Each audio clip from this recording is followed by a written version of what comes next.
Dear Clive, in my previous novel, Life in the West, I sought to depict something of the malaise sweeping the world, painting as wide a canvas as I felt I could confidently tackle. My partial success left me ambitious and dissatisfied. I resolved to start again. All art is a metaphor, but some art forms are more metaphorical than others. Perhaps, I thought, I would do better with a more oblique approach. So I developed Helliconia, a place much like our world, with only one factor changed: the length of the year. It was to be a stage for the kind of drama in which we are embroiled in our century. In order to achieve some verisimilitude, I consulted experts who convinced me that my little Helliconia was mere fantasy. I needed something much more solid. Invention took over from allegory. A good thing, too, with the prompting of scientific fact, whole related series of new images crowded into my conscious mind.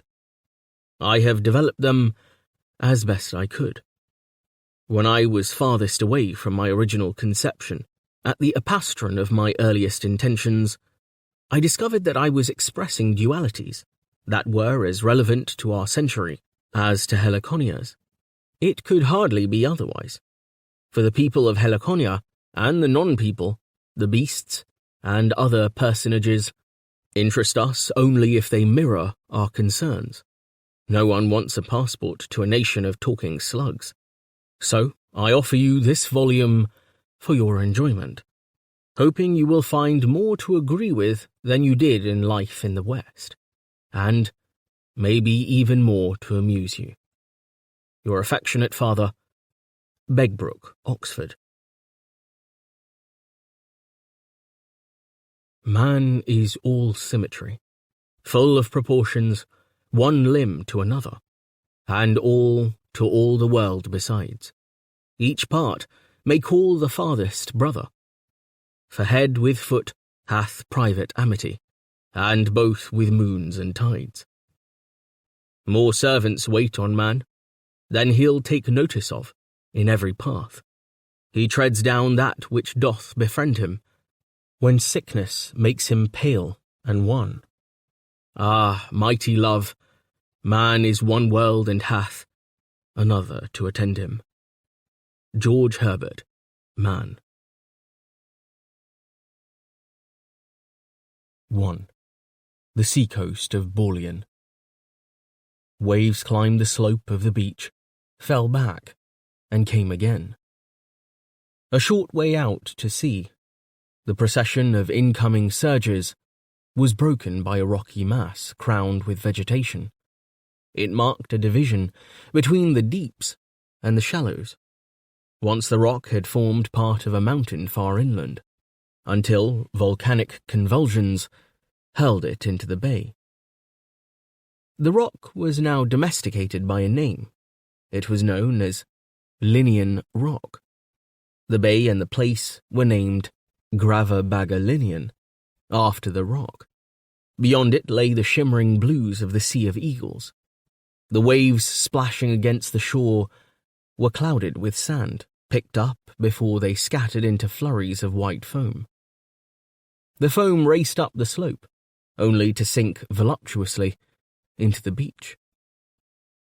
After surging round the bastion of Linian Rock, the waves met at different angles on the beach, bursting up with redoubled vigour so as to swirl about the feet of a golden throne, which was being lowered to the sand by 4 Phagors. Into the flood were dipped the 10 roseate toes of the Queen of Bolian. The dehorned ancipitals stood motionless. With nothing more than the flick of an ear, they allowed the milky flood to boil about their feet, greatly though they feared water. Although they had carried their royal load from the Gravabagalinian palace, they showed no fatigue. Although the heat was intense, they showed no sign of discomfort. Nor did they display interest, as the queen walked naked from her throne to the sea.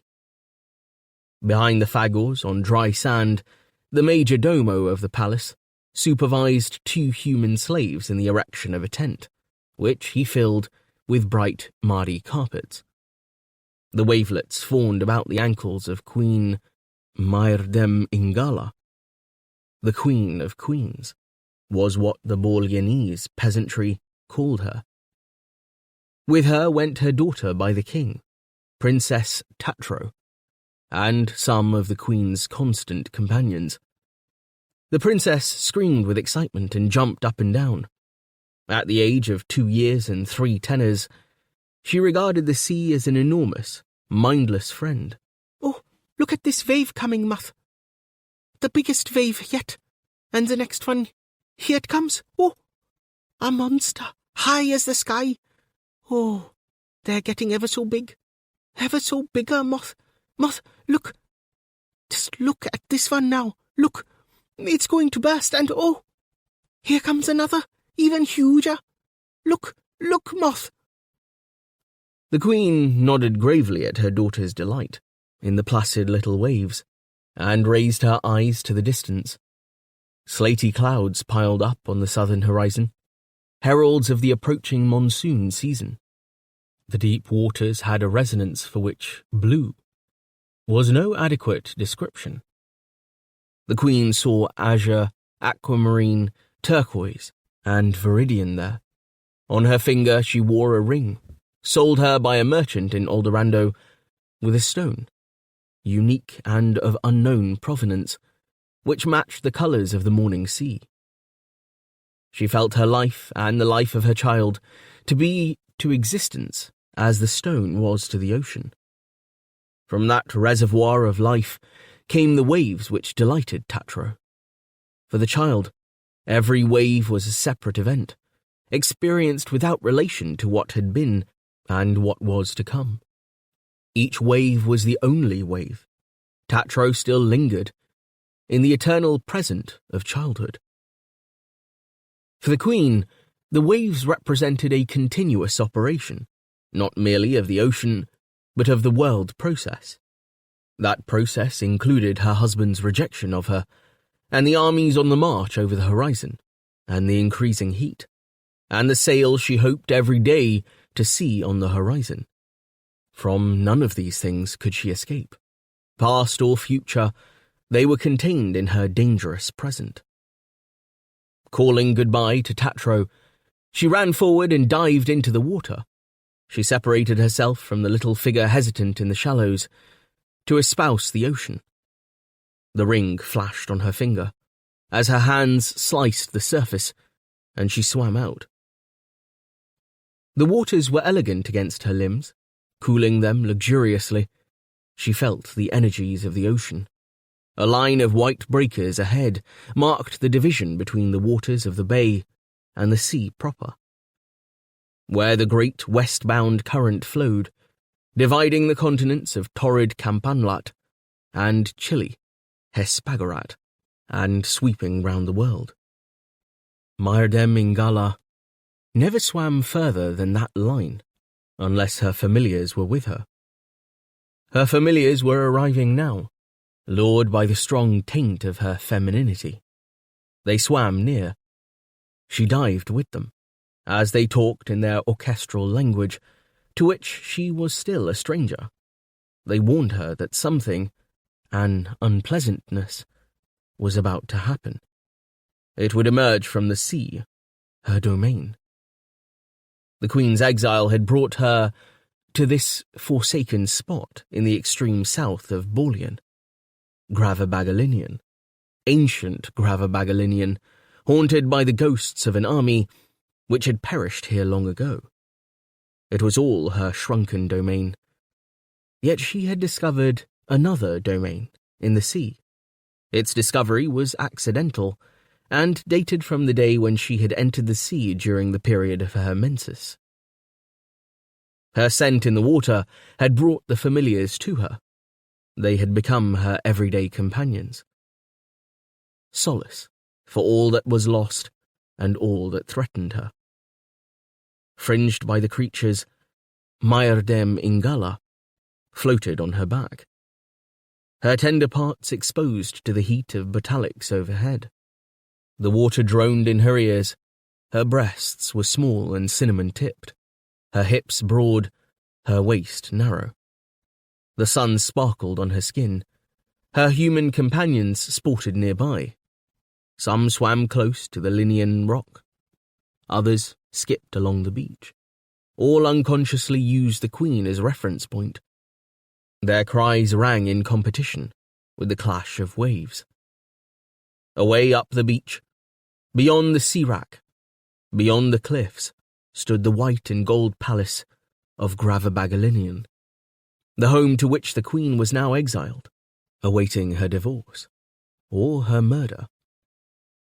To the swimmers, it looked like a painted toy. The Phagors stood immobile on the beach. Out to sea, a sail hung immobile. The southern clouds appeared not to move. Everything waited. But time moved. The dim day wore on. No person of standing would venture into the open in these latitudes, when both suns were in the sky, and as dim day passed, the clouds became more threatening. The sail slanted eastwards, moving towards the port of Ottersol. In due time, the waves brought a human corpse with them. This was the unpleasantness of which the familiars had warned. They squealed in disgust. The body came swinging about the shoulder of Linian rock, as if it still possessed life and will to be washed up in a shallow pool. There it lay, carelessly, face down. A seabird lit on its shoulder. Mardem Ingala caught the flash of white and swam over to inspect. One of the ladies of her court was there already, gazing down in horror at the sight of the strange fish. Its thick black hair was spiky with brine. An arm was wrapped brokenly round the neck. The sun was already drying its puckered flesh when the Queen's shadow fell over it.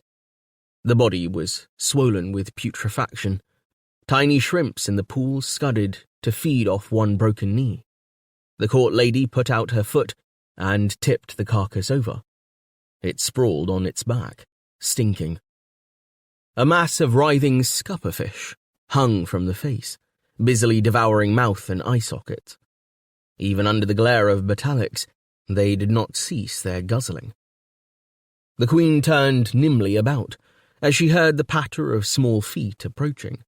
She seized Tatro and swung the child up above her head, kissing her, smiling warmly at her in reassurance, and then scampering up the beach with her.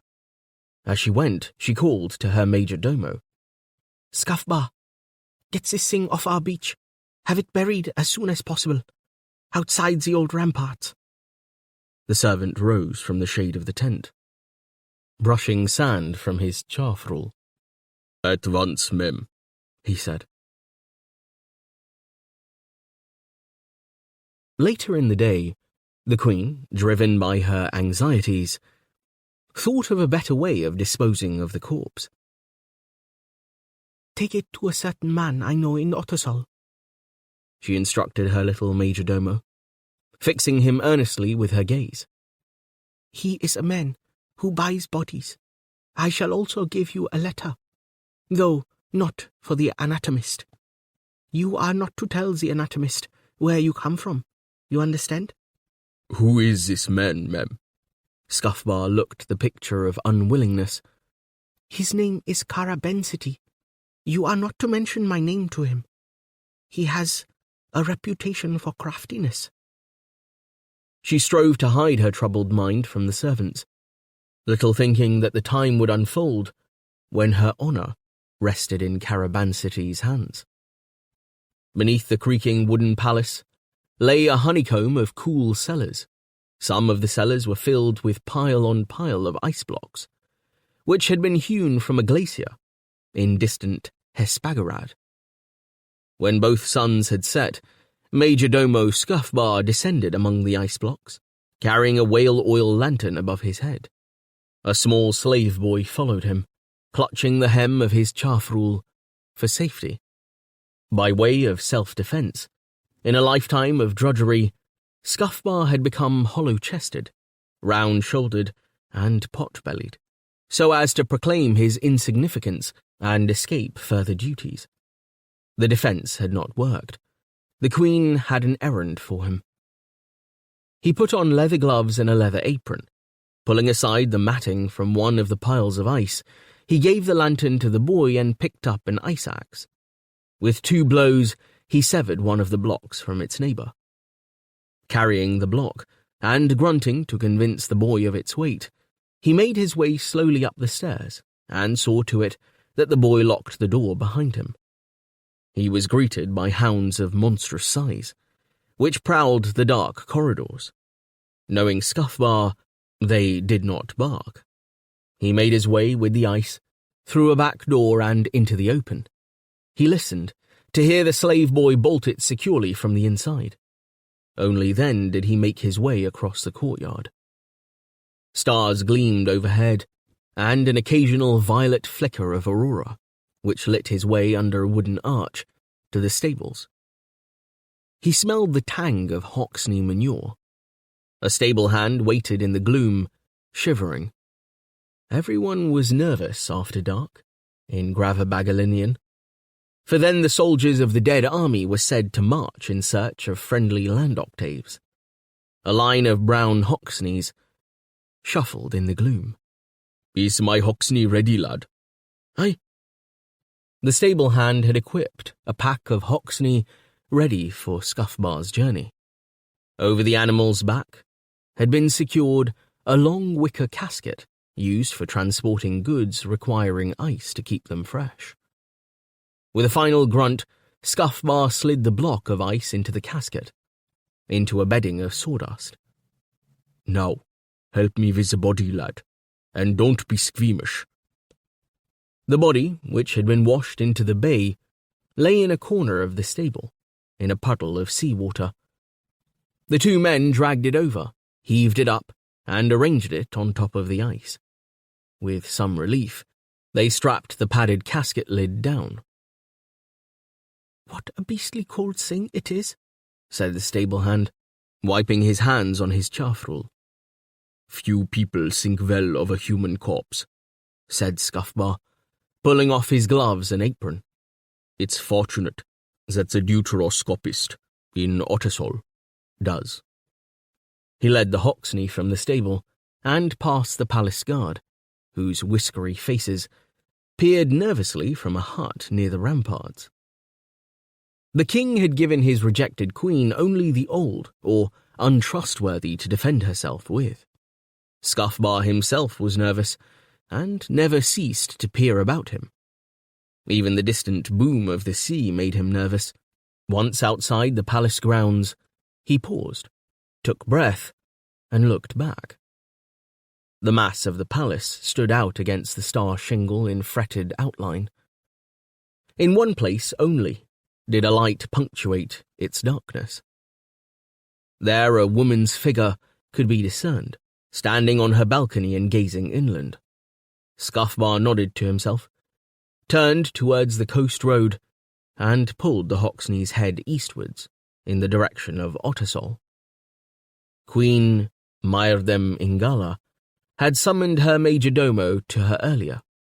Although she was a religious woman, superstition lingered with her, and the discovery of the body in the water disturbed her. She was inclined to take it as an omen of her own threatened death. She kissed the Princess Tatromanadala good night and retired to pray.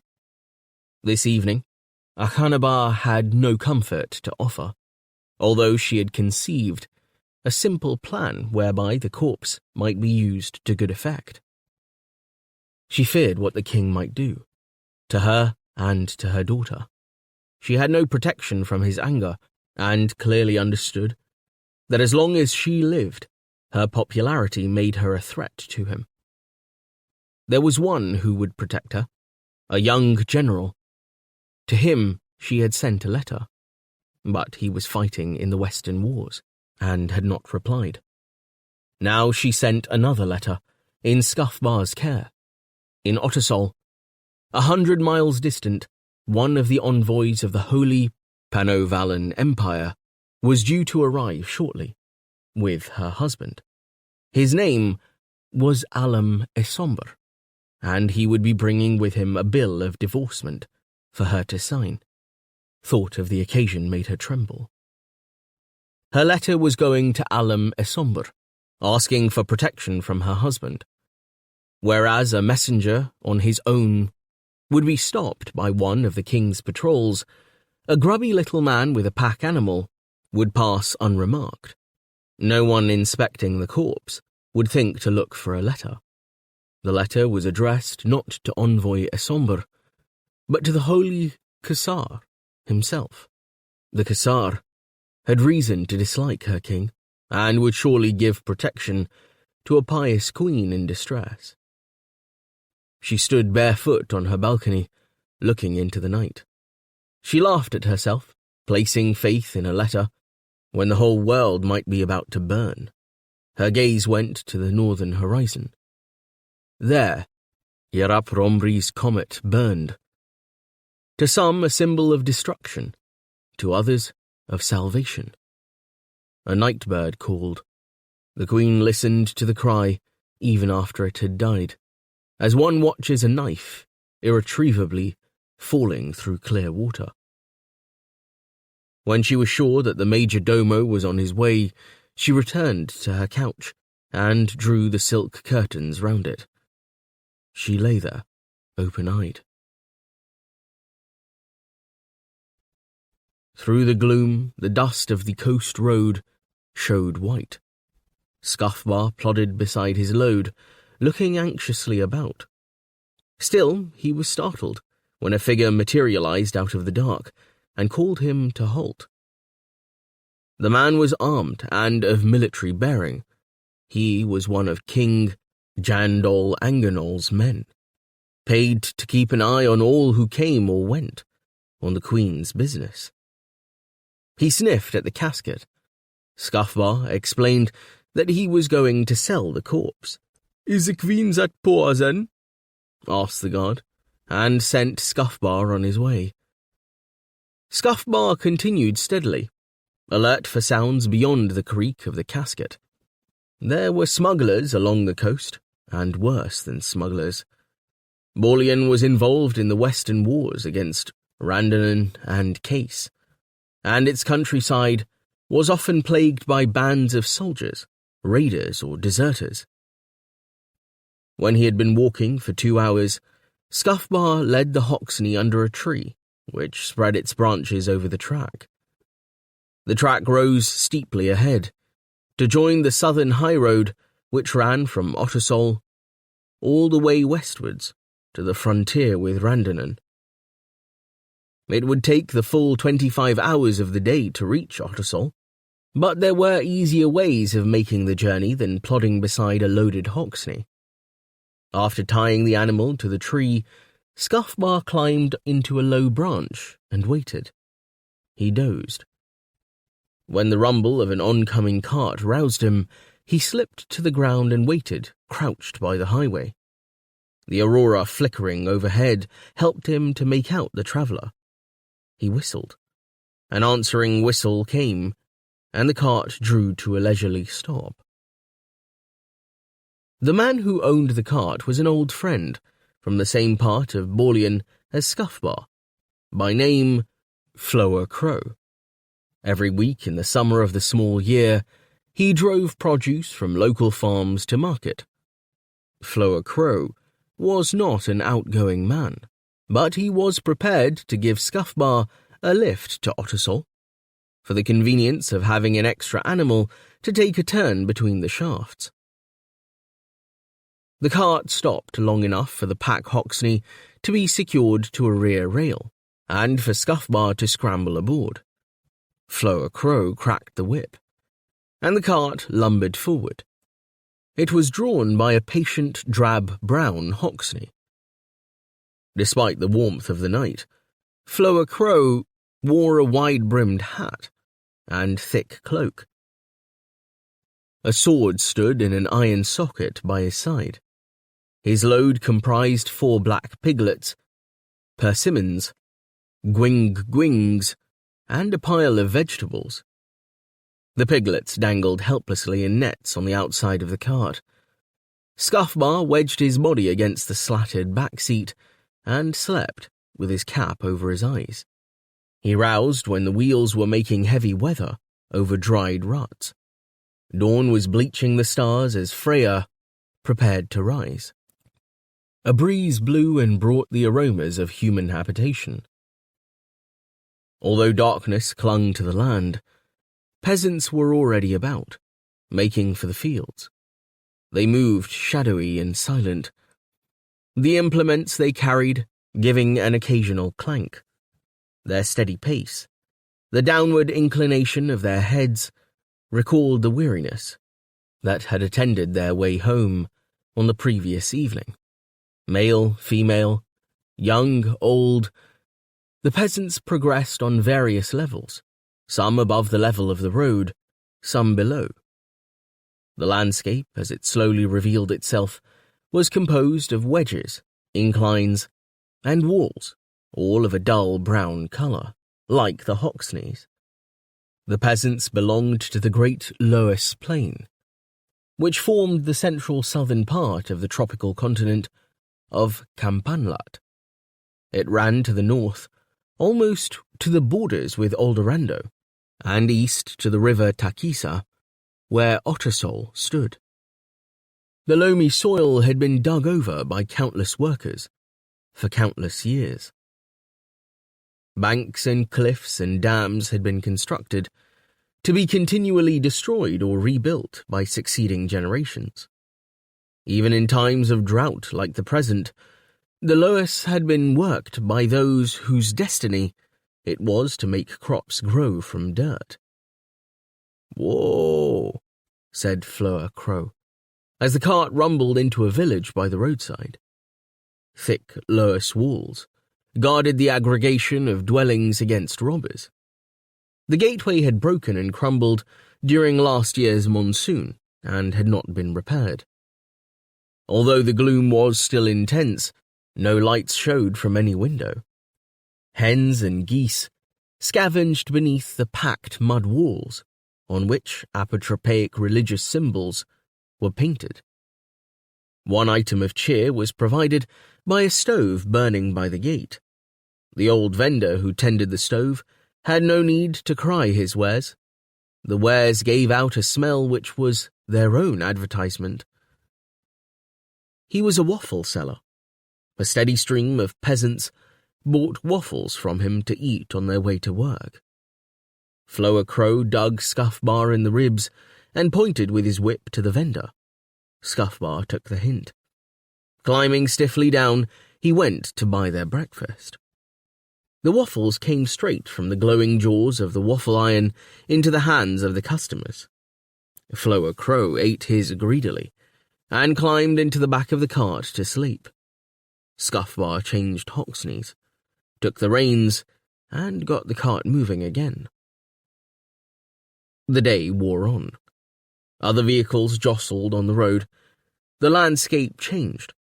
For a while, the highway ran so far below the level of the ground that nothing could be seen but the brown walls of fields.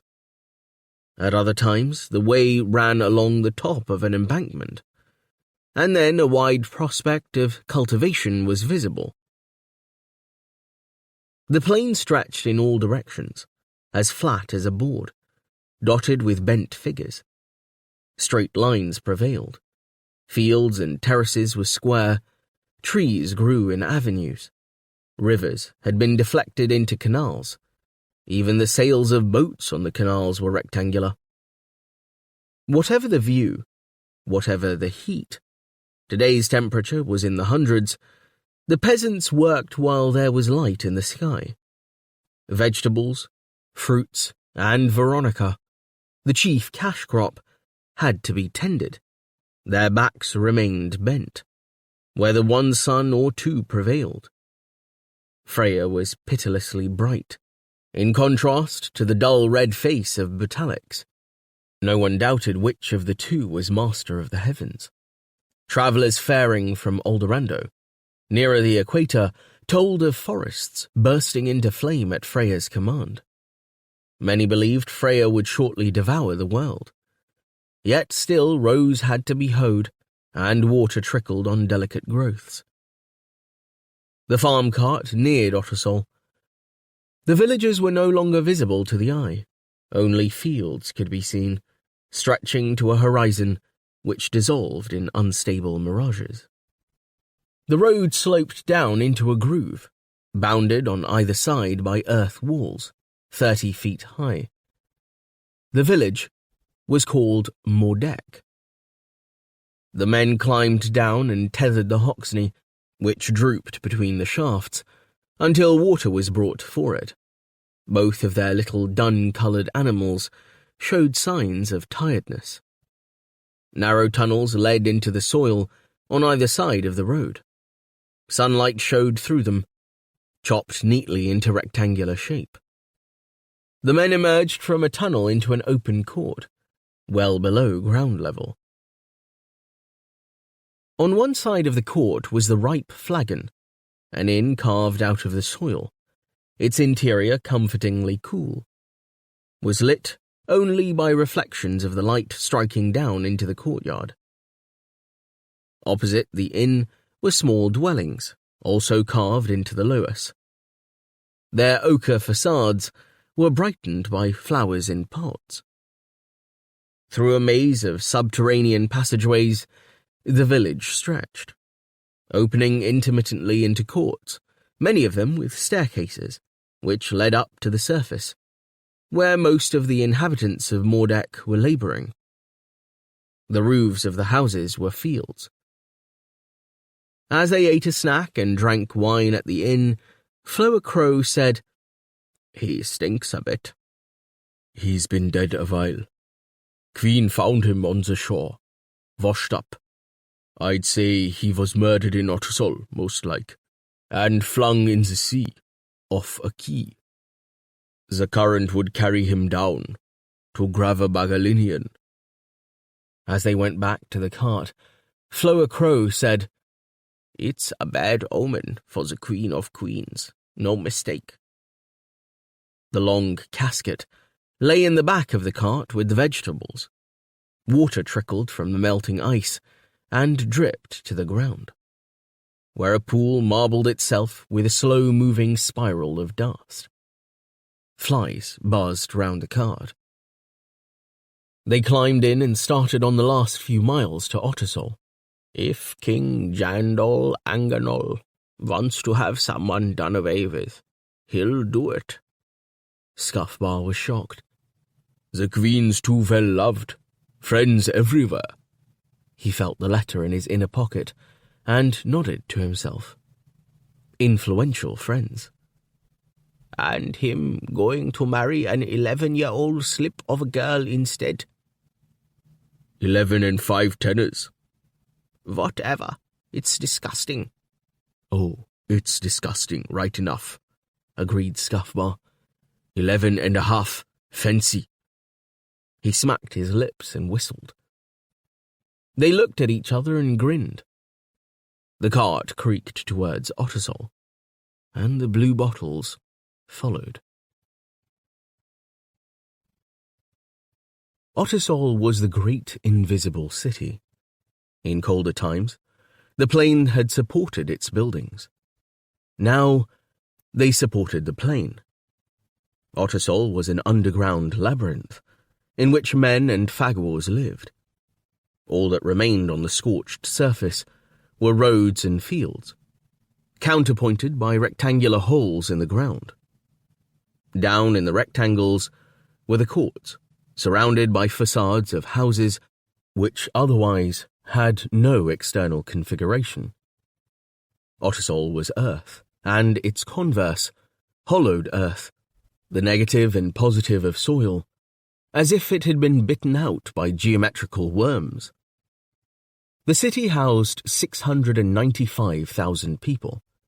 Its extent could not be seen, and was rarely appreciated even by its inhabitants.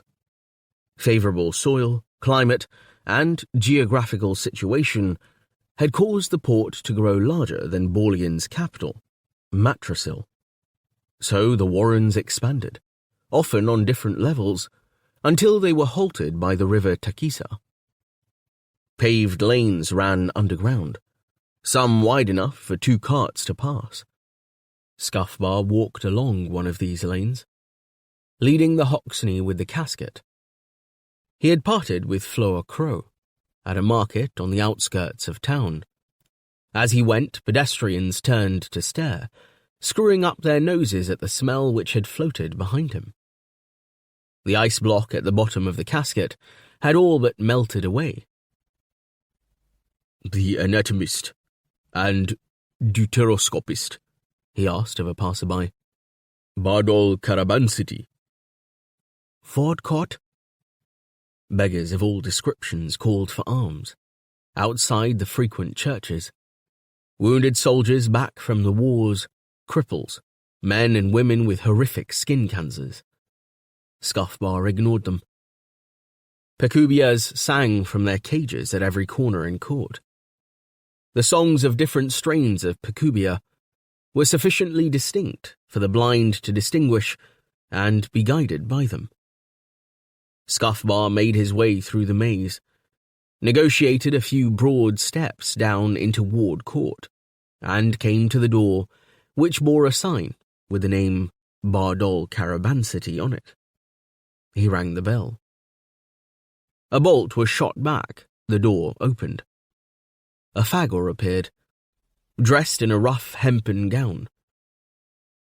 It supplemented its blank cerise stare with a question. "What do you want?" "I want the anatomist." Tying the Hoxney to a hitching post, Scuffbar entered and found himself in a small, domed room. It contained a counter, behind which a second Phagor stood. The first Phagor walked down a corridor, both walls of which it brushed with its broad shoulders. It pushed through a curtain into a living room in which a couch stood in one corner. The anatomist was enjoying congress with his wife on the couch. He rested as he listened to what a human servant had to say, and then sighed. "Skirm you! I'll be there!" He climbed to his feet and leaned against the wall to pull his pants up under his chaffrul, which he adjusted with slow deliberation. His wife hurled a cushion at him. "You dolt! Why do you never concentrate? Finish what you're doing. Tell these fools to go away."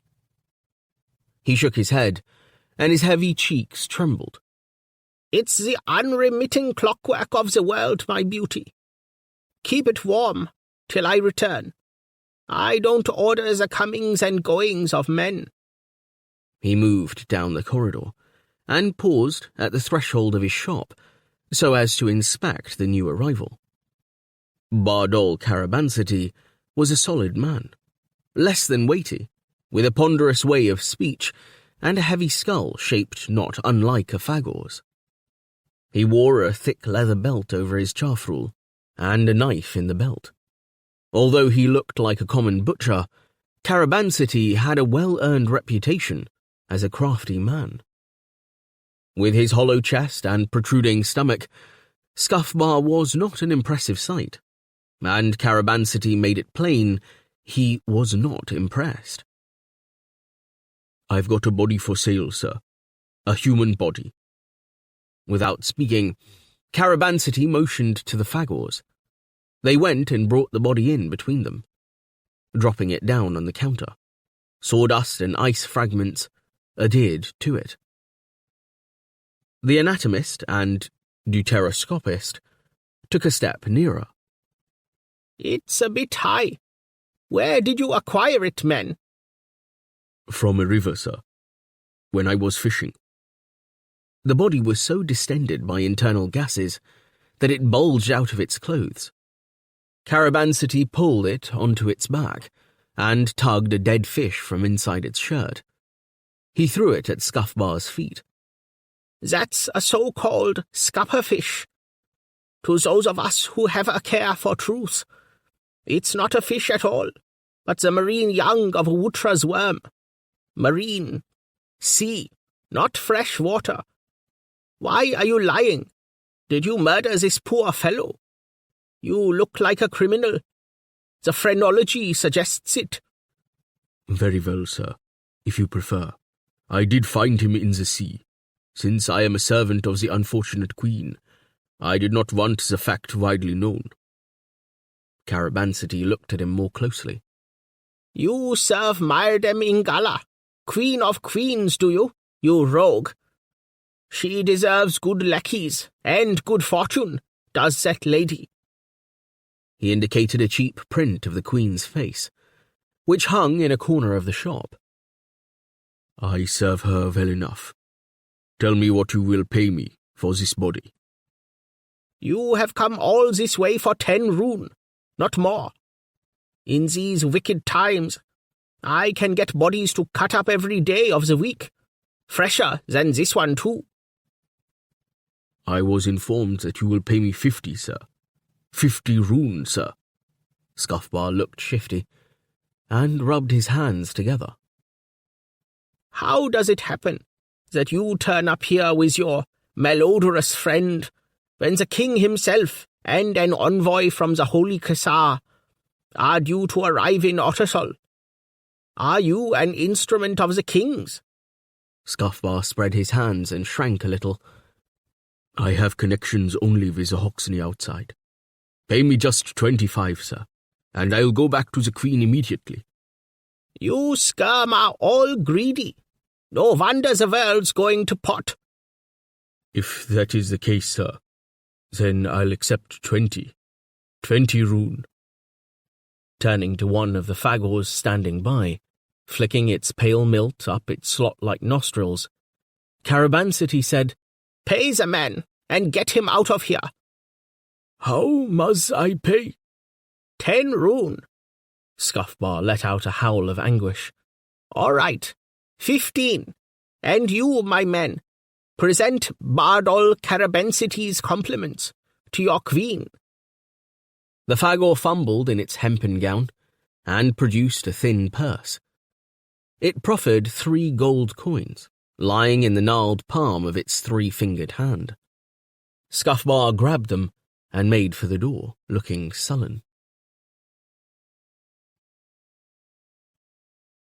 Briskly, Carabansity ordered one of his ahuman assistants to shoulder the corpse. An order obeyed without observable reluctance, and followed him along the dim corridor, where strange odours drifted. Carabansity knew as much about the stars as about the intestines, and his house, itself rather like an intestine, extended far into the Lewis, with entrances to chambers devoted to all his interests on several lanes. They entered a workshop. Light slanted down through 2 small square windows, set in fortress-thick earth walls. Where the Phagor trod, points of light glittered under his splayed feet. They looked like diamonds. They were beads of glass, scattered when the duroscopist was making lenses. The room was crammed with learned litter. The 10 houses of the zodiac were painted on the wall. Against another wall hung 3 carcasses, in various stages of dissection. A giant fish, a Hoxney, and a Phagor. The Hoxney had been opened up like a book, its soft parts removed to display ribs and backbone. On a desk nearby lay sheets of paper on which Carabansity had drawn detailed representations of the dead animal, with various parts depicted in coloured ink. The Phagor swung the Gravabagalinian corpse from his shoulder and hung it upside down from a rail. 2 hooks pierced the flesh between the Achilles tendon and the calcaneum. The broken arms dangled, the puffy hands rested like shelled crabs on the floor. At a blow from Carabansity, his assistant departed. Carabansity hated having the Ancipitals about, but they were cheaper than servants, or even human slaves. After a judicial contemplation of the corpse, Carabansity pulled out his knife and cut the dead man's clothes away. He ignored the stench of decay. The body was that of a young man, 12 years old, 12 and a half, possibly. 12 years and 9 tenors, no more. His clothes were of coarse and foreign quality. His hair was cut in a manner generally used by sailors. "You, my fine fellow, are probably not of Balian," said Carabansity to the corpse. "Your clothes are Hespegaret style, probably from Dimerium." The belly was so distended that it had folded over and concealed a leather body belt. Carabansity worked it free. As the flesh sank back, a wound was revealed. Carabansity slipped on a glove and thrust his fist into the wound. His fingers met with an obstruction. After some tugging, he extracted a curved, grey ancipitral horn, which had punctured the spleen and sunk deep into the body. He regarded the object with interest. Its 2 sharp edges made it a useful weapon. It had once possessed a handle, which was missing, possibly lost in the sea. He regarded the body with fresh curiosity. A mystery always pleased him. Setting the horn down, he examined the belt. It was of superior workmanship, but the sort of standard thing sold anywhere. At Osoilima, for example, where pilgrims provided a ready market for such goods. On the inner side was a button-down pocket, which he flipped open. From the pocket, he withdrew an incomprehensible object. Frowning, he laid the object in his grubby palm and walked across to the light with it. It was like nothing he had ever seen before. He could not even identify the metal of which it was chiefly made. A shiver of superstitious fear crossed his pragmatic mind. As he was washing it under the pump, removing traces of sand and blood, his wife, Bindler, entered the workshop. "Bardol, what are you doing now? I thought you were coming back to bed. You know what I was keeping warm for you?" "I love it, but I have something else to do." He flashed her one of his solemn smiles. She was of middle age, at 28 and 1 tenor, almost 2 years younger than he, and her rich russet hair was losing some of its colour. But he admired the way she was still aware of her ripe charms. At present, she was overacting her resentment at the smells in the room. "You're not even writing your treatise on religion, your usual excuse." He grunted. "I prefer my stinks." "You perverse man. Religion is eternal. Stinks aren't." "On the contrary, my legiandrous beauty. Religions change all the time. It's stinks, which go on unchanged forever." "You rejoice in that?" He was drying the wonderful object on a cloth, and did not answer. "Look at this." She came and rested a hand on his shoulder. "By the boulder," he exclaimed in awe. He passed it to Bindler, and she gasped. A strap of cunningly interwoven metal, much like a bracelet, supported a transparent panel in which 3 sets of numbers glowed. They read the numbers aloud as he pointed to them with a blunt finger. 06, 16, 55. 12, 37, 76. 19, 20, 14. The numbers writhed and changed as they watched. The Carabansities looked at each other in mute astonishment. They watched again.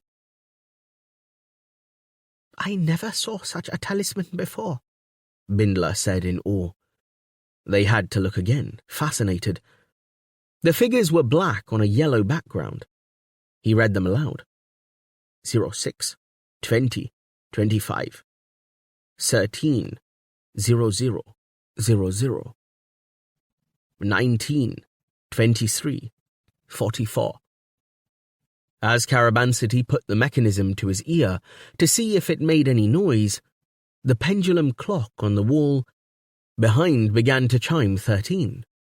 This clock was an elaborate one, built by Carabansity himself in his younger days. It showed in pictorial form the rising and setting times of the two suns, Batalix and Freya, as well as the division of the year, the 100 seconds in a minute, the 40 minutes in an hour, the 25 hours in a day, the 8 days in a week, the 6 weeks in a tenor, and the 10 tenors in a year of 480 days. There was also an indicator to show the 1,825 small years in a great year. That pointer now stood at 381. The present date by the Borlean Aldorando calendar. Bindler listened to the mechanism and heard nothing. Is it a clock of some kind? Must be. Middle numbers make it 13 o'clock, Borlean time. She always knew when he was at a loss. He chewed his knuckle like a child. There was a row of studs along the top of the bracelet. She pressed one. A different series of numbers appeared in the 3 apertures. 6,877, 828, 3,269, 1,177. The middle one's the year, by some ancient calendar or other. How can that work? He pressed the stud and the previous series appeared. He set the bracelet down on the bench and stared at it. But Bindler picked it up and slipped it over her hand. The bracelet immediately adjusted itself, fitting snugly to her plump wrist. She shrieked. Carabansity went across to a shelf of worn reference books. He passed over an ancient folio copy of The Testament of Rainy Leon and pulled out a calf-bound seer's and deuteroscopist's calendrical tables. After fluttering through several pages, he settled on one and ran his finger down a column. Although the year by the Borlean Aldorando calendar was 381, this reckoning was not universally accepted. Other nations used other reckonings, which were listed in the tables. 828 was listed. He found it under the ancient, discarded Dennis calendar, now associated with witchcraft and the occult. Dennis was the name of a legendary king, supposed to have ruled all Campanlad. The central panel of the bracelet refers to local time. He tested out his knuckle again. And it has survived inundation in the sea. Where are their craftsmen now, who could manufacture such a jewel? Somehow, it must have survived from the time of Dennis. He held his wife's wrist, and they watched the numbers busy with their changes. They had found a timepiece of unparalleled sophistication, probably of unparalleled value, certainly of unparalleled mystery. Wherever the craftsmen were who had made the bracelet, they must be secure from the desperate state to which King Jandol Anganol had brought Borlean. Things still held together in Ottersol because it was a port, trading with other lands. Conditions elsewhere were worse, with drought, famine, and lawlessness. Wars and skirmishes wasted the country's lifeblood. A better statesman than the king, advised by a less corrupt Scrintona, or Parliament, would make peace with Borlean's enemies and see to the welfare of the population at home. Yet it was not possible to hate Jandol Anganol, though Carabansity regularly tried to do so, because he was prepared to give up his beautiful wife, the Queen of Queens, to marry a stupid child, a half-Mahdi. Why should the eagle do that, if not to cement the alliance between Borlean and its old enemy, Aldorando, for his country's sake? Jandol Anganol was a dangerous man, all agreed, but as much under the cudgel of circumstance as the lowest peasant. The worsening climate could be much blamed. The madness of the heat, increasing generation by generation, till the very trees caught fire. "Don't stand dreaming," Bindler called. "Come and get your ridiculous contraption off my wrist." 2. Some arrivals at the palace. The event that the Queen feared was already in process. King Jandol Anganol was on his way to Gravabagalinian to divorce her.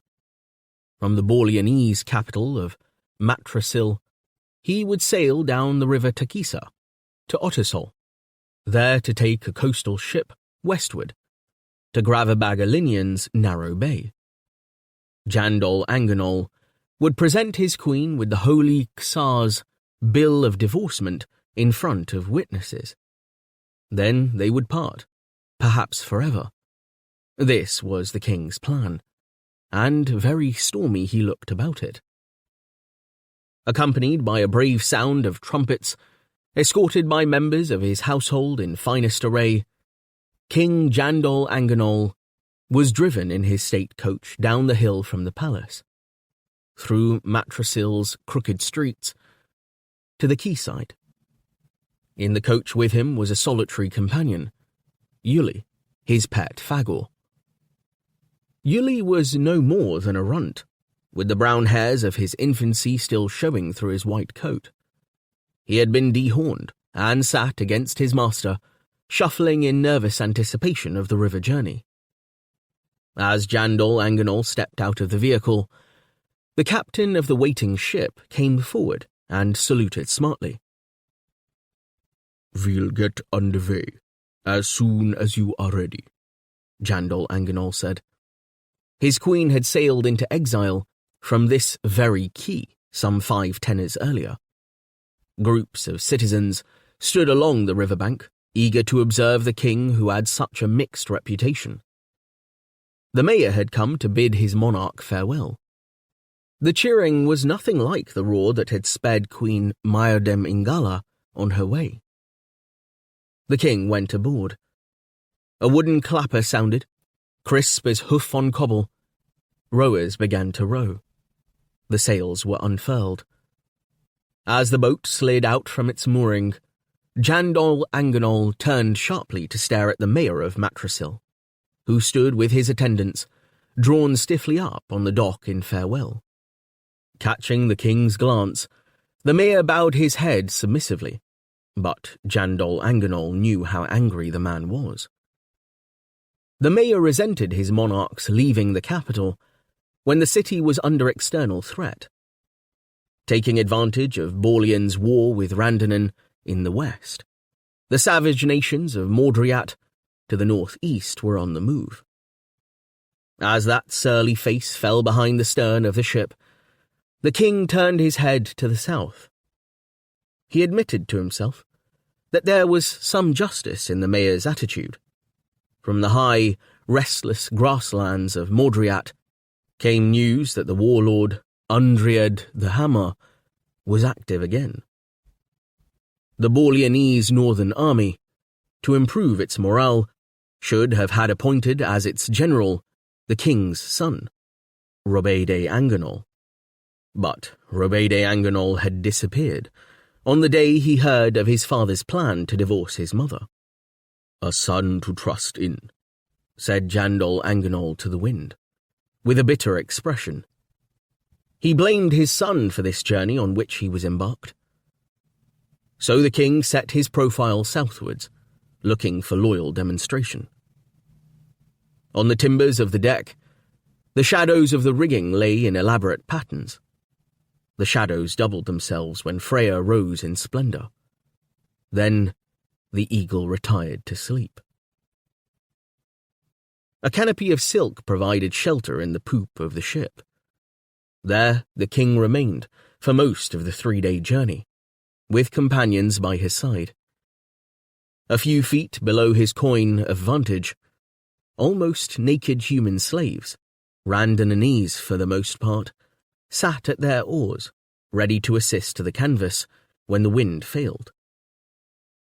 The scent of them drifted up occasionally to mingle with the smells of tar, timber, and bilges. "We will make a stop at Osoilima," the king announced. At Osoilima, a place of pilgrimage on the river, he would go to the shrine and be scourged. He was a religious man, and needed the goodwill of Akanaba, the all-powerful, in the test that was to come. Jandol Anganol was of distinguished and morose bearing. At 25 years and a tenor or two, he was still a young man, but lines marked his powerful face, giving him an appearance of wisdom his enemies claimed he did not possess. Like one of his hawks, he had a commanding way of holding his head. It was to this head that most attention turned, as if the head of the nation were embodied in his skull. There was an eagle-like look to Jandol Anganol, emphasized by the sharp, bladed nose, the fierce black eyebrows, and the trim beard and moustache, which latter partly concealed a sensuous mouth. His eyes were dark and intense. The darting glance from those eyes, missing nothing, had brought him his nickname in the bazaars, the Eagle of Borleon. Those who were close to him, and had a gift for understanding character, claimed that the eagle was always caged, and that the Queen of Queens still held the lock of the cage. Jandol Anganol had the curse of Khmer, best described as an impersonal lust, well understood in these hot seasons.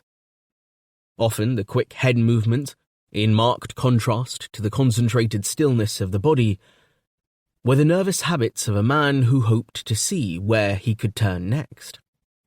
The ceremony under the high rock of Osoilima was soon over.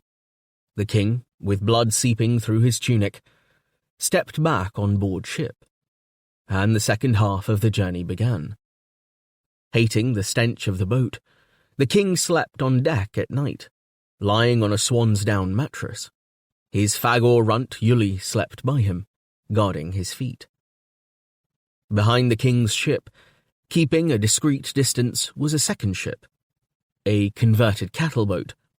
In it sailed the king's most faithful troops, the 1st Phagorian Guard.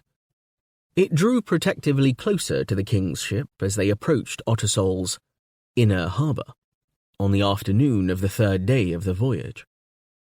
Flags dropped from masts in the muggy Ottersol heat. A crowd gathered at the quayside.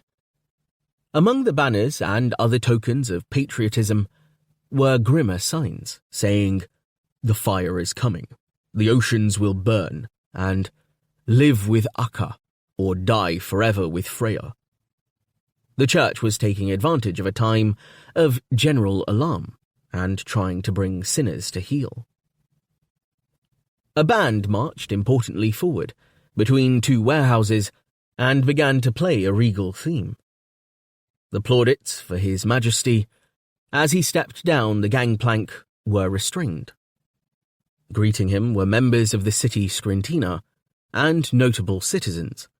Knowing the eagle's reputation, they kept their speeches brief, and the king was brief in his reply. "We are always happy to visit Ottersol, our chief port, and to find it flourishing. I cannot remain here long. You know how great events move forward. My unbending intention is to divorce myself from Queen Myrdem Ingala by a bill of divorcement issued by the great Kasar Kilander IX, head of the Holy Panovalan Empire and Father Supreme of the Church of Akanaba, whose servants we are. After I have served that bill upon the present queen, in the presence of witnesses accredited by the Holy Kasar, as in law I must, then, when the Holy Kasar receives the bill, I shall be free to take, and will take, as my lawful spouse, Simoda Tal, daughter of Oldorando. Thus shall I affirm my bonds of matrimony, the alliance between our country and Oldorando, an ancient linkage and confirm our common partnership in the Holy Empire. United, our enemies will be defeated, and we shall grow to greatness as in the days of our grandfathers." There was some cheering and clapping. Most of the audience rushed to see the Phagorian soldiery disembark. The king had discarded his usual quadrant. He was dressed in a tunic of yellow and black, sleeveless, so that his sinewy arms were well displayed. His trousers were of yellow silk, clinging close to his limbs. His turnover boots were of dull leather. He wore a short sword at his belt. His dark hair was woven about the golden circle of Akanaba, by whose grace he ruled the kingdom. He stood staring at his welcoming committee. Possibly, they expected something more practical from him. The truth was that Queen Myrdem Ingala commanded almost as much affection in Ottersol as in Matrasil. With a curt gesture to his retinue, Jandol Anganol turned and stalked off. Ahead lay the shabby low cliffs of Lewis. A length of yellow cloth had been laid across the quayside for the king to walk on. He avoided it, crossed to his waiting coach, and climbed in. The footman closed the door, and the vehicle moved off at once. It entered an archway and was immediately within the labyrinth of Ottersol. The Phagorian guard followed. Jandol Anganol, who hated many things, hated his Ottersol palace. His mood was not softened by being welcomed at the gate by his royal vicar, the chill, wrench-faced Abstrog Athenat. "Great Akanaba bless you, sire. We rejoice to see your majesty's face, and to have your presence among us. Just when bad tidings arrive from the Second Army at Randonan." "I'll hear of military matters from military men," said the king, and paced forward into the reception hall. The palace was cool, and remained cool as the seasons grew hotter. But its subterranean nature depressed him. It reminded him of the 2 priestly years he had spent in Panoval as a boy. His father, Varpal Anganol, had greatly extended the palace, seeking his son's praise. He had asked him how he liked it. "Cold, copious, ill-considered," had been Prince Jandol Anganol's answer. It was typical of Varpal Anganol, never an artist at warfare, not to appreciate that the subterranean palace could never be defended effectively. Jandol Anganol remembered the day the palace was invaded. He was 3 years and a tenor old. He had been playing with a wooden sword in an underground court. One of the smooth Lois walls shattered. From it burst a dozen armed rebels. They had tunneled through the earth unnoticed. It still vexed Jandol Anganol to recall that he had yelled in terror before charging at them with his toy sword. There happened to be a change of guard assembling in the court, with weapons ready. After a furious skirmish, the invaders were killed. The illegal tunnel was later incorporated into the design of the palace. That had been during one of the rebellions, which Varpal Anganol had failed to put down with sufficient harshness. The old man was now imprisoned in the fortress at Matrasil, and the courts and passages of the Ottersol Palace were guarded by human and ancipital sentries. Jandol Anganol's eyes darted to the silent men as he passed them in the winding corridors. If one so much as moved, he was ready to kill him. News of the king's black mood spread among the palace staff. Festivities had been arranged to divert him, but first he had to receive the report from the western battlefields. A company of the Second Army, advancing across the Chwart Heights, intending to attack the Randonanese port of Purich, had been ambushed by a superior force of the enemy. They had fought till dusk, when survivors had escaped to warn the main force. A wounded man had been dispatched to report the news back along the Southern Highway semaphore system. to Ottersol. "What of General Tolram Ketinet?" "He fights on, sire," said the messenger. Jandol Anganol received the report almost without comment, and then descended to his private chapel to pray and be scourged. It was exquisite punishment to be beaten by the licorice Abstrog Athenat. The court cared little what happened to armies almost 3,000 miles away. It was more important that the evening's festivities should not be spoilt by the king's bile. The eagle's chastisement was good for everyone. A winding stair led down to the private chapel. This oppressive place, designed in the Panovalan fashion, was carved from the clay which lay beneath the Lewis, and lined with lead to waist level, with stone above. Moisture stood in beads or ran in miniature waterfalls. Lights burned behind stained glass shades. The beams from these lanterns projected rectangles of colour into the dank air. Sombre music played as the royal vicar took up his 10-tailed whip from beside the altar. On the altar stood the wheel of Akhanaba, 2 sinuous spokes connecting inner rim with outer. Behind the altar hung a tapestry, gold and red, depicting great Akhanaba in the glory of his contradictions. The 2 in one, man and God, child and beast, temporal and eternal, spirit and stone. The king stood and gazed at the animal face of his god. His reverence was wholehearted. Throughout his life, since his adolescent years, in a Panovalan monastery, religion had ruled him. Equally, he ruled through religion. Religion held most of the court and his people in thrall. It was the common worship of Akhanaba which united Borlean, Aldorando, and Panoval into an uneasy alliance. Without Akhanaba, there would be only chaos, and the enemies of civilization would prevail. Abstrog Athenat motioned to his royal penitent to kneel and read a short prayer over him. "We come before thee, great Akhanaba, to ask forgiveness for failure and to display the blood of guilt. Through the wickedness of all men, thou, the great healer, art wounded, and thou, the all-powerful, art made weak.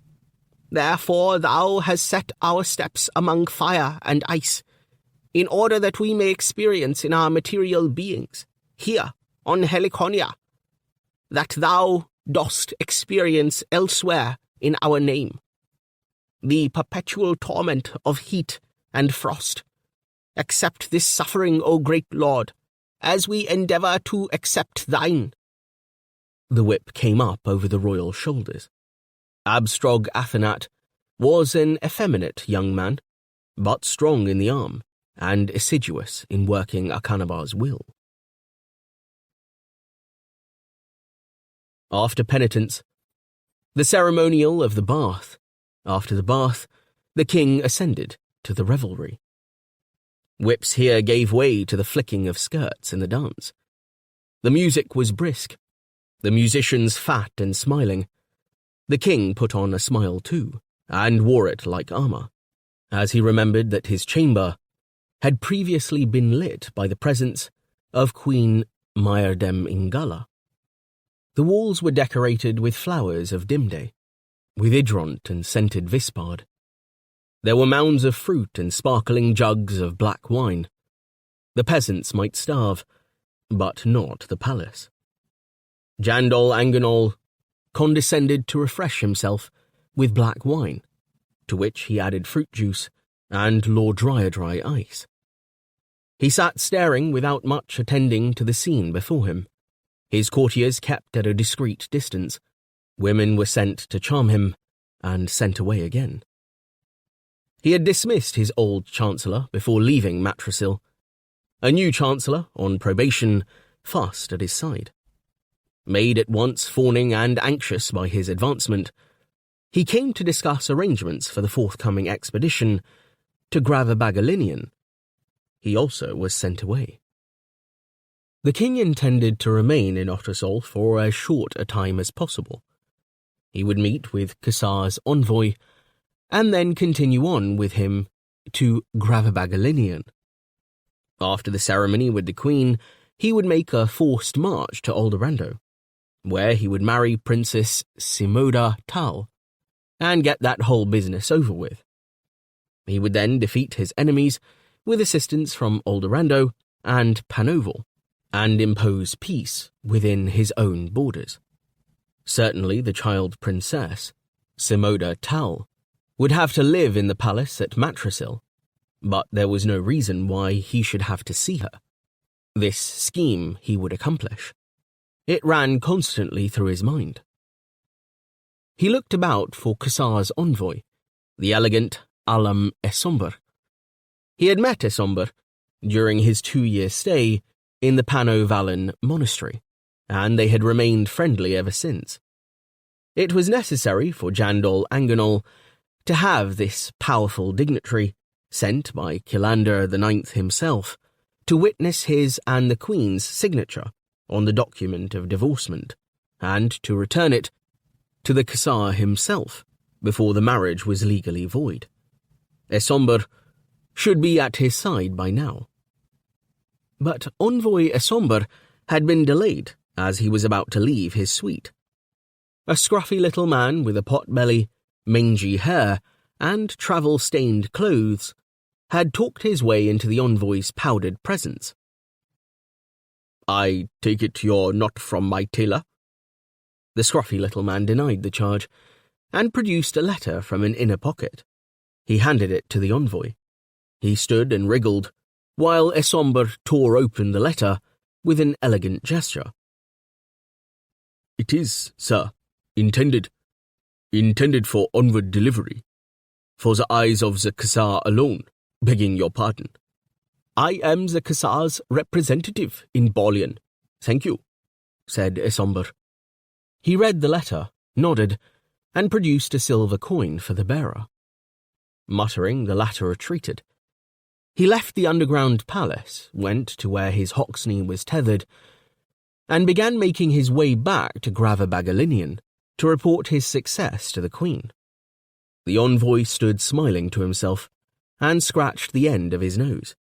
He was a willowy, personable man of 24.5 years, dressed in a rich, trailing quadrant. He dangled the letter. He sent a minion for a likeness of Queen Myrdem Ingala, which he studied. From any new situation, personal as well as political advantages were to be gained. He would enjoy his trip to Gravabagalinian, if that were possible.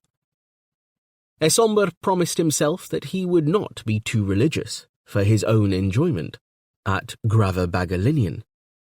As soon as the royal boat had docked, men and women had crowded into the forecourt of the palace to seek a word with the king. By law, all supplications had to go through the Scrutina, but the ancient tradition of making a plea direct to the king died hard. The king preferred work to idleness, tired of waiting and of watching his courtiers gyrate themselves into states of breathlessness. He agreed to hold audience in a nearby room. His runt sat alertly by the small throne, and the king patted him now and again. After the first 2 supplicants had come and gone, Bardol Carabancity appeared before the king. He had thrown an embroidered waistcoat over his chaffrel. Jandol Anganol recognized the man's strutting walk and frowned as a florid bow was sketched in his direction. "This man is Bardol Carabancity, sire," said the Chancellor on trial, standing at the king's right hand. "You have some of his anatomical designs in the royal library." The king said, "I remember you. You are a friend of my ex-chancellor, Sartori Irvrash." Carabancity blinked his bloodshot eyes. "I trust that Sartori Irvrash is well, sire, despite being an ex-chancellor." "He has fled to Sibornal. If that can be called being well. What do you want of me?" Firstly, a chair, sire, since my legs pain me to stand. They contemplated each other. Then the king motioned a page to move a chair below the dais on which he sat. Taking his time about getting himself settled, Carabansity said, I have an object to set before you, priceless, I believe, knowing your majesty to be a man of learning. I am an ignorant man, and stupid enough to dislike flattery. A king of Bolian concerns himself with politics merely to keep his country intact. We do whatever we do the better for being better informed. I can break a man's arm better if I know how his joints work. The king laughed. It was a harsh sound, not often heard from his mouth. He leaned forward. What is learning against the increasing rage of Freya? Even the all-powerful Akhanaba seems to have no power against Freya. Carabansity let his gaze rest on the floor. I know nothing of the all-powerful majesty. He does not communicate with me. Some public benefactor scribbled the word atheist on my door last week, so that is my label now. Then take care of your soul. The king spoke less challengingly now, and lowered his voice. As a deuteroscopist, what do you make of the encroaching heat? Has mankind sinned so gravely that we must all perish in Freya's fire? Is not the comet in the northern sky a sign of coming destruction, as the common people claim? Majesty, that comet, Yarap Rombri's comet, is a sign of hope. I could explain at length, but I fear to vex you with astronomical reckoning. The comet is named after the sage cartographer and astronomer Yarap Rombri of Kevassian. He made the first map of the globe, setting Otasal, as this city was then called, in the center of the map, and he named the comet. That was 1,825 years ago. One great year. The return of the comet is proof that we circle about Freya like the comet, and will pass it by with no more than a slight singe. The king thought. You give me a scientific answer, just as Sartori Irvrash did. There must also be a religious answer to my question. Carabansity chewed his knuckle. What does the holy Panovalan Empire say on the subject of Freya? For Akha's sake, it dreads any manifestation in the sky, and therefore uses a comet only to increase the fear of the people. It declares one more holy drumble to eliminate the Phagors from our midst. The Church's argument is that if those creatures without souls are eliminated, the climate will immediately cool. Yet we are given to understand that, in the years of ice, the Church then claimed it was the ungodly Phagors which brought the cold. So their thinking lacks logic, like all religious thinking. Don't vex me. I am the Church in Bolian. Majesty, apologies. I merely speak true. If it offends you, send me away, as you sent Sartori Irvrash away. That fellow you mention was all for wiping out the Ancipitals. Sire, so am I, though I depend on them myself. If I may again speak truth, your favoring of them alarms me, but I will not kill them for some silly religious reason. I would kill them because they are the traditional enemy of mankind. The Eagle of Bolian banged his hand down on the arm of his chair. The Chancellor on trial jumped. I'll hear no more. You argue out of place, you impertinent Hratok. Carabansity bowed. Very well, sire. Power makes men deaf, and they will not hear. It was you, not I, sire, who called yourself ignorant. Because you can threaten with a look, you cannot learn. That is your misfortune. The king stood. The Chancellor on trial shrank away. Carabansity stood immobile, his face a patchy white. He knew he had gone too far. But Jandal Anganol pointed at the cringing Chancellor. I tire of people who cower before me like this man. Advise me as my adviser cannot, and you shall be Chancellor, no doubt to prove as vexing as your friend and predecessor. When I remarry and ask for wife the daughter of King Seiren Stund of Oldorando, this kingdom will be linked more firmly with the holy Panovalan Empire, and from that we shall derive strength. But I shall come under much pressure from the Khazar to obliterate the Ancipital race, as is being done in Panoval. Borleon is short of soldiers and needs Phagors. Can I refute the Khazar's edict through your science? Carabansity pulled at a heavy cheek. Panoval and Oldorando have always hated Phagis, as Borleon never did. We are not on ancipital migratory routes, as is Oldorando. The priests have found a new pretext to wage an old war. There is a scientific line you might take, sire. Science that would banish the Church's ignorance, if you'll forgive me. Speak, then, and my pretty runt and I will listen. Sire, you will understand, your runt will not. You must know by repute the historical treatise entitled The Testament of Rainy Leyen. In that volume, we read of a saintly lady, Vryden, wife of the sage Rainy Leyen. Vryden unraveled some of the secrets of the heavens where she believed, as I do, that truth, not evil, lives. Vryden perished in the great fire which consumed Oldorando in the year 26. That is 355 years ago. 15 generations, though we live longer than they did in those times. I am convinced that Vryden was a real person, not an invention of an Ice Age tale, as the Holy Church would have us believe. What's your point? Asked the king. He began to pace sharply about, and Yuli skipped after him. He remembered that his queen set great store by the book of Rainy Leyen, and read parts of it to Tatro. Why, my point is a sharp one. This same Vryden lady was an atheist, and therefore saw the world as it is, unobscured by imagined deities. Before her day, it was believed that Freya and Batalix were two living sentinels who guarded our world against a war in heaven.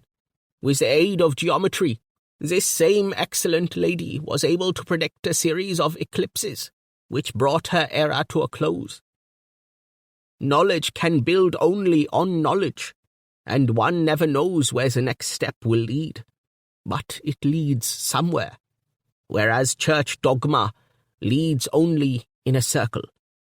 The Church's very emblem is that circle, which I prefer to your fumbling steps into darkness. I found a way to see through the darkness into light, with the aid of our mutual acquaintance, Sartori Irvrash. I ground some lenses of glass, like the lens in the eye. He described how they had constructed a telescope. Through this instrument, they studied the phases of Hippocrene and the other planets in the sky. This intelligence they kept to themselves, since the sky was not a popular subject in those nations under the religious sway of Panoval. One by one, these wanderers revealed their phases to us. Soon we could predict their changes exactly. There's Dutroscopy. From there, Sartori Irvrash and I backed our observations by calculations. Thus, we came on the laws of heavenly geometry, which we think must have been known to Yarap Rombri. But he suffered martyrdom at the hands of the Church. These laws state that the orbits of the worlds lie about the sun Batalix, and the orbit of Batalix lies about Freya, and the radius vector of the solar movements covers equal areas of space in equal times. We discovered also that the vast planet called by Vryden Kaidor has its orbit not about Ptolix, but about Helliconia, and is therefore a satellite body or moon. The king stopped pacing to ask sharply, "How could people like us live on this Kaidor?" The question was so at variance with his previous reluctant interest that Carabansity was surprised. It is merely a silver eye, sire, not a true world like Helliconia or Hippocrene. The king clapped his hands. "Enough. Explain no more. You could end as did Yerap Rombri. I understand nothing." If we could make these explanations clear to Panoval, then we might change their out-of-date thinking. If the Kassar could be coaxed to understand celestial geometry, then he might come to appreciate a human geometry enough to allow mankind and ancipitals to revolve about each other, as Batalix and Freya do, instead of promulgating his holy drumbles, which upset orderly life. He was about to launch into further explanation when the king made one of his impatient gestures. "Another day. I can't listen to much hearsay at a time. Though I appreciate the cunning of your thought. You incline to go with circumstances, even as I do. Is this what you came here for?" For a while, Carabansity faced the sharp gaze of the king. Then he said, "No, your majesty. I came like many of your faithful subjects, hoping to sell you something." He brought from his belt the bracelet, with the 3 sets of numbers which he had discovered on the corpse, and presented it to his majesty. "Did you ever see a jewel like this before, your majesty?" His majesty regarded it with surprise, turning it over in his hand. "Yes," he said. "Yes, I've seen this very bracelet before, in Matrisil. It is indeed strange, and it came from a strange man, who claimed to have come from another world, from your Kaidor." He closed his mouth after this mysterious speech, as if sorry to have spoken. He watched the numbers in the piece of jewelry writhing and changing for a while, and said, "You can tell me at a more leisurely time how this arrived in your possession. Now this audience is closed. I have other matters to attend to." He closed his hand over the bracelet. Carabansity broke into pained protest. The king's demeanor changed. Rage burned from his eyes, and from every line of his face. He leaned forward like a predatory bird. "You atheists will never comprehend that Bolian lives or dies by its religion. Are we not threatened on every side by barbarians, by unbelievers? The empire cannot exist without belief. This bracelet threatens the empire, threatens belief itself. Its wriggling numbers come from a system that would destroy us." In a less intense voice, he added, "Such is my conviction, and we must live or die by our convictions." The deuteroscopist bit his knuckle and said nothing. Jandol Anganol contemplated him, then spoke again. "If you decide to become my chancellor, return here tomorrow. We will then speak more. Meanwhile, I will keep this atheistic bauble. What will your answer be, do you think? Will you become my chief advisor?" Seeing the king place the bracelet within his clothes, Carabansity was overcome. "I thank your majesty. On that question, I must consult my own chief advisor, my wife." He bowed low as the king passed him, and swept out of the room. In a nearby corridor of the palace, the Kassar's envoy was preparing to attend the king. The portrait of Queen Myrdem Ingala was painted on an oval piece of ivory cut from the tusk of a sea beast.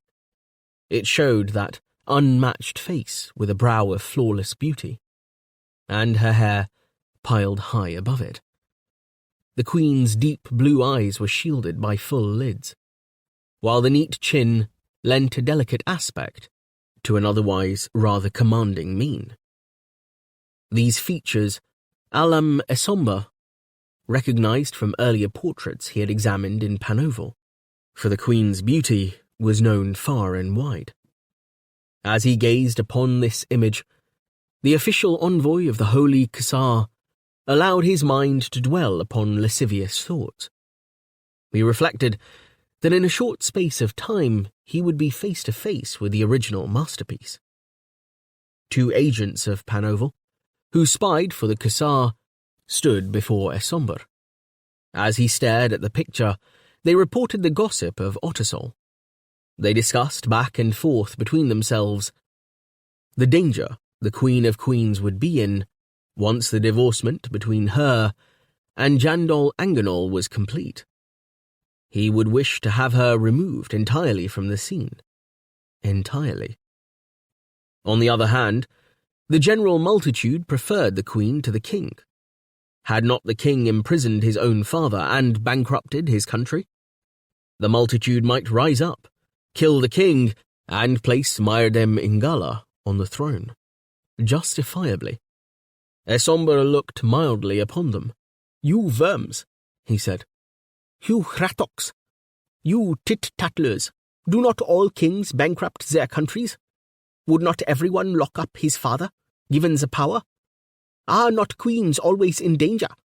Do not multitudes always dream of rising up and overthrowing someone or other?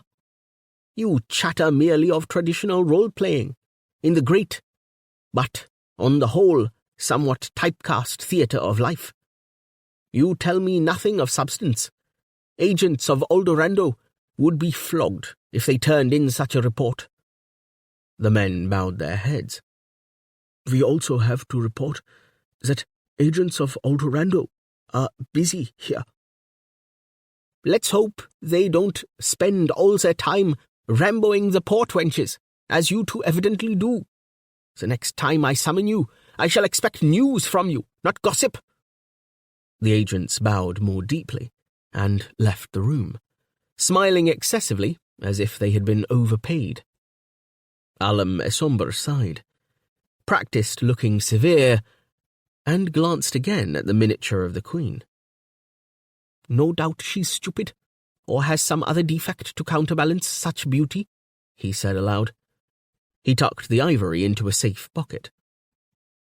The envoy to Caesar, Kirlander IX, was a noble of the deeply religious Taker family, with connections in the deep-dwelling holy city itself. His austere father, a member of the Grand Judiciary, had seen to it that promotion of his son, who despised him, had come early. Esomber regarded this journey to witness his friend's divorcement as a holiday. On holiday, one was entitled to a little fun.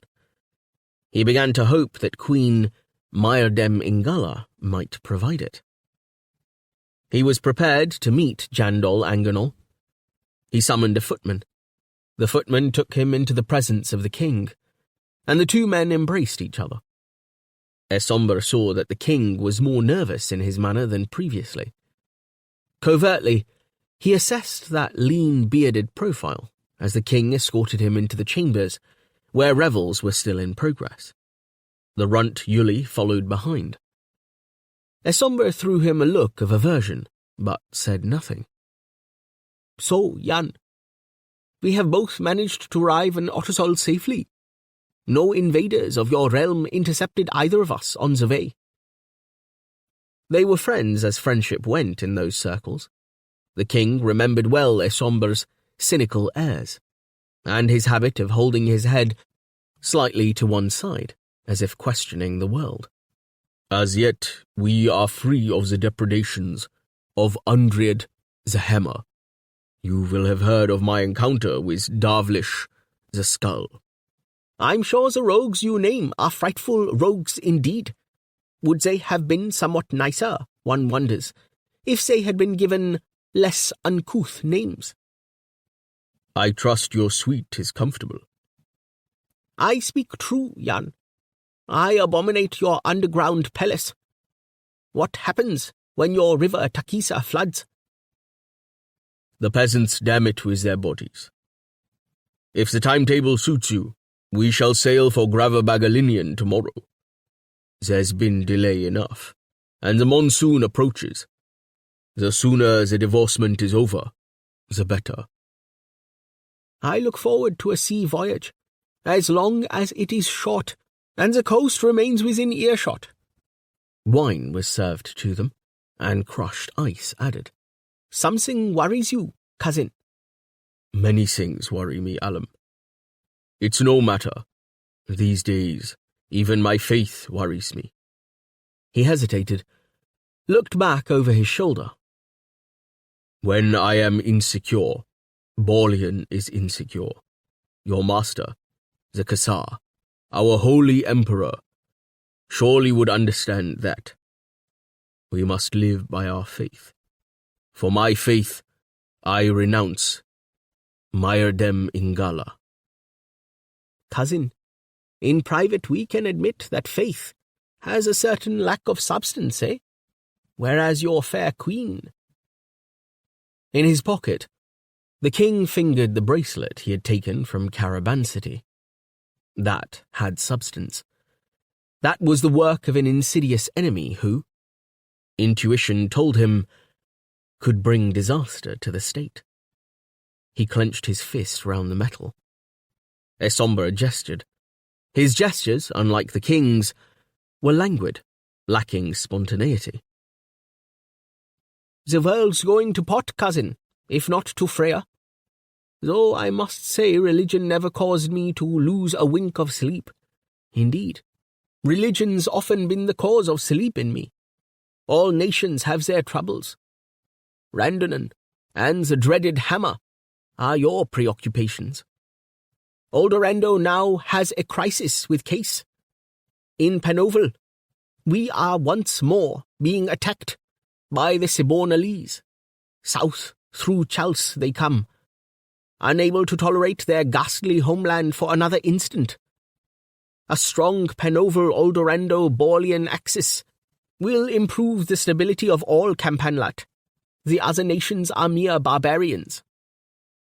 Alum, you are requested to cheer me, not depress me. On the eve of my divorcement from Myrdem Ingala. The envoy drained his glass. One woman's much like another. I'm sure you'll be blissfully happy with little Simoda Tal. He saw the pain on the king's face. Jandol Anganol said, looking away towards the dancers, My son should be marrying Simoda Tal. But I get no sense from him. Myrdem Ingala understands that I take this step in the interests of Baulian. By the boulders, does she indeed? Esomber felt inside his silk jacket and produced a letter. You had better read this, which has just come to my hand. Seeing Myrdem Ingala's bold handwriting, Jandol Anganol took the sheet tremblingly and read. To the Holy Emperor, Kassar Kilanda IX, head of the Holy Panovalan Empire, in the city of Panoval, in the country of that name.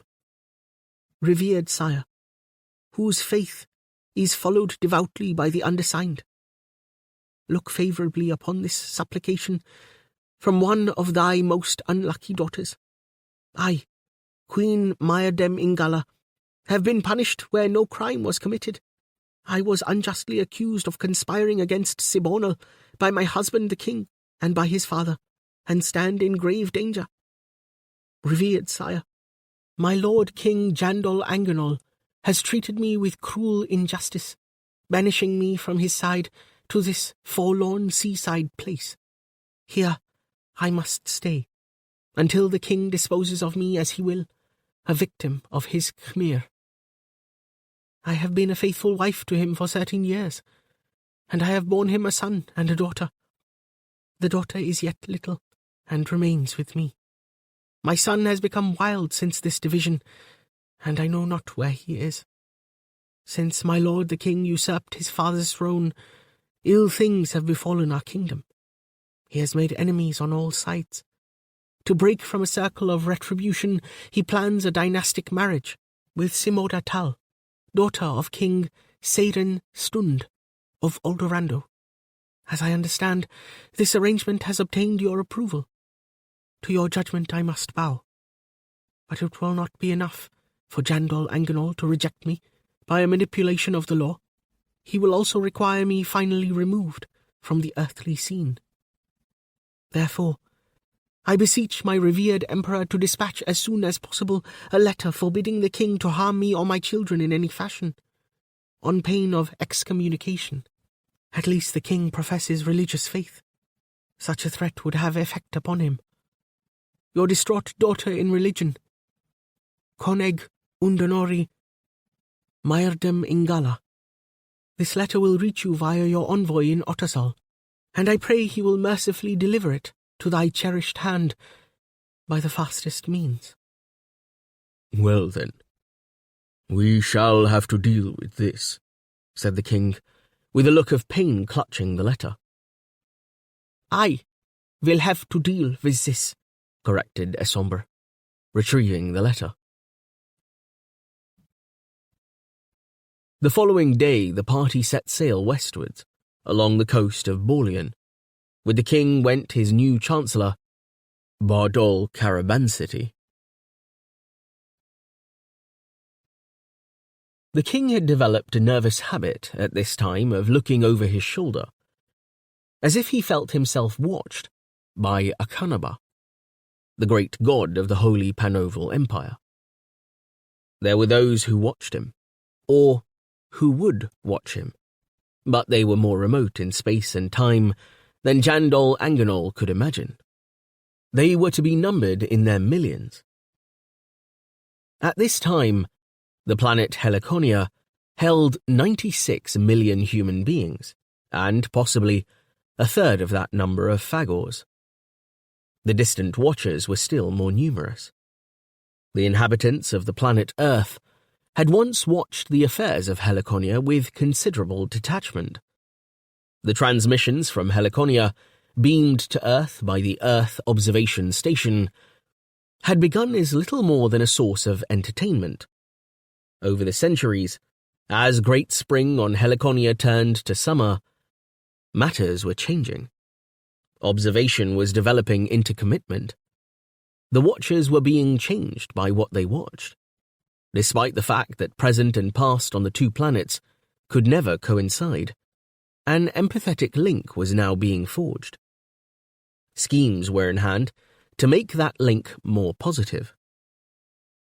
The increasing maturity, the increasing understanding of what it was to be an organic entity, was a debt which the peoples of Earth owed to Helliconia. They now saw the embarkation of the king from Ottersol not as Tatro saw the wave on the beach, as a separate event, but rather as a strand in an inescapable web of cosmology, culture, and history. That the king possessed free will was never in dispute among the observers, but whichever way Jandol Anganol turned to exert his will, a ferocious one, the infinite linkages of the continuum closed behind him again, to leave little more trace than the keel of his ship upon the Sea of Eagles. Although the terrestrials viewed the divorce with compassion, they saw it less as an individual act than as a cruel example of a division in human nature between mistakenly romantic readings of love and duty. This they were able to do, because something of Earth's long crucifixion was over. The upheaval of Jandol Anganol's divorce from Mayerdem Ingala took place in the year 381, by the local Borleon Aldorando calendar. As the mysterious timepiece had indicated, on Earth the year was 6,877 years after the birth of Christ, but this suggested a false synchronicity, and the events of the divorce would become real to the peoples of Earth only when a further 1,000 years elapsed. Dominating such local dates was a cosmic one, with more meaning. Astronomical time in the Heliconian system was at full flood. The planet and its sister planets were approaching periastron, the nearest point in the orbit to the brilliant star known as Freya. It took Helliconia 2,592 Earth years to complete one great year in its orbit around Freya, during which time the planet endured extremes of heat and cold. Spring was over. Summer, the enervating summer of the great year, had arrived. Summer's duration would extend over 2 1/3 Earth centuries.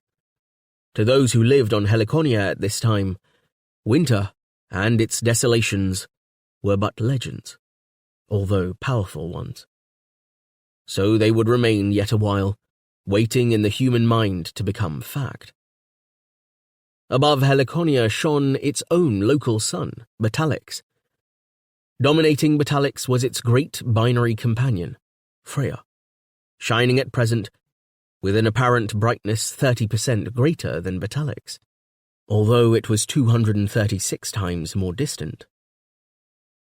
Despite their involvements in their own history, the observers on Earth watched Heliconian events closely. They saw that strands of the web, the religious strand not the least, had been woven long ago, which now entangled the king of Baulion. 3. A premature divorce.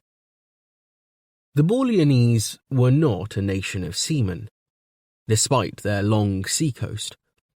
It followed that they were not great shipbuilders like the Sibornalese, or even some nations of Hespagorat. The ship that took the king to Gravabagalinian and divorce was a small brig with round bows. It kept the coast in sight most of the time, and navigated by traverse board, on which the mean course made good during each watch was calculated from the positions of pegs inserted on the board.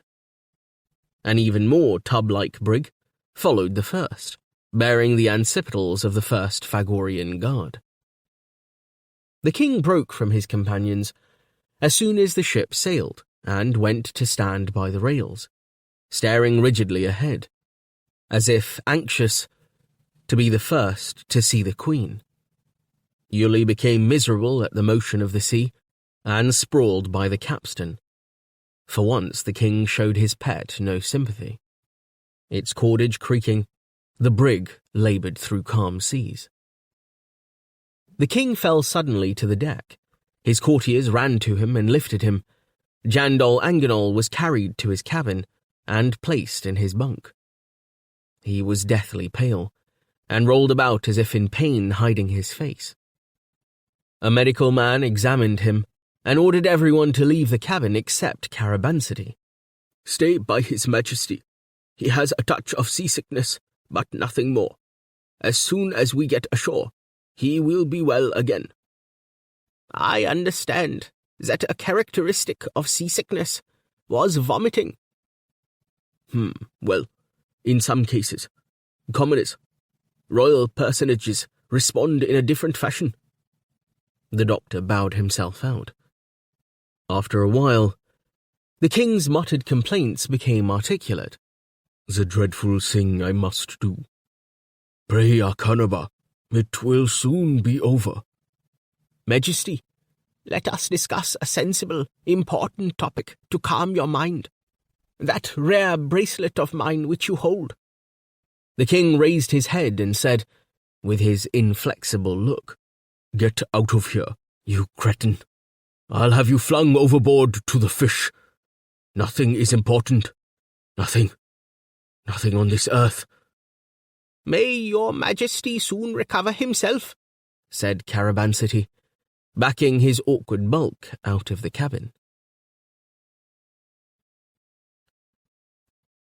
The ship made fair progress westwards, and sailed into the little bay at Gravabagalinian on the morning of the second day at sea. Jandol Anganol, suddenly himself again, walked down the gangplank and into the surf, There was no jetty at Gravabagalinian, with Alam Esomber close behind him, holding up his cloak-tails.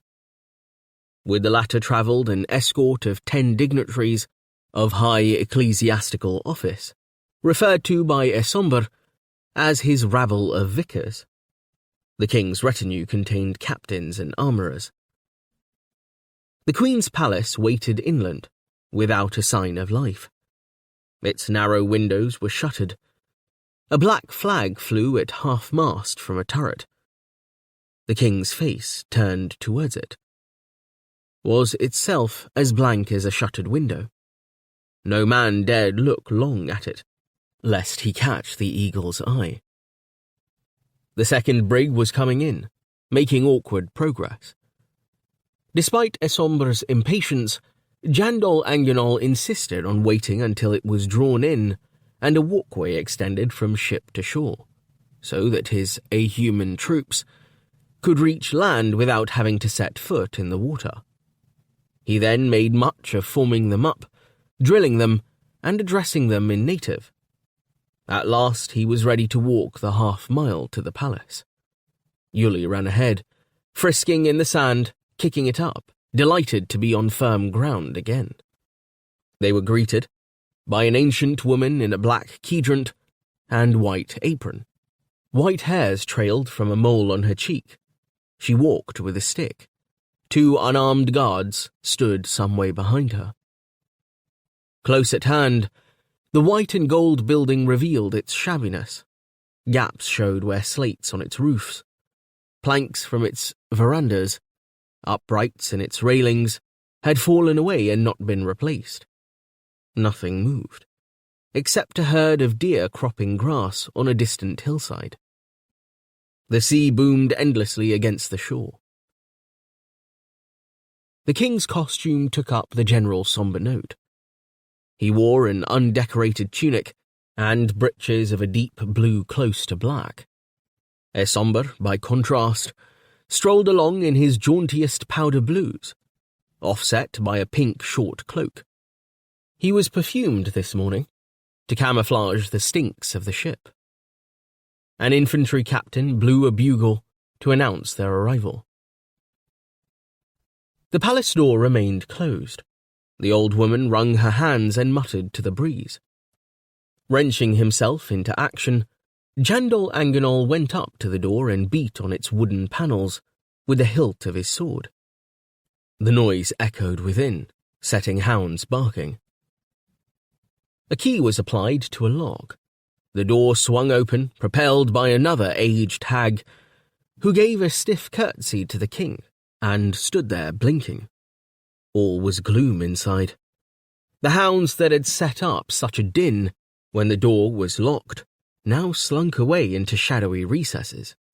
Perhaps Akanaba, in his somewhat temperamental mercy, has sent the plague here, suggested Esomber, thus releasing the occupants from earthly sorrow and rendering ours an unnecessary journey. The king gave a shout of greeting. A light showed at the top of the stairs where all was otherwise dark. They looked up to see a woman carrying a taper. She bore it above her head, so that her features were in shadow. As she descended the stairs, every step creaked. As she neared those waiting below, the light from outside began to illumine her features. Even before that, something in her carriage declared who she was. The glow strengthened. The face of Queen Mayardem Ingala was revealed. She stopped a few paces in front of Jandol Anganol and Esomber, and curtsied first to the one, then the other. Her beauty was ashen, her lips almost colourless, her eyes dark in her pallid face.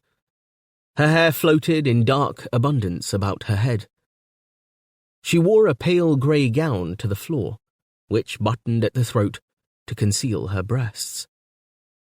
The queen spoke a word to the crone, who went to the doors and closed them, leaving Esomber and Jandol Anganol in the dark, with the intrusive Phagor runt behind them. That dark revealed itself as seamed with threads of light. The palace was flimsily built of planking. When the sun shone on it, a skeletal aspect was revealed. As the queen led them to a side room, slivers of light disclosed her presence. She stood awaiting them in the middle of a room defined by thin geometries of illumination, where daylight slit round shuttered windows. "Nobody is in the palace at present," Myrdem Ingala said, "except for me and the princess, Tatroman Adala. You may kill us now, and there will be no witnesses except the all-powerful." "We do not intend to hurt you, madam," said Esomber. He walked over to one of the windows and opened the shutters, turning in the dusty light. He saw the husband and wife standing close in the almost empty room. Myrdem Ingala pursed her lips and blew out her taper. Jandol Anganol said, "Kuna, as I've said, this divorce is a question of state policy." His manner was abnormally subdued. "You may force me to accept it. You can never make me understand it." Esomber opened the window and called for his retinue and for Abstrog Athenat. "The ceremony will not detain you long, madam," he said. He paraded into the center of the room and bowed to her. "My name is Esomber, of the Esombers. I am the envoy and representative in Balian of the great Kasar Kilander IX, the Father Supreme of the Church of Akanaba, and Emperor of Holy Panoval. My function is to act as witness on behalf of the Father Supreme in a brief ceremony. That is my public duty. My private duty is to declare that you are more beautiful than any representation of you could ever be." To Jandol Anganol she said faintly, "After all we have been to each other." Continuing without altering the tone of his voice, Esomber said, "The ceremony will absolve King Jandol Anganol from any further marital ties. Under this special bill of divorcement, granted by the Father Supreme himself, you two will cease to be husband and wife. Your vows will be rescinded, and you will renounce the title of queen." "Upon what grounds am I to be divorced, sir? What is the pretext? How has the revered Khazar been told I have offended to be treated like this?"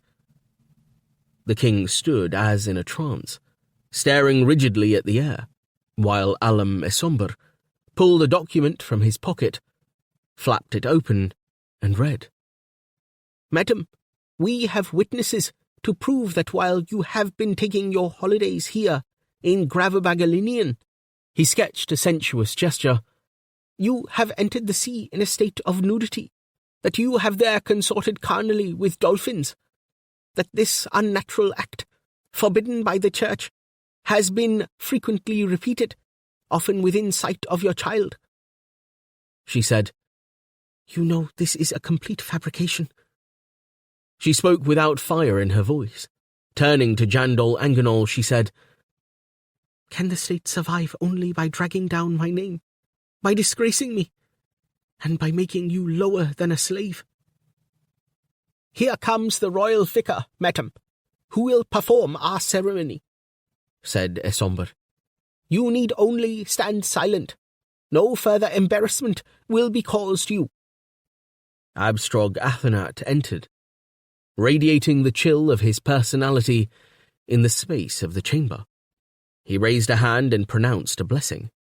2 small boys playing the pipes stood behind him. The queen said coldly, "If this holy farce must take place, I insist that Yuli be removed from the room."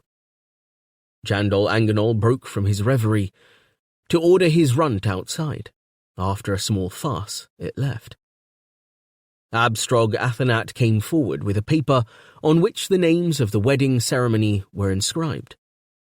He took the hands of the king and queen, making each hold a side of the paper, which they did as if hypnotized. He then read the bill out in a high, clear voice. Esomber looked from one to the other of the royal pair.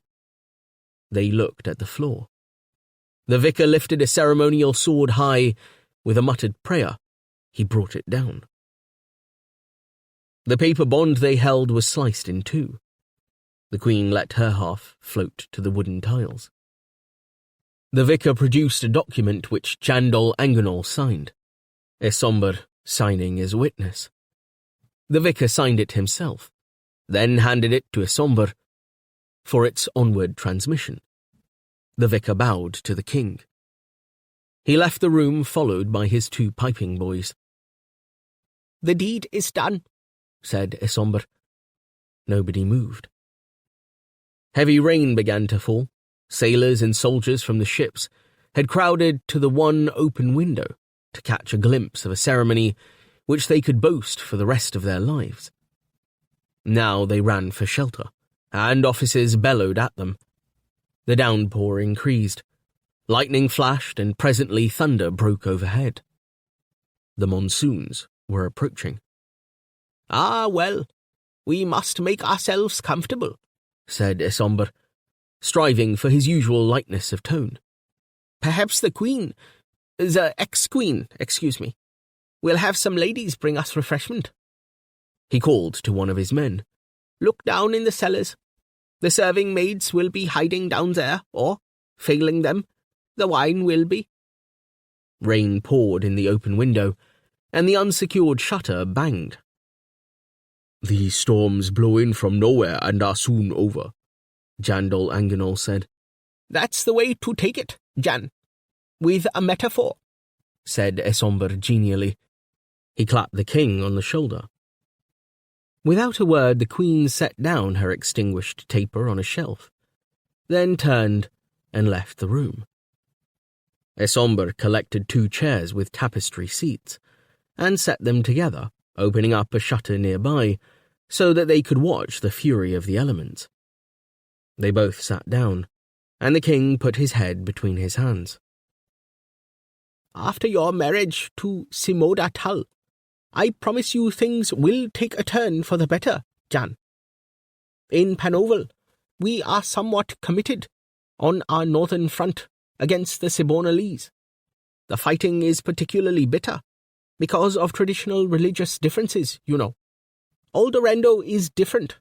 After your forthcoming marriage, you should find that Oldorendo will commit themselves to your side. They have difficulties themselves, and this is quite likely, Case may sue for peace after the marriage. Case, after all, has blood ties with Oldorendo. Right through Oldorendo and Case runs the east-west migratory route of the Phagors and of the subhuman races like the Madis. As you know, dear Simoda Tull's mother, the Queen, is herself a protognostic, let's say. That little term, subhuman, is prejudicial. And the Casey, it's a wild place. So if they make peace with Balian, we might even, who knows, induce them to attack Randonan. That would leave you free to deal with the Modriat trouble, and the fellows with the amusing names." "Which would suit Panoval well," said Jandol Anganol. Esomber nodded. "It would suit everyone well. I'm all for being pleased, aren't you?" His man returned, accompanied by peals of thunder and 5 anxious ladies who bore wine jars and were goaded forward by Phagors. The entrance of these ladies put a different aspect on affairs, even to the king, who got up and began to walk about the room as if just learning to use his legs. The ladies, finding no harm was immediately being offered, began to smile and fell readily into their accustomed roles of pleasing male guests and getting them as drunk as possible as soon as possible. The royal armourer and various captains put in an appearance and joined in the drinking. As the storm continued, lamps were lit, other pretty captives were brought in and music was played. Soldiers under canvas canopies brought a banquet from the brig. The king drank persimmons wine and ate silver carp with saffron rice. The roof leaked. "I'll speak to Mayerdem Ingala and see my little daughter Tatro," he said, a while later. "No, that would be inadvisable. Women can humiliate men. You're the king, she's nobody. We'll take the daughter away with us when we leave. When the sea is calm. I'm for spending the night in this hospitable sieve of yours." After a while, to overcome the king's silence, Esomber said, "I have a gift for you. This is a good time to present it, before we are too drunk to focus our eyes." He wiped his hands on his velvet suit and felt in a pocket, from which he produced a delicate, thin box with an embroidered cover. "This is a gift from Bathkanet She, Queen of Aldorendo, whose daughter's hand you are to take in marriage. The queen executed the embroidery herself." Jandol Anganol opened the box.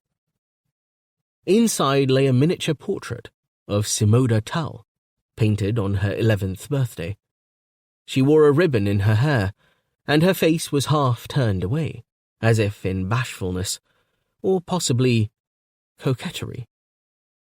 Her hair curled richly, but the artist had not disguised her parrot looks. The prominent nose and eyes of Amadi showed clear. Jandol Anganol held the portrait at arm's length, trying to read what might be read. Simoda Tal carried a model of a castle in one hand, the castle on the Val Voral, which was part of her dowry. "She's a pretty girl, and no mistake," said Esomber, enthusiastically. 11 and a half is the most lascivious age, whatever people pretend. Frankly, Jan, I envy you.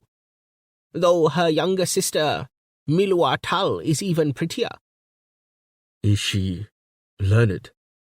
"Is anyone learned in Aldorendo? Not if they follow the example of their king."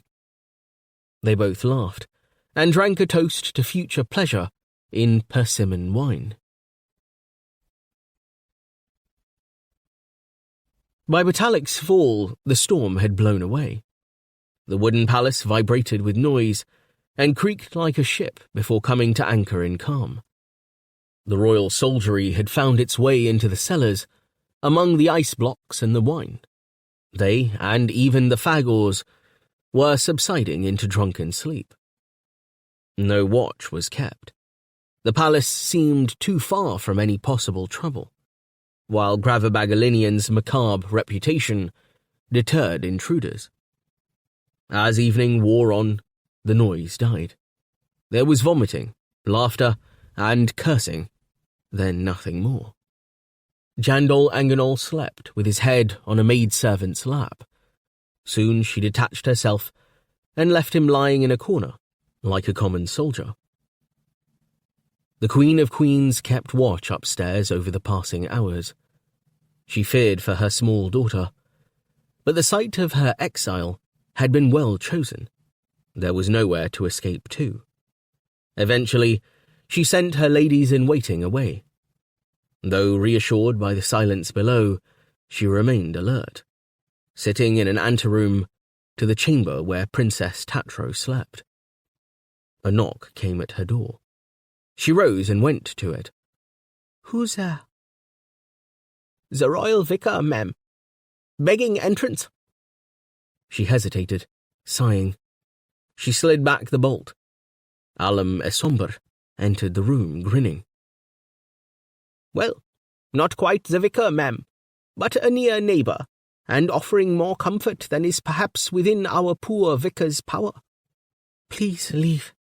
I do not wish to talk with you. I am unwell. I shall call the guard." She was pale. Her hand trembled as she rested it against the wall. She mistrusted the smile on his face.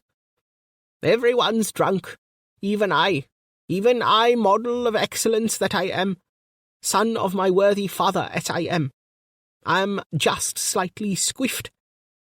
He kicked the door shut behind him and grasped her arm, pushing her before him until she was forced to sit down on the couch. Now, don't be so inhospitable, ma'am. Make me welcome, because I am on your side. I have come to warn you that your ex-husband means to kill you. Your circumstances are difficult, and you and your daughter need protection. I can give you that protection, if you behave kindly to me. I was not being unkind. I am merely frightened, sir. But I am not to be frightened into anything I would regret later. He took her into his arms, despite her struggles. Later? That's the difference between our sexes, ma'am. That for women there's always a later. The prevalence of pregnancy among you must account for all the laters. Let me into your fragrant nest tonight, and I swear you shall not regret any laters. Meanwhile, I will have my nows. Mayardem Ingala hit him across the face. He sucked his lips. Listen to me. You wrote a letter to the Kassar in my care, did you not? My lovely ex-queen. In it, you said that King Jan intended to kill you. Your delivery boy betrayed you. He sold the letter to your ex-husband, who has read every mischievous word you wrote. Skafba betrayed me. No, he's always been in my service. Esomber shook her by the arms. In your new position, you have no one you can depend on. No one except me. I will be your protector if you behave. She broke into weeping. Jan loves me still. I know it. I understand him. He hates you and lusts for the embrace of Simodatal. He unfastened his clothes. At that moment the door opened and Bardol Karabansity lumbered in and marched to the centre of the room. He stood with his hands on his hips, fingers of his right hand over the hilt of his knife. Esomber jumped up, clutching his trousers, and ordered the Dutroscopist out. Karabansity stood his ground. His face was heavy and flushed. He looked like a man accustomed to butchery. I must ask you to cease consoling this poor lady immediately, sir. I venture to trouble you, because there is no guard on the palace, and an army approaches from the north. Find someone else. This is an emergency. We are about to be slaughtered. Come. He led along the corridor. Esomber looked back at Mayardem Ingala, who stood rigid, staring at him with defiant gaze. He cursed and hurried after Karabansity. At the end of the corridor was a balcony which overlooked the rear of the palace. He followed Karabansity onto it, and stared out into the night. The air was warm and heavy, and seemed to hug the sea noise to itself. The horizon lay under the weight of the enormous sky. Near at hand were small moving tongues of flame, winking in and out of existence. Esomber stared at them uncomprehendingly, still half drunk. Men approaching through trees, Karabansity said, at his elbow. Perhaps only 2 of them by my count.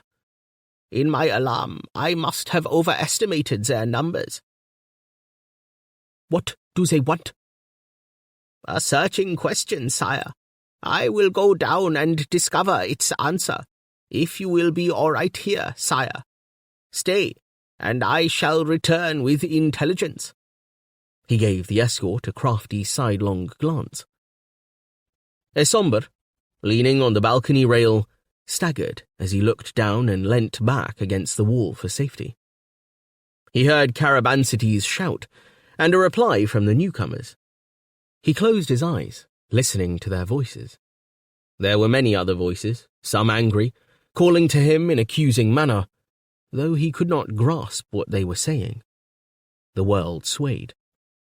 He roused to hear Karabansity calling him from below. What's that you say?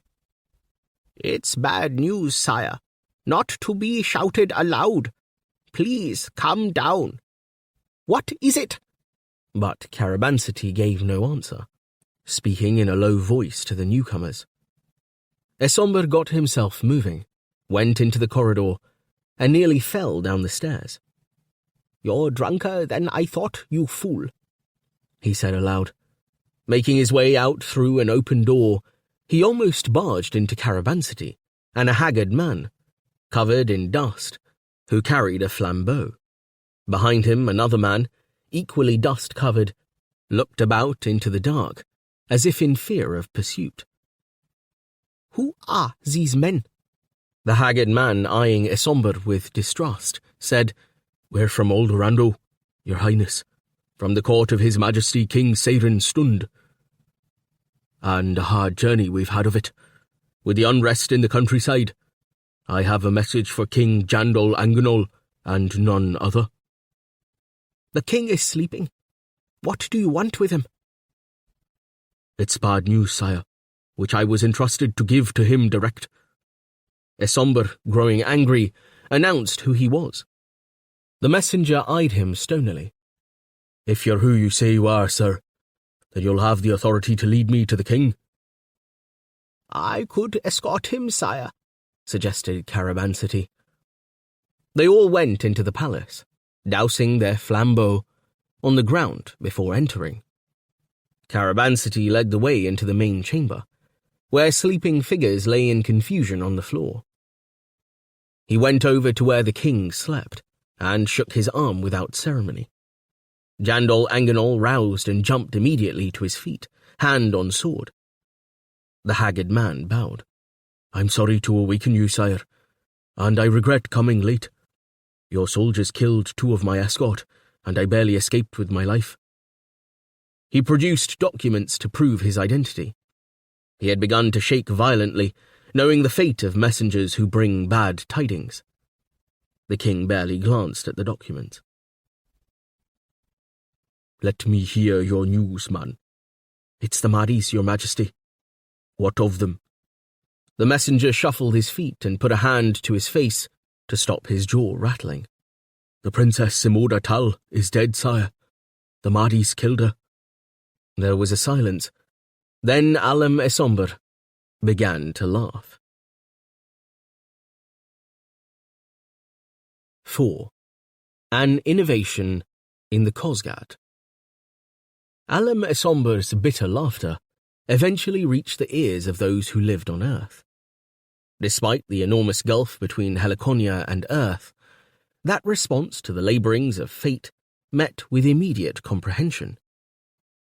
Between Earth and Helliconia, a kind of relay was interposed. The Earth observation station called Avernus. The Avernus had its orbit about Helliconia, as Helliconia had its orbit about Batalix, and as Batalix had its orbit about Freya. Avernus was the lens through which terrestrial observers experienced events on Helliconia. The human beings who worked on the Avernus dedicated their lives to a study of all aspects of Helliconia. That dedication was not of their choosing. They had no alternative. Beneath that dominating injustice, a general justice prevailed. There was no poverty on the Avernus, no one starved physically, but it was a narrow domain. The spherical station had a diameter of only 1,000 meters, most of its inhabitants living on the inside of the outer shell. And within that compass a kind of inanition prevailed, sapping life of its joy. Looking down does not exalt the spirit. Billy Zhao Pin was a typical representative of Avernian society. Outwardly, he subscribed to all the norms. He worked without industry, he was engaged to an attractive girl, he took regular prescribed exercise.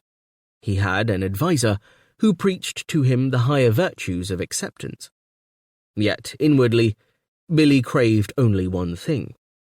He longed to be down on the Heliconian surface, 1,500 kilometers below, to see Queen Myrdem Ingala, to touch her, to speak with her, and make love to her.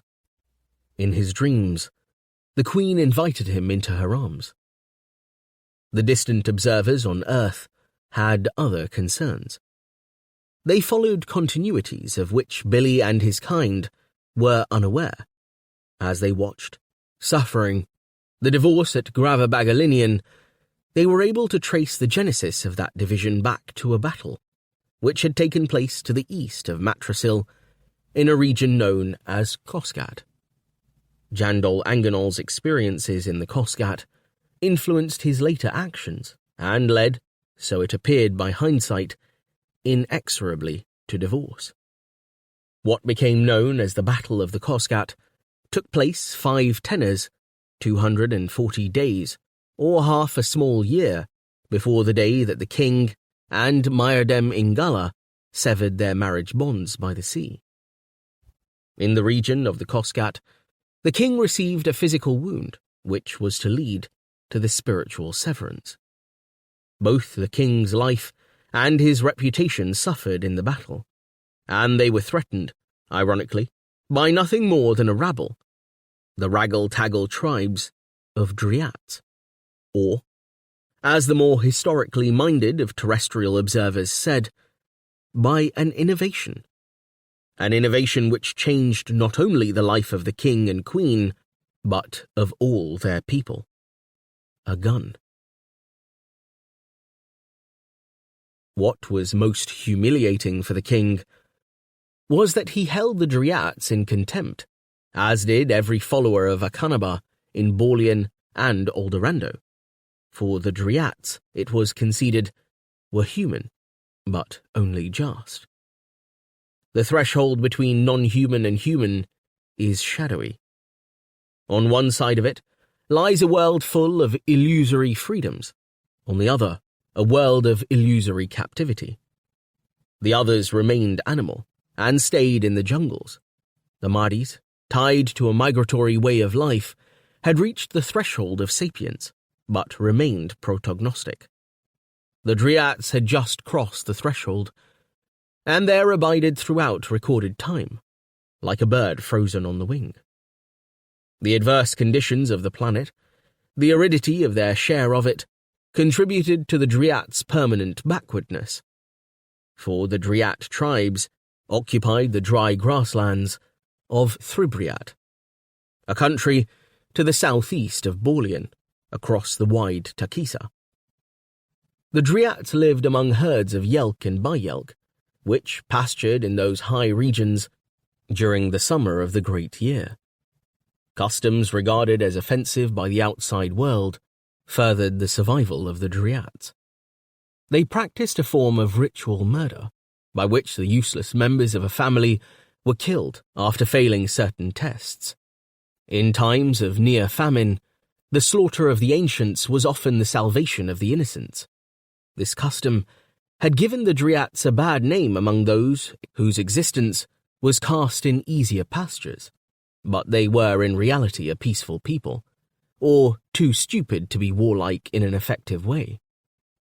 The eruption of various nations southwards along the ranges of the Niktraik, particularly those warrior nations temporarily banded together behind Undried the Hammer, had changed that. Under pressure, the Driats bestirred their bivouacs and went marauding into the lower valleys of Thribriat, which lie in the rain shadow of the massive lower Niktraik. A cunning warlord, known as Darvlish the Skull, had brought order to their ragged ranks. Finding that the simple Driat mind responded to discipline, he formed them into 3 regiments and led them into the region known as the Kosgat. His intention was to attack Jandol Anganol's capital, Matrasil. Borlean already had the unpopular Western Wars on its hands. No ruler of Borlean, not even the Eagle, could hope really to win against either Randanen or Case, since those mountainous countries could not be occupied or governed, even if conquered. Now the 5th Army was recalled from Case and sent into the Kosgat. The campaign against Darvlish was not dignified with the title of war, yet it ate up as much manpower as a war, cost as much, was fought as passionately. Thribriat, and the wilderness of the Khosgat were nearer to Matrasil than the Western Wars. Darvlish had a personal animus against Jandol Anganol and his line. His father had been a baron in Borleon. He had fought by his father's side when Jandol Anganol's father, Varpal Anganol, had appropriated his land. Darvlish had seen his father cut down by a youthful Jandol Anganol. When the leader died in battle, that was the end of fighting. No man would continue. Darvlish's father's army turned and ran. Darvlish retreated to the east with a handful of men. Varpal Anganol and his son pursued them, hunting them like lizards among the stony mazes of the Khosgat, until the Borleonese forces refused to go further because no more loot was forthcoming. After almost 11 years in the wilderness, Darvlish had another chance, and took it. "The vultures shall praise my name," became his war cry. Half a small year before the king divorced his queen, before the idea even invaded his mind, Jandol Anganol was forced to muster new troops and march at the head of them. Men were in short supply, and required pay or the loot the Khosgat would not yield. He used Phagors. The Phagor auxiliaries were promised freedom and land in return for service. They were formed into the 1st and 2nd regiments of the Royal Phagorian Guard of the 5th Army. Phagors were ideal in one respect. Both the male and female fought, and their young went into battle with them. Jandol Anganol's father, before him, had also rewarded ancestral troops with land. It was, as a result of this policy, forced on the kings by manpower shortage, that Phagors lived more comfortably in Borleon than in Aldorando, and were less subject to persecution. The 5th Army marched eastwards, through jungles of stone. The invaders melted away before it. Most skirmishes were confined to Dimday. Neither side would fight either during darkness or when both suns were high. But the 5th Army, under Kolob Ektofer, was forced to travel during full day. It travelled through earthquake country, where ravines ran obliquely across its path. Habitation was scanty. The ravines were a tangle of vegetation, but there, if anywhere, water was to be found, as well as snakes, lions, and other creatures. The rest of the land was pocked with umbrella cactus and scrub. Progress across it was slow. Living off the land was hard. Two kinds of creature dominated the plain: numberless ants and the ground sloths, which lived off the ants. The 5th caught the sloths and roasted them, but the flesh was bitter in flavour. Still, the cunning Darvlish withdrew his forces, luring the king away from his base. Sometimes he left behind smouldering campfires or dummy forts on elevated sites. Then a day would be wasted as the army investigated them. Colour Major Kolob Ektofer had seen a great explorer in his youth, and knew the wilds of Thribriat and the mountains above Thribriat, where the air finished. "They will stand. They will stand soon," he told the king one evening, when a frustrated eagle was cursing their difficulties. "The skull must soon fight, or the tribe will turn against him. He understands that well. Once he knows we're enough for Matrasil to be without our supply trains, he'll make his stand, and we must be ready for his tricks." "What kind of tricks?" Kolob Ektofer shook his head. "The skull is cunning, but not clever. He'll try one of his father's old tricks, and much good they did him. We'll be ready." The next day, Darvlish struck. As the 5th Army approached a deep ravine, forward scouts sighted the Driat host, drawn up in battle lines on the far bank. The ravine ran from northeast to southwest, and was choked with jungle. It was more than 4 times a javelin's throw across from one bank to the other. Using hand signals, the king mustered his army to face the enemy across the ravine. The Phagorian guards were stationed in front because the ranks of motionless beasts would bring anxiety into the dim minds of the tribesmen. The tribesmen were of spectral aspect. It was just after dawn, 20 minutes past 6. Freya had risen behind cloud. When the sun broke free of the cloud, it became apparent that the enemy and part of the ravine would be in shadow for the next 2 or more hours. The Fifth Army would be exposed to Freya's heat. Crumbling cliff slopes backed the Dryat array, with higher country above. On the royal left flank was a spur of high ground, its angles jutting towards the ravine. A rounded mesa stood between the spur and the cliffs, as if it had been set there by geological forces to guard the skull's flank. On top of the mesa, the walls of a crude fort could be seen. Its walls were of mud, and behind the ramparts, an occasional pennant was visible. The Eagle of Borleon and the Colour Major studied the situation together. Behind the Colour Major stood his faithful sergeant-at-arms, a taciturn man known as Bull.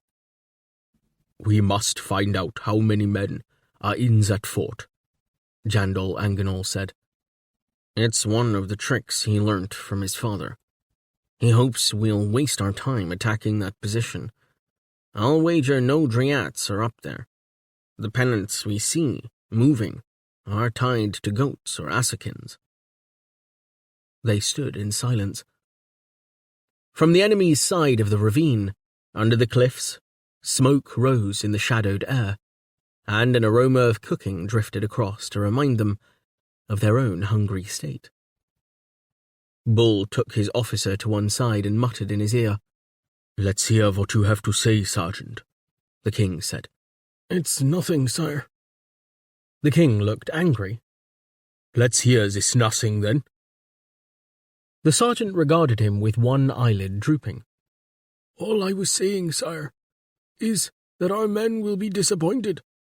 It's the only way a common man, by which I mean myself, can advance himself, sire, to join the army and hope to grab what is going. But these Dryats aren't worth looting. What's more, they don't appear to have females, by which I mean women, sire, so that the incentive to attack is, well, sire, on the low side." The king stood confronting him face to face, until Bull backed away a step. "We'll worry about women when we have routed Darvlish, Bull. He may have hidden his women in a neighbouring valley." Kolob Ektofa cleared his throat. "Unless you have a plan, sire, I'd say we have a nigh-on impossible task here. They outnumber us 2 to 1, and although our mounts are faster than theirs, in close combat our Hoxneys will be flimsy compared with their Yelk and Bayelk." "There can be no question of retreat, now that we have caught up with them at last." "We could disengage, sire, and seek for a more advantageous position from which to attack. If we were on the cliffs above them, for instance, or could capture them in an ambush, sire, by which I mean—" Jandal Anganol flew into a rage. "Are you officers or she-goats? Here we are. There stands our country's enemy. What more do you want? Why falter now, when by Freya's set we can all be heroes?" Kolob Ektofa drew himself up. "It is my duty to point out to you the weakness of our position, sire. The smell of some women as booty would have encouraged the men's fighting spirits." In a passion, Jandal Anganol said, "They must not fear a subhuman rebel. With our crossbowmen, we shall rout them in an hour." "Very good, sire. Perhaps, if you would address Darvlish as filth, it would increase our men's fighting spirit." I shall address him. A dark look was exchanged between Kolob Ectopher and Bull, but no more was said, and the former gave orders for the disposition of the army. The main body of men was dispersed along the ragged lip of the ravine. The left flank was straightened by the 2nd Phagorian Guard. The Hoxneys, numbering 50 in all, were in poor condition after their journey. They had been used mainly as pack animals. Now, they were unloaded so as to serve as cavalry animals, to impress Darvlish's men. Their loads were piled inside a shallow cave in the spur, and guards put on them, human and Phagor. If the day was not carried, those supplies would provide booty for the Dryads. While these dispositions went forward, the wing of shadow suspended from the shoulders of the opposite cliffs was retracting, like a giant sundial set to remind every man of his mortality. The Skull's forces were revealed as no less imposing than they had seemed when shrouded in blue shade.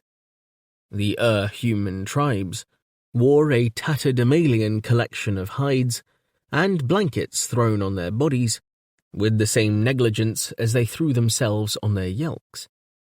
Some wore bright striped blankets rolled about their shoulders to give themselves extra bulk. Some wore knee-high boots. Many were barefoot.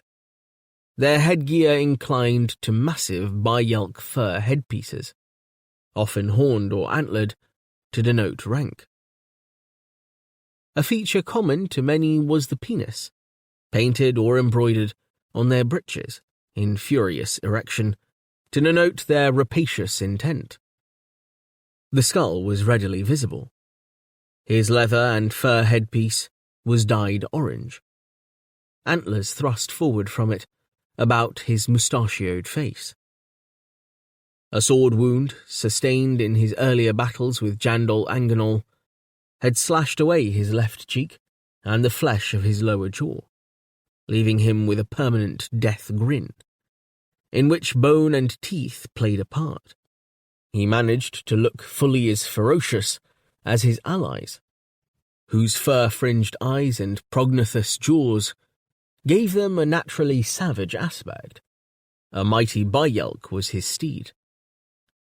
He raised his javelin above his head and shouted, "The vultures shall praise my name!" A ragged cheer came from the throats about him, echoing from the cliffs behind.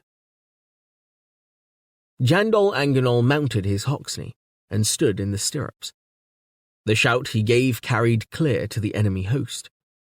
He called in pidgin Olonet, "Darvlish, have you dared to stand before your face rots away?"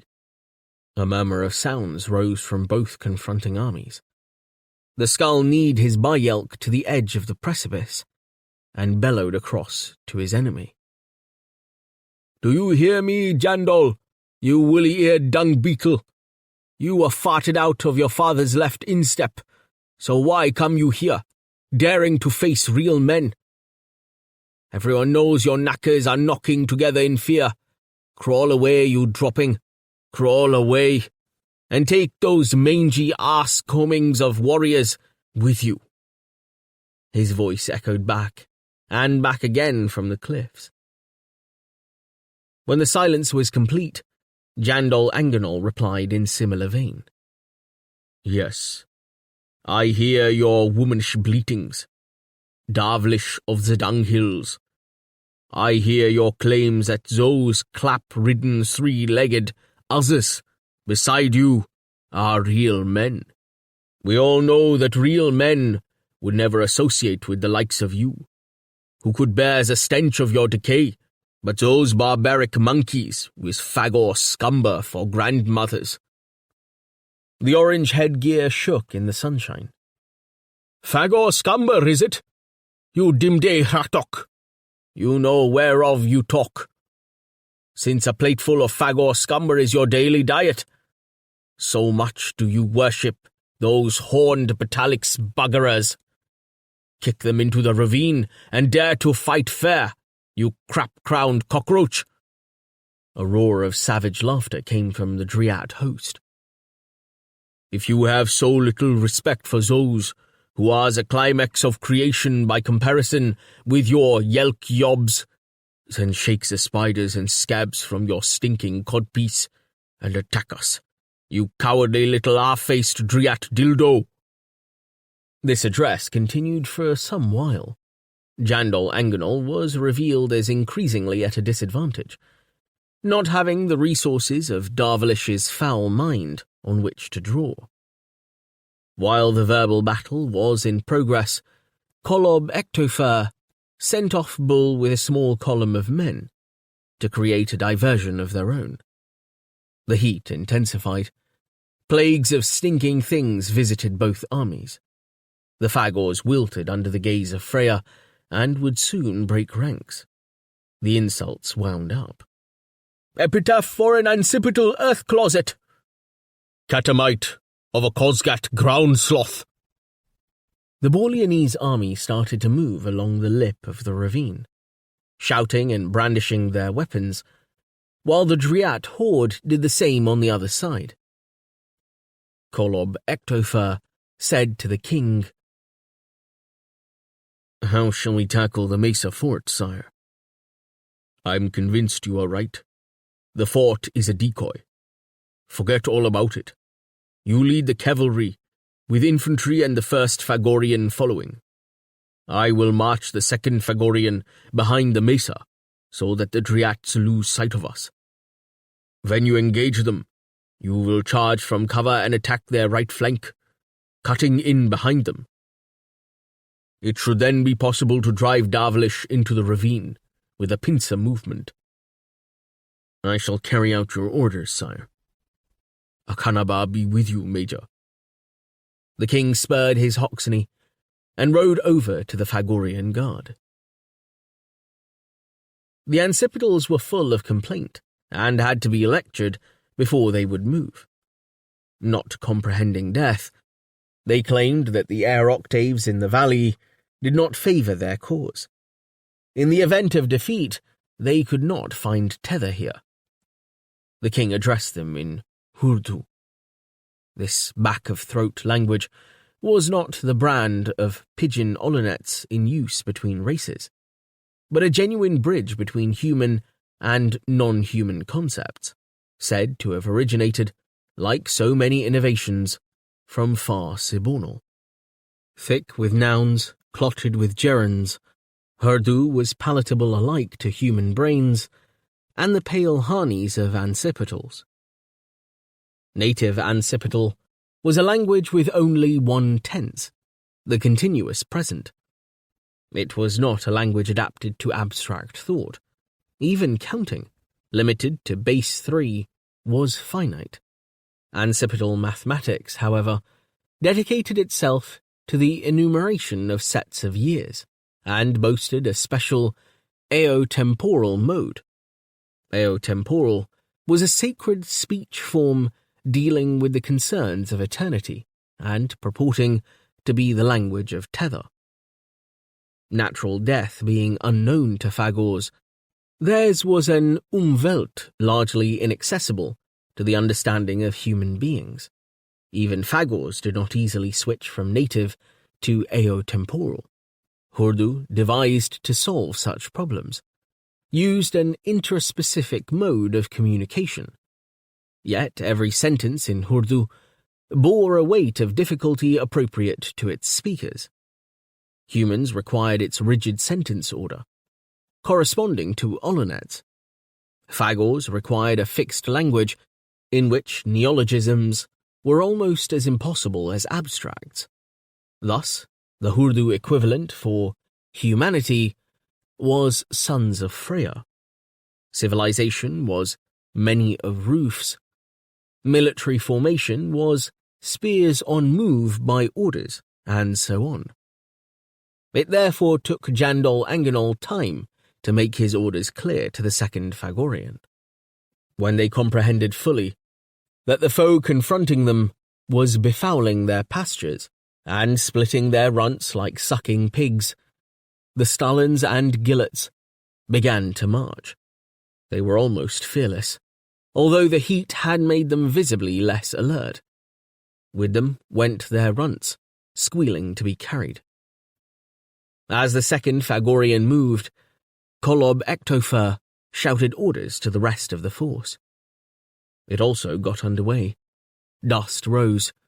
These movements awakened reciprocal movements in the Dryat company. Those ragged ranks turned from line abreast into file and marched towards confrontation. The two forces would meet on the expanse at the foot of the cliffs, between the throat of the ravine and the mesa. The pace on both sides began brisk, slowing as an encounter became inevitable. There was no question of a charge. The chosen battlefield was strewn with broken boulders, memorials to the chthonic upheavals which still dominated the land. It was a question of picking a way towards the enemy. General shouting gave way to personal insult as the opposed forces drew nearer. Boots tramped without advancing. They faced each other, reluctant to close the gap of a few feet between them. Dryat lords in the rear were bellowing and prodding without effect. Darvlish galloped back and forth behind his men, screaming abuse at them for being scab-devouring cowards. But the tribesmen were unused to this kind of warfare, preferring quick forays and quick retreats. Javelins were thrown. At last sword struck against sword and blade into body. Insults turned to screams. Birds began to gather in the sky above. Darvlish galloped the harder. Jandol Anganol's detachment appeared round the back of the mesa and charged at moderate pace towards the right flank of the Dryats, as planned. Whereupon, there were triumphant screams from the hillsides above the battle. There, protected by the shade afforded by the cliffs above them, some of the hags of the tribe, camp followers, harlots, savage dames, had crouched in ambush. They waited only for the enemy to make the anticipated move, and skirt the mesa. Leaping to their feet, they rolled boulders down the slope before them, starting a landslide which roared down upon the second Phagorian. The Phagors froze in dismay and were skittled like ninepins. Many of their children died with them. The faithful Sergeant Bull had been the first to suspect that tribal women must be close at hand. Women were his particular interest. He had moved with a small column of men while the insult address was at its height. Under cover of umbrella cactus, his column climbed down into the ravine, through its thorn entanglements, and up its farther bank, where they managed to skirt the Dryat horde and gain the cliffs without being seen. Scaling the cliffs was a feat. Bull never gave up. He led his men high above the host, where they found a path dotted with fresh human feces. They smiled grimly at the discovery, which seemed to confirm their suspicions. They scrambled higher still. When they reached another path, life became easier. They crawled along this track on hands and knees to avoid being seen by either of the armies below. Their reward was the sight of 40 or more tribal women swaddled in blankets and stinking skirts. Squatting on the hillside a little way below them, the boulders piled in front of the witches told their own tale. The climbers had had to leave their spears behind. Their only weapons were short swords. The hill was too rugged to charge down. Their best hope was to fight the hags with their own weapons, and bombard them with stones and boulders. These had to be amassed in silence, allowing no telltale stones to roll down the slope to give their position away. Bull's column was still gathering ammunition when the second Phagorian charged round the mesa, and the hags went into action. "Let them have it, my bullies!" the sergeant shouted. They sent a fusillade of stones flying. The women scattered, screaming, but not before their homemade avalanche was in action. Below them, the Phagors were obliterated. With this encouragement, the Dryat horde fought the main Borleanese force in fiercer spirit. long swords flashing in the front ranks, javelins being thrown from the rear. The confused body of men broke into struggling groups. Dust rose above the scene. Thuds, shouts, screams sounded. Bull viewed the scrimmage from his vantage point. He wanted to be down in the thick of it. He could see, intermittently, the gigantic figure of his major running from group to group, encouraging, wielding his bloody sword without cease. He could also see into the mud fort on top of the mesa. The king had been mistaken. Warriors were hiding there among Asokins. The tide of fighting surrounded the base of the mesa, except where the cliff fall covered the bodies of the Phagors of the second. Bull yelled to warn Kolob Ektofer of his danger, but nothing could be heard above the din of battle. Bull ordered his men to climb down the cliffside to the northwest and rejoin the struggle. He lowered himself down the cliff, slithering and falling until he fetched up on hands and knees on the path where the tribal hags had waited. A young woman, hit on the knee by a stone, lay close by. She drew a dagger and flung herself on Bull. He twisted her arm until it cracked and dragged her face down to the ground, kicking her weapon over the edge. "I'll deal with you later, you strumpet," he said. The women had left javelins behind in their flight. He picked one up and balanced it, looking towards the mesa. From this lower elevation, he could scarcely glimpse the backs of the men who crouched behind its walls. But one of them, watching through a slit, had sighted him. This man rose. He raised a mysterious weapon to his chest, the other end of which another man steadied over his shoulder. Tensing himself, Bull flung the javelin with all his might. It flew true at first, but dropped harmlessly outside the walls of the fort. As he watched in disgust, Bull saw a puff of smoke issue from the weapon. The two men were aiming at him. Something like a hornet whistled by his ear. Groping among the pots and stained rags the women had left behind, Bull found other javelins. He selected one and again stood poised.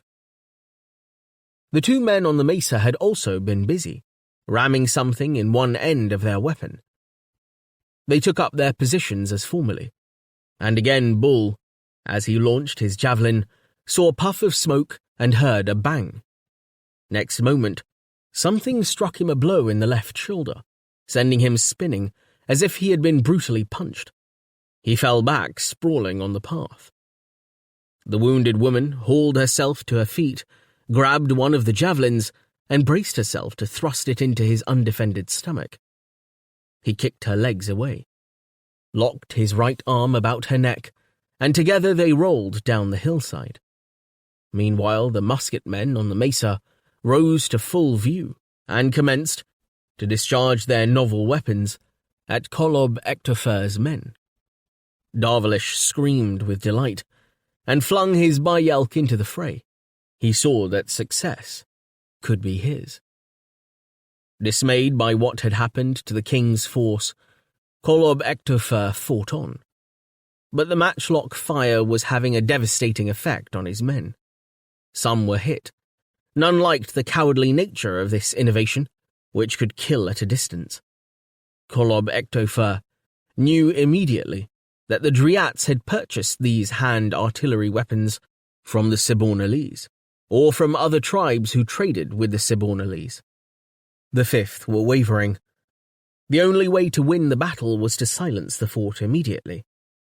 Summoning 6 hardened old campaigners to his side, he allowed them no time to pause. The struggle was going against the remnants of the king's party.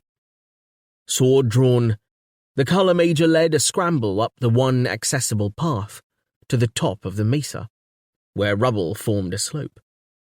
As Kolob Ektofer's party reached the fort, an explosion greeted it. One of the Sibornalese matchlocks had blown up, killing a gunner. At the same time, other guns, there were 11 all told, jammed or their powder ran out. The Driats were not expert at weapon maintenance. Demoralized, the company allowed themselves to be butchered. They expected no mercy and received none from Kolob Ektofer. This massacre was observed by the Driats, who surrounded the mesa. The king's force, or what was left of it, finding its best leaders gone, decided to retire while it was reasonably intact. Some of Kolob Ektofer's younger lieutenants made attempts to slash their way to the king's side. But their support failing them, they were themselves cut down. The rest of the force turned and ran for safety, pursued by Driats uttering blood-chilling threats. Although Kolob Ektofer and his companions put up a brave fight, they were overwhelmed. Their bodies were hacked to pieces, and the pieces kicked into the ravine. Mad with victory despite a high casualty list, Darvlish and his cohorts split into groups to hunt down survivors. By nightfall, only vultures and skulking things were still moving on the field of battle. This was the first time that firearms were used against Borleon. In a notorious house on the outskirts of Matrasil, a certain ice trader was waking. The whore, whose bed he had shared overnight, was already padding about, yawning. The ice trader raised himself on one elbow, scratched his chest, and coughed. The time was just before Freya break. "Any Pillar Mountain, Midi?" he asked. "It's on the boil," she said in a whisper. Since he had known her, Metty always drank Pellar Mountain tea in the early morning. He sat on the edge of her bed, peering through the thick twilight at her. He covered himself. Now that desire had gone, he was not proud of his thickening body. He followed her into the little kitchen-cum-washroom, which adjoined her cabin. A basin of charcoal had been blown into life with bellows. A kettle sang on it. The glowing charcoal gave the only light in the room, apart from the tatters of dawn filtering through a broken shutter. By this bad light, he observed Metty as she went about the business of making tea, as if she were his wife. Yes, she was getting old, he thought, observing her thin, lined face. Probably 29, maybe even 30. Only 5 years his junior. No longer pretty, but good in bed. Not a whore any longer. A retired whore. He sighed. She took only old friends nowadays, and then as a favour. Metty was dressed, neat and conservative, intending to go to church. "What did you say?" "I didn't want to wake you, Krilio." "It's all right." Affection rising in him, he said reluctantly, "Oh, I wouldn't want to leave without saying my thanks and farewells." "You'll be making back to your wife and family now." She nodded without looking at him, concentrating on arranging a few leaves of the herb in 2 cups. Her mouth pursed. Her movements were businesslike, like all her movements, he thought. The ice trader's boat had docked late the previous day. He had come from Lordryadry with his usual cargo, all the way across the Sea of Eagles to Ottersol, and then up the stubborn Takisa to Matrasil. On this trip, besides ice, he had brought his son, Div, to acquaint him with the traders on the route, and to introduce Div to Metty's house, to which he had been coming for as long as he had been trading with the royal palace.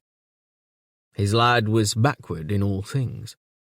Old Metty had a girl waiting for Div, an orphan of the Western Wars, slender and fair, with an attractive mouth and clean hair. Almost as inexperienced as Div, you'd say, at first glance. He had looked her over, trying with a coin in her coonie, to see if she was free of disease. The copper coin had not turned green, and he had been satisfied. Or almost. He wanted the best for his son, fool though the boy was. "Metty, I thought you had a daughter about Div's age." She was not a communicative woman. "Doesn't this girl suit?" She flashed him a look as if to say, "You mind your business, and I'll mind mine." Then, perhaps relenting, because he was always generous with his money, and would never come again, she said, My daughter, Abathi, she wants to better herself, wants to move down to Ottosol. I tell her, there's nothing in Ottosol you won't find here, I said. But she wants to see the sea. All you'll see is sailors, I told her. So, where is Abathi now? Oh, she's doing well for herself. Got a room, curtains, clothes, earns a little money. She'll be off south. She soon found herself a rich patron, her being so young and pretty. The ice trader saw the suppressed jealousy in Metti's eye, and nodded to himself. Ever curious, he couldn't resist asking who the patron was. She shot one of her sharp glances at gawky young Div and the girl, both standing by the bunk impatient for their elders to go. Pulling a face, mistrusting what she was doing, she whispered a name into the trader's mottled ear. The trader sighed dramatically. Well. But both he and Metti were too old and wicked to be shocked at anything. You going, Da? Div asked his father. So then he had left, to let Div get on with it as best he could. What fools men were when young. What clapped-out wrecks when old. Now, as morning crept in, Div would be sleeping, his head against the girl's, in some lower cabin. But all the pleasure the trader had experienced the night before, performing a fatherly duty, had gone. He felt hungry, but knew better than to ask Metti for food. His legs were stiff. Hawes' beds were never meant for sleeping. In a reflective mood, the ice trader realized that he had unwittingly performed a ceremony the previous evening. In handing his son over to the young whore, he was, in effect, relinquishing his old lusts. And what when lust died? Women had reduced him to beggary once. He had built up a prosperous trade, and never had he stopped lusting after women. But if that central interest withered, something had to enter the vacuum. He thought of his own godless continent of Hespagorat. Yes, Hespagorat needed a god, though certainly not the god of this religion-infested Campanlat. He sighed, wondering why what lay between Metti's narrow thighs should seem so much more powerful than God. Off to church, then? Waste of time. She nodded. Never argue with a client. Taking the cup she offered, he cradled its warmth in his paw and went to the threshold of the doorless room. There he paused, looking back. Metti had not lingered over her Pella Mountain, but diluted it with cold water and gulped it down. Now she pulled on black gloves, which came up to her elbow, adjusting the lace round her wrinkled skin. Catching his glance, she said, You can go back to bed. No one stirs in this house, yet a while. We've always got on well together, you and I, Metti. Determined to win a word of affection from her, he added, I get on better with you than with my own wife and daughter. She heard such confessions every day. Well, I hope to see Div next trip then, Krilio. Goodbye. She spoke briskly, moving forward so that he had to get out of her way. He stepped back into her cabin, and she swept past, still fiddling with the top of one glove. She made it clear that the notion of there being any affection between them was just his fantasy. Her mind was on something excluding him. Carrying his cup back to the bed, he sipped the hot tea. He pushed open the shutter for the pleasure or pain or whatever it was of seeing her walk down the silent street. The crowded houses were pale and closed. Something in their aspect disquieted him. Darkness still hung in side alleys. Only one person was to be seen, a man who progressed like a sleepwalker, supporting himself with a hand against the walls. Behind him came a small Phagor, a runt, whimpering. Metti emerged from a door behind the ice trader's window, took a step into the street. She paused when she saw the man approaching, She knew all about drunks, he thought. Booze and loose women went together, on every continent. But this man was no drunk. Blood ran from his leg to the cobbles. "I'm coming down, Mary," he called. In another minute, still shirtless, he joined her in the ghostly street. She had not moved. "Leave him. He's injured. I don't want him in my place. He'll cause trouble." The injured man groaned, stumbling against the wall. He paused, lifted his head, and stared at the ice trader. The latter gasped in astonishment. "Mary, by the beholder, it's the king, no less. King Jandol Angunor." They ran to him and supported him to the shelter of the whorehouse. Few of the king's force returned to Matrasil. The Battle of Khosgat, as it came to be called, inflicted a terrible defeat. The vultures praised Darvalish's name that day. On his recovery, when he had been nursed at the palace by his devoted queen, Myrdem Ingala, the king claimed in the Skritina that a great force of enemy had been routed, but the ballads the peddlers sold declared otherwise. The death of Kolob Ektofer was particularly mourned. Bull was remembered with admiration in the lower quarters of Matrasil. Neither returned home. In those days when Jandol Angunor lay in his chamber, faint from his wounds, he came to the conclusion that if Borlean was to survive, he must form a closer alliance with the neighbouring members of the Holy Pano-Valan Empire, in particular Aldorando and Panovor. And he must, at all costs, acquire that hand artillery which the bandits of the borderland had used so devastatingly. All this he discussed with his advisers. In their concurrence was laid the seeds of that plan for a divorce, and a dynastic marriage, which was to bring Jandol Angunor to Gravabagalinian half a year later, which was to estrange him from his beautiful queen, which was to estrange him from his son, and which, by an even odder fatality, was to confront him with another death, this one attributed to the protognostic race known as the Mahdi's. 5. The Way of the Mahdi's. The Mahdi's of the continent of Kampanlad were a race apart. Their customs were separate from those of either mankind or the ancipital kind, and their tribes were separate from each other.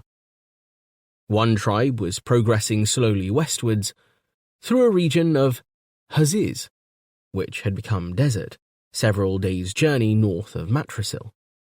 The tribe had been on its travels for longer than anyone could tell. Neither the protognostics themselves, nor any of the nations which saw them pass, could say when or where the Mahdi's began their journeyings. They were nomads. They gave birth while on the move, they grew up and married on the move, they were finally lost to life on the move. Their word for life was Ahad, meaning the journey. Some humans who took an interest in the Mahdi's, and they were few, believed that it was Ahad which kept the Mahdi's apart. Others believed that it was their language. That language was a song where melody seemed to dominate words. There was about the Mahdi tongue a complexity, and yet an incompleteness which seemed to bind the tribe to its way, and which certainly entangled any human who tried to learn it. A young human was trying to learn it now. He had made attempts to speak Mahdi when a child. Now, in adolescence, his situation was more serious, and his lessons correspondingly more earnest. He waited beside a stone pillar on which was inscribed a god symbol. It marked one boundary of a land octave, or health line, although, for that ancient superstition, he cared little. The Mahdi's approached in irregular groups or in file. Their low melody preceded them. They passed him by without looking at him, though many of the adults stroked in passing the stone by which he stood. They wore, men and women alike, sack-like garments loosely tied at the waist. The garments had high, stiff hoods, which could be raised against bad weather, giving their wearers a grotesque appearance.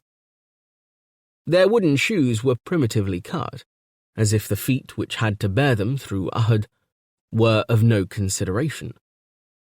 The youth could see the trail winding back like a thread through the semi-desert. There was no end to it. Dust hung over it, veiling it slightly. The Mahdi's moved with a murmur of protognostic language. At any time, someone was singing with some others, the notes passing along the line like blood through an artery. The youth had once assumed this discourse to be a commentary on the way. Now he inclined to the idea that it was some kind of narrative. But what the narrative might concern, he had no idea, since for the Mahdi's, there was neither past nor future. He awaited his moment.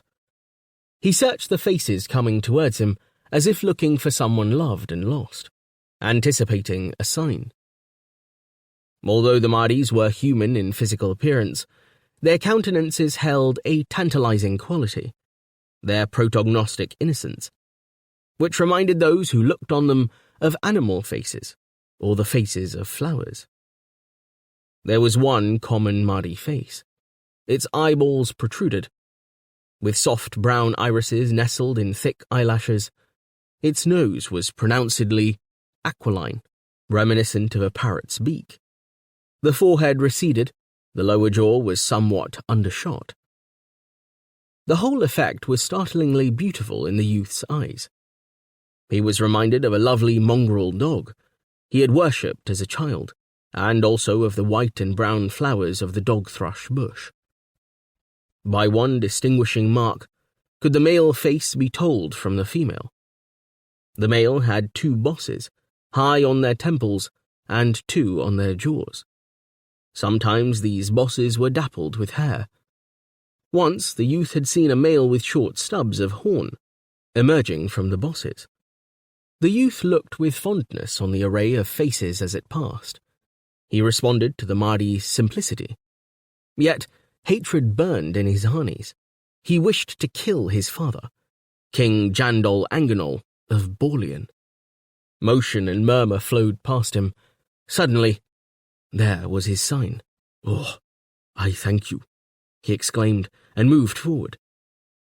One of the Mahdi's, a female driving Arang, had turned her gaze away from the trail to look directly at him, giving him the look of acceptance. It was an anonymous look, gone as soon as it came, a gleam of intelligence not to be sustained. He fell in beside the female, but she paid him no further attention.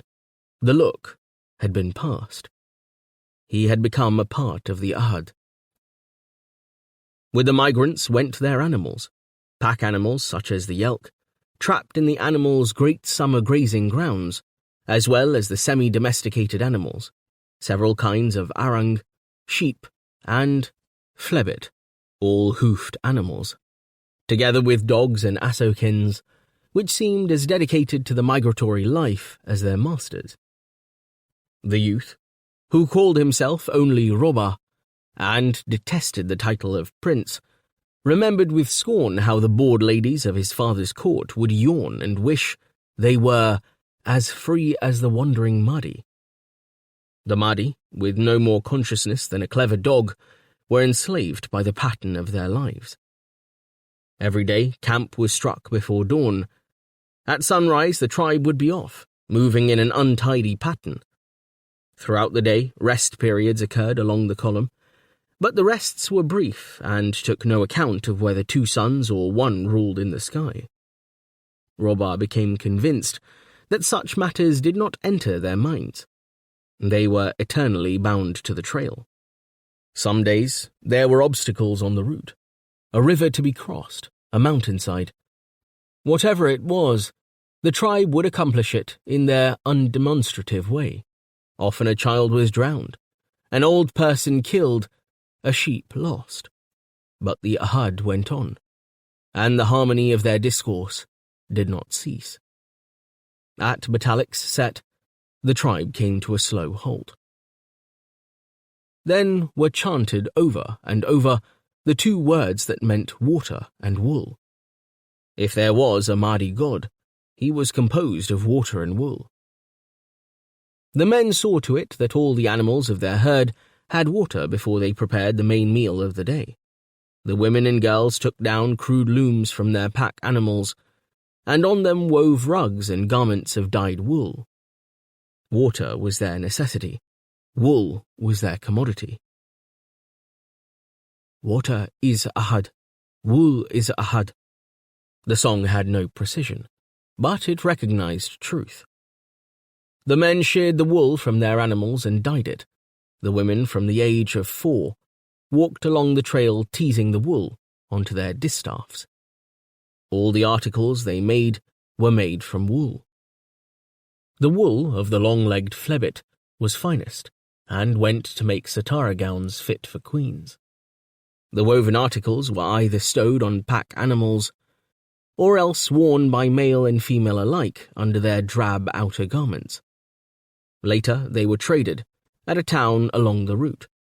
Distak, Yitch, Oldorando, a case. After the evening meal eaten as dusk thickened, all the tribe slept huddled together, male, female, animal.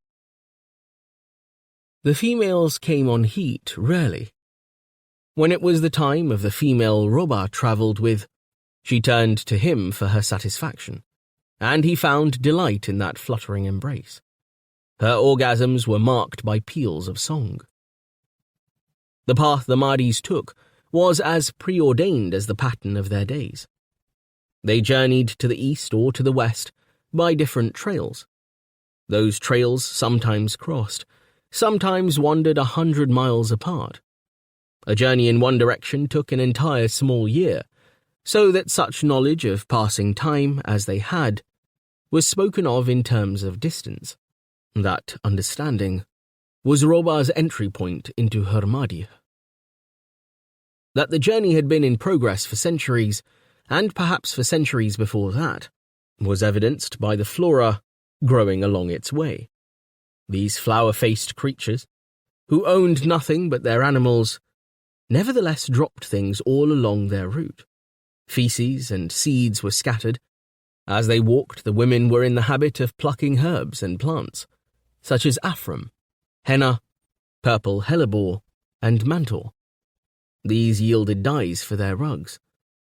The seeds of the plants were shed along with the seeds of food plants like barley. Burrs and spores adhered to the coats of the animals. The journey temporarily laid waste the grazing along its entire length. Yet it also caused the earth to bloom. Even in semi-desert, the Mahdis walked through an avenue of trees, bushes, herbs, which they themselves had accidentally planted. Even on barren mountainsides, flowers blossomed, which were otherwise seen only in the plains. The eastward and westward avenues, called ukts by the Mahdis, ran like ribbons, sometimes intertwined right across the equatorial continent of Helliconia, marking an original trail of scumber. Endlessly walking, Roba forgot his human connections and the hatred of his father. The journey through the ukts was his life, his ahad. At times he could deceive himself and believe that he understood the murmured narrative that passed through the daily bloodstream. Although he preferred migratory life to the scheming life of the court, it was a struggle to adapt himself to Mahdi eating habits. They retained a fear of fire, so their cooking was primitive. Though they made a flat, unleavened bread, called a lahrap, by spreading a dough over hot stones, this lahrap they stored to eat either fresh or stale. With it went blood and milk drawn from their animals. Occasionally, during feasts, they ate raw, pulverized meat. Blood was important to them. Roba wrestled with a whole nexus of words and phrases which had something to do with the journeys, blood, food, and God in blood. He often meant to clarify his thoughts at night, to write down his knowledge when all was quiet, but directly they had eaten their frugal meal, everyone fell asleep. Roba also slept. No power could stop his eyelids closing. He slept without dreams, as he imagined his travelling companions did. Perhaps if they ever learnt to dream, he thought, they would turn that mysterious corner which separated their existence from a human one.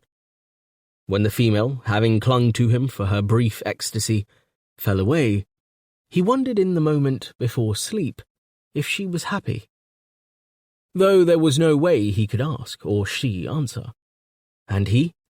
He had been lovingly brought up by his mother, the Queen of Queens, and yet he knew that in all human happiness lies an unremitting sorrow. Perhaps the Mahdi's escaped that sorrow by failing to become human. Mist coiled over the Tekisa and over Matrasil, but above the city the suns burned. Because the air stifled in the palace, Queen Myrdem Ingala lay in her hammock. She had spent the morning dealing with supplicants. Many of her citizens were known to her by name. Now she dreamed in the shade of a small marble pavilion. Her reveries were of the king, who had recovered from his wound and then, without a word of explanation, had gone away on a journey, some said upriver to Olderando. She had not been invited. Instead, he had taken with him an orphaned Phagor runt, a survivor, like the king, of the Battle of Kosgat. Beside the pavilion, Myrdem Ingala's chief lady-in-waiting, Mai Tolram Ketinet, played with Princess Tatro. She amused her with a painted wooden bird which flapped its wings. Other toys and storybooks lay scattered on the tesserae of the pavilion. Scarcely aware of her daughter's prattle, the queen allowed the bird to fly free in her mind. She had it flutter up into the branches of a gwing-gwing tree, where the ripe fruit hung in bunches.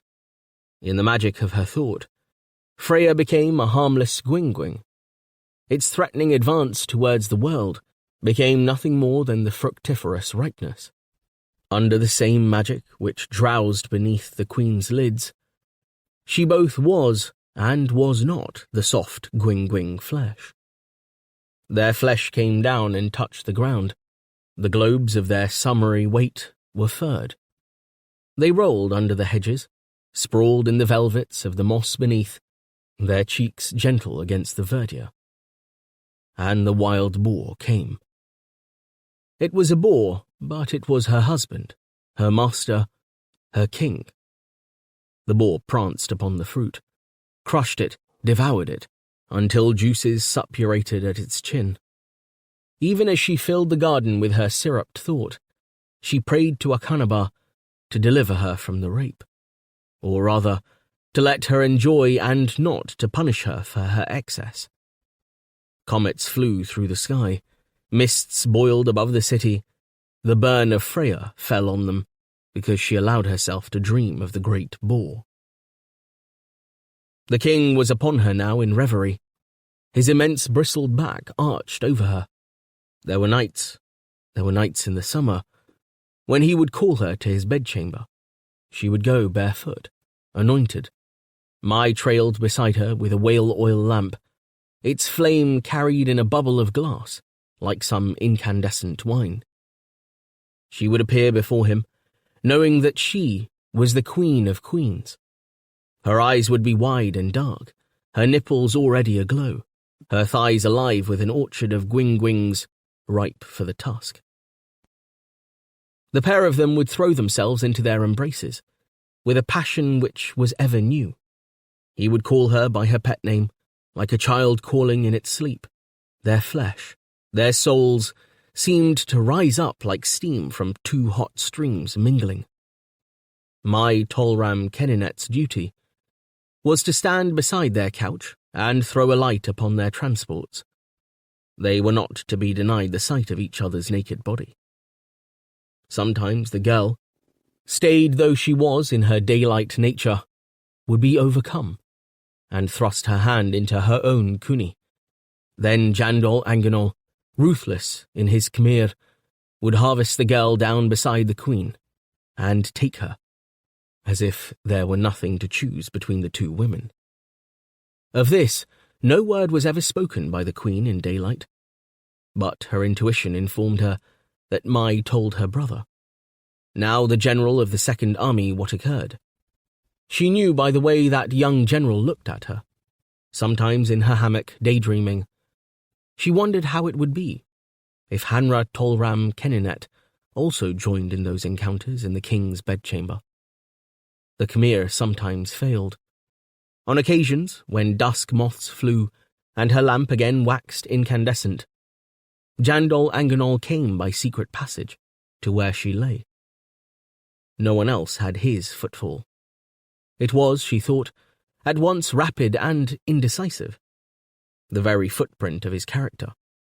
He flung himself upon her. The Gwingwings were there, but not the task. Fury would seize him at this betrayal of his own body. In a court where he trusted few, that was the ultimate treason. Then intellectual Khmer would seize him.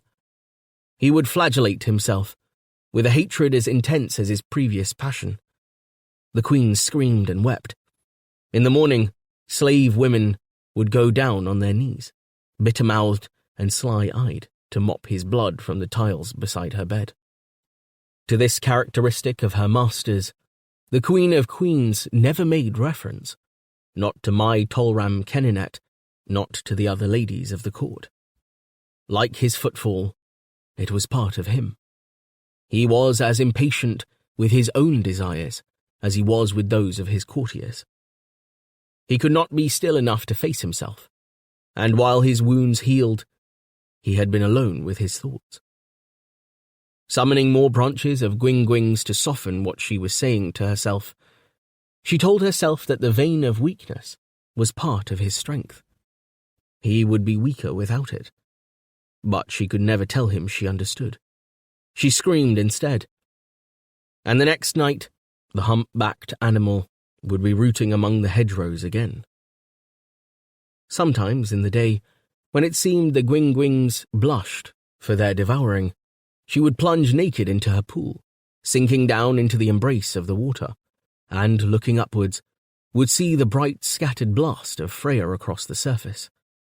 One day, she knew it in her Edra, Freya would come blasting down into the depths of the pool to burn her for the intensity of her desires. Good Akanaba, spare me. I am the Queen of Queens. I too have Khmer. And of course, she watched him in the day.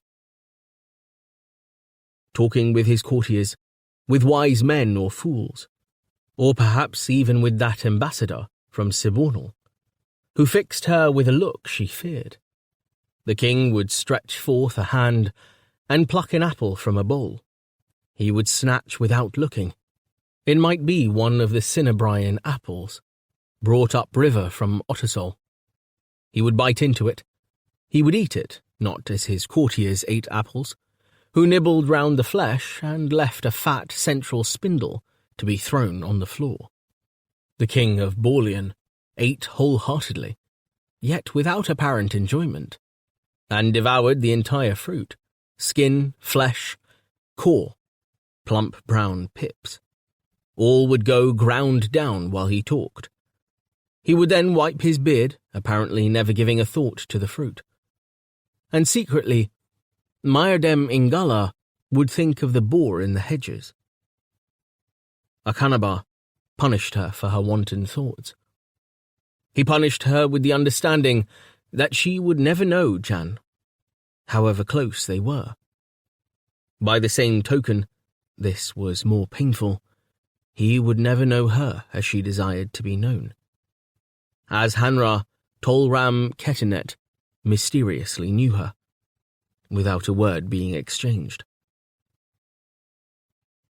The spell of her reverie was broken by approaching footsteps. Opening one eye, Myrdem Ingala saw the Chancellor approaching.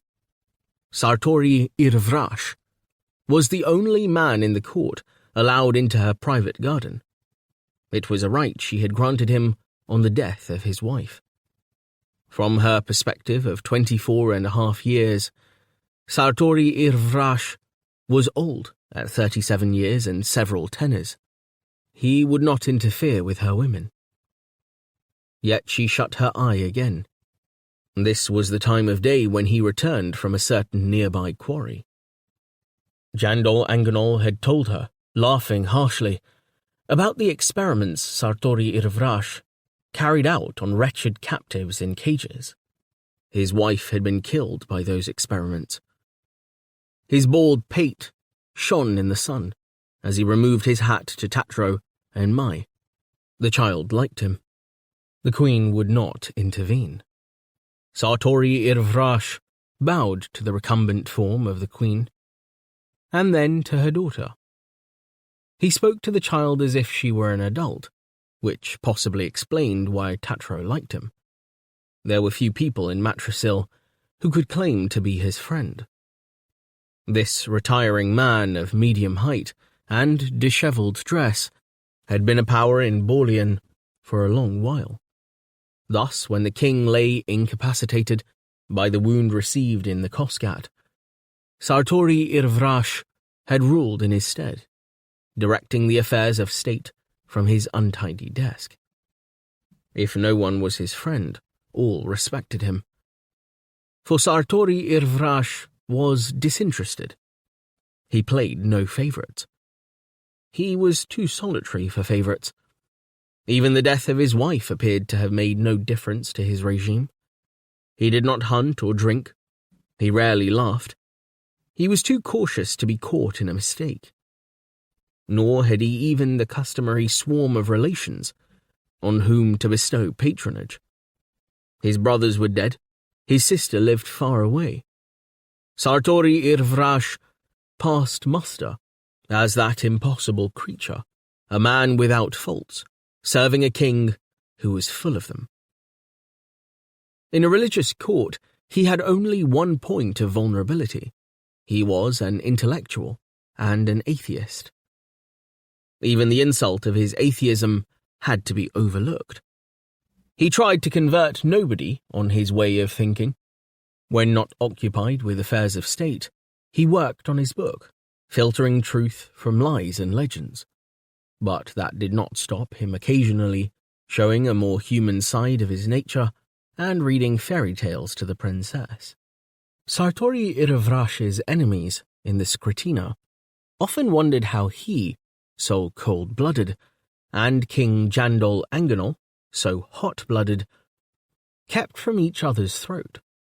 The fact was, Sartori Irvrash was a self-effacing man. He knew how to swallow insults, and he was too remote from other people to be offended by them, until pressed too far. That time would come, but it was not yet. "I thought you weren't coming, Rashvan," said Tatro. "Then you must learn to have more faith in me. I always appear when I am needed." Soon Tatro and Sartori Irvrash were sitting together in the pavilion, and the princess was thrusting one of her books at him, demanding a story. He read the one which always made the queen uneasy, a fairy tale of the Silver Eye. "Once upon a time, there was a king who ruled over the kingdom of Pontptapandum in the west, where all the suns set. The people and Phagors of Pontptapandum feared their king, for they thought he had magical powers. They longed to be rid of him, and to have a king who would not oppress them, but nobody knew what to do. Whenever the citizens thought of a scheme, the king found out. He was such a great magician that he conjured up a huge silver eye. This eye floated in the sky all night, spying on everything that happened in the unhappy kingdom. The eye opened and shut, It came fully open 10 times every year, as everyone knew. Then it saw most. When the eye saw a conspiracy, the king knew about it. He would then execute all the conspirators, whether men or Phagors, outside the palace gate. The queen was sad to see such cruelty, but she could do nothing. The king swore that, whatever else he did, he would never harm his lovely queen. When she begged him to be merciful, he did not strike her, as he would have done anyone else, even his advisers. In the lowest dungeon of the castle was a room guarded by 7 blind Phagor guards.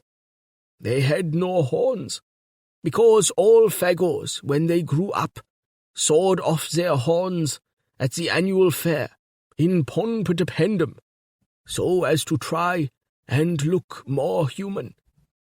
The guards let the king enter the cell. In the cell lived a gillet, an old female Phagor. She was the only horned Phagor in the kingdom. She was the source of all the king's magic. By himself, the king was nothing. Every evening, the king would beseech the gillet to send the silver eye up into the sky. Every evening, she did as requested. Then the king saw all that was happening in his kingdom. He also asked the old gillet many searching questions about nature, which she answered without fail. One night, when it was bitterly cold, she said to him, "O king, why do you seek such knowledge?" "Because there is power in knowledge," replied the king. "Knowledge sets people free." To this the gillot said nothing. She was a wizard, and yet she was his prisoner. At last she said in a terrible voice, "Then the time has come to set me free." At her words, the king fell into a swoon. The gillet walked from her dungeon and commenced to climb the stairs. Now the queen had long wondered why her husband went to an underground room every night. On this night, her curiosity had got the better of her. She was descending the stairs to spy on him when she encountered the gillet in the dark. The queen screamed in terror.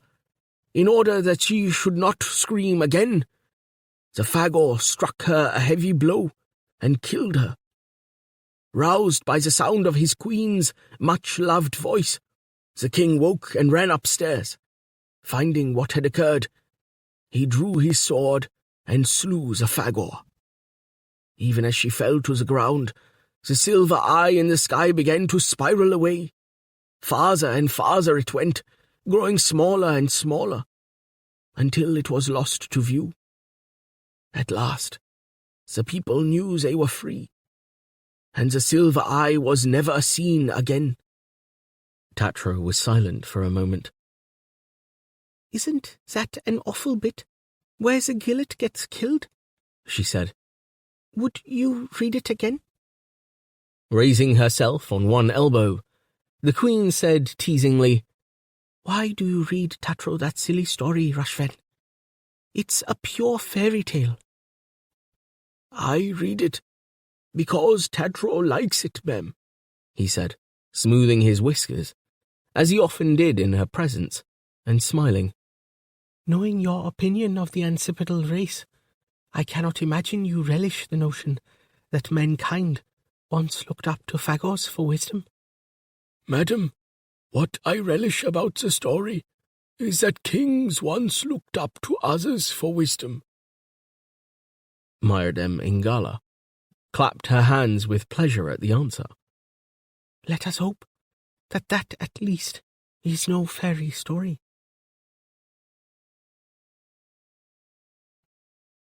In the course of their ahad, the Mahdi's came once more to Old Orando, and to the city bearing that name.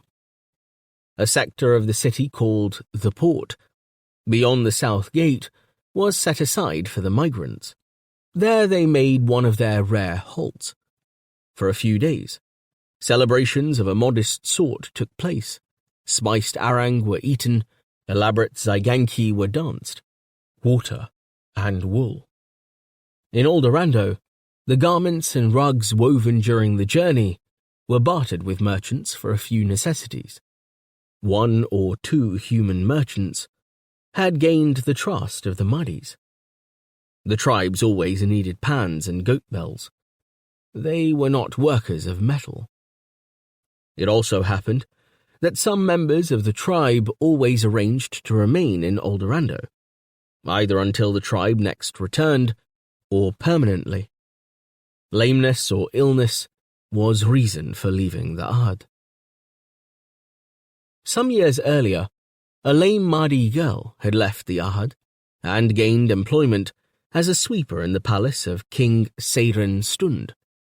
Her name was Bath Karnet Shi.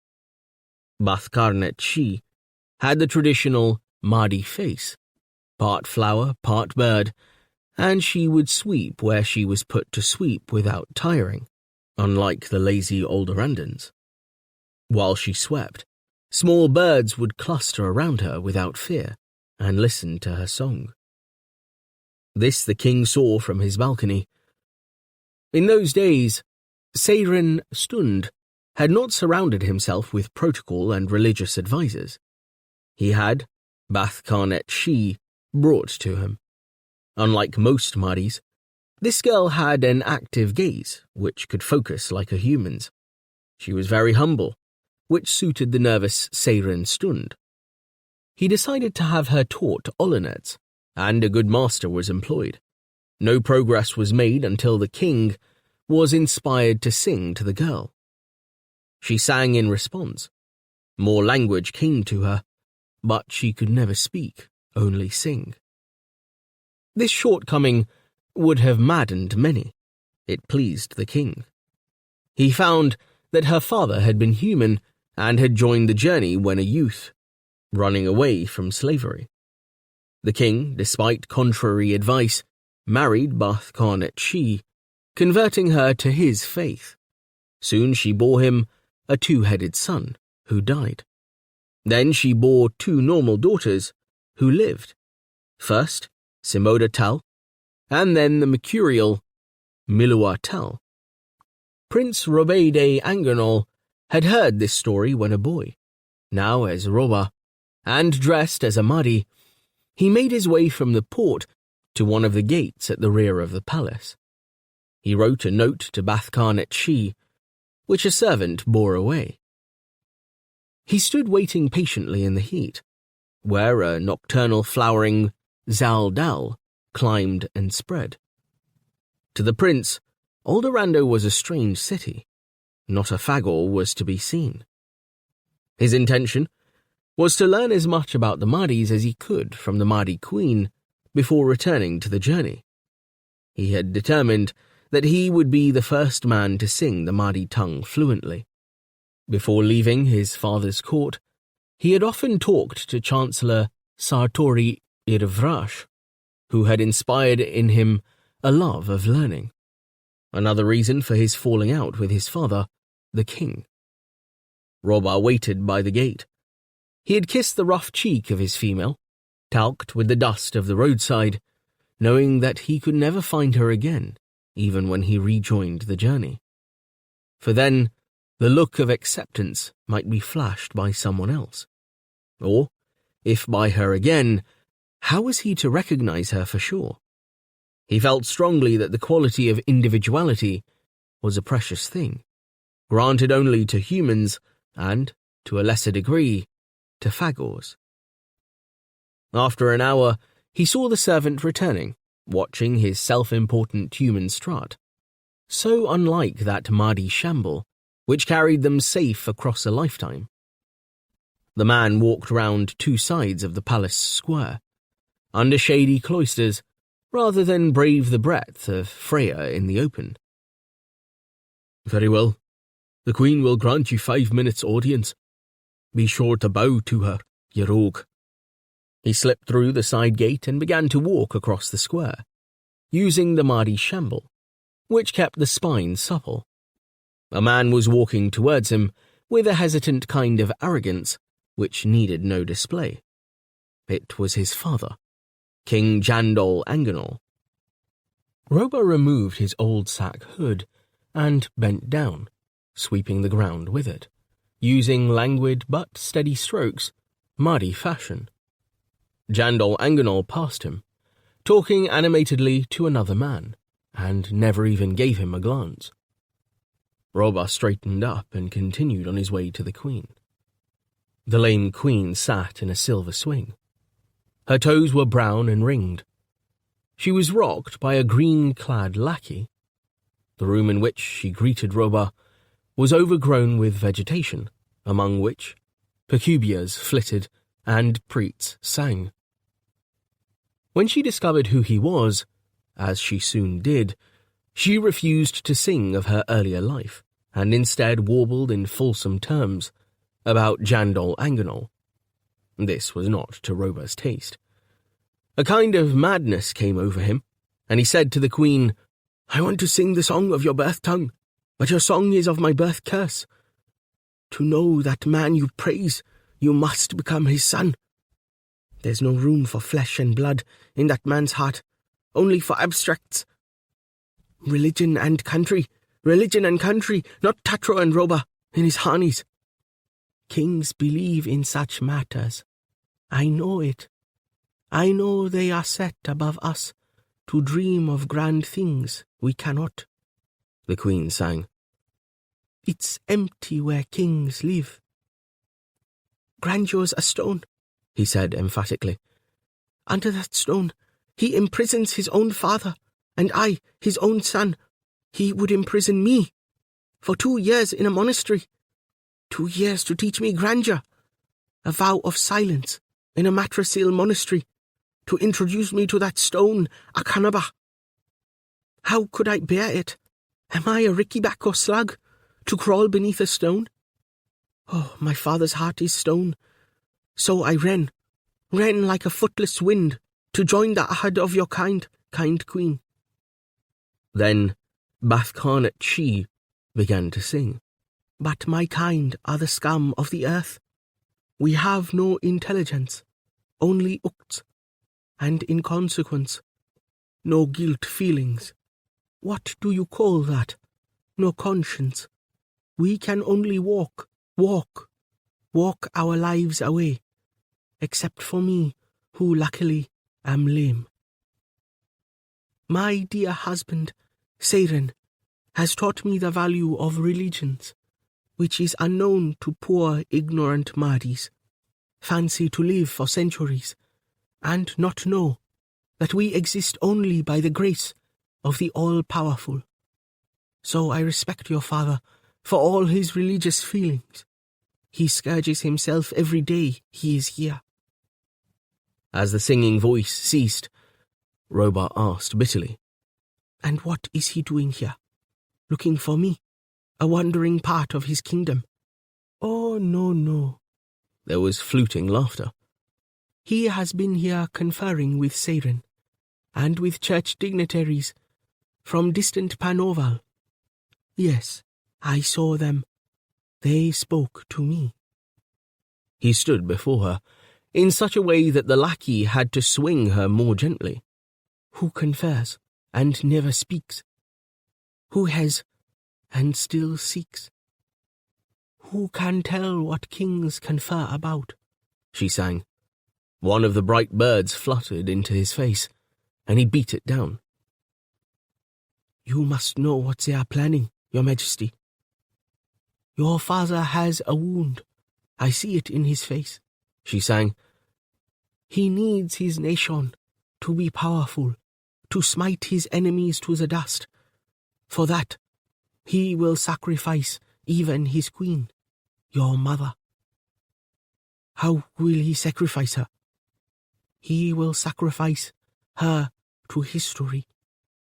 Is not a woman's life less than a man's destiny? We are nothing but lame things in the hands of men. His way became dark. He had presentiments of evil. His reason fled. He tried to return to the Mahdi's and forget human treachery, but the Ahad required peace, or at least absence of mind. After some days of walking, he left the Uqt and wandered away into the wilderness, living in forest trees, or in dens lions had forsaken. He talked to himself in a language all his own. He lived on fruits and fungi and things that crawled beneath stones.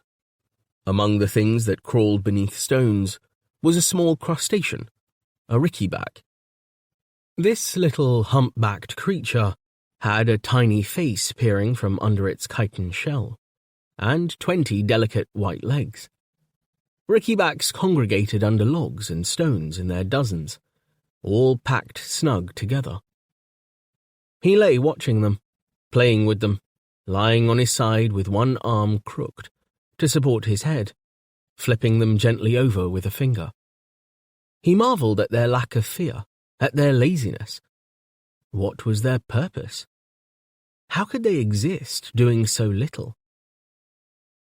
But these little creatures had survived through the ages, whether Helliconia was unbearably hot or unbearably cold.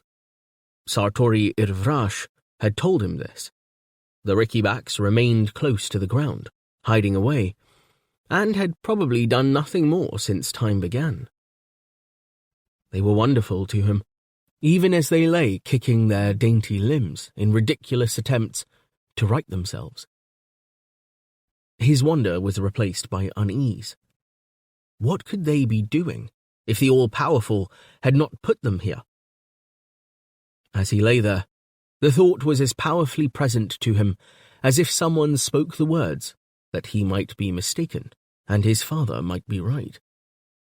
Perhaps there was an all-powerful directing human affairs, in which case, much that had seemed to him wicked was good, and he was deeply mistaken.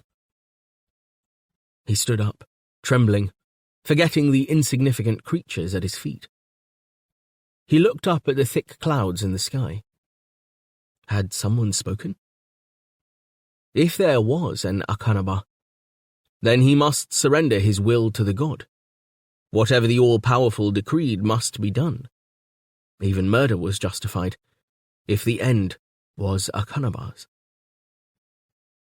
At least he believed in the original beholder, that mother figure who saw to the earth and all its works. That misty figure, identified with the world itself, took precedence over Akanaba. The days went by, and the suns travelled across them, scorching him. He was lost to the wilderness, hardly knowing he was lost, speaking to no one, seeing no one. There were non-dads about, evasive as thought, but he had no business with them. He was listening to the voice of Akanaba, or the beholder. As he wandered, a forest fire overtook him. He plunged in a brook full length, watching the roaring machine of conflagration rush up one slope of a hill and down the other, exhaling energy. In the furnace of its flames, he saw the face of a god. The smoke trailing out behind was the god's beard and hair, grey with cosmic wisdom. Like his father, the vision in its passage left destruction behind it. He lay with half his face in the water and both eyes staring, one underwater, one above, seeing two universes lit by the visitant. When the visitant had gone by, he rose, going up the hill as if drawn in the wake of the monster, to stagger among smouldering bushes. The fire god had left a trail of black. He would see it ahead, still pursuing its course like a whirlwind of vengeance. Prince Robey de Angenol began to run, laughing as he went. He was convinced that his father was too powerful to kill. But there were those near him who could be killed, whose deaths would lessen him. The thought roared into his mind like fire, and he recognized it for the voice of the all-powerful. No longer did he feel pain. He had become anonymous, like a true Mahdi. Caught up in the ukt of his own life, Robede Anganol saw the stars wheel over his head every night. He saw, as he fell asleep, Yarap Rombri's comet, blazing in the north. He saw the fleet star Kaidor pass overhead.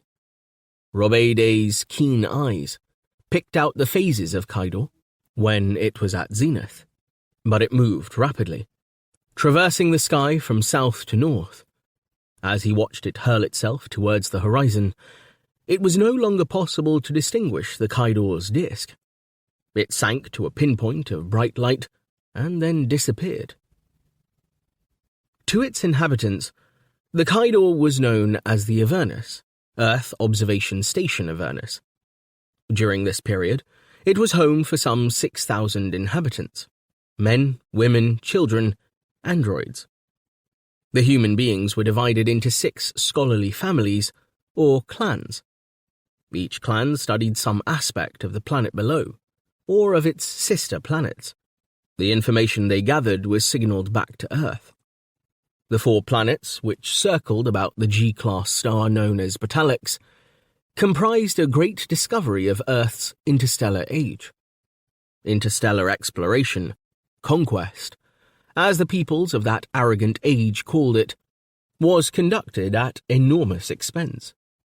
The expense became so ruinous that interstellar flight was eventually abandoned. Yet it yielded a transformation in the human spirit.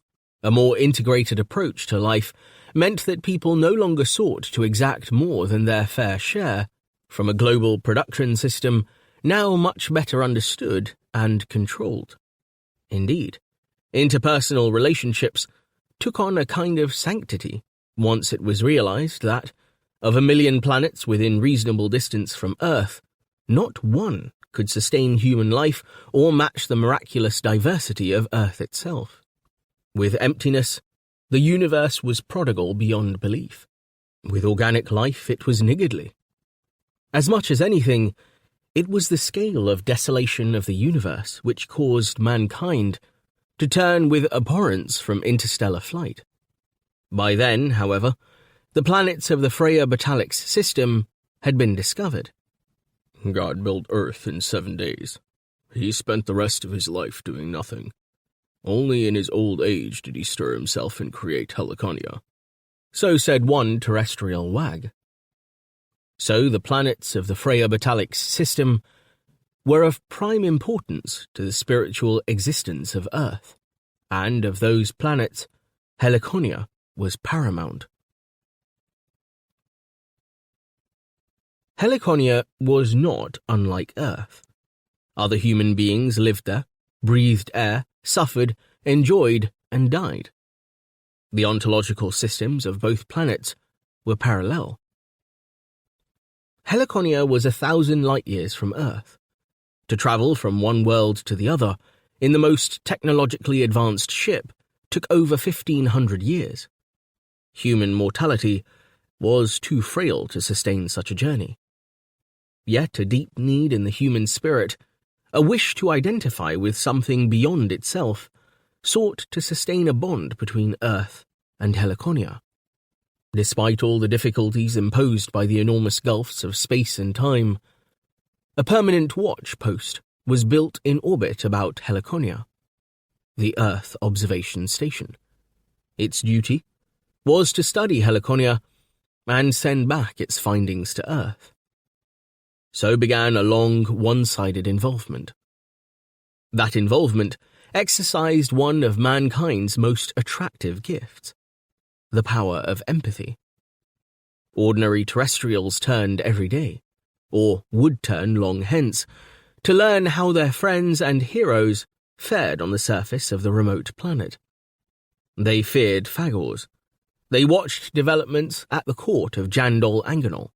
They wrote in Olinet's script. Many people spoke one or other of the languages. To some extent, Helliconia had unwittingly colonized Earth.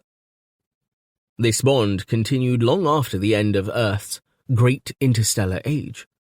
Indeed, Helliconia, prize of that age, was another cause of its decline. There it was, this world of splendor and terror, as beautiful as any dream, and to step on it was death for any human. Not immediate, but certain death.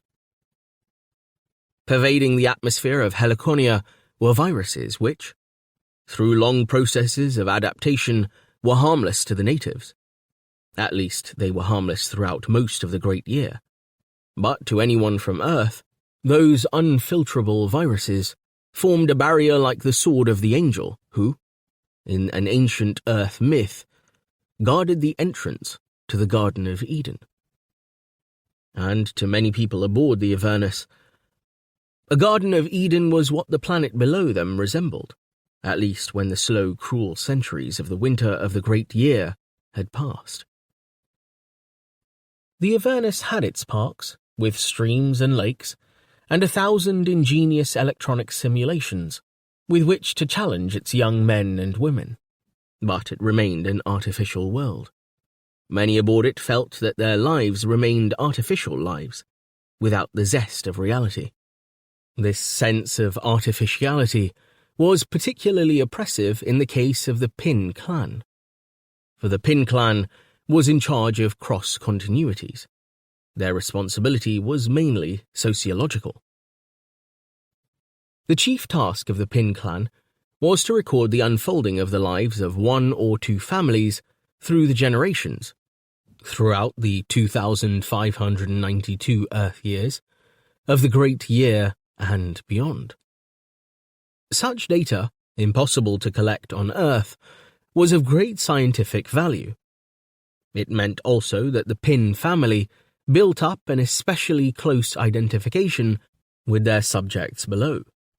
That proximity was reinforced by the knowledge which shadowed all their days, the knowledge that Earth was irrecoverably far away.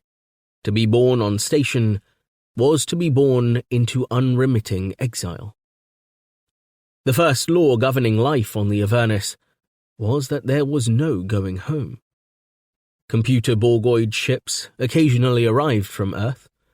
These link ships, as they were called, always provided emergency accommodation in which humans could travel. Possibly some faint hope existed on Earth, that one of the Avernians would be able, as a result of new methods, to return to Earth. More likely, the ships, old-fashioned in design, had never been modernized. The gulf of space and time made the thought of such passage a mockery. Even bodies sunk deep into cryogenic sleep fell into decay over 1,500 years. Helliconia lay incomparably nearer than Earth. Yet the viruses kept Helliconia sacrosanct. Existence on the Avernus was utopian, that is to say, pleasant, equable, and dull. There were no terrors to face, no injustices, no shortages, and few sudden shocks. There was no revelatory religion. Religious faith hardly commended itself to a society whose duty it was to watch the upheavals on the world below.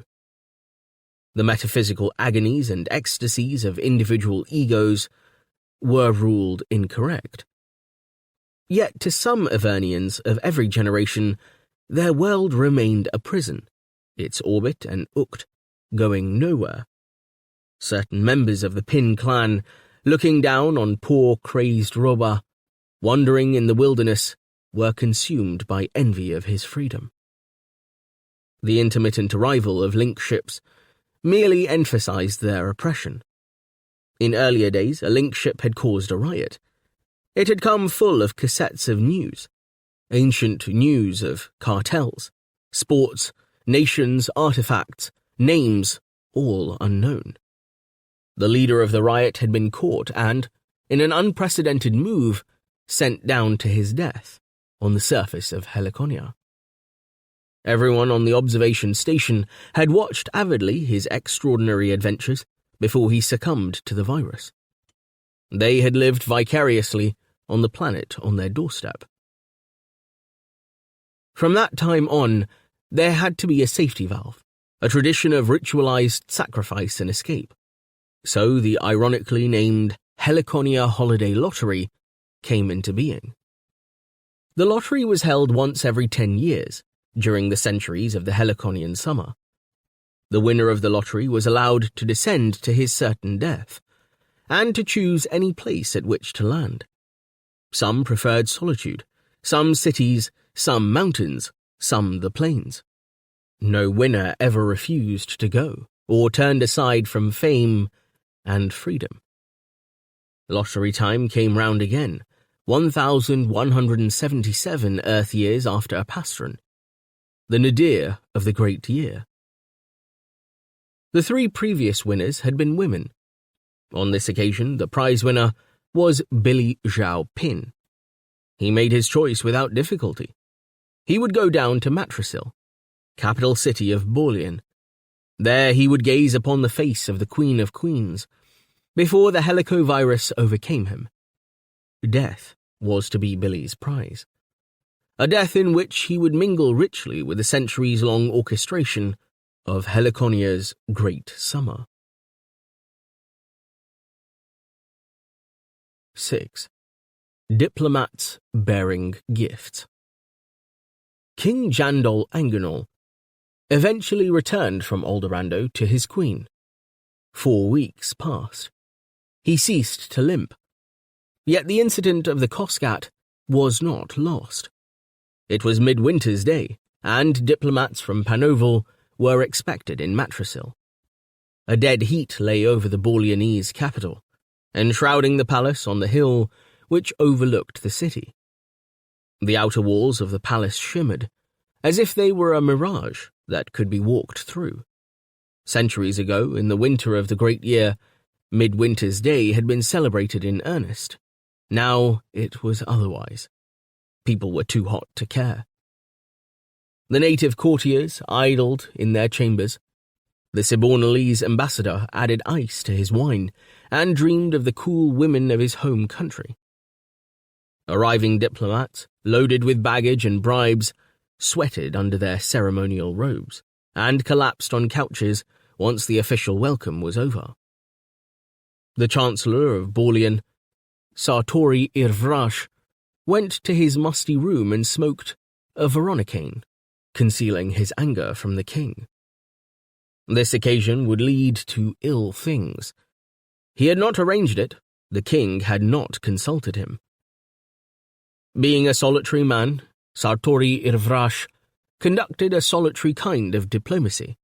His inward belief was that Borlean should not be drawn further into the orbit of powerful Panoval by an alliance with it or with Aldorando. The 3 countries were already united by a common religion, which Sartori Irvrash, as a scholar, did not share. There had been centuries when Borlean was dominated by Aldorando. The Chancellor did not want to see them return. He understood better than most how backward Borlean was, but falling under Panoval's power would not cure that backwardness.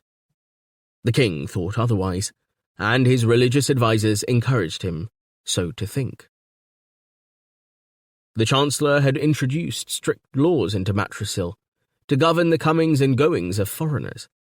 Perhaps his solitariness included a touch of xenophobia, for he banned Mahdi's from the city, while no foreign diplomat was allowed to enjoy sexual intercourse with a Matrasilan woman on pain of death. He would have introduced laws against Phagors, had not the king flatly intervened. Sartori Irvrash sighed. He desired only to pursue his studies. He detested the way power had been thrust upon him. In consequence, he became a tyrant in petty ways, hoping to steel himself to be bold when the stakes were high. Uncomfortable wielding the power he wished for total power. Then they would not be in this present dangerous situation, where 50 or more foreigners could lord it in the palace as they liked. He knew with cold certainty that the king intended to bring in change, and that a drama was in store, which would affect the reasonable tenor of his life. His wife had called him unfeeling. Sartori Irvrash knew it was true to say that his emotions centered round his work. He hunched his shoulders in a characteristic way. Possibly the habit made him look more formidable than he was. His 37 years and 5 tenors, in the precise way the Campanlatians measured age, had told on him, wrinkling his face round his nose and whiskers to make him resemble an intelligent vole. "You love your king and your fellow men," he instructed himself, and left the refuge of his chambers.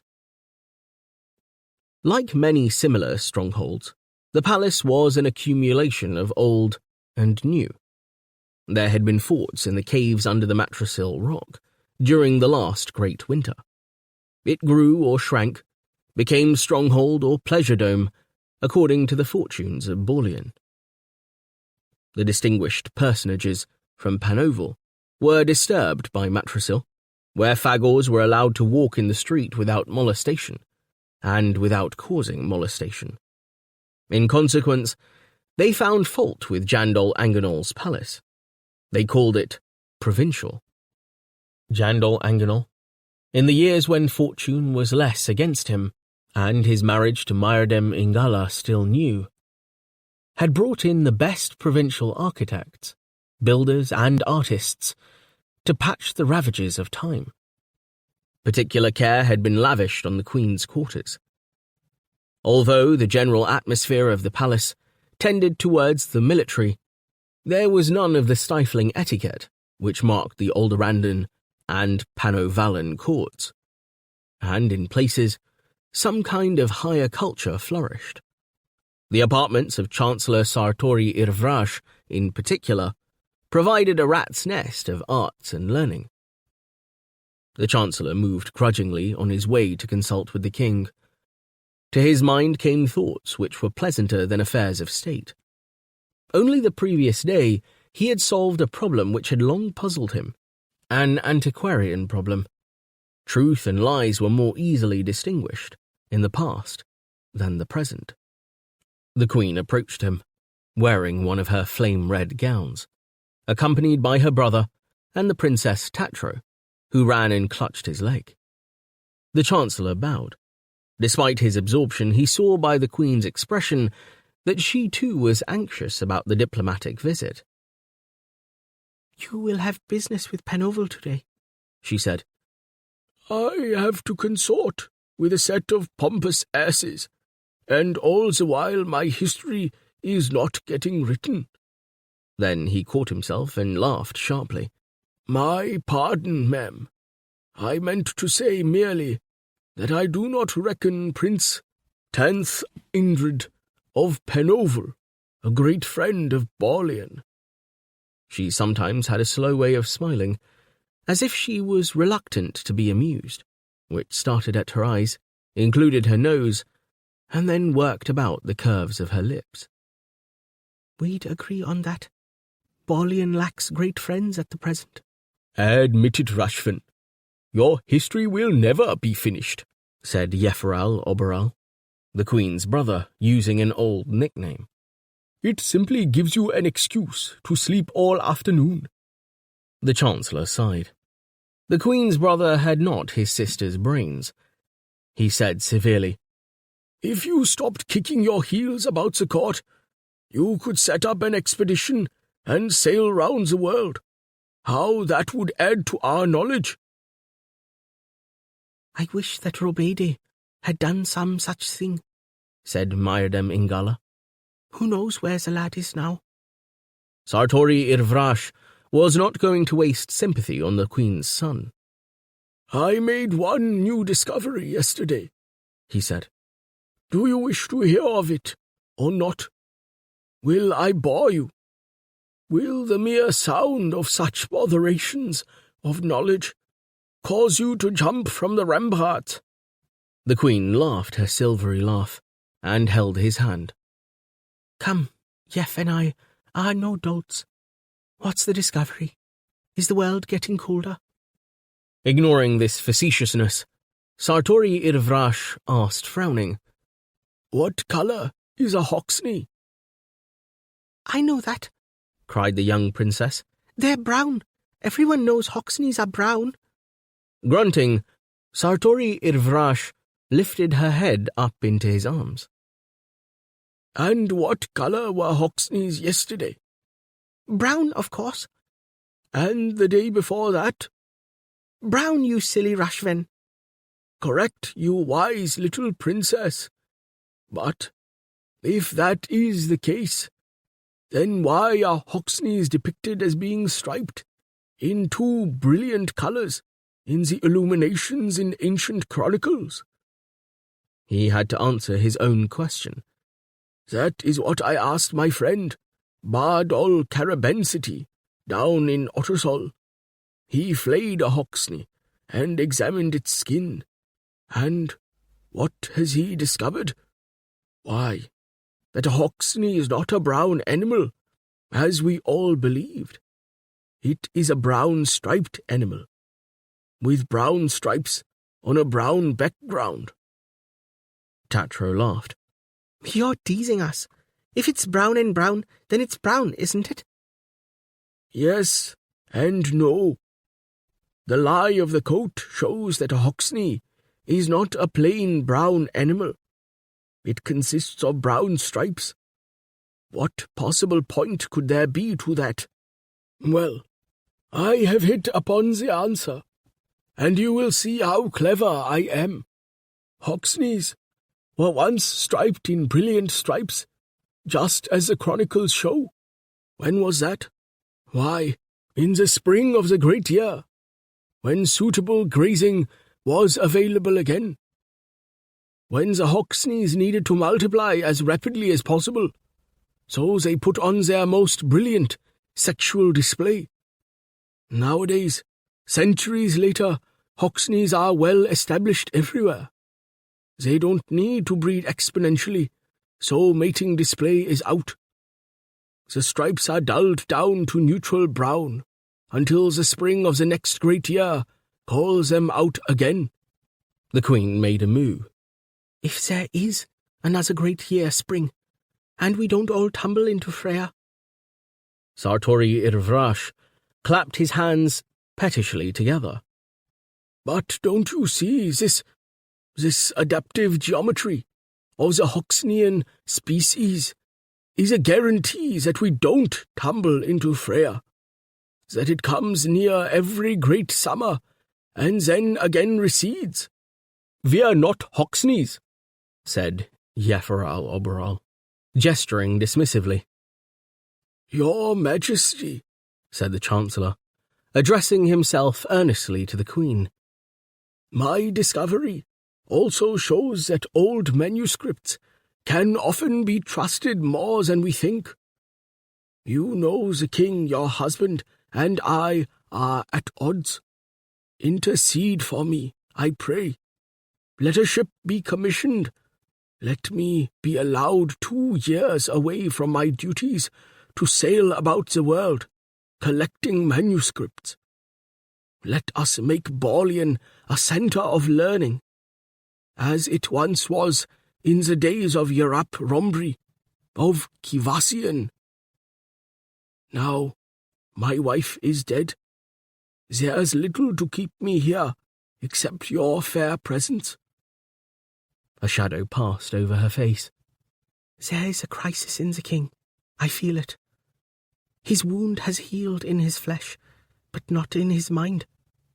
Leave your sword with me, Rashven, and let it wait until this anxious meeting with the Panovalans is over. I fear what is in store. The Queen smiled at the old man with considerable warmth. She easily endured his irritability, for she understood its source. He was not entirely good. Indeed, she considered some of his experiments pure wickedness, especially the experiment in which his wife was killed. But who was entirely good? Sartori Irvrash's relationship with the king was a difficult one, and she often tried, as now, to protect him from Jandol Anganol's anger. Endeavouring to deliver him from his own blindness, she added gently, Since the incident in Zakoskat, I have to be careful with His Majesty. Tatro tugged Sartori Irvrash's whiskers. You mustn't go sailing at your age, Rashven. He set her down on the ground and saluted her.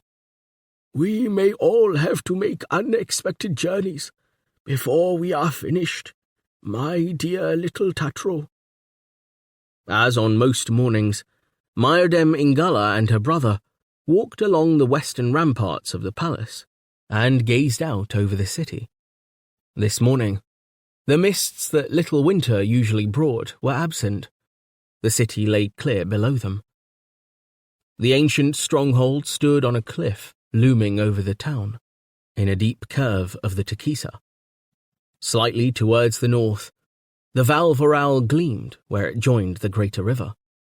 Tatro never tired of looking down at the people in the streets, or on the river craft. The infant princess extended a finger towards the wharfs and cried, Look, ice coming, Moth. A fore- and aft-rigged sloop was moored by the quayside. Its hatches had recently been opened, for steam poured forth into the air. Carts were drawn up alongside the ship, and blocks of finest Lodrya-dry ice gleamed for a moment in the sun, as they were swung from the hold into the waiting vehicles. As ever, the delivery was on time, and the palace, with its guests, would be awaiting it.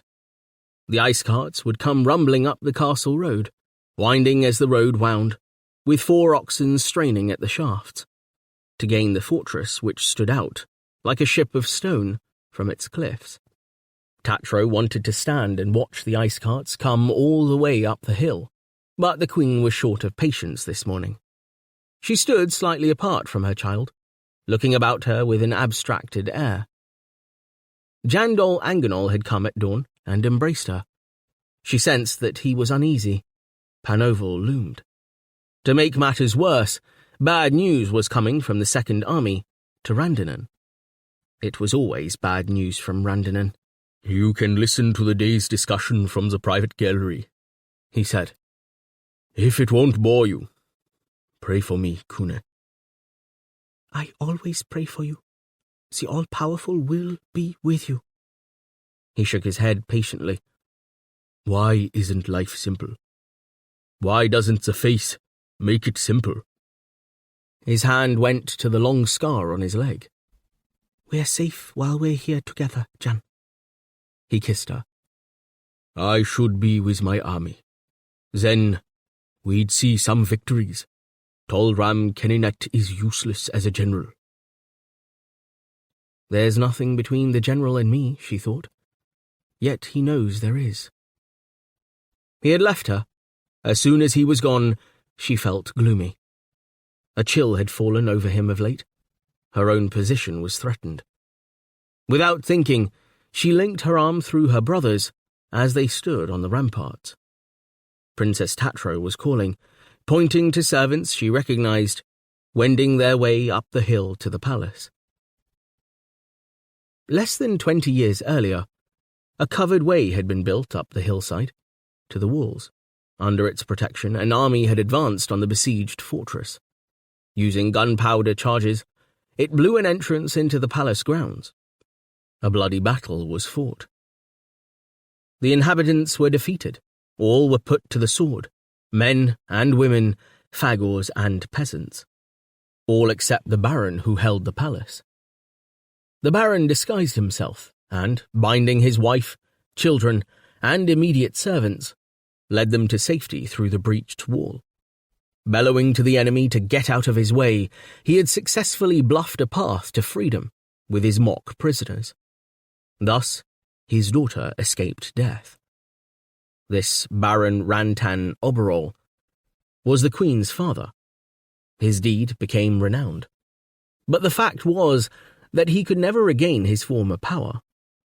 The man who won the fortress, which was described like all fortresses before they fall as impregnable, was the warlike grandfather of Jandol Anganol. This redoubtable old warrior was then busy unifying Eastern Borleon and making its frontiers safe. Rantan Oberol was the last warlord of the area to fall to his armies. Those armies were largely a thing of the past, and Myrdem Ingalla, by marrying Jandol Anganol and securing some future for her family, had come to live in her father's old citadel. Parts of it were still ruinous. Some sections had been rebuilt in Jandol Anganol's father's reign. Other grand rebuilding schemes, hastily started, slowly crumbled in the heat. Piles of stone formed a prominent part of the fortress landscape. Myrdem Ingalla loved this extravagant semi-ruin, but the past hung heavy over its battlements. She made her way, clutching Tatro's hand, to a rear building with a small colonnade. These were her quarters. A featureless red sandstone wall was surmounted by whimsical pavilions built in white marble. Behind the wall were her gardens and a private reservoir where she liked to swim. In the middle of the reservoir was an artificial islet, on which stood a slender temple dedicated to Akanaba. There the king and queen had often made love in the early days of their marriage. After saying goodbye to her brother, the queen walked up her stairs and along a passage. This passage, open to the breeze, overlooked the garden where Jandol Anganol's father, Varpal Anganol, had once raced dogs and flown multicoloured birds. Some of the birds remained in their cotes. Robar had fed them every morning before he ran away. Now, my Tolram Ketinet fed them. Myrdem Ingalla was conscious of an oppressive fear. The sight of the birds merely vexed her. She left a maid to play with Tatro in the passage and went to a door at the far end which she unlocked with a key hidden among the folds of her skirt. A guard saluted her as she passed through. Her footsteps, light as they were, rang on the tiled floor. She came to an alcove by a window, across which drapes had been drawn, and seated herself on a divan. Before her was an ornate trellis. Through this, she could watch without being observed from the other side. From this vantage point, she could see over a large council chamber. Sun streamed in through latticed windows. None of the dignitaries had yet arrived. Only the king was there, with his Phagor runt, the runt that had been a constant companion ever since the Battle of Kosgat. Yuli stood no higher than the king's chest. Its coat was white and still tipped with the red tassels of its early years. It skipped and pirouetted and opened its ugly mouth as the king held out a hand for it. The king was laughing and snapping his fingers. Good boy, he said. Yes, good boy, said Yuli. Laughing, the king embraced it, lifting it off the ground. The queen shrank back. Fear seized her. As she lay back, the wicker chair beneath her creaked. She hid her eyes. If he knew she was there, he made no attempt to call. My wild boar. My dear wild boar, she called silently. What has become of you? Her mother had been gifted with strange powers, the queen thought. Something awful is going to overwhelm this court and our lives. When she dared look again, the visiting dignitaries were entering, chatting among themselves and making themselves comfortable. Cushions and rugs were scattered everywhere. Slaves, female and scantily clad, were busily providing coloured drinks. Jandol Anganol walked among them in his princely way, and then flung himself down on a canopied divan. Sartori Irvrash entered, nodding sober greetings, and stationed himself behind the king's divan, lighting a veronicane as he did so. The runt Yuli settled on a cushion, panting and yawning. You are strangers in our court, said the queen aloud, peeping through her trellis. You are strangers in our lives. Near Jandol Anganol sat a group of local dignitaries, including the mayor of Matrasil, who was also head of the Skritina, Jandol Anganol's vicar, his royal armourer, and 1 or 2 army men. One of the military was, by his insignia, a captain of Phagors, but out of deference to the visitors, no Phagor was present, except for the king's pet. Among the foreign group, most conspicuous were the Sibonalese. The ambassador to Bolian, Io Pasharatid, was from Uskut. He and his wife sat tall and grey, and distant from each other. Some said that they had quarrelled, some that Sibonalese were simply like that. The fact remained that the two, who had lived at the court for more than 9 tenors, they were due to complete their first year in another 3 weeks, rarely smiled or exchanged a glance. "You, I fear, Pasharatid, you ghost," said the queen. Panoval had sent a prince. The choice had been carefully made. Panoval was the most powerful nation among the 17 countries of Campanlad. Its ambitions, restrained only by the war it had constantly to wage against Sibonal on its northern front. Its religion dominated the continent. At present, Panoval courted Bolian, which already paid levies in grain and church taxes, but the courtship was that between an elderly dowager and an upstart lad, and what the lad was sent was a minor prince. Minor he might be, but Prince Tynth Indrid was a portly personage, making up in bulk what he lacked in significance. He was distantly related to the Alderandon royal family. Nobody greatly liked Tanth Indrid, but a diplomat in Panoval had sent with him as chief adviser an aging priest, Gwadal Ulbobeg, known to be a friend of Jandal Anganal since the days when the king had served his priestly term in the monasteries of Panoval. "You men with clever tongues," sighed the queen, anxious behind her lattice. Jandal Anganal was speaking now in a modest tone. He remained seated. His voice ran fast, like his gaze. He was, in effect, giving a report on the state of his kingdom to his visitors. All of Bolian is now peaceful within its borders. There are some brigands, but they are not important. Our armies are committed in the western wars. They drain our lifeblood. On our eastern borders, too, we are threatened by dangerous invaders, Undriad the Hammer, and the cruel Darvlish the Skull. He looked about him challengingly. It was his shame that he had received a wound from such an unimportant adversary as Darvlish. As Freya draws nearer, we suffer from drought. Famine is everywhere. You must not expect Bolian to fight elsewhere.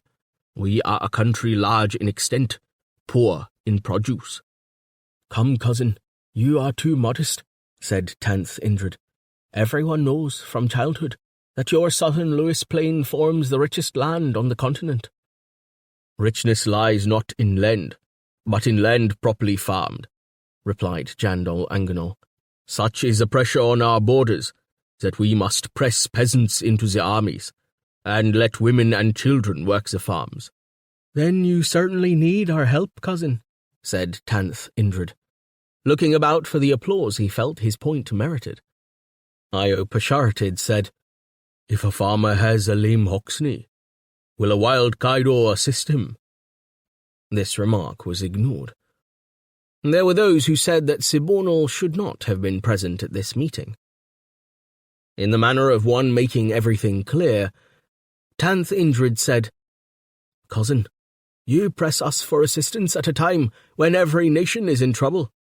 The riches our grandfathers enjoyed are gone, while our fields burn and our fruits shrivel. And I must speak frankly and say that there is an unresolved quarrel between us, that we greatly hope to resolve, and must resolve, if there is to be unanimity between us." A silence fell. Perhaps Tanth Indrid feared to continue. Jandal Anganal jumped to his feet, a look of anger on his dark features. The little runt, Yuli, scrambled up alertly, as if to do whatever his master might bid. "I went to Seirinstund, in Alderendo, to ask for help only against common enemies. Here you gather like vultures. You confront me in my own court. What is this quarrel you dream up between us? Tell me. 10th Indrid and his adviser, Gwadl Ulbobeg, conferred. It was the latter, the friend of the king's, who answered him. He rose, bowed, and pointed to Yuli. It's no dream, your majesty. Our concern is real, and so is that creature you bring here amongst us. From the most ancient times, humankind and Phagor kind have been enemies. No truce is possible between beings so different. The holy Panovalan Empire has declared holy crusades and drumbles against these odious creatures, with a view to ridding the world of them. Yet your majesty gives them shelter within his borders.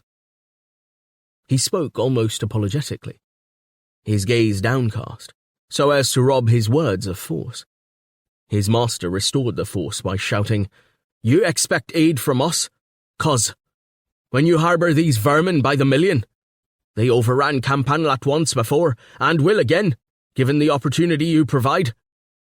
Jandol Anganol confronted his visitors, hands on hips. I will have no one from outside my borders interfere with my internal policies. I listen to my Skritina, and my Skritina does not complain. Yes, I welcome Ancipitals to Balian. A truce is possible with them. They farm infertile land that our people will not touch. They do humble work that slaves shrink from. They fight for no pay. My treasury is empty. You misers from Penover may not understand that. But it means I can afford only an army of Phagors. They get their reward in marginal land. Moreover, they do not turn and run in the face of danger. You may say that that is because they are too stupid, to which I reply that I prefer a Phagor to a peasant any day. As long as I am king of Balian, the Phagors have my protection. You mean, we believe, your majesty, that the Phagors have your protection as long as Myrdem Ingala is queen of Balian? These words were spoken by one of 10th Indrid's vicars, a thin man whose bones were draped in a black woolen chaffrule. Again, tension filled the court. Following up his advantage, the vicar continued. It was the queen, with her well-known tenderness towards any living thing, and her father, the warlord Rantan Oberol, whom your majesty's grandfather dispossessed of this very palace not 20 years back, who began this degrading alliance with the Ancipitals, which you have maintained. Gwadl Ulbobeg rose and bowed to 10th Indrid. Sire, I object to the trend this meeting is taking. We are not here to vilify the Queen of Balian, but to offer aid to the king. But Jandol Anganol, as if weary, had sat down. The vicar had sought out his vulnerable spot. That his claim to the throne was recent, and his consort, the daughter of a minor baron. With a sympathetic glance at his lord, Sartori Irvrash rose to face the Panovalan visitors. As His Majesty's Chancellor, I find myself amazed. Yet it's an amazement blunted somewhat by custom. To discover such prejudice, I might even say animosity, among members of the same great holy Panovalan Empire. I, as you may understand, am an atheist, and therefore observed detachedly the antics of your church. Where is the charity you preach? Do you aid His Majesty by trying to undermine the position of the Queen? I am grown to the withered end of life, but I tell you, illustrious Prince 10th Indrid, that I have as great a hatred of Phagors as you.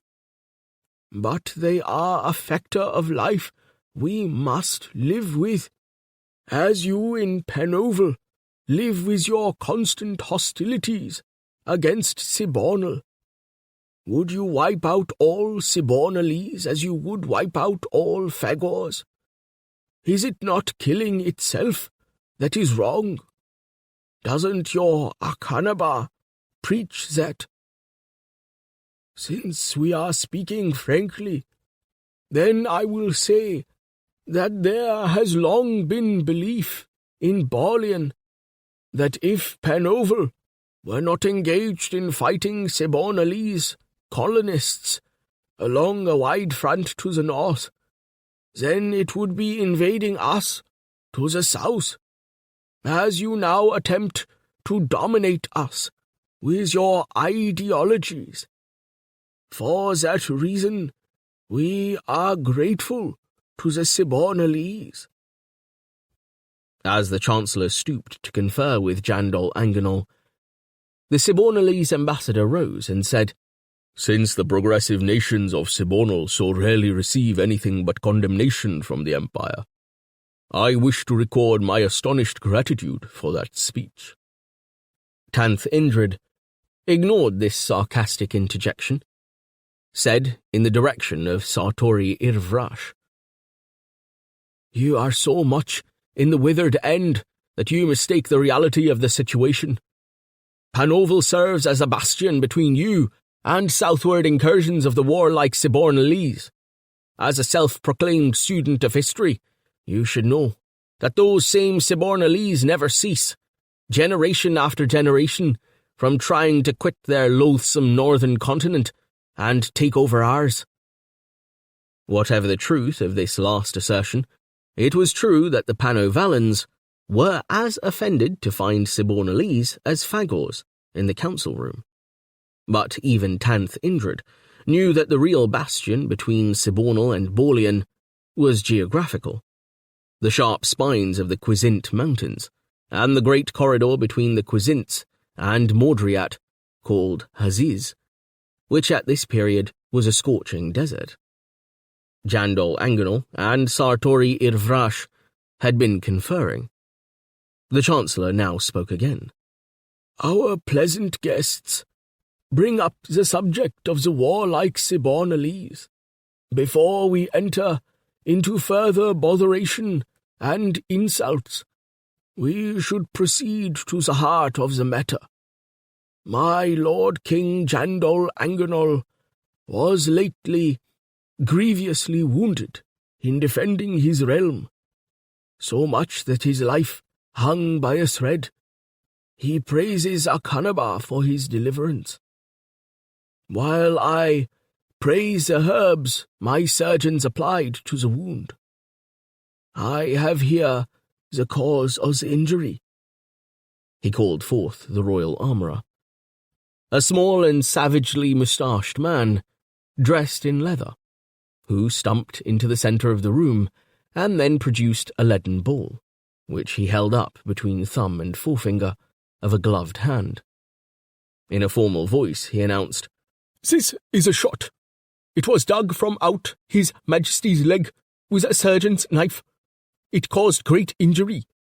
It was fired from a piece of hand artillery called a matchlock.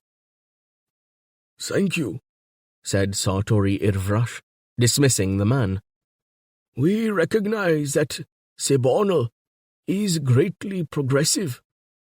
The matchlock is evidence of that progress.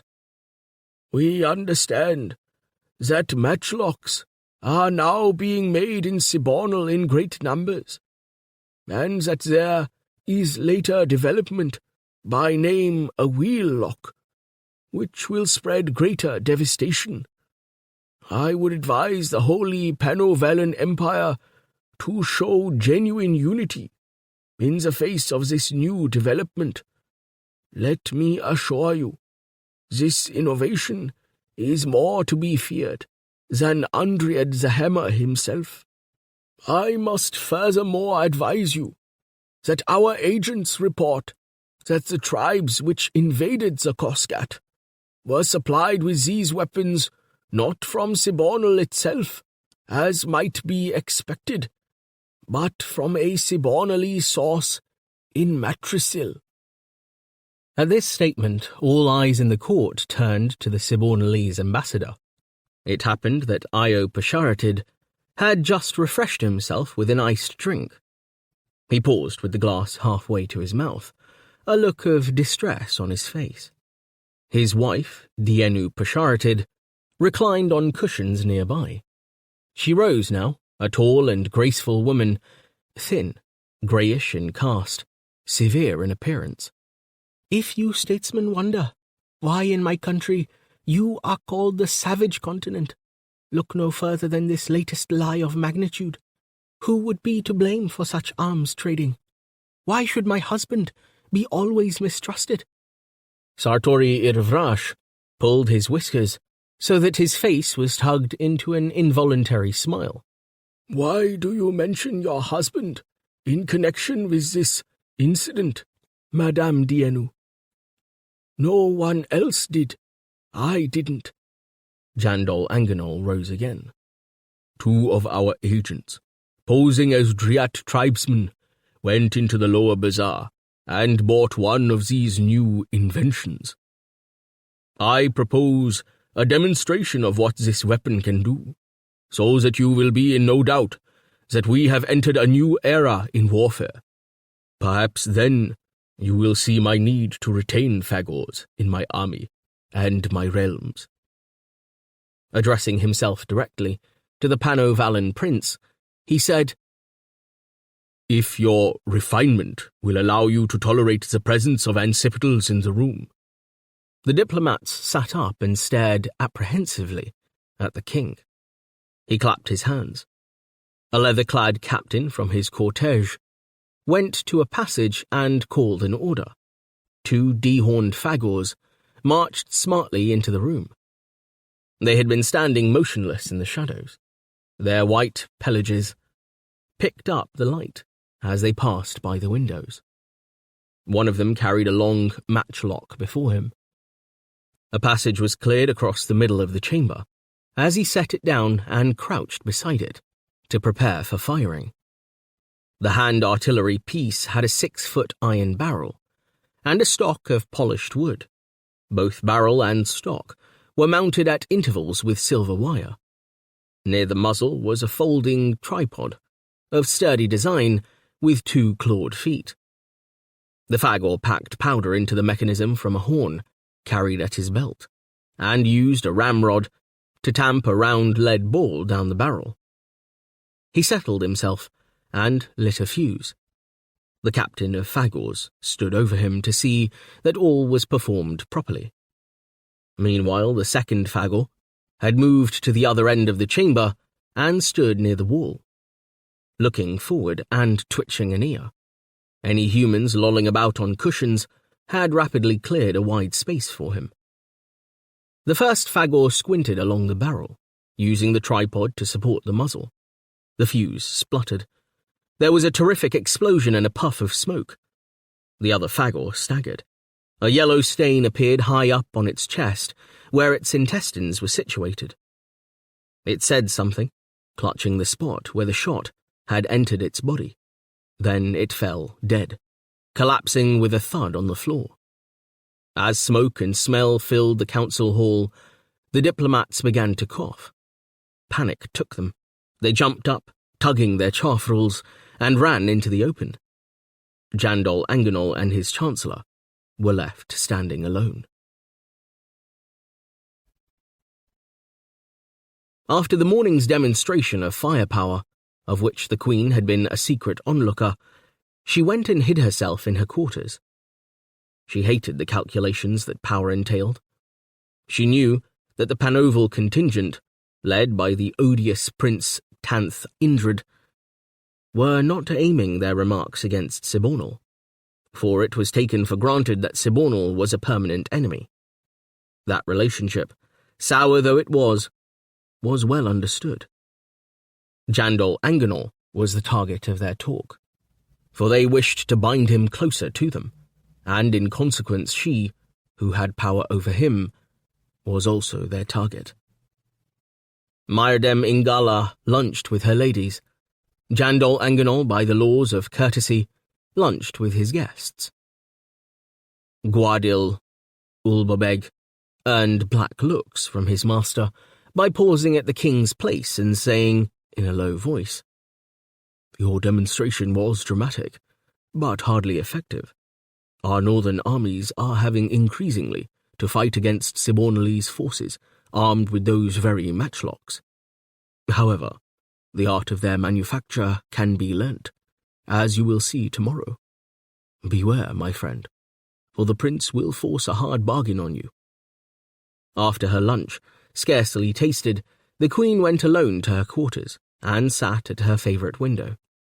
On the cushioned seat built round its bay, she thought of the odious Prince Tanth Indrid, who resembled a frog. She knew that he was related to the equally disgusting king of Aldorando, Seiren Stund, whose wife was a Mahdi. Surely even Phagors were preferable to these scheming royalties. From her window she looked across her garden to the tiled reservoir where she swam. On the far side of the reservoir, a tall wall rose, hiding her beauty from prying eyes, and in the bottom of the wall, just above water level, was a small iron grill. The grill formed the window to a dungeon. There, Jandol Anganol's father, the deposed King Varpal Anganol, was imprisoned, and had been since shortly after the queen's marriage. In the reservoir were gold carp, visible from where she sat. Like her, like Varpal Anganol, they were prisoners here. A knock came at her door. A servant opened it to announce that the queen's brother awaited her pleasure. Yeferal Oberal was lolling against the rail at her balcony. They both knew that Jandol Anganol would long since have killed him but for the queen. Her brother was not a handsome man. All the beauty in the line had been bestowed in superabundance on Myrdem Ingala. His features were meagre, his expression sour. He was brave, obedient, patient. Otherwise his qualities were few. He never carried himself well, as did the king, as if to emphasize that he intended to cut no figure in life. Yet he served Jandol Anganol without protest, and was devoted to a sister whose life he held so much more dear than his own. She loved him for his ordinariness. "You were not at the meeting." "It wasn't for the likes of me." "It was horrible." "I heard so. For some reason. Io Pasharatid is upset. He's generally so cool, like a block of dry ice. Yet the guards say he has a woman in town, imagine. If so, he runs a great risk." Myrdem Ingala showed her teeth in a smile. "I detest the way he looks at me. If he has a woman, so much the better." They laughed. For a short while they lingered, talking of cheerful things. Their father, the old baron, was in the country now, complaining of the heat, and too old to be reckoned a danger to the state. He had recently taken up fishing, as a cool pursuit. The courtyard bell rang. They looked down to see Jandol Anganol enter the court, closely followed by a guard carrying a red silk umbrella over his head. The Phagor runt was close to him as ever. He called to his queen. "Will you come down, Kune? Our guests must be entertained during a lull in our discussions. You will delight them, more than ever I could." She left her brother, and went down to join him under the sunshade. He took her arm with formal courtesy. She thought he looked weary, though the fabric of the umbrella reflected a flush, like fever on his cheeks. "Are you coming to a treaty with Penoval and Aldorando, which will ease the pressures of war?" she asked timidly. "The beholder knows what we're coming to," he said abruptly. "We must keep on terms with the devils, and placate them. Otherwise, they'll take advantage of our temporary weakness and invade us. They're as full of cunning as they are of fake holiness." He sighed. "The time will come when you and I will be hunting and enjoying life again as of old. she said, squeezing his arm. She would not rebuke him for inviting his guests. Ignoring her pious hope, he burst out angrily, Sartori Irvrash spoke unwisely this morning, admitting his atheism. I must get rid of him. Tanth holds it against me that my chancellor is not a member of the church. Prince Tanth also spoke against me. Will you get rid of me, because I am not to his liking? Her eyes flashed angrily as she spoke, though she tried to keep lightness in her tone. But he replied sullenly, You know, and the Skritina knows, that the coffers are empty. We may be driven to much we have no heart for. She drew her hand sharply from his arm. The visitors, together with their concubines and servants, were grouped in a green courtyard under colonnades. Wild beasts were being paraded. A group of jugglers was entertaining with its paltry tricks. Jandal Anganol steered his queen among the emissaries. She noted how the countenances of the men lit up as she spoke to them. I must still be of some value to Jan, she thought. An old Thribriatan tribesman in elaborate Brafista headgear was parading two gorilloid others on chains. The creatures attracted several onlookers. Away from their arboreal habitat, their behavior was uncouth. They most resembled, so one of the courtiers said, two drunken courtiers. The frog-like Prince Tanth Indrid was standing under a yellow sunshade, being fanned and smoking a veronicane, as he watched the others perform some limited tricks. Beside him, laughing uproariously at the captives, was a stiff girl of some 11 years and 6 tenors. Aren't they funny, Unc? She said to the prince. They're quite like people, except for all the fur. The Thribriatan, hearing this, touched his Brafista and said to the prince, You like see me make others fight each other. The prince humorously produced a silver coin in the palm of his hand. This, if you'll make them rumble each other. Everyone laughed. The girl screamed with humour. Unky, how rude you are. Would they really? Mournfully polite, the tribesman said, These beasts have no khmir, like humans. Only every tenor make love to rumble. Is more easy make fight. Shaking his head and laughing, the prince retained his coin. It was, as he turned away, that Myrdem Ingala addressed him. His small companion drifted off, suddenly bored. She was dressed as an adult, and her cheeks were rouged. When the queen decently could, she left Jandal Anganol and Tanth Indrid talking, and crossed to the fountain to speak with the girl. The latter was staring moodily into the water. Are you looking for fish? No, thank you. We have much bigger fish than that at home in Aldorando. She indicated their size in a childlike way, using her hands. I see. I've just been talking to your father, the prince. The girl looked up at her interrogator for the first time, with an expression of contempt. Her face astonished Myrdem Ingala, so strange was it, with huge eyes fringed by abnormally long lashes, and a nose like a beak of a little parakeet. By the beholder, thought the queen, this is a half-Mahdi child. What a funny little thing. I must be nice to it. It was saying, Zaganks, Tanth my father? He's not my father. Whatever made you think that?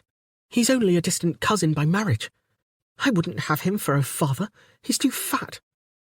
As if to strike a pleasanter tone, the girl said, In truth, this is the first time I've been allowed to travel away from Aldorando without my father. My women are with me, of course, but it's terribly boring there, isn't it? Do you have to live there?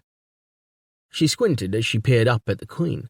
A characteristic in her face made her look at once pretty and stupid.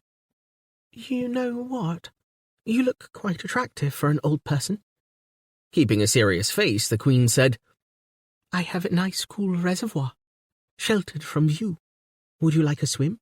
Is that permitted?" The girl considered. "I can do what I like, of course, but I don't think a swim would be ladylike just now. I'm a princess, after all. That always has to be considered."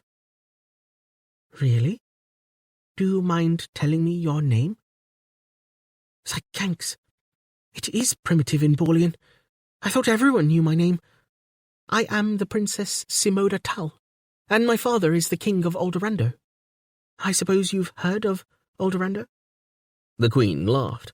Feeling sorry for the child, she said, "Well, if you've come all the way from Aldorando, I think you deserve a swim." "I'll swim when I please, thank you," said the young lady. And when the young lady pleased was next morning at dawn. She found her way to the Queen's quarters and woke her. Myrdem Ingala was more amused than vexed. She roused Tatro, and they went down with Simoda Tal to the reservoir, accompanied only by her maids, who bore towels, and a Phagor guard. The child dismissed the Phagors, saying that they disgusted her. A chill light lay across the scene, but the water was more than tepid.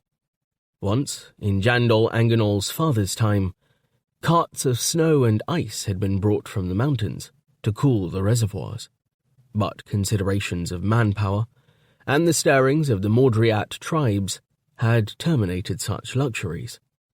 Although no windows but her own faced over the reservoir, the Queen always swam in a filmy garment which covered her pale body. Simoda Tal had no such reservations. She threw off her garments to reveal a stocky little body, prinked with dark hairs, which stood out like pine trees on snowy hillsides. "Oh, I love you. You're beautiful," she exclaimed to the Queen, rushing up as soon as she was naked and embracing the older woman. Myrdem Ingala was unable to respond freely. She felt something inappropriate in the embrace. Tatro screamed. The young girl swam and surface dived close to the Queen, repeatedly opening her legs as she performed in the water, as if eager to assure Myrdem Ingala that she was fully adult, where it was most important to be. At the same time, Sartori Irvrash was being wakened from his couch by an officer of the court. The guards had reported that the Sibornalese ambassador, Io Pasharatid, had left on Hoxneyback, alone an hour before Freya dawn. "His wife, Dienu?" "She is still in her quarters, sir. She is reported to be upset." "Upset? What does that mean? The woman's intelligent. I can't say I like her, but she's intelligent. Botheration. And there are so many fools. Here, help me out of bed, will you?"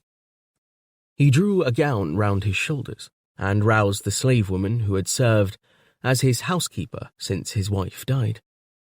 He admired the Sibornalese. He had estimated that at this time of the great year there were possibly 50 million humans living in the 17 countries of Campanlat. Those countries could not agree with each other. Wars were endemic. Empires rose and fell. There was never peace. In Sibornal, cold Sibornal, things fell out differently.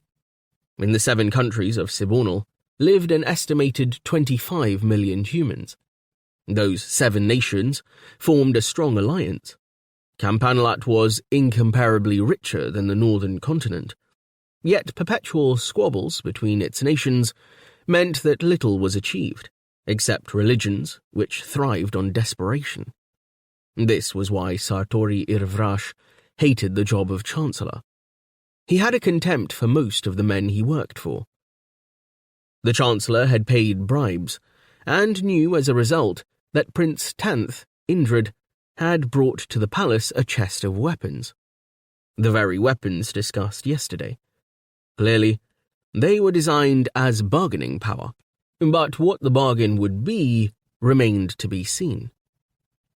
It was not improbable that the Sibornalese ambassador had also gained news of the chest of matchlocks. That could account for his hasty departure. He would be heading north, toward Haziz, and the nearest Sibonalese settlements. He should be brought back. Sartori Irvrash sipped a mug of Pella Mountain tea, which the slave woman brought, and turned to the waiting officer. I made a fabulous discovery yesterday regarding Hoxnees, which influences the history of the world. A remarkable discovery. But who took account of it? He shook his bald head. Learning means nothing. Intrigue is everything. So, I have to bestir myself at dawn to capture some fool riding north. What a botheration it is. Now, who's a good Hoxneyman near at hand? One we can trust if such exists. Ah, I know. The Queen's brother, Yefferel Oberol. Fetch him, will you, in his boots. When Yefferel Oberol appeared, Sartori Irvrash explained the situation. Fetch this madman, Pasharatid back. Ride hard and you'll catch him up. Tell him something. Let me think. Yes, tell him that the king has decided to make no commitment to Olderendo and Penoval. Instead, he wishes to sign a treaty with Sibonal. Sibonal has a fleet of ships. Tell him we will offer them anchorage in Ottersol. What would Sibonalese ships be doing so far from home? Yefferal Oberol asked. Leave him to decide that. Just persuade him to return here. Why do you want him back? Sartori Irvrash squeezed his hands together. Guilt. That's why the skirm has left so suddenly. I mean to find out exactly what he has done. There's always more than arm up a Sibonalese sleeve. Now, please, go, and no more questions. Yefferal Oberol rode north through the city, through its streets, which were even then crowded with early risers, and through the fields beyond. He rode steadily, trotting and walking his Hoxney by turns. He came to a bridge across the Mar, where that river flowed into the Takisa. A small fort stood, guarding the bridge. He stopped and changed to a fresh Hoxney. After another hour's ride, when the heat was becoming intense, he stopped by a stream and drank. There were fresh Hoxney shoe prints by the water, which he hoped were those of Pasharatid's mount. He continued north. The country became less fertile. Habitation was scarce. The thawed otter blew, parching throats, drying skins. Giant boulders were strewn about the landscape. A century or so ago, this region had been popular with hermits, who built small churches beside or on top of the boulders. One or two old men could still be seen, but the intense heat had driven most of them away. Phagors worked patches of earth under the boulders. Brilliant butterflies fluttered about their legs. Behind one of the boulders, Io Pasharatid stood waiting for his pursuer. His mount was exhausted. Pasharatid expected capture and was surprised when he saw a solitary rider approaching. And there was no accounting for the foolishness of the Campanlatians. He loaded his matchlock, set it in position, and awaited the right moment to apply his fire. His pursuer was approaching at a steady pace, riding among the boulders and taking no particular care. Pasharatid lit the fuse, tucked the butt into his shoulder, narrowed his eyes, and aimed the gun. He hated using these beastly weapons. They were for barbarians. Not every firing was a success. This one was. There was a loud explosion. The bullet flew to its mark. Yefferal Oberol was blown off his mount with a hole in his chest. He crawled into the shadow of a boulder and died. The Sibonalese ambassador caught the Hoxne and continued his journey north. It must be said, there were no riches in King Jandol Anganol's court to rival the riches of the courts friendly to him in Aldorando and in Panoval City. In those more favoured centres of civilization, treasures of all kinds had accumulated. Scholars were protected, and the church itself, though this was truer of Panoval, encouraged learning and the arts to a limited extent. But Panoval had the advantage of a ruling dynasty which, encouraging a proselytizing religion, made for stability. Almost every week, ships unloaded onto Matrasil's harbour, cargoes of spices, drugs, hides, animals' teeth, lapis lazuli, scented woods, and rare birds. But of these treasures, few reached the palace, for Jandol Anganol was an upstart king. In the eyes of the world, and possibly in his own eyes, he boasted of his grandfather's enlightened rule. But in truth, his grandfather had been little better than a successful warlord, one of many who disputed Borleanese territory, who had had the wit to band Phagors into formidable armies under human captaincy, and so subdue his enemies. Not all those enemies had been killed. One of the most striking reforms of Jandol Anganol's father's reign was to appoint a parliament, or scritina. The scritina represented the people and advised the king. It was based on an Aldorandan model. Varpal Anganol had formed the membership of the scritina from two categories of men. From the leaders of guilds and corps, such as the Ironmakers' Corps, who had traditional power in the land, and from defeated warlords or their families, thus giving them the chance to air their grievances and him a way of deflating their wrath. Much of the cargo unloaded at Matrasil went to paying this disaffected body of men.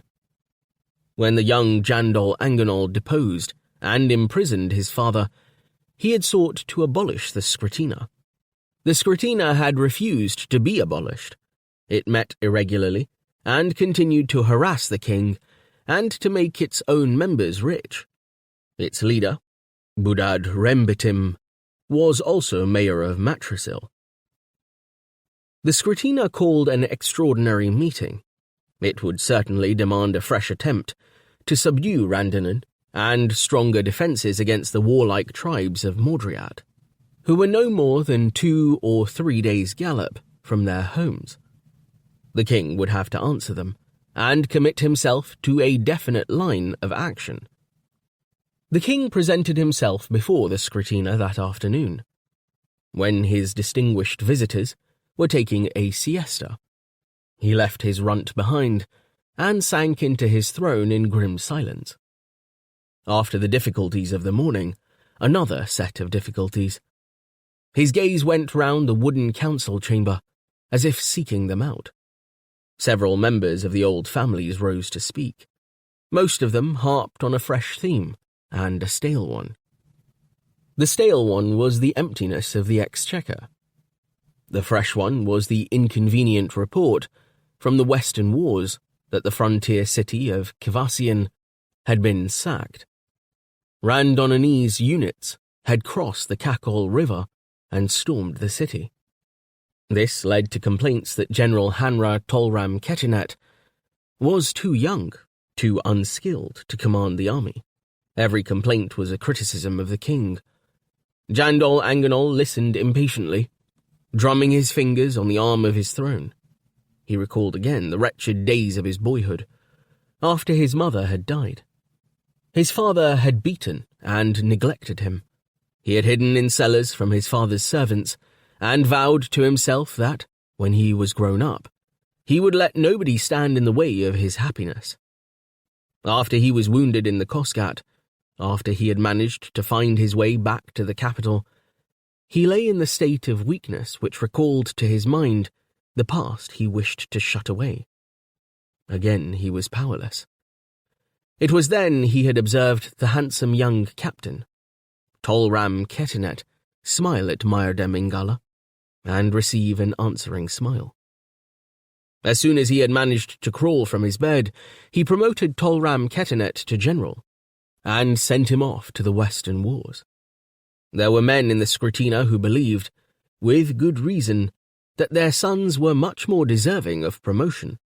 Every setback in the stubborn jungles to the west reinforced their belief and their anger with the king.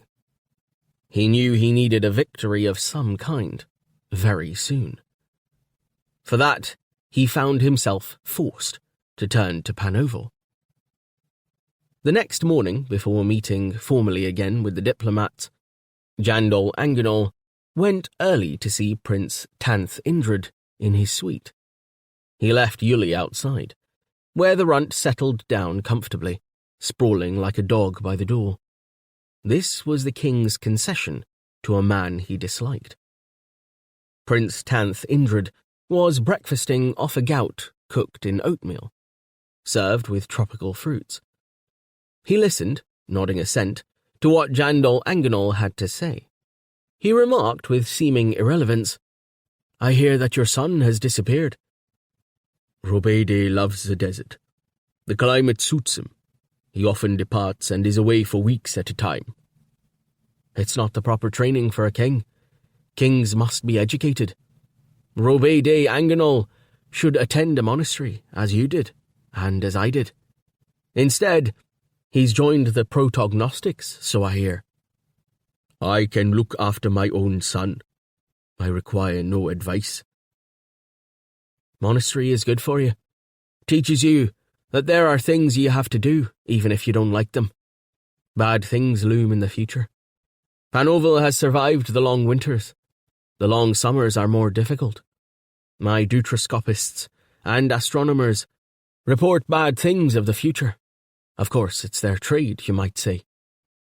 He paused and lit a Veronicane, making a performance of it, breathing out the smoke luxuriously, sweeping the cloud away with languorous gestures.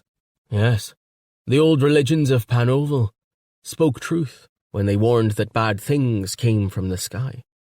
Akanaba's origins were as a stone. You know that?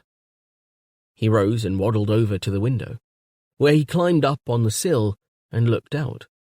His large behind stuck out in Jandol Anganol's direction.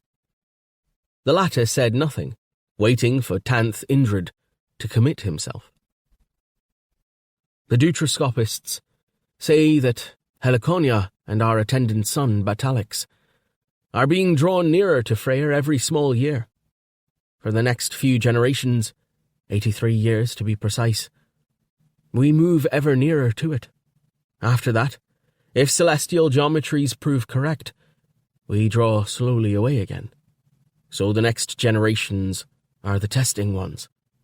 Advantage will go increasingly to the polar continents of Hespagorat and Sibornel. For us in the tropics, conditions will become steadily worse. Bolian can survive. It's cooler among the south coast. Ottersol is a cool city, below ground, much like Panoval. Tanth Indrid turned his frog-like face over one shoulder in order to inspect Jandol Anganol. There's a plan, you see, cuz. I know you have little affection for me, but I'd prefer you to hear it from me than have it from your friend, my old holy adviser, Gwadal Ulbabeg. Borlean will be all right at Nearpoint, as you say. So will Panoval, safe in its mountains. Aldorando will suffer most. And both your country and mine need to see Aldorando remain intact, or it will fall to barbarians. Do you suppose you could accommodate the Aldorandan court, Seirin Stund and his like, in Ottersol? The question was so startling that Jandol Anganol was for once at a loss for words. That would be for my successor to say. The Prince of Panoval changed his tone of voice and the subject. "Cos, take some fresh air at the window with me. See, there below is my charge, Simoda Tal, 11 years and 6 tenors old, daughter of the Alderandon line. Her ancestry, traceable back to the Lord's Den, ruling old Embrudoc in the chill times." The girl, thinking herself unobserved, skipped in the courtyard below, dried her hair in a desultory fashion, and whirled her towel about her head now and again. "Why does she make the journey with you, Tanth?" "Because I wish you to see her. A pleasant girl, is she not?" "Pleasing enough." "Young, it's true, but from certain signs I have had, of a quite lascivious nature." Jandal Anganol felt a trap about to spring. He withdrew his head and began to pace the room. Tanth Indrid turned about and settled himself comfortably on the ledge, blowing out smoke. "Cousin, we wish to see the member states of the Holy Panoval Empire draw even closer. We must protect ourselves against bad times, not only now but to come. In Panoval, we have always had Akhanaba's gift of foresight. That is why we wish you to marry this pretty young princess, Simoda Tal." The blood sank from Jandal Anganol's face. Straightening himself, he said, "You know I am already married, and to whom I am married." "Face some unpleasant facts, cos. The present queen is the daughter of a brigand. She is not a fit match for you. The marriage degrades you and your country, which demands a better status. Married to Simoda Tal, though, yours would be a force to be reckoned with." "It cannot be done. In any case, the mother of that girl down there is a Mahdi. Isn't that so?" Tanth Indrid shrugged. "Are Mahdis worse than the Phagors you dote on? Listen, cos. We want this new match to go as smoothly as possible. No hostility, only mutual help. In 83 more years, Alderando will be aflame from one end to the other, with temperatures near to 150 degrees, according to calculation. Alderandans will have to move southwards, form a dynastic marriage now, and they will be in your power then. They will be poor relations begging at your door. All Borlean Alderando will be yours, or your grandsons at least. It is a chance never to be missed. Now, let's have some more fruit. The squanage are excellent." "It cannot be done." "It can. The Holy Cassar is prepared to annul your present marriage by a special bill." Jandal Anganol raised a hand as if to strike the prince. He retained the hand at the level of his eyes and said, "My present marriage is my past marriage, and my future one. If we need this dynastic marriage, I will marry off Robede to your Simoda. It will make an equal match." The prince leaned forward and pointed a finger at Jandal Anganol. "Certainly not. Forget the suggestion. That boy is crazy. His grandma was the wild Shanana." The eagle's eyes flashed. "He's not crazy. A little wild." "He should have attended a monastery, as you did, as I did. Your religion must tell you that your son is inadmissible as a suitor. You must make the sacrifice, if you choose to regard it as such. You will be rewarded for any sense of loss by our considerable aid. When we have your consent, we shall present you with a chest full of the new weaponry, together with all necessary priming. More chests will follow. You can train gunners for use against Darvlish the Skull, as well as the Randonanese tribes. You will gain every advantage." "And what will Panoval gain?" Jandal Anganol asked bitterly. "Stability, cos. Stability. Over the next unstable period. The Sibornalese are not going to grow less powerful as Freyr nears." He nibbled at one of the purple squanege. Jandal Anganol stood rooted where he was, looking away from the prince. I am already married to a woman I love. I will not put Mayadem Ingala aside. The prince laughed. Love?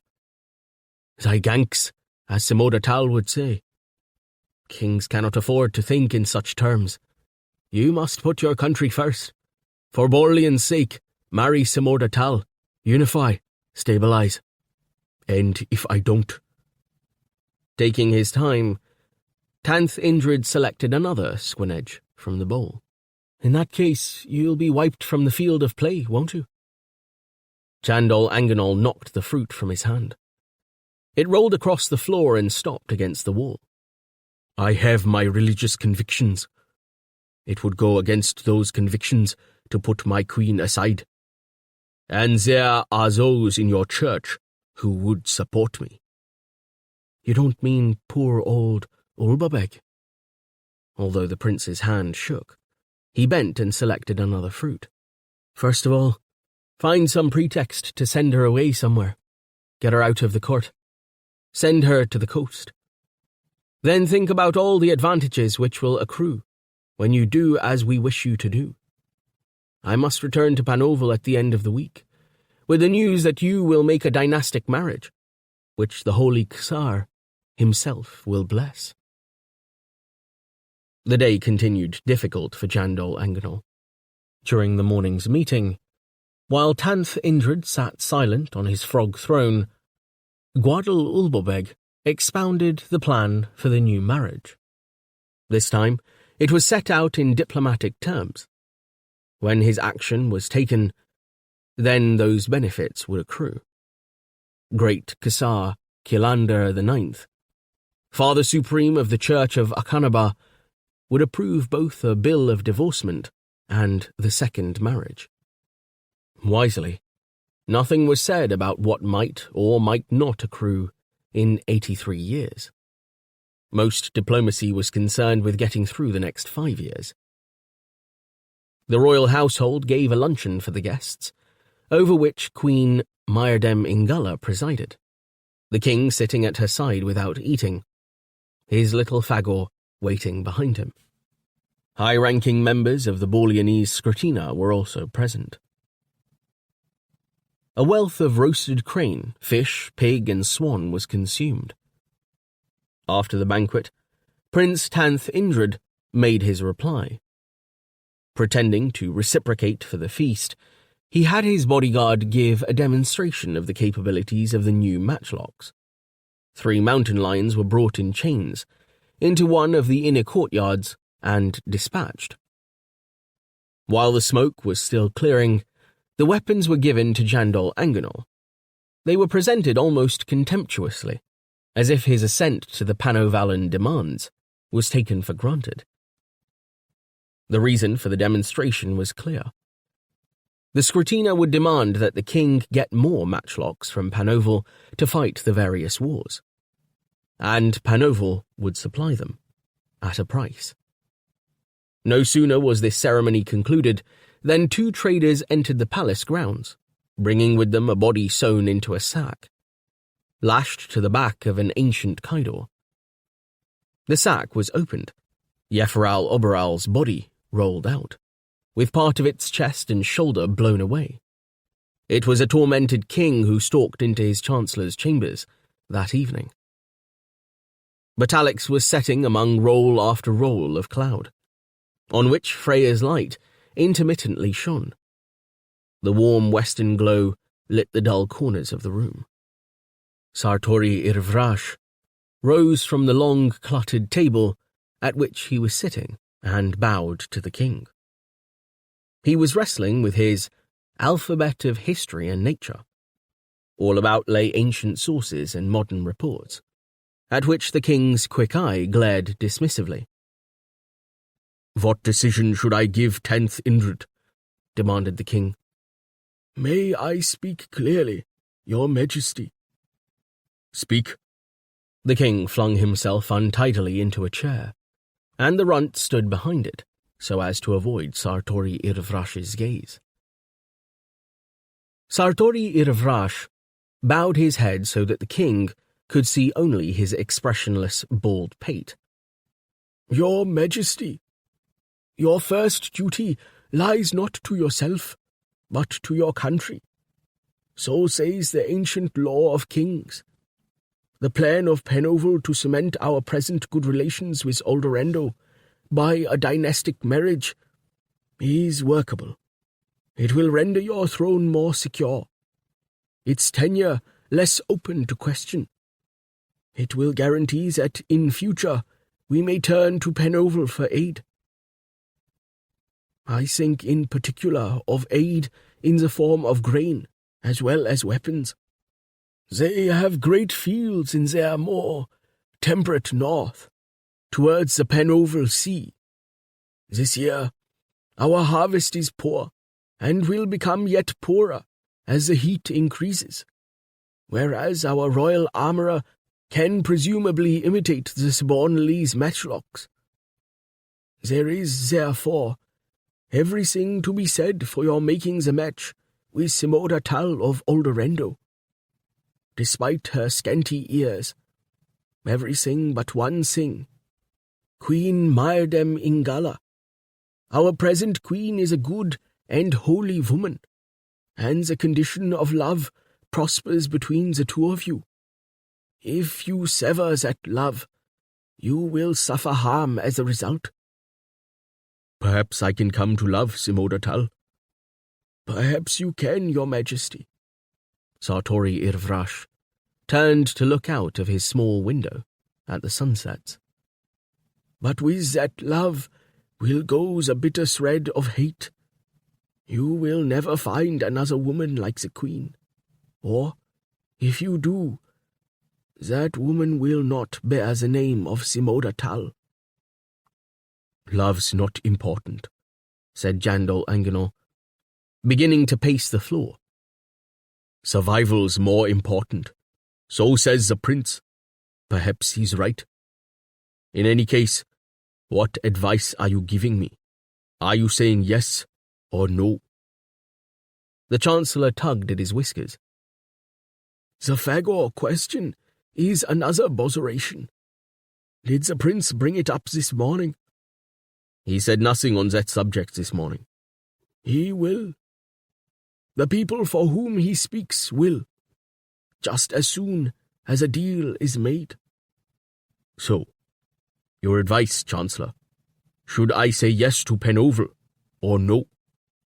The Chancellor kept his eye on the litter of paper on his table, and sank down on the bench.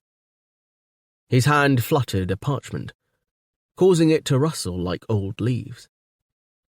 You tax me, sire, on a crucial matter, a matter where the needs of the heart run into confrontation with the demands of the state.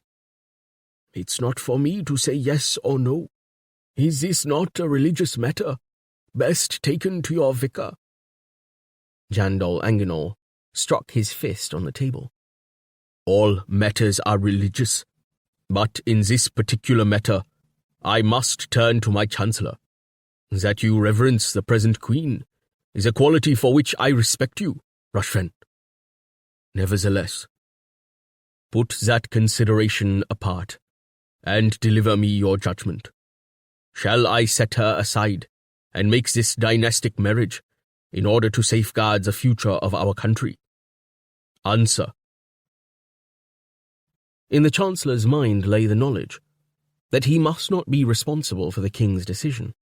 Otherwise, he would be made a scapegoat later. He knew the king's volatile disposition, dreaded his rages. He saw many arguments for the coalition between Borleon and Aldorando. To have peace between the two traditionally hostile neighbours would benefit all. In that union, if it was wisely handled, as he could handle it, would be a bulwark against Panovel, as well as against the ever-thrusting continent of the north, Sibornal. On the other hand, he felt as much loyalty to the person of the Queen as he did to the king. In his egocentric way, he loved Myrdem Ingala like a daughter, especially since his wife had been killed in such horrible circumstances. Her beauty was before him every day, to warm his scholarly old heart. He had but to lift a finger to say vigorously, "You must stand by the queen you love. That is the greatest alliance you can make." But, peeping up at the stormy face of his king, his courage failed him. There was his great lifelong project, his book, to be defended. The question was too large for any but the king himself to answer. "Your Majesty will have a nosebleed if you become overexcited. I pray, drink some wine." "By the beholder, you are all that is worst in men, a very grave of help." The old man hunched his shoulders further into his patterned chafferel and shook his head. "As your adviser, my duty in such a difficult matter is to formulate the problem clearly for you. It is who must decide what resolution is best. Majesty, for you of all people must live with that decision. There are two ways of looking at the problem you face." Jandal Anganol made towards the door, and then stopped. He confronted the older man down the length of the room. "Why should I have to suffer? Why should not kings be exempt from the common lot? If I did this thing demanded of me, should I be a saint or a devil?" "That only you will know, sire." "You care nothing, do you? Nothing about me or the kingdom, only for that miserable dead past you work over all day." The Chancellor gripped his trembling hands between his knees. "We may care, Your Majesty, and yet be unable to do anything. I put it to you that this problem which confronts us is a result of the deteriorating climate. As it happens, I'm studying at present an old chronicle of the time of another king, by name Ausro Onden, who was lord of a very different Eldorando, almost 4 centuries ago. The chronicle refers to Ausro Onden's slaying of 2 brothers, who had between them ruled the known world." "I know the legend. What of it? Am I threatening to kill anyone at present?" "This pleasant story, set in an historical record, is typical of the thinking of those primitive times. Perhaps we are not meant to take the story literally. It is an allegory of man's responsibility for the death of the 2 good seasons, represented as 2 good men, and his causing the cold winters and burning summers which now afflict us. We all suffer from that primal guilt. You cannot act without feeling guilt. That is all I say." The king let out a growl.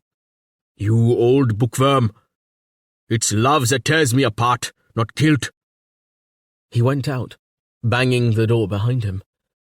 He was not going to admit to his chancellor that he did feel guilt.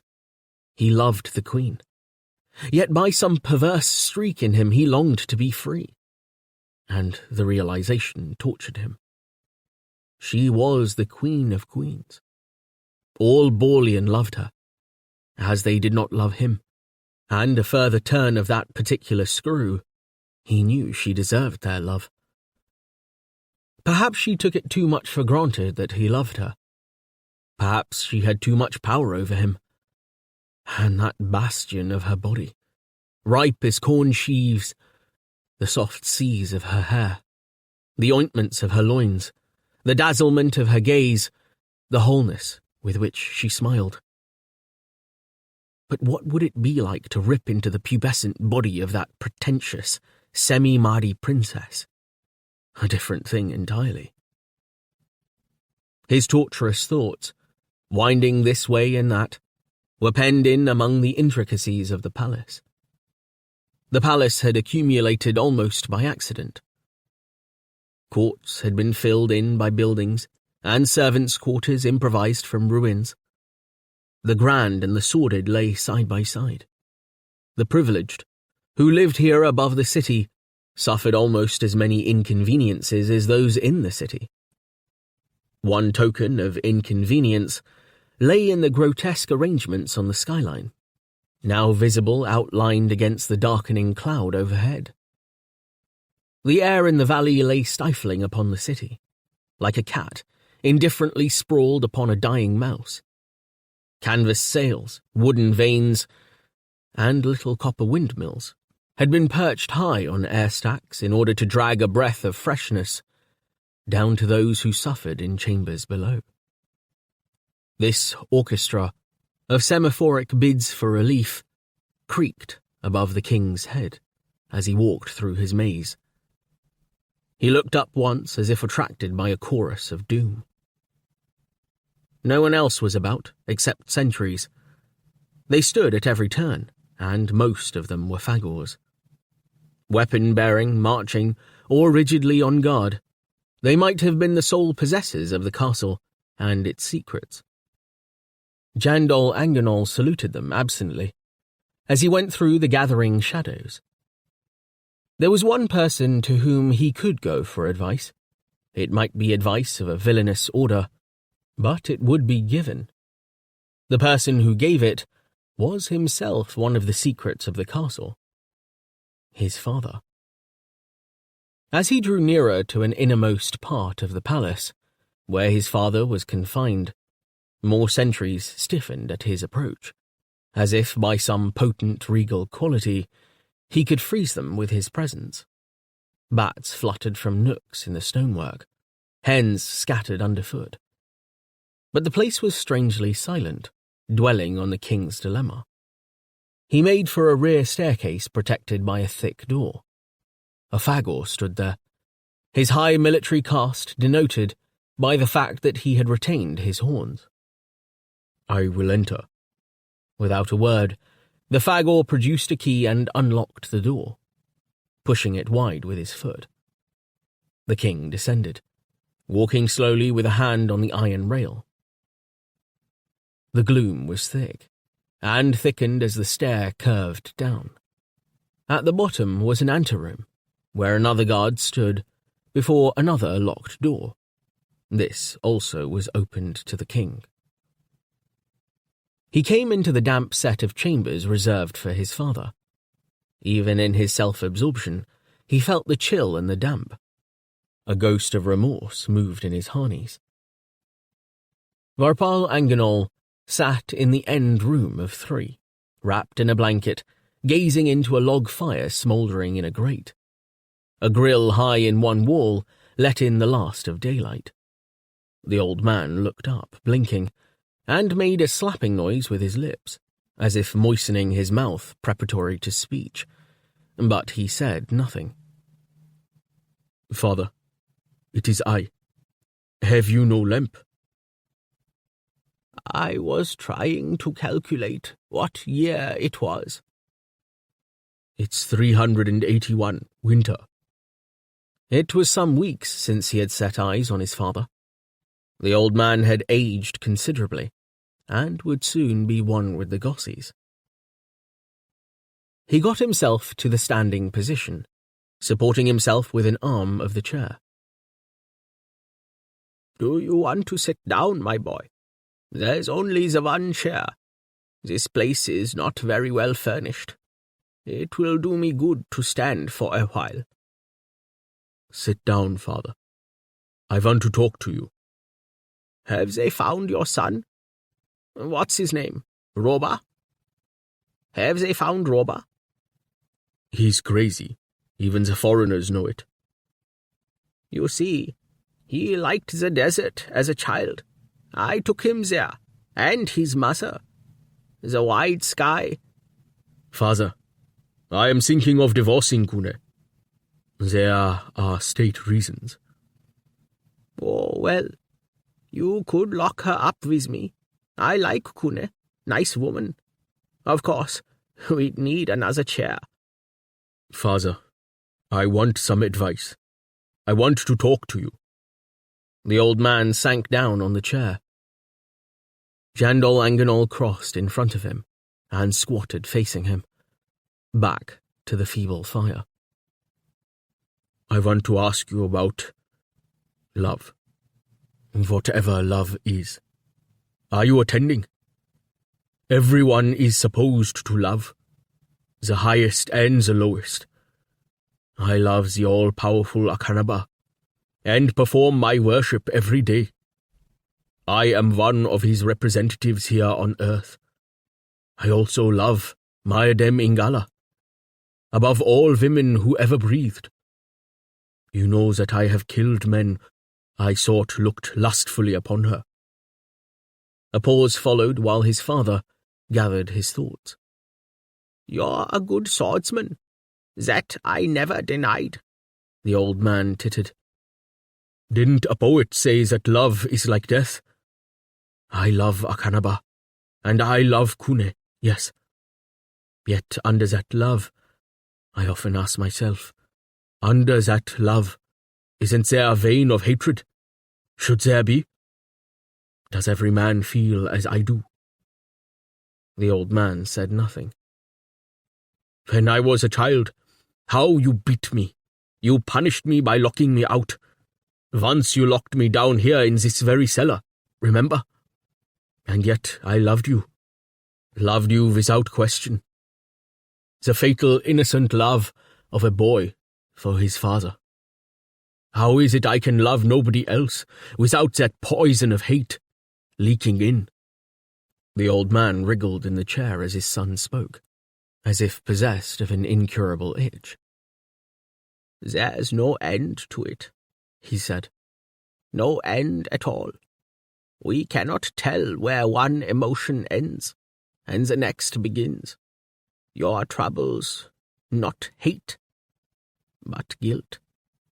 That's what you feel. Guilt, Jan. I feel it. All men feel it. It's an inherited misery bred in the bone, for which Akka punishes us with cold and heat. Women don't seem to feel it the way men do. Men control women. But who's to control men? Hate's not bad at all. I like hate. I've always enjoyed hate. It keeps you warm at nights. Listen, when I was young, lad, I hated almost everyone. I hated you because you wouldn't do as you were told. But guilt's a different matter. Guilt makes you miserable. Hate cheers you up, makes you forget guilt. Love? The old man sighed, blowing his bad breath into the dank atmosphere. It was so dark that his son could not see his face, only the gap in it. Dogs love their masters, that I do know. I had a dog once, a wonderful dog, white with a brown face, eyes like a Mahdi. He used to lie beside me on my bed. I loved that dog. What was his name? Jandol Anganol stood up. Is that the only love you've ever felt? Love for some scumbering hound? I don't remember loving anyone else.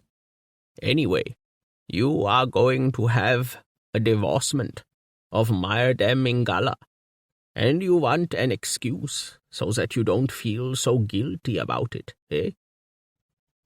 Is that what I said? When? I don't remember. What time is it, do you reckon? You must announce that she and Yeferal Oberol, that brother of hers, plotted to murder the Sibornalese ambassador, and that's how her brother was killed. A conspiracy. There's a perfect excuse. And then when you put her away, you will please Sibornal, as well as Penoval and Oldorendo. Jandol Anganol clutched his forehead Father, how did you learn of Yeferal Oberol's death? His body was brought back only an hour ago. You see, son, if you keep very still, as I have to with my stiff joints, everything comes to you. I have more time. There is another possibility. What's that? You can just have her disappear in the darkness one night, never seen again. Now that the brother's gone, there's no one interested enough to make a real fuss. Is her old father still alive? No, I couldn't do that. I wouldn't even dream of doing it. Of course you would. He panted a little by way of laughter. But my conspiracy idea is a good one, eh? The king went to sit under the window. Waves of light floated on the domed brick ceiling of the prison. Outside was the queen's reservoir. His sorrow accumulated like water. How treacherous this old man still was. Good. Full of guile and taking advantage of circumstances. Yes. I see clearly where I had my character from. He hammered on the door for release. After the cellars, the evening world appeared bathed in light. He took a side door and emerged by the reservoir, where a flight of steps led down to the water. Once a boat had been moored there. He remembered playing in it as a boy. Now it had disintegrated and sunk. The sky was the hue of stale cheese, flecked with wisps of grey cloud. On the far side of the pool, like a cliff, rose the Queen's quarters, its elegant outlines black against the light. A light burned dimly in one window. Perhaps his beautiful wife was there, preparing for her bed. He could go and beg her forgiveness. He could lose himself in her beauty. Instead, unpremeditatedly, he jumped forward into the reservoir. He held his hands together above his head as if he were falling from a building. Air belched out from his clothes. The water grew dark rapidly as he sank. "Let me never rise," he said. The water was deep and cold and black. He welcomed terror, trying to embrace the mud at the bottom. Bubbles streamed from his nose. The processes of life commanded by the all-powerful would not allow him to escape into the avenues of death. Despite his struggles, he found himself drifting upward again. As he surfaced, gasping, the Queen's light went out. 7. The Queen visits the living and the dead. The next day dawned hot and heavy. The Queen of Queens allowed herself to be bathed by her women. She played with Tatro for a while, and then summoned Sartori Irvrash to meet her in the family vault. There she paid her last respects to her brother. Soon, he would be buried in his correct land octave. His body lay swathed in yellow cloth on a block of Lodrai ice. She noted with grief how even death had not transformed his plain features. She wept for all things prosaic and exotic, for all that had happened and failed to happen to her brother in his lifetime. So the Chancellor found her. He wore an ink-smeared smock. There was ink on his fingers. He bowed low, and there was ink on his pate. Rashven, I have a farewell to say here, but I wish also to greet my brother, now that his soul has passed to the world below. I wish you by me, while I go into Pauk, to see that nobody disturbs me. He looked troubled. "Madam, may I recall 2 items to your troubled mind? First, that pater placation, Pauk, if you prefer the old-fashioned term, is discouraged by your church. Second, it is not possible to commune with Gossis. before their mortal bodies are buried in their land octaves. And third, you believe that Pauk is a fairy tale anyway. She gave him a wan smile as she resurrected an old argument between them. He shook his head. I know well what once I said. However, times change. Now I confess that I myself have learned to go into pater placation, to console myself by communing with the spirit of my departed wife. He bit his lip. Reading her expression, he said, Yes, she has forgiven me. She touched him. I'm glad. Then the academic rose up in him again, and he said, But you see, Your Majesty, there is a philosophical difficulty in believing that the pater placation ritual is other than subjective. There cannot be gossies and fess-ups under the ground with whom living people talk. We know there are. You and I and millions of peasants talk to our ancestors whenever we wish. Where's the difficulty? Historical records, of which I have plenty, all report that the gossies were once creatures of hatred, bewailing their failed lives, pouring scorn on the living. Over the generations, that has changed. Nowadays, all anyone gets is sweetness and consolation. That suggests that the whole experience is wish fulfillment, a kind of self-hypnosis. Moreover, stellar geometry has outmodded the antique idea that our world rests on an original boulder, towards which fess-ups descend. She stamped her foot. Must I call the vicar? Am I not under grief and strain enough, without having to listen to your preposterous historical lectures at this hour? She was immediately sorry for her outburst, and put an arm through his as they descended to her room. It's a comfort, whatever it is, she said.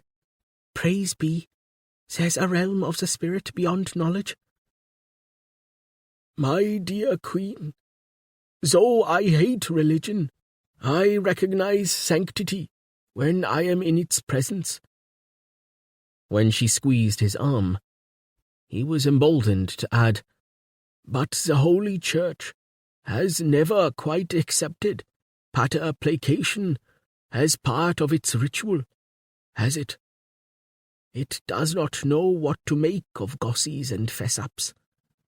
In consequence, it would like to ban it, but if it did so, then 1 million peasants would quit the church. So, it ignores the entire question. She looked down at her smooth hands. Already she was preparing herself for the act.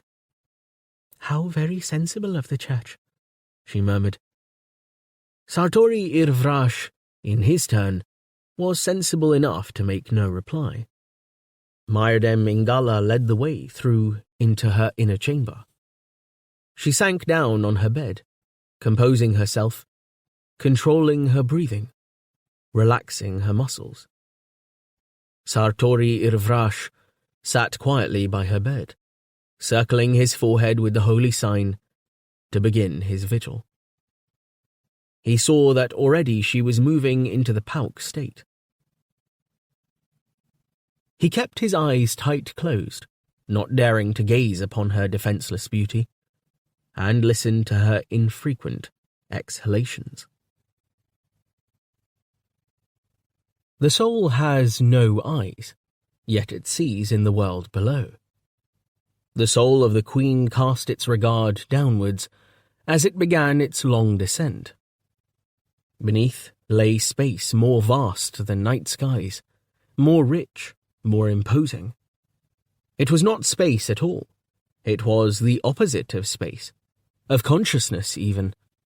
a peculiar rupellary density without feature, just as the land regards an ocean-going ship as a token of freedom, while the sailors confined on that ship regard the land in similar terms, so the realm of oblivion was an open space and non-space. To consciousness, the realm appeared infinite. In its downward direction, it ceased only where the races of man-like kind began, in a green and unknown, unknowable womb, the womb of the original beholder. The original beholder, that passive motherly principle, received the souls of the dead who sank back into her, although she might be no more than a fossil scent entombed in rock. She was not to be resisted. Above the original beholder were the gossies and fess-ups, floating thousands upon thousands upon thousands, as if all the stars of night had been stacked in order, and arranged in accordance with the ancient idea of land octaves. The Queen's exploratory soul sank down, floating like a feather towards the fess-ups. At close quarters, they resembled not stars so much as mummified chickens, with hollow eyes and stomachs, their legs dangling clumsily. Age had eroded them. They were transparent. Their insides circulated like luminescent fish in a bowl. Their mouths were open like fish, as if trying to blow a bubble towards a surface they would never see again. In their upper strata, where the gossies were less ancient, little dusts still escaped from phantom larynxes, the very last apostrophes remaining to the possessive case of life. To some souls venturing there, the ranks of the departed were terrifying. For the Queen, they held consolation. She looked down upon them, those mouths pickled in obsidian, and was reassured to believe that at least some wreckage remained from existence, and would ever remain, until the planet was consumed by fire. And who knew if even then? For venturing souls, no compass bearings seemed possible, yet there was direction. The beholder was a lodestone. All here had been collected according to plan, as stones on seashores are graded according to size. The ranks of fess-ups stretched below the whole earth, leading beyond Borlean and Aldorando to far Sibornal, and even to the remote parts of Hespagorat, to semi-legendary Pegovin, beyond the Clement Sea, even to the poles. The sole bark moved to a breeze that did not blow, finally drifting to the gossy of what had once been her mother, the wild Shanana, wife to Ratan Oberol, ruler of Matrasil. The maternal gossy resembled a battered birdcage, its ribs and hip bones forming tentative golden patterns against the darkness, like a leaf crushed long ago in a child's book. It spoke. Gossies and fess-ups were tormenting things. As negatives of being, they recalled only the incidents in their lives which were pleasant. The good had been interred with them, the evil, the dross, lost along with freedom of action. Dear moth, I come dutifully before you again, to see how you fare. Her ritual salutation. My dear daughter, there are no troubles here. All is serene, nothing can go awry. And when you appear, everything is gained. My joyous and beautiful one, how did I squeeze such an offspring from my unworthy loins? Your grandmother is also here, delighted also to be back in your presence. It's a comfort to be in your presence too, moth. But the words were a formula against entropy. Oh, no, you must not say that, because the delight is all ours, and often I think how, in the hurried days of my life, I never cherished you enough. Certainly not as much as your virtue warranted. There was always so much to be done, and another battle fought, and one may wonder, now, why energy was spent on those unimportant things, whereas the real joy of life was being close with you and seeing you grow up into... Mother, you were a kind parent, and I not a dutiful enough child. I was always headstrong. Headstrong, exclaimed the old Gossie. No, no, you did nothing to offend. One sees these things differently in this stage of existence. One sees what the true things are, what's important.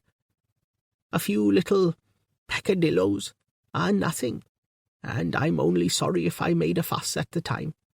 That was just my stupidity. I knew all along that you were my greatest treasure. Not to pass on life, that's the failure.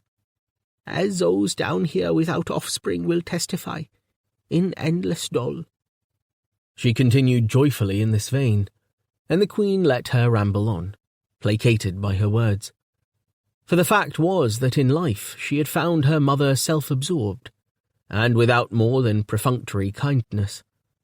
It delighted her to find that this battered cage should remember events of her childhood which she had forgotten. Flesh had died. Memory was embalmed here. At last she interrupted her. Moth, I came down here half-prepared to meet with the Ethereal Oberol, expecting his soul to have joined you and grandmother. Ah, then my dear son has come to the end of earthly years? Oh, praise be. That's good news indeed. How glad we shall be to be united with him, since he never mastered patter placation as you have, you clever girl. How glad you make us. Dear mother, he was shot by a Sibonalese gun. Splendid, splendid. The sooner the better, as far as I'm concerned. That is a treat. And when do we expect him? His mortal remains will be buried within a few hours. We shall watch for him, and what a welcome we shall give him. You'll be here with us one day too, never fear. I look forward to it, Moth. And I have a request, which you must pass to your fellow Fesaps. It is a difficult question. There is one on the surface still who loves me, though he has never spoken his love. I have felt it radiating from him. I feel I can trust him as I can trust few men. He has been sent from Matrisil to fight in a distant land. We have no wars down here, sweet child. This trusted friend of mine is often in Pauk. His father is here in the world below. My friend's name is Hanra Tolram Ketinet. I want you to pass a message on to his father, to ask Hanra's whereabouts, for it is essential that I get a message to him. A hissing silence before the shade of Shanana spoke again. My sweet child, in your world, nobody communicates fully with another. So much is unknown. Here, we have completion. There can be no secrets when the flesh is divested. I know, Moth, said the soul. It feared that kind of completion. It had heard the statement many times. It explained once more what it required from the revered Gossie. After many a diversion, understanding was reached, and the soul's inquiry was passed along the ranks, like a breeze rustling the dead leaves of a forest. For the soul, there was difficulty in sustaining herself. Phantasms of the upper world seeped in, and a noise like frying. A curtain blew, something rattled with a deadly music. The soul began drifting, despite the cajolings of her mother's Gossie. At last, a message returned to her through the obsidian. Her friend was still among the living. The Gossies of his family declared that he had spoken with them recently, when his corporeal part was near a village called Ut-Fo, in the jungles of the Chwat Heights, on the eastern margins of the land called Randanen. My thanks for what I needed to know. cried the soul. As it poured forth its gratitude, the maternal gossy puffed dust from its throat and spoke again.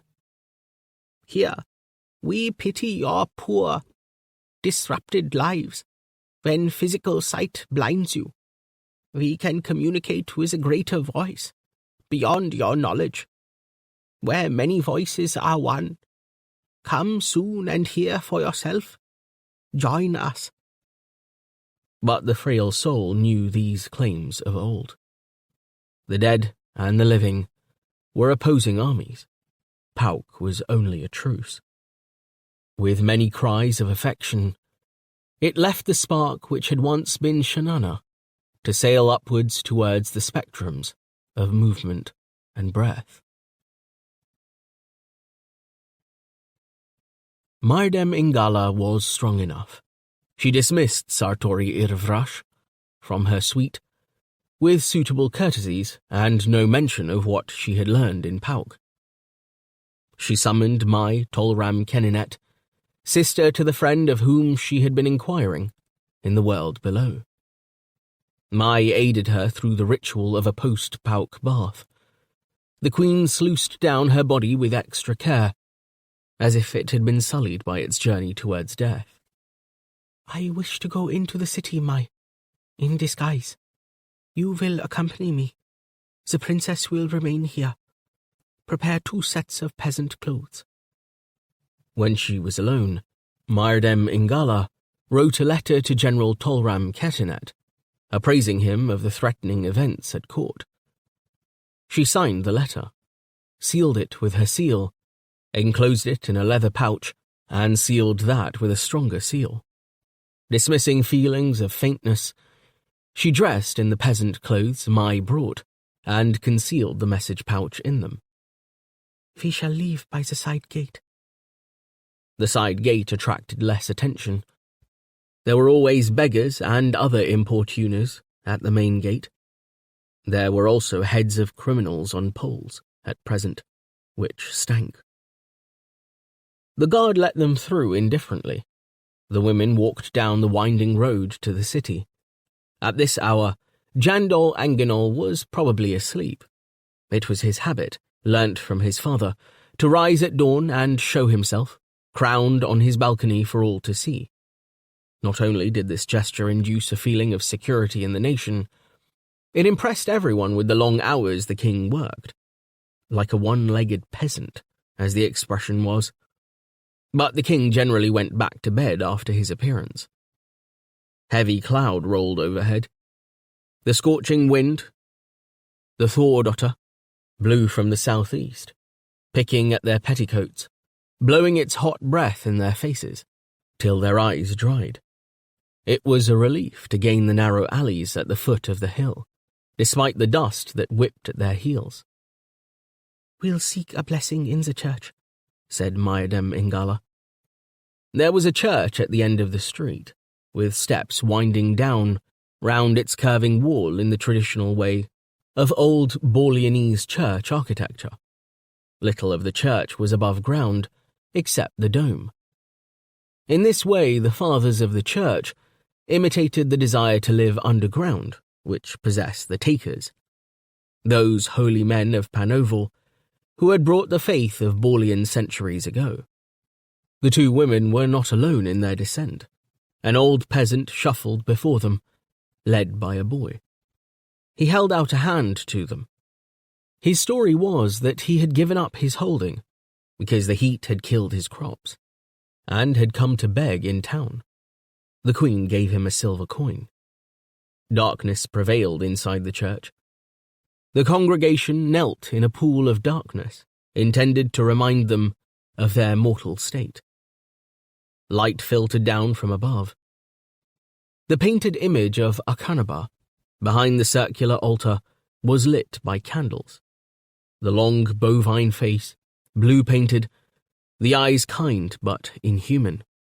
These were lapped by uncertain shadows. To these traditional elements was added a more modern embellishment. Near the door, lit by one candle, stood a stylized portrait of a mother, with sad, downcast eyes. her hands spread. Many of the women shuffling in kiss the original beholder as they passed her. No formal service was in progress, but since the church was, nevertheless, half full, a priest was praying aloud in a high, nasal sing-song. Many come to knock at thy door, O Akhanaba, and many turn away without a knock. And to those who turn away, and those who stand in all piety knocking, thou sayest, cease to cry.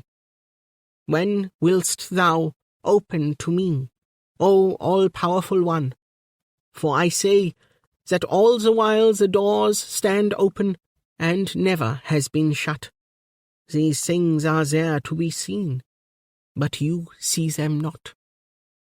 Myrdem Ingala thought of what her mother's Gossi had said. They communicated with a greater voice. Yet Shanana did not mention Akhanaba. Looking up at the face of the all-powerful, she thought, it's true. We are surrounded by mystery. Even Rushven can't understand it. All about you lies, all that you need. If you will accept and not take by force, if you would but lay down yourself, you would find what is greater than yourself. All things are equal in this world, but also greater. Ask not, therefore, if I am man, or animal, or stone. All these I am and more, that you must learn to perceive. The chanting went on. The choir joined in. The Queen reflected how excellently the alto voices chimed with the stone vaulting overhead. Here, indeed, were spirit and stone united. She put a hand under her clothes and placed it on her breast, trying to still the beating of her heart. Despite the beauty of the singing, the apprehension in her would not be soothed. There was no time to contemplate eternity under the pressure of dire events. When the priest had blessed them, she was ready to go on.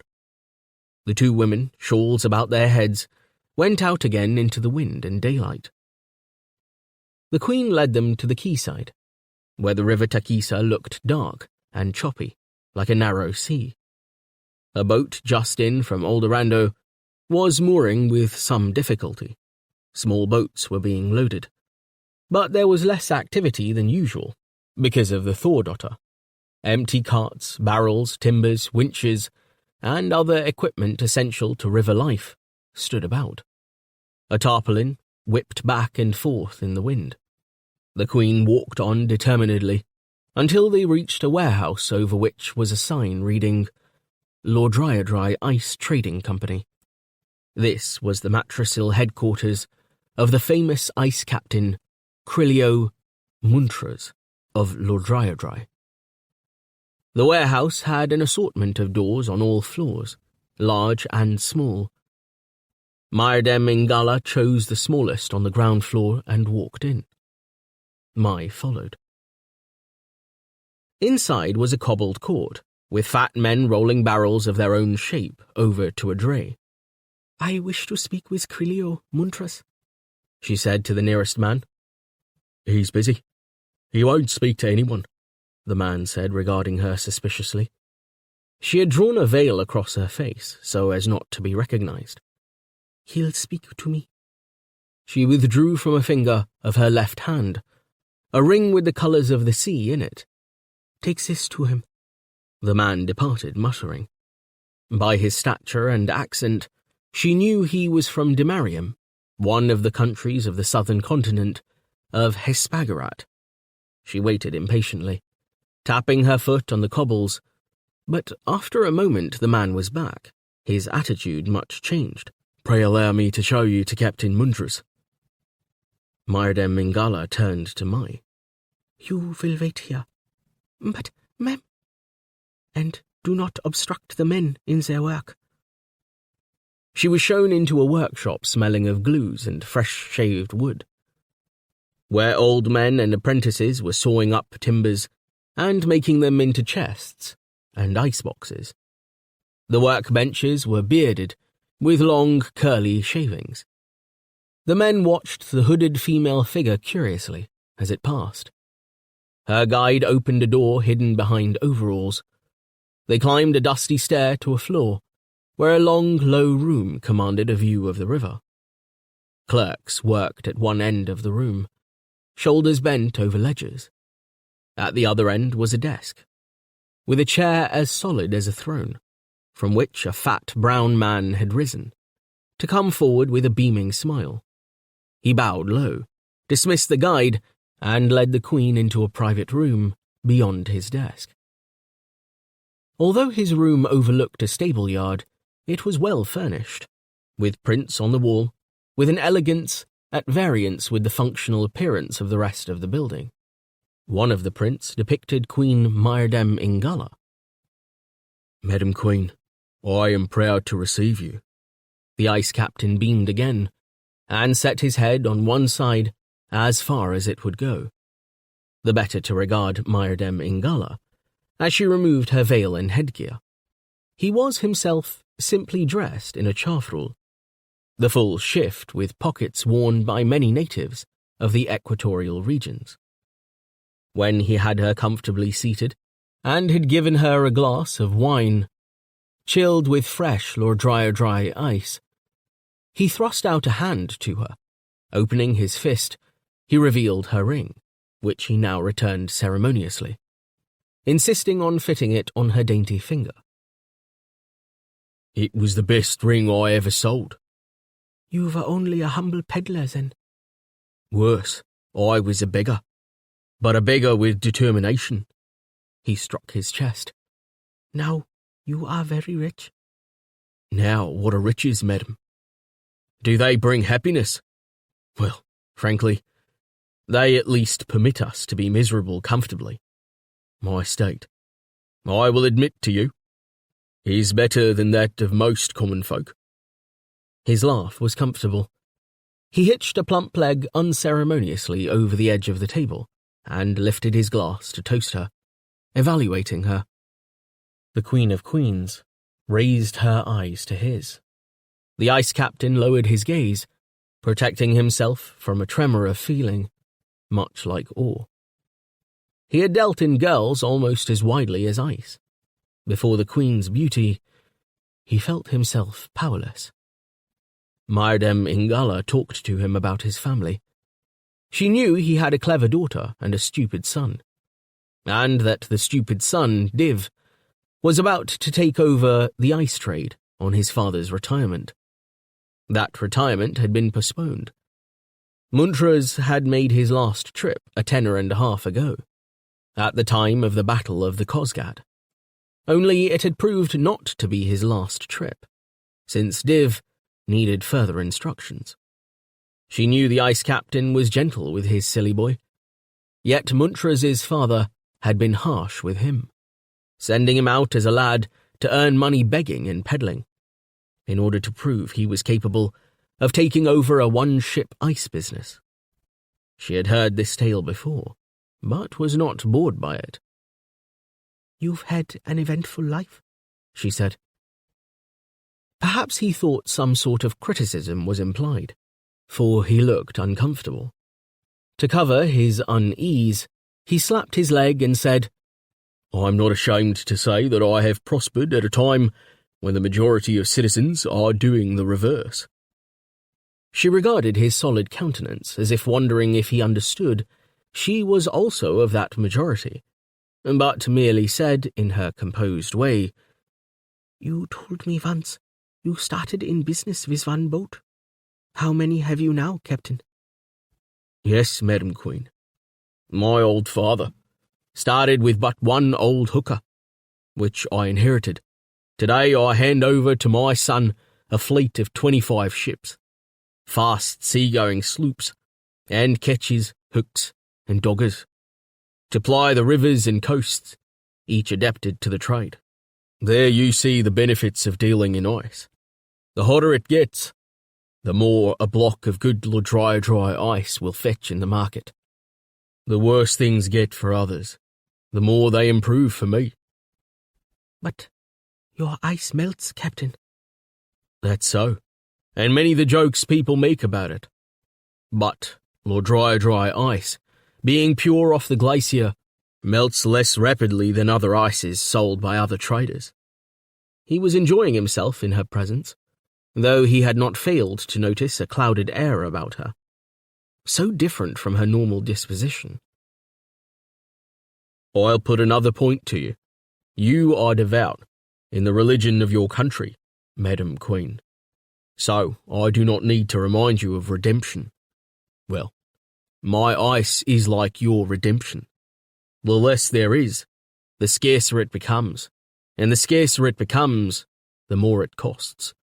My boats now sail all the way from Demarium, across the Sea of Eagles, up the Tequisa and Valvaral rivers, to Matrasil and Aldorando City, as well as along the coast to Kivasian and the ports of the deadly Asatasi. She smiled, perhaps not entirely pleased to hear religion and trade intermingled. Well, I'm glad someone fares well in a bad age. She had not forgotten the time when she, as a young girl on her first visit to Aldorando, had met the Demariemian in the bazaar. He was in rags, but he had a smile, and he had produced from an inner pocket the most beautiful ring she had ever seen. Shanana, her mother, had given her the money. She had returned the next day to buy it, and had worn it ever since. You overpaid me for that ring, Crilio Muntras said, and with the profit I went home and bought a glacier. So I have been in your debt ever since. He laughed, and she joined in. Now, Madam Queen, you come here, not to bargain about ice, since that I supply through the palace majordomo. Can I do you a favour? Captain Muntras, I am in a difficult situation, and I need help. He looked suddenly cautious. I do not want to lose the royal favour which permits me, a foreigner, to trade here.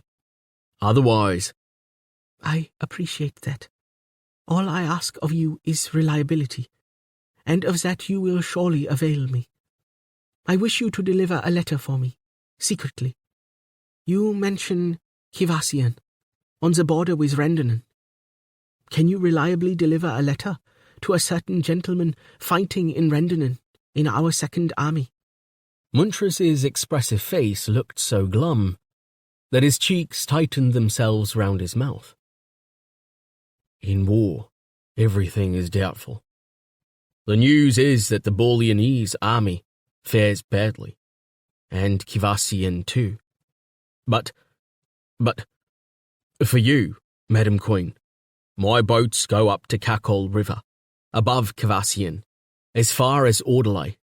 Yes, I could send a messenger from there, provided it's not too dangerous. He'd need paying, of course. How much? He thought. I have a boy who would do it. When you're young, you don't fear death. He told her how much it would cost. She paid out willingly enough, and handed over the pouch with the letter to General Tolran Ketanad. Muntras made her another bow. I'm proud to do it for you. First, I must deliver a freight to Aldorando. That's 4 days upriver, 2 days there and 2 days back. A week in all. Then I'll be back here and straight south for Ottersol. Such delay. Do you have to go to Aldorando first? Have to, ma'am. Trade's trade. Very well. I leave it to you, Captain Muntras. But you understand that this is of vital importance and absolutely secret between you and me. Carry out this mission faithfully, and I will see you have your reward.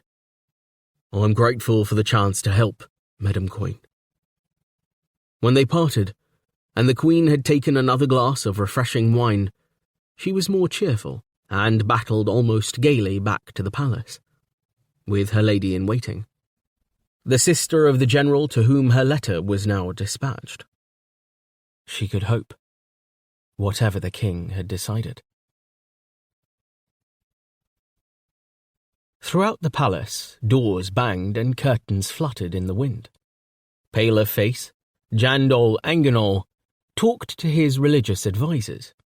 One of them finally said to him, "Your Majesty, this state is holy, and we believe that you have already in your heart come to a decision. You will cement this new alliance for holy reasons, and we shall bless you for it," the king replied vehemently. "If I make this alliance, it will be because I am wicked, and welcome wickedness." "Not so, my lord. Your queen and her brother conspired against Sibonal, and must be punished." They were already halfway to believing the lie he had set in circulation. It was his old father's lie, but now it had become common property and possessed them one by one. In their own chambers, the visiting statesman, awaiting the king's word, complained about the discomfort of this miserable little palace and the poverty of the hospitality. The advisers quarrelled amongst themselves, jealous of each other's privileges. But one thing they agreed on. They agreed that if and when the king divorced his queen and married Simoda Tal, the question of the large Phagor population of Borleon should be reopened. Old histories told how ancipitral hordes had once descended on Aldorando and burned it to the ground. That hostility had never died. Year by year, the Phagor population was being reduced. It was necessary that Borleon should follow the same policy. With Simoda Tal and her ministers at Jandol Anganol's side, the issue could be pressed harder. And with Myrdem Ingala gone, with her soft-hearted ways, it would be convenient to introduce Drumbles. But where was the king, and what was his decision? The time was a few minutes after 14 o'clock, and the king stood naked in an upper chamber. A great pendulum of pewter swung solemnly against one wall, ticking out seconds. Against the other wall hung an enormous mirror of silver. In the shadows stood serving wenches, waiting with vestments to dress Jandol Anganol to appear before the diplomats. Between the pendulum and the mirror, Jandol Anganol stood or paced. In his indecision, he ran his finger down the scar on his thigh, or pulled the pallid length of his prodo, or regarded the reflection of those bloody, devotional stripes, which stretched from his shoulder blades down to his thin buttocks. He snarled at the lean, whipped thing he saw. The king could easily send the diplomats packing. His rage, his Khmer, were fully equal to such a deed. He could easily snatch up the thing dearest to him, the queen, and brand her mouth with hot kisses, vowing never to allow her from his sight. Or he could do the opposite, be a villain in private and become a saint in the eyes of many, a saint ready to throw everything away for his country.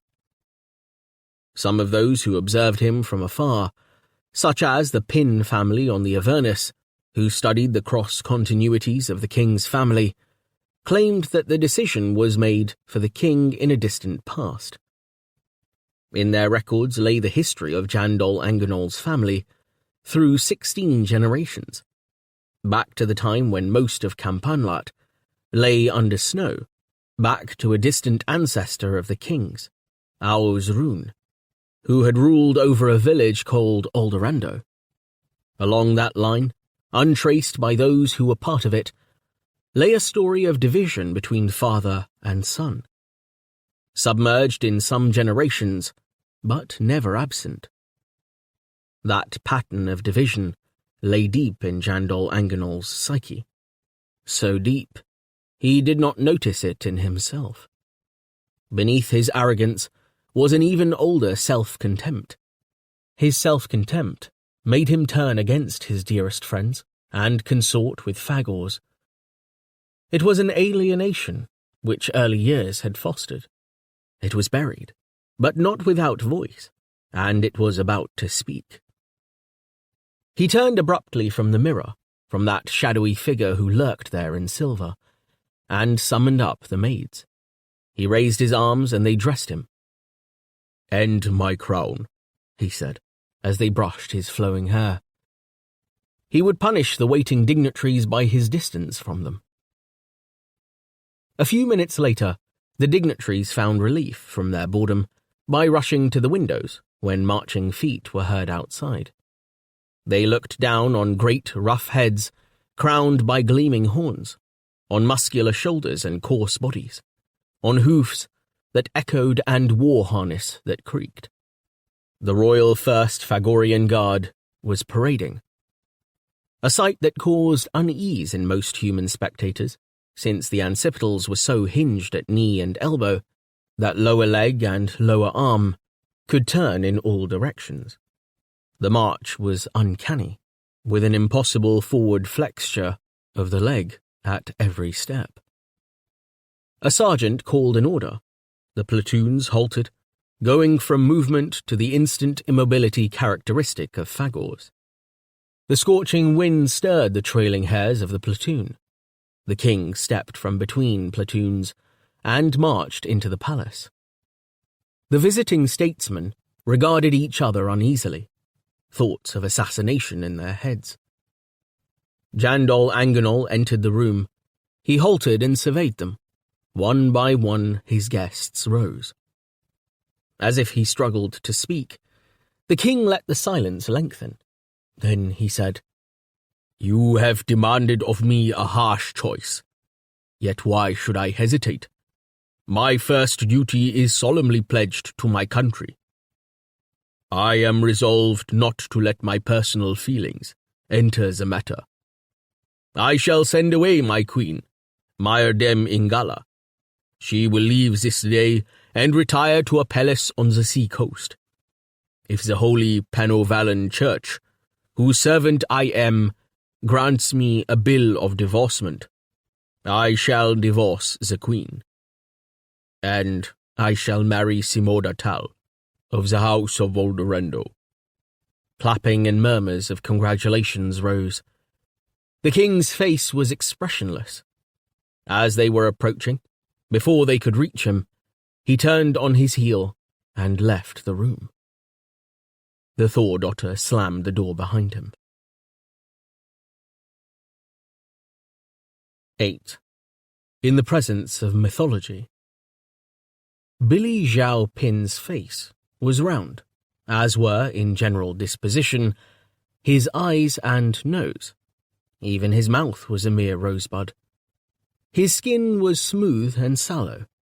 He had left the Avernus only once previously, when close members of the Pin family had taken him on an Ipocrine flypast.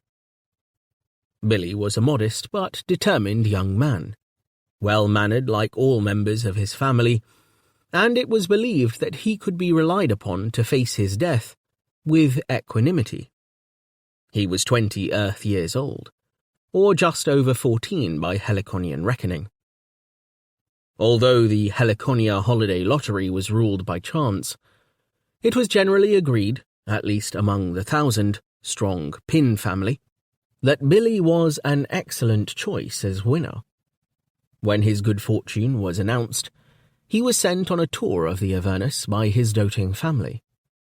With him went his current girlfriend, Rose E. Pin. The moving corridors of the satellite were event-oriented, and those who travelled them often found themselves caught in technological typhoons, or surrounded by animated computer graphics, sometimes of a malignant kind. The Avernus had been in its orbit for 3,269 years. Every facility available was mustered to counteract the killing disease which threatened its occupants, lethargy. Together with a group of friends, Billy took a holiday in a mountain resort. There they slept in a log hut high above the ski slopes. Such synthetic pleasure spots had once been based on real Earth resorts. Now they were rejigged to imitate Heliconian locations. Billy and his friends appeared to ski in the high Nicktrike. Later, they sailed the Ardent Sea to the east of Campanlad. Setting out from the one harbour on 1,000 miles of coast. They had as background the eternal cliffs of Mordreat, rising out of the foam, straight to heights of almost 6,000 feet. Their shoulders writhed in cloud. The Scimitar waterfall fell and paused, and fell again in its plunge of over a mile towards the racing sea. Pleasing though such excitements were, the mind was always aware that every danger, each remote vista, was imprisoned in a mirrored room, no more than 18 feet long by 12 feet wide. At the conclusion of the holiday, Billy Zhao Pin went alone to his advisor, to squat before him in the humility position. "Silence recapitulates long conversations," said the advisor. "In seeking life, you will find death. Both are illusory." Billy knew that the advisor did not wish him to leave the Avernus, for the profound reason that the advisor feared any dynamism. He was devoured by the deadly illusionism, which had become prevalent philosophy. In his youth, he had written a poetic treatise 100 syllables long entitled On the Prolongation of One Heliconian Season Beyond One Human Lifespan. This treatise was a product of and a sustaining factor in the illusionism which gripped the Avernus. Billy had no intellectual way of fighting the philosophy, but now that he was about to leave the ship, he felt a hatred of it which he dared to voice. "I must stand in a real world and experience real joy, real hurt. If only for a brief while.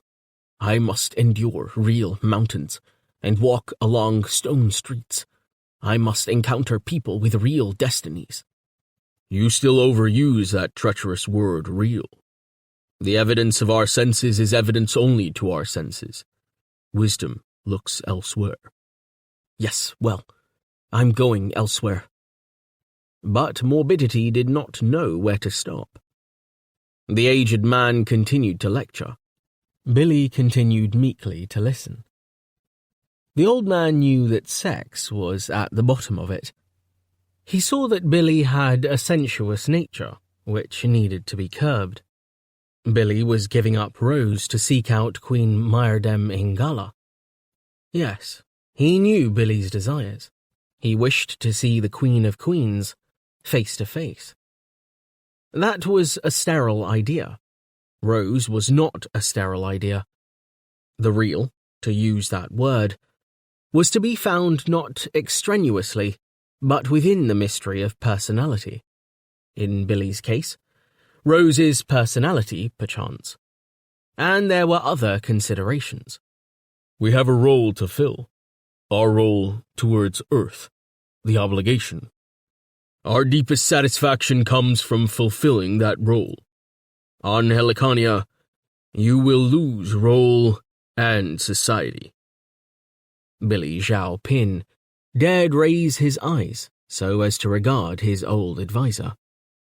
The huddled figure was planted, each of his out-breaths directing his weight down to anchor against the floor, each in-breath lifting his head towards the ceiling. He could not be perturbed, not even by the loss of a favorite pupil.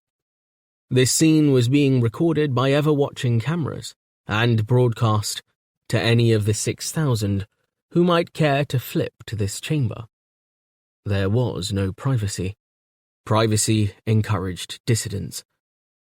Watching the wise simian eyes, Billy knew that his advisor no longer believed in Earth. Earth. The subject Billy and his contemporaries discussed endlessly. The ever-interesting topic. Earth was not accessible like Helliconia. But Earth, for the advisor, and hundreds like him, had become a sort of ideal, a projection of the inner lives of those aboard. As the voice shaped its crisp nothings, Billy thought he saw that the old man did not believe in the objective reality of Helliconia either. For him, ensconced in the sophistry of argument, which formed so large a part of the station's intellectual life, Helliconia was merely a projection, an hypothesis. The great lottery prize was designed to counteract this withering of the senses. The youthful hope of the ship, which, in magical ways, centered about that great object of study, disrobing its seasons below them, died, generation by generation, until the enforced imprisonment became voluntary imprisonment. Billy had to go, and die, that others might live. He had to go to where that slow-eyed queen thrust her body against the breath of the Thor-daughter as she climbed to the castle. The speech ceased at last. Billy took his chance. "1,000 thanks for all your care, master." Bowing, leaving, breathing deeper. His departure from the Avernus was stage-managed as a great event. Everyone felt strongly about his going. This was the actual proof that Helliconia existed. The 6,000 were becoming less able to live imaginatively beyond the station, in spite of all the instruments which were devised to enable them to do so. The prize was a gesture of supreme worth, even to the losers. Rose Yi Pin turned her neat small face up to Billy's and wrapped her arms round him for the last time. "I believe you will live forever down there, Billy. I shall watch you as I grow old and ugly. Just beware of their silly religions. Life here is sane. Down there, they are mad in the head with religious notions. Even that so beautiful queen of yours." He kissed her lips. "Live your orderly life. Don't fret." Suddenly fury burst from her. "Why do you ruin my life? Where's the order? With you gone?" He shook his head. "That you must discover for yourself." The automated craft was waiting to take him from purgatory. Billy climbed through the passage into the little shell, and the door hissed shut behind him. Terror gripped him. He strapped himself into the seat and enjoyed the emotion. The choice as to whether to make the descent with the windows shuttered or not was his. He pressed a button. Up flew the shutters, and he was rewarded with a view of a magical whale from whose flank he was not excommunicated. A belt of irregular stars spread into the distance, like the curl of a comet's tail. Gasping, he realized that these stars were unprocessed rubbish ejected from the Avernus, falling into orbit about the station. At one moment, the Avernus was an immensity, its 18 million tons obscuring the field of vision. At the next, it was dwindling, and Billy forgot to look. Helliconia was in view, as familiar as his own face in a mirror, but now seen more nakedly, with cloud drifting across its lit crescent, and the peninsula of Pegovin striking like a club into the central sea. The great southern ice cap dazzled. He looked for the two suns of the binary system as the windows darkened to fend off their light. But Alex, the nearer sun, was lost behind the planet, only 1.26 astronomical units away. Freya, visible as a grey ball behind the opaqued glass, was immensely bright at 240 astronomical units. When, at 236 astronomical units distance, Helliconia would reach perihelion, its nearest point to Freya. That time was only 118 Earth years away. Then, once more, Alex and its planets would be carried away on their orbits, not to come so close to the dominant member of the system for another 2,592 Earth years. To Billy Zhao Pin, this set of astronomical figures, which he had learned along with his alphabets at the age of 3, made a neat diagram. He was about to land where the diagram became an untidy question of history, of crises, and challenges. His round face elongated at the thought. Although Helliconia had been under constant observation for such a long while, it remained in many ways a mystery. Billy knew that the planet would survive perihelion, that temperatures at the equator would soar to 150 degrees, but nothing worse. That Helliconia had an extraordinary system of homeostasis, at least as powerful as Earth's, which would maintain as steady a state of equilibrium as possible. He did not share the superstitious fears of the peasantry that Freya was about to devour them, though he understood how such fears might arise. What he did not know was whether various nations would survive the testing heat. Tropical countries like Borleon and Eldorado were most threatened. The Avernus had been in existence and observing since before the spring of the previous great year. It had once experienced the slow spread of the great winter on the planet below, had witnessed multitudes dying and nations going down.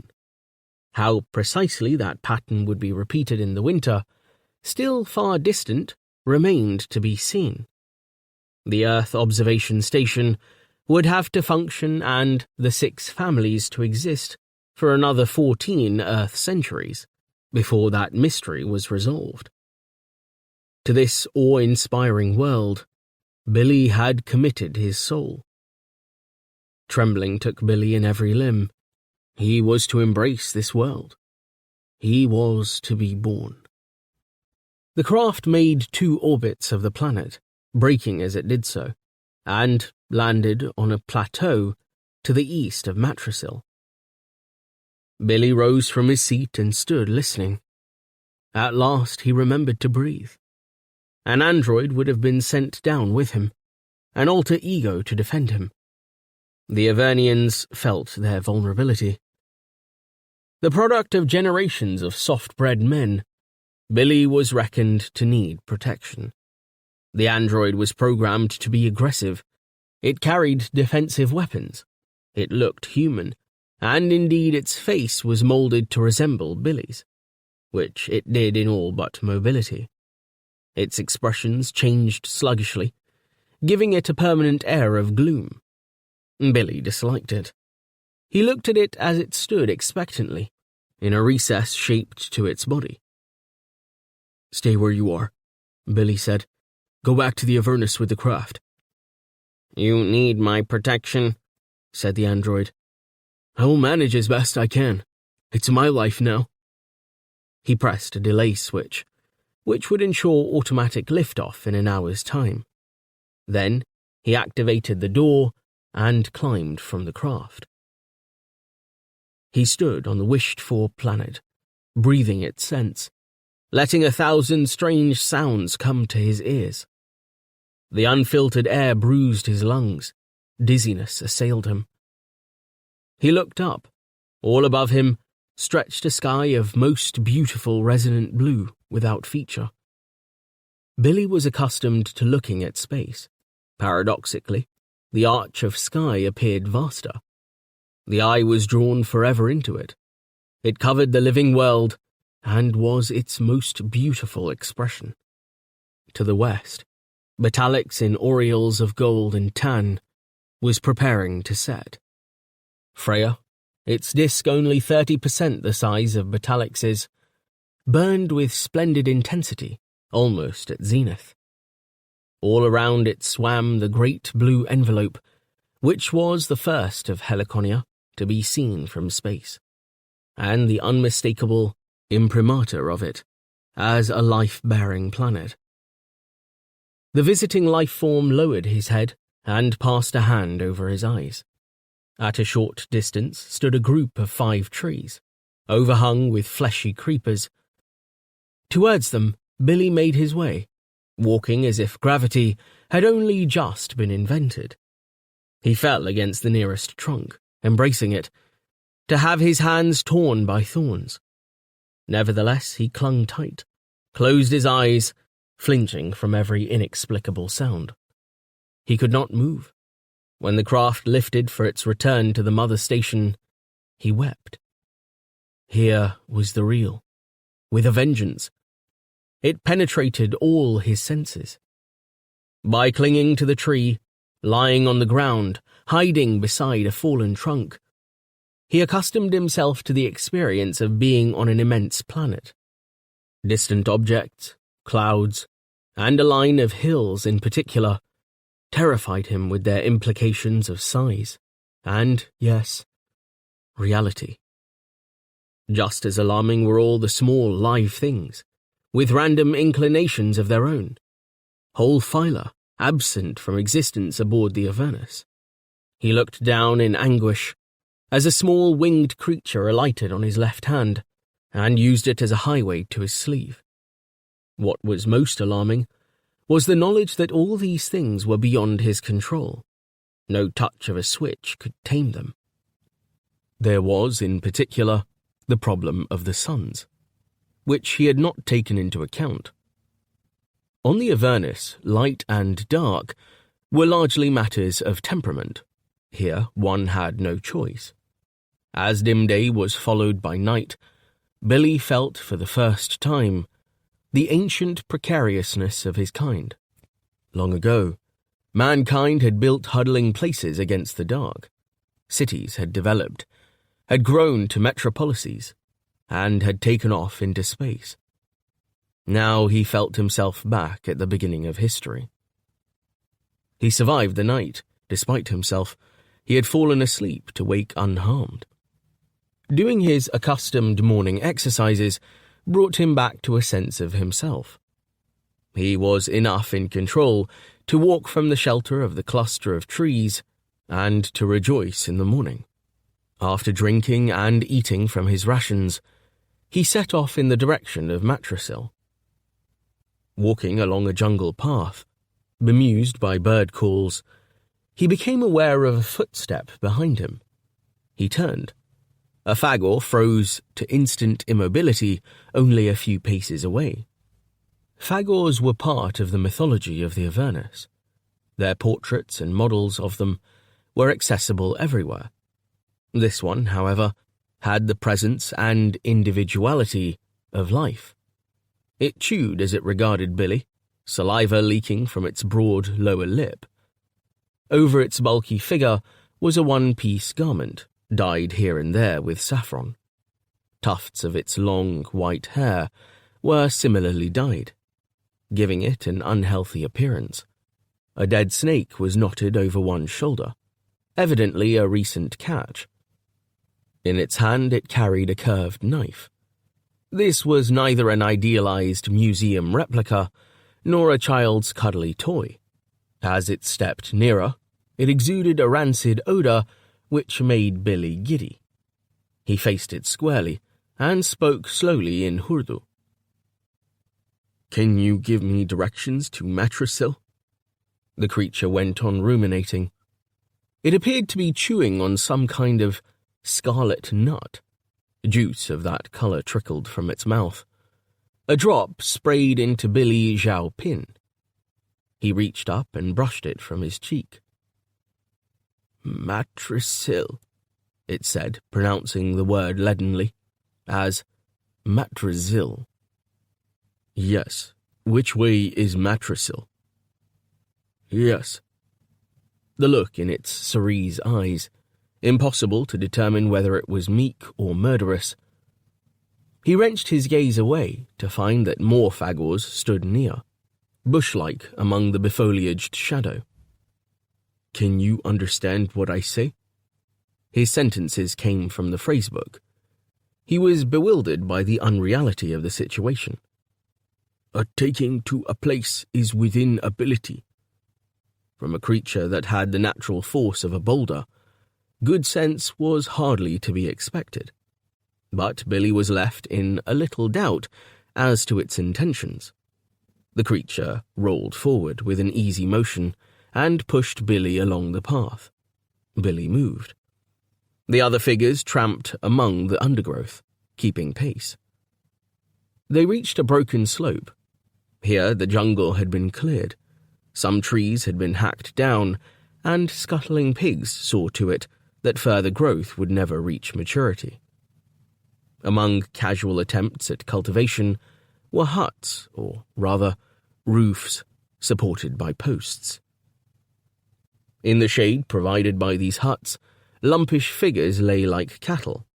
Some rose and came towards the foragers, one of whom sounded a small horn to announce their arrival.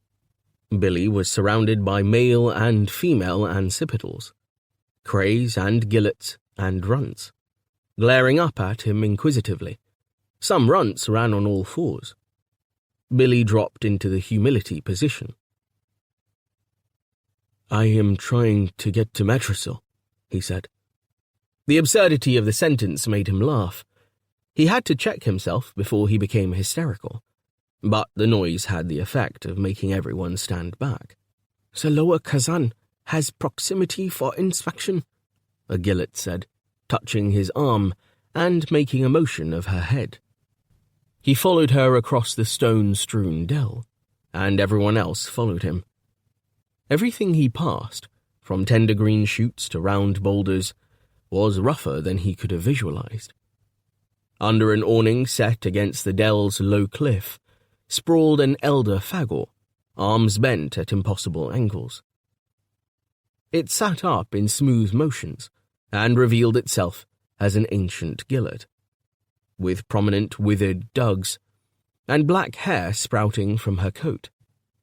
A necklace of polished gwing-gwing stones hung about her neck. She wore a face bracelet, buckled across the prow of her nose, as mark of rank. This was evidently the lower Kazan. Remaining seated, she looked up at Billy. She spoke to him questioningly. Billy had been a junior in the great sociological clan of Pin, and not a conscientious one at that. He worked in the division which studied the family of Anganols, generation by generation. There were those among his superiors who were conversant with the histories of the present king's predecessors back to the previous spring, some 16 generations past. Billy Zhao Pin spoke Olonet, the main language of Campanlat and Hispagerat, and several of its variants including Old Olonets. But he had never attempted the Ancipital tongue, native, nor had he properly mastered the language the lower Kazan was speaking, Urdu, the bridge language used in these times between Man and Phagor. "I don't understand," he said in Urdu, and felt a strange sensation when she understood, as if he had stepped from the real world into some strange fairy story. "Understanding is to me of you being from a far place," she said, translating her own language, noun-choked, into Urdu. "What situation is that far place?" Perhaps they had seen the spacecraft land. He gestured vaguely and recited a prepared speech. "I come from a distant town in Morstrul, where I am the Kazan." Morstrul was even more remote than Mordriat, and safe to name. "Your people will be rewarded if they escort me to King Jandal Anganol in Matrisil." "King Jandal Anganol?" "Yes." She became immobile, gazing ahead. A Stalin squatting nearby passed her a leather bottle, from which she drank in slobbering fashion, letting the liquid spill. It smelt pungent and spirituous. Ah, he thought, raffle. A deleterious drink distilled by Ancipitals. He had fallen in with a poor tribe of Phagors. Here he was, dealing capably with these enigmatic beasts. And on the Avernus, everyone would be watching him through the optical system. Even his old advisor, even Rose. The heat and the short walk over rough ground had taxed him. But a more self-conscious motive made him sit down on a flat stone and spread his legs, resting his elbows on his knees, to stare nonchalantly at the creature confronting him. The most incredible occurrences became every day when there was no alternative. Ancipital race carry much spears. For his crusade, for King Jandol Anganol. She paused. Behind her was a cave. In its shade, dim cerise eyes gleamed. Billy guessed that tribal ancestors would be stored there, sinking through tether to pure keratin. At once ancestor and idol, every undead Phagor helped direct its successors through the painful centuries when Freya dominated. Sons of Freya fight as the Sons of Freya each season, and we lend spears. He recognized the traditional Phagorian term for humankind. The Ancipitals, unable to invent new terms, merely adapted old ones. Order 2 of your tribe to escort me to King Jandol Anganol. Again her stillness, and all the others, as Billy looked round, conspiring to the same immobility. Only the pigs and curs trundled about, forever searching for tidbits in the dirt. The old Gillet then began a long speech, which defied Billy's understanding. He had to halt her in the middle of her ramblings, asking her to start again. Hurdu tasted as pungent as goat's cheese on his tongue. Other Phagors came up, closing round him, choking him with their dense smell. But not as unpleasant as anticipated, he thought. All aiding their leader with her explanation. As a result, nothing was explained. They showed him old wounds, backs bereft of skin and fur, broken legs, shattered arms, all exhibited with calm insistence. He was revolted and fascinated. They produced pennants and a sword from the cave. Gradually he took their meaning. Most of them had served with King Jandol Anganol in his 5th army. Some weeks ago, they had marched against Dryad tribes. They had suffered a defeat here in the Kosgad.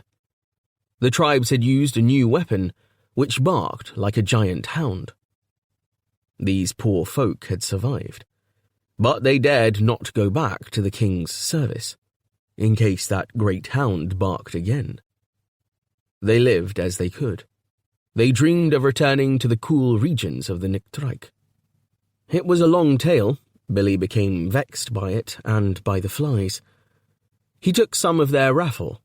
It was deleterious, just as the textbooks said. Feeling sleepy, he ceased to listen when they tried to describe the Kosgat battle to him. For them, it might have happened yesterday. Will 2 of you escort me to the king, or will you not? They fell silent, then grunted to each other in native Ancipital. At length, the Gillet spoke in Hurdu to him. What gift is from your hand for such escort? On his wrist, he wore a flat grey watch, its triple set of flicking figures, telling the time on Earth, on Central Campanlat, and on the Avernus. It was standard equipment. The Phagors would not be interested in time-telling, for their aeotemporal harnies remained set in a temporality which registered only sporadic movement. But they would like the watch as decoration.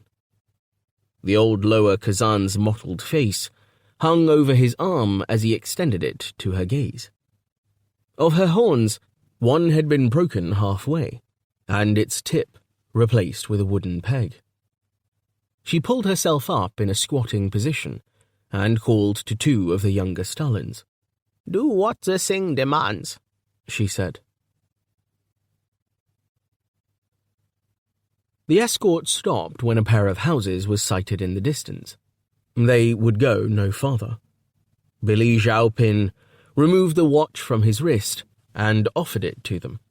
After contemplating it for a while, they refused to accept it. He could not understand their explanation. They seemed to have lapsed from Hurdu into native. He grasped that numbers were involved. Perhaps they feared the ever-changing numbers. Perhaps they feared the unknown metal. Their refusal was made without emotion. They simply would not take it. They wanted nothing. Jandol Anganol, they said. Evidently, they still respected the king's name. As they went forward, Billy looked back at them. Partly obscured by a spray of flowering creeper hanging from a tree, they did not move. He feared them. They also felt a kind of marvel, that he had been in their company and was still sane. Soon he found himself moving from that dream to another just as wonderful, as he walked in the narrow streets of Matrasil. The winding way took him under the great rock on which the palace stood. He began to recognize where he was. This and this he had seen through the optics of the Avernus. He could have embraced the first Heliconians he saw. Churches had been built into the rock. The stricter religious orders imitated the preferences of their masters in Panoval, and locked themselves away from the light. Monasteries huddled against the rock, 3 stories high, the more prosperous ones built in stone, the poorer in wood.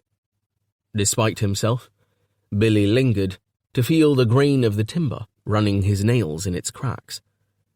He came from a world where everything was renewed, or destroyed and reconstituted as soon as it aged. This ancient wood with the grain outstanding, how superb the accident of its design. The world was choked with detail he could never have imagined. The monasteries were cheerfully painted red and yellow, or red and purple, carrying the circle of Akanaba in those colours. Their doors bore representations of the god, descending in fire. Black locks of hair escaped from his topknot. His eyebrows curled upwards. The smile on his half-human face revealed sharp white teeth. In each hand he carried torches. A cloth garment wound itself like a serpent about his blue body. There were representations, too, on banners, of saints and familiars and bogies. Yuli the priest, Dennis the king, Withram and Wutra, and streams of others, large and black, small and green with claws for toenails and rings on their toes. Among these supernatural beings, fat and bald or shaggy, went humans, generally in supplicatory postures. Humans were shown small. Where I come from, Billy said to himself, humans would be shown large. But here, they went in supplicatory postures, only to be mown down by the gods in one way or another. By flames, by ice, by the sword. Memories of school lessons came to Billy, fertilized by reality. He had learnt how important religions were on backward Helliconia. Sometimes nations had been converted to a different religion in a day. It had happened to Aldorando, he recalled. Other nations losing their religion as suddenly, had collapsed and disappeared without trace. Here was the very bastion of Borlean's creed. As an atheist, Billy was both attracted and repelled by the lurid fates depicted on all sides. The monks looked not too stricken by the dreadful state of the world. Devastation was merely part of a greater cycle, the background of their placid existences. The colours, Billy said aloud. The colours of devastation were like paradise. There is no evil here, he told himself, bedazzled. Evil is negative. Here everything is robust. Evil was where I came from, in negativity. Robust. Yes, it's robust, he laughed. Mouth open, arms out, he stood in the middle of the street. Aromas drifting like colours of the air detained him. Every step of his way had been haunted by smells of various kinds. A dimension of life missing on the Avernus. Nearby, under the shadow of the cliff, was a well, with stalls clustering by it. Monks were flocking from their buildings to buy food there.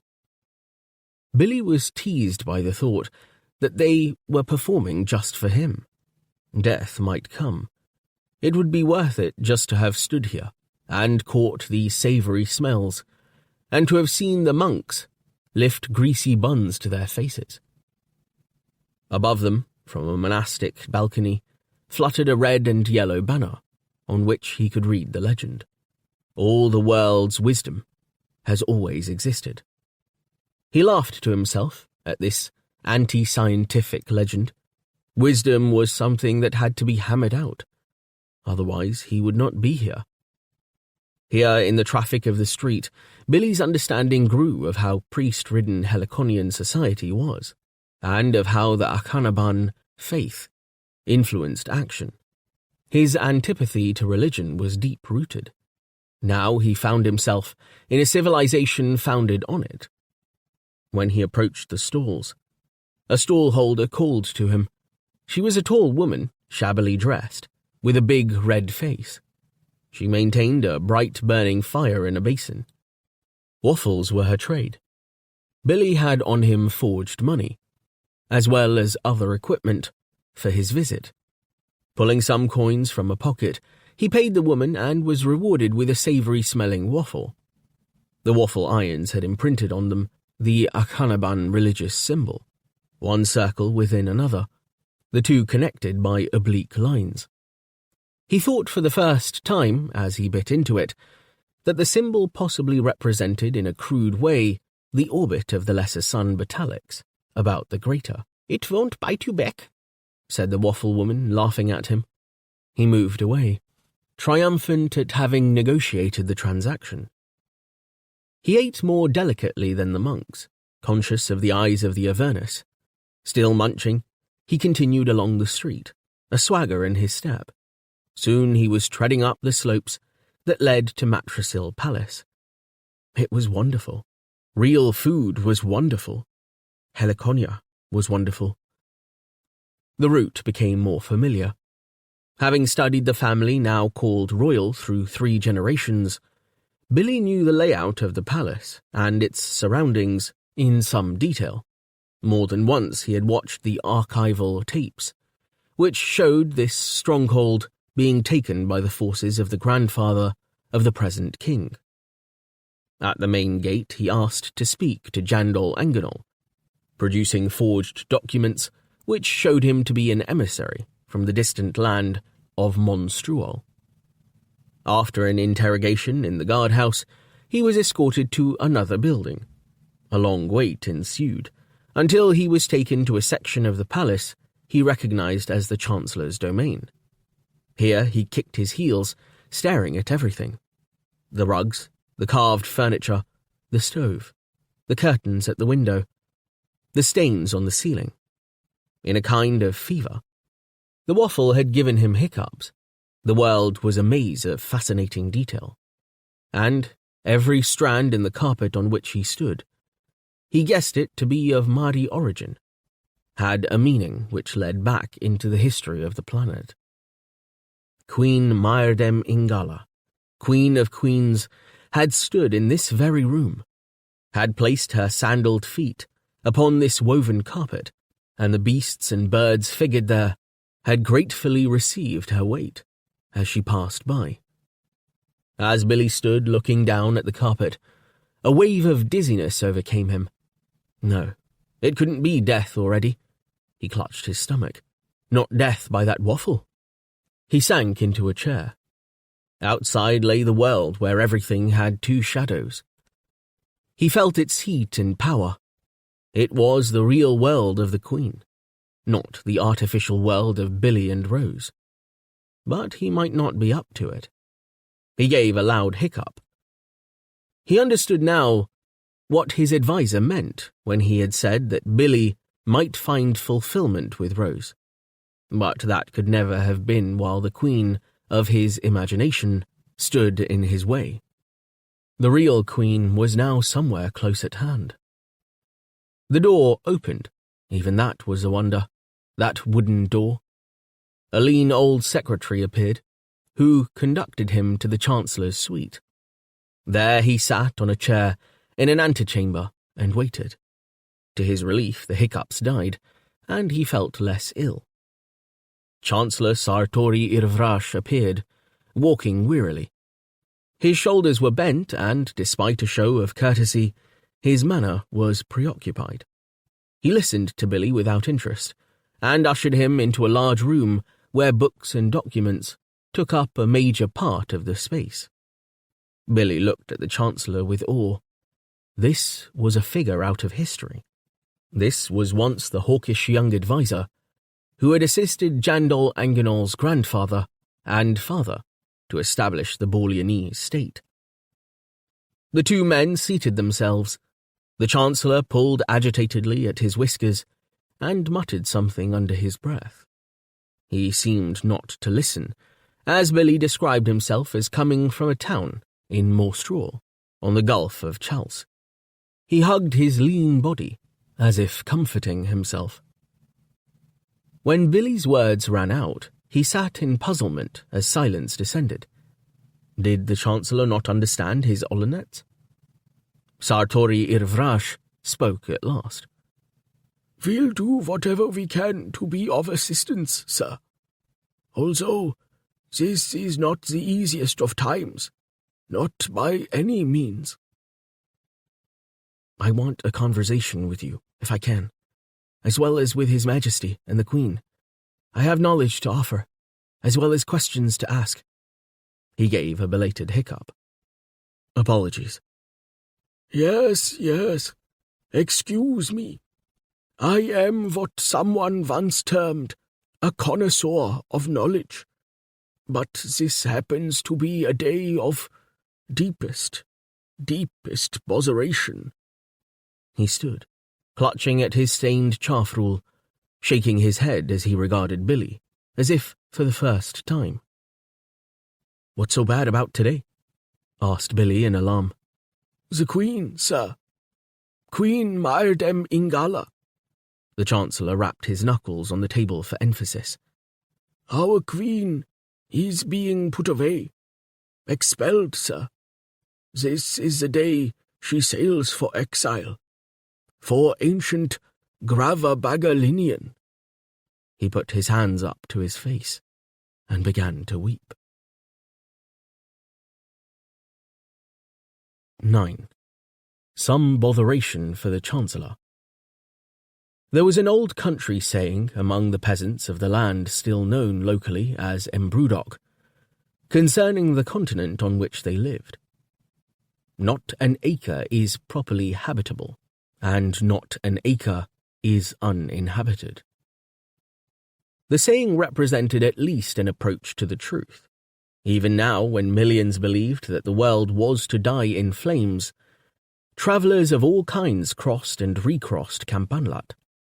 From whole tribes like the migrant Madis and the nomadic nations of Mordriat, down to pilgrims who counted out their pilgrimage not in miles but in shrines, robber bands who counted territory in throats and purses, and solitary traders who travelled leagues to sell a song or a stone for a greater price than it would fetch at home.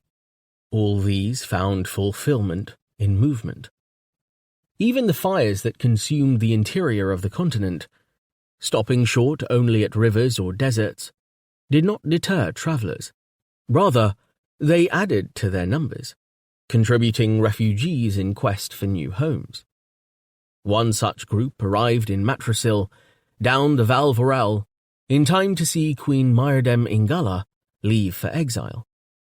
The royal press gang gave them little time to gape. Its officers descended on the new arrivals in their leaky tub and marched the men away to serve in the Western Wars. That afternoon, the natives of Matrasil had temporarily forgotten the wars, or shelved the thought of them in favour of this newer drama. Here was the most dramatic moment of many dull lives. Poverty, committing them to mere endurance, forced them to live vicariously through the illustrious. For this reason they appointed and tolerated the vices of their kings and queens, so that shock or delight might enter their existences. Smoke drifted over the town, shrouding the crowds mute along the quayside. The Queen came in her coach. It moved between lines of people. Flags waved. Also banners saying, "Repent ye," and "The signs are in the sky." The queen looked neither to right nor to left. Her coach stopped by the river. A lackey jumped down and opened the door for Her Majesty. She put forth a dainty foot and stepped down upon the cobbles. Tatro followed, and the lady in waiting. Myrdem Ingala hesitated and looked round. She wore a veil, but the aura of her beauty was about her like a perfume. The lugger that was to take her and her entourage downstream to Ottersol, and thence to Gravabagalinian, awaited her. The minister of the church, in full canonicals, stood on deck to greet her. She walked up the gangplank. A sigh escaped the crowd as she left Matricillan soil. Her head was low. Once she had gained the deck and accepted the minister's greeting, she pulled back her veil and lifted a hand in farewell, her head high. At the sight of that peerless face, a murmur rose from the wharves and walks and roofs nearby, a murmur which rumbled into a cheer. This was Matricill's inarticulate farewell to its Queen of Queens. She gave no further sign, letting the veil drop, turning on her heel and going below, out of sight.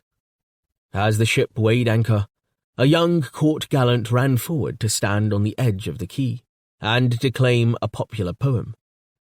"And summer's self she is." There was no music, no more cheering. No one standing there in silent farewell knew of the events at the court that afternoon, though news of fearful deeds would leak out soon enough. The sails were hoisted. The ship of exile moved slowly from the quayside and began its journey downstream. The Queen's vicar stood on the deck and prayed. Nobody in the watching crowd, on the street, on the cliffs, or perched on rooftops, stirred. The wooden hull began to shrink with distance, its detail to be lost. The people went silently away to their homes, taking their banners with them. The Matricill court swarmed with factions. Some factions were unique to the court. Others had nationwide support. The best supported of the latter groups was undoubtedly the Myrodolaters. This ironically named clique opposed the king on most issues and supported the Queen of Queens on all. Within the major groupings were minor groupings. Self-interest saw to it that each man was divided in some way against his brother. Many reasons could be invented for supporting or opposing a closer union with Aldorando, in the continual jockeying for position in court. There were those, haters of women perhaps, who hoped to see Queen Myrdem Ingala disgraced. There were those, dreaming of possessing her perhaps, who wished to see her remain. Of those who wished to see her remain, some of the most fervent Myrodolaters believed that she should stay and the king should go. After all, they argued, to look at the affair legalistically, and to ignore her physical attractions, the Queen's claim to the throne of Borleon was as valid as the eagle's. Envy saw to it that the enemies of both king and queen were perpetually active. On the day of departure of the Queen, many were ready to take up arms. On the morning of that day, Jandol Anganol had moved against the malcontents. By a ruse, the king and Sartori Irvrash had the Mydolaters meet together in a chamber in the palace, 61 of them foregathered. Some of them greybeards, who had professed loyalty to Myrdem Ingala's parents, Rantan Oberol and Shanana the Wild. They stormed indignantly into the meeting. The household guard slammed the doors on them and guarded the chamber. While the Myrodolaters screamed and fainted in the heat, the eagle, with malicious glee on his face, went to a final meeting with his lovely queen. Myrdem Ingala was still overwhelmed by the turn in her fortunes. Her cheeks were pale. There was a feverish look in her eyes. She could not eat. She started at small things. When the king came upon her, she was walking with my Tolram Ketinet, discussing prospects for her children. If she was threatened, so were they. Tatro was small, and a girl. It was upon Robede that the brunt of the king's vengeance might fall. Robede had disappeared on one of his wild excursions. She perceived that she would not even be able to say goodbye to him, nor would her brother be here to exert influence over his willful nephew. The two women walked in Myrdem Ingala's Dimday garden. Tatro was playing with Princess Simoda Tal, an irony which could be borne if not contemplated closely. This garden the queen had created herself, directing her gardeners. Heavy trees and artificial cliffs screened the walks from Freya's eyes. There was sufficient shade for genetic sports and melanic forms of vegetation to flourish. Dim-day plants flowered beside full-day ones. The Jedofrey, a full-day creeper with light pink and orange flowers, became the stunted albic, hugging the ground. The albic occasionally put forth grotesque scarlet and orange buds along a fleshy stem to attract the attention of dim-day moths. Nearby were Olvi, Yarpel, Idront, and Spiky Bruth, all relishing shade. The ground-loving Vispard produced hooded blossoms. It was the adaptation of a nocturnal species, the Zadal bush, and had moved towards lighter conditions rather than dark. Such plants had been brought by her subjects from different parts of the kingdom.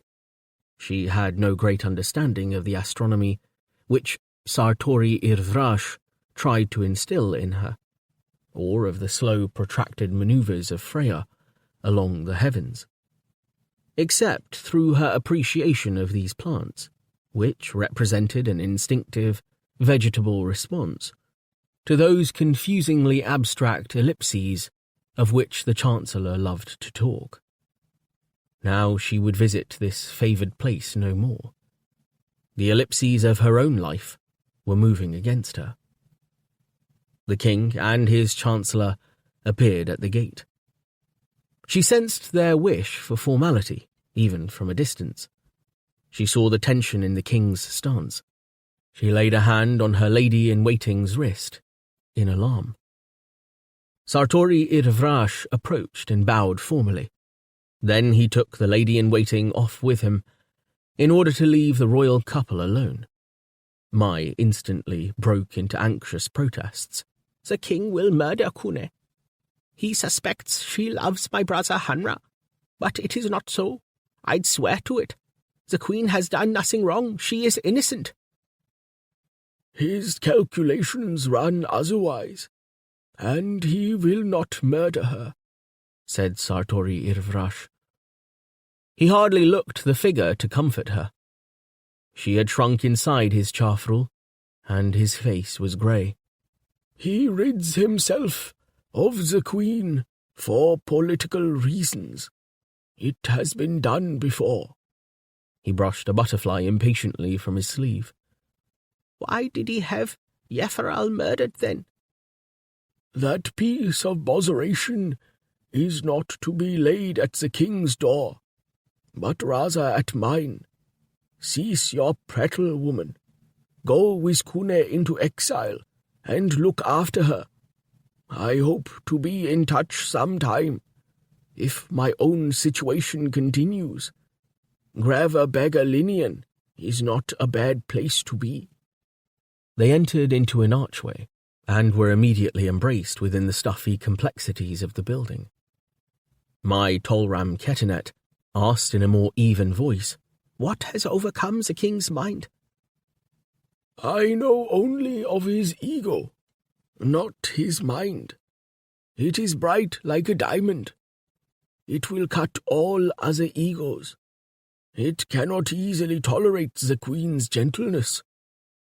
When the young woman left him, he stood at the bottom of the stairwell, trying to steady himself. Somewhere above him, he heard the voices of the visiting diplomats.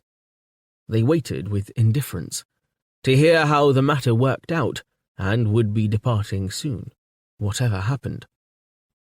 "Everything finally goes," he said to himself. In that moment he longed for his dead wife. The Queen, meanwhile, stood in her garden, listening to the low, hasty voice of Jandol Anganol, trying to thrust his emotions upon her. She recoiled, as from a great wave. "Kune, our parting is forced on me for the survival of the kingdom. You know my feelings, but you also know that I have duties which must be performed." "No, I won't have it. You obey of him. It's not duty, but your Khmer speaking." He shook his head, as if trying to shake away the pain visible in his face. "What I do, I have to do, though it destroys me. I have no wish for anyone at my side but you. Give me a word that you understand that much before we part." The lines of her face were rigid. "You have traduced the reputation of my dead brother, and of me. Who gave the order for the spreading of that lie but you?" "Understand, please, what I have to do for my kingdom. I have no will that we part." "Who gave the order for our parting but you? Who commands here but you? If you don't command, then anarchy has come, and the kingdom is not worth saving." He gave her a sideways look. The eagle was sick. "This is policy I must carry through. I am not imprisoning you, but sending you to the beautiful palace of Graveberger-Linian, where Freya does not dominate the sky so greatly. Be content there, and don't scheme against me, or your father will answer for it. If the war news improves, who knows, but we may be together again." She rounded on him, by her vehemence making him look into her overflowing face. "Do you then plan to wed that lascivious child of Aldorando this year, and divorce her next, as you do me this? Have you an endless series of matrimonies and divorcements in mind, by which to save Borlean? You talk of sending me away. Be warned that when I am sent, I remain forever away from you." Jandol Anganol reached out a hand, but dared not touch her. "I am saying that in my heart, if you believe I have one, I am not sending you away. Will you understand that? You live only by religion and principle. Have some understanding of what it means to be king." She plucked a twig of idront, and then flung it from her. "Oh, you've taught me what it is to be a king, to incarcerate your father, to drive off your son, to defame your brother-in-law, to dismiss me to the ends of the kingdom. That's what it is to be a king. I've learnt the lesson from you well. So, I will answer you, Jan, after your own fashion. I cannot prevent your exiling me, no. But when you put me away, you inherit all the consequences of that act. You must live and die by those consequences. That is religion speaking, not I. Don't expect me to alter what is unalterable." "I do expect it." He swallowed. He seized her arm tightly and would not let it go despite her struggles. He walked her along the path, and butterflies rose up. "I do expect it. I expect you to love me still, and not to stop simply from convenience. I expect you to be above humanity, and to see beyond your suffering to the suffering of others. So far, in this pitiless world, your beauty has saved you from suffering. I have guarded you. Admit it, Kune. I have guarded you through these dreadful years. I returned from the Khosgat only because you were here. By will, I returned. Won't your beauty become a curse when I am not by to act as a shield? Won't you be hunted like a deer in a forest by men the likes of whom you have never known? What will your end be without me? I swear I will love you still, despite 1,000 Simoda Tals. If you will tell me now, just tell me, as we kiss goodbye, that you still hold me dear, despite what I have to do." She broke from him and steadied herself against a rock, her face in shadow. Both of them were pale and sweated. "You mean to frighten me, and so you do. The truth is, you drive me away because you do not understand yourself. Inwardly, you know that I understand you and your weaknesses, as does no one else, except possibly your father. And you cannot bear that. You are tortured because I have compassion for you. So yes, damn you. Since you rent it from me, yes, I do love you, and will do so until I am merged with the original beholder. But you cannot accept that, can you? It's not what you desire." He blazed up. "There, you hate me, really? Your words lie." Oh. She uttered wild cries and began to run. Go away! Go away! You're crazed. I declare what you ask, and it maddens you. You want my hatred. Hatred is all you know. Go away. I hate you, if that satisfies your soul." Jandol Anganol did not attempt to pursue her. "Then the storm will come," he said. So smoke began to flow down and fill the bowl of Matrasil. The king was like a man possessed after parting from Myrdem Ingala. He ordered straw from the stables and had it piled about the doors of the chamber in which the Myrdolators were still imprisoned. Jars of purified whale oil were brought. Jandol Anganol himself snatched a burning brand from a slave and hurled it into the kindling. With a roar, flames burst upwards. That afternoon, as the queen sailed, the fire raged. Nobody was allowed to check it. Its fury went unabated. Only that night, when the king sat with his runt drinking himself insensible, were servants able to come with pumps and quench the blaze. When pale Batalix rose next morning, the king, as was his custom, rose and presented himself to his people by the dawn light. A larger crowd than usual awaited him.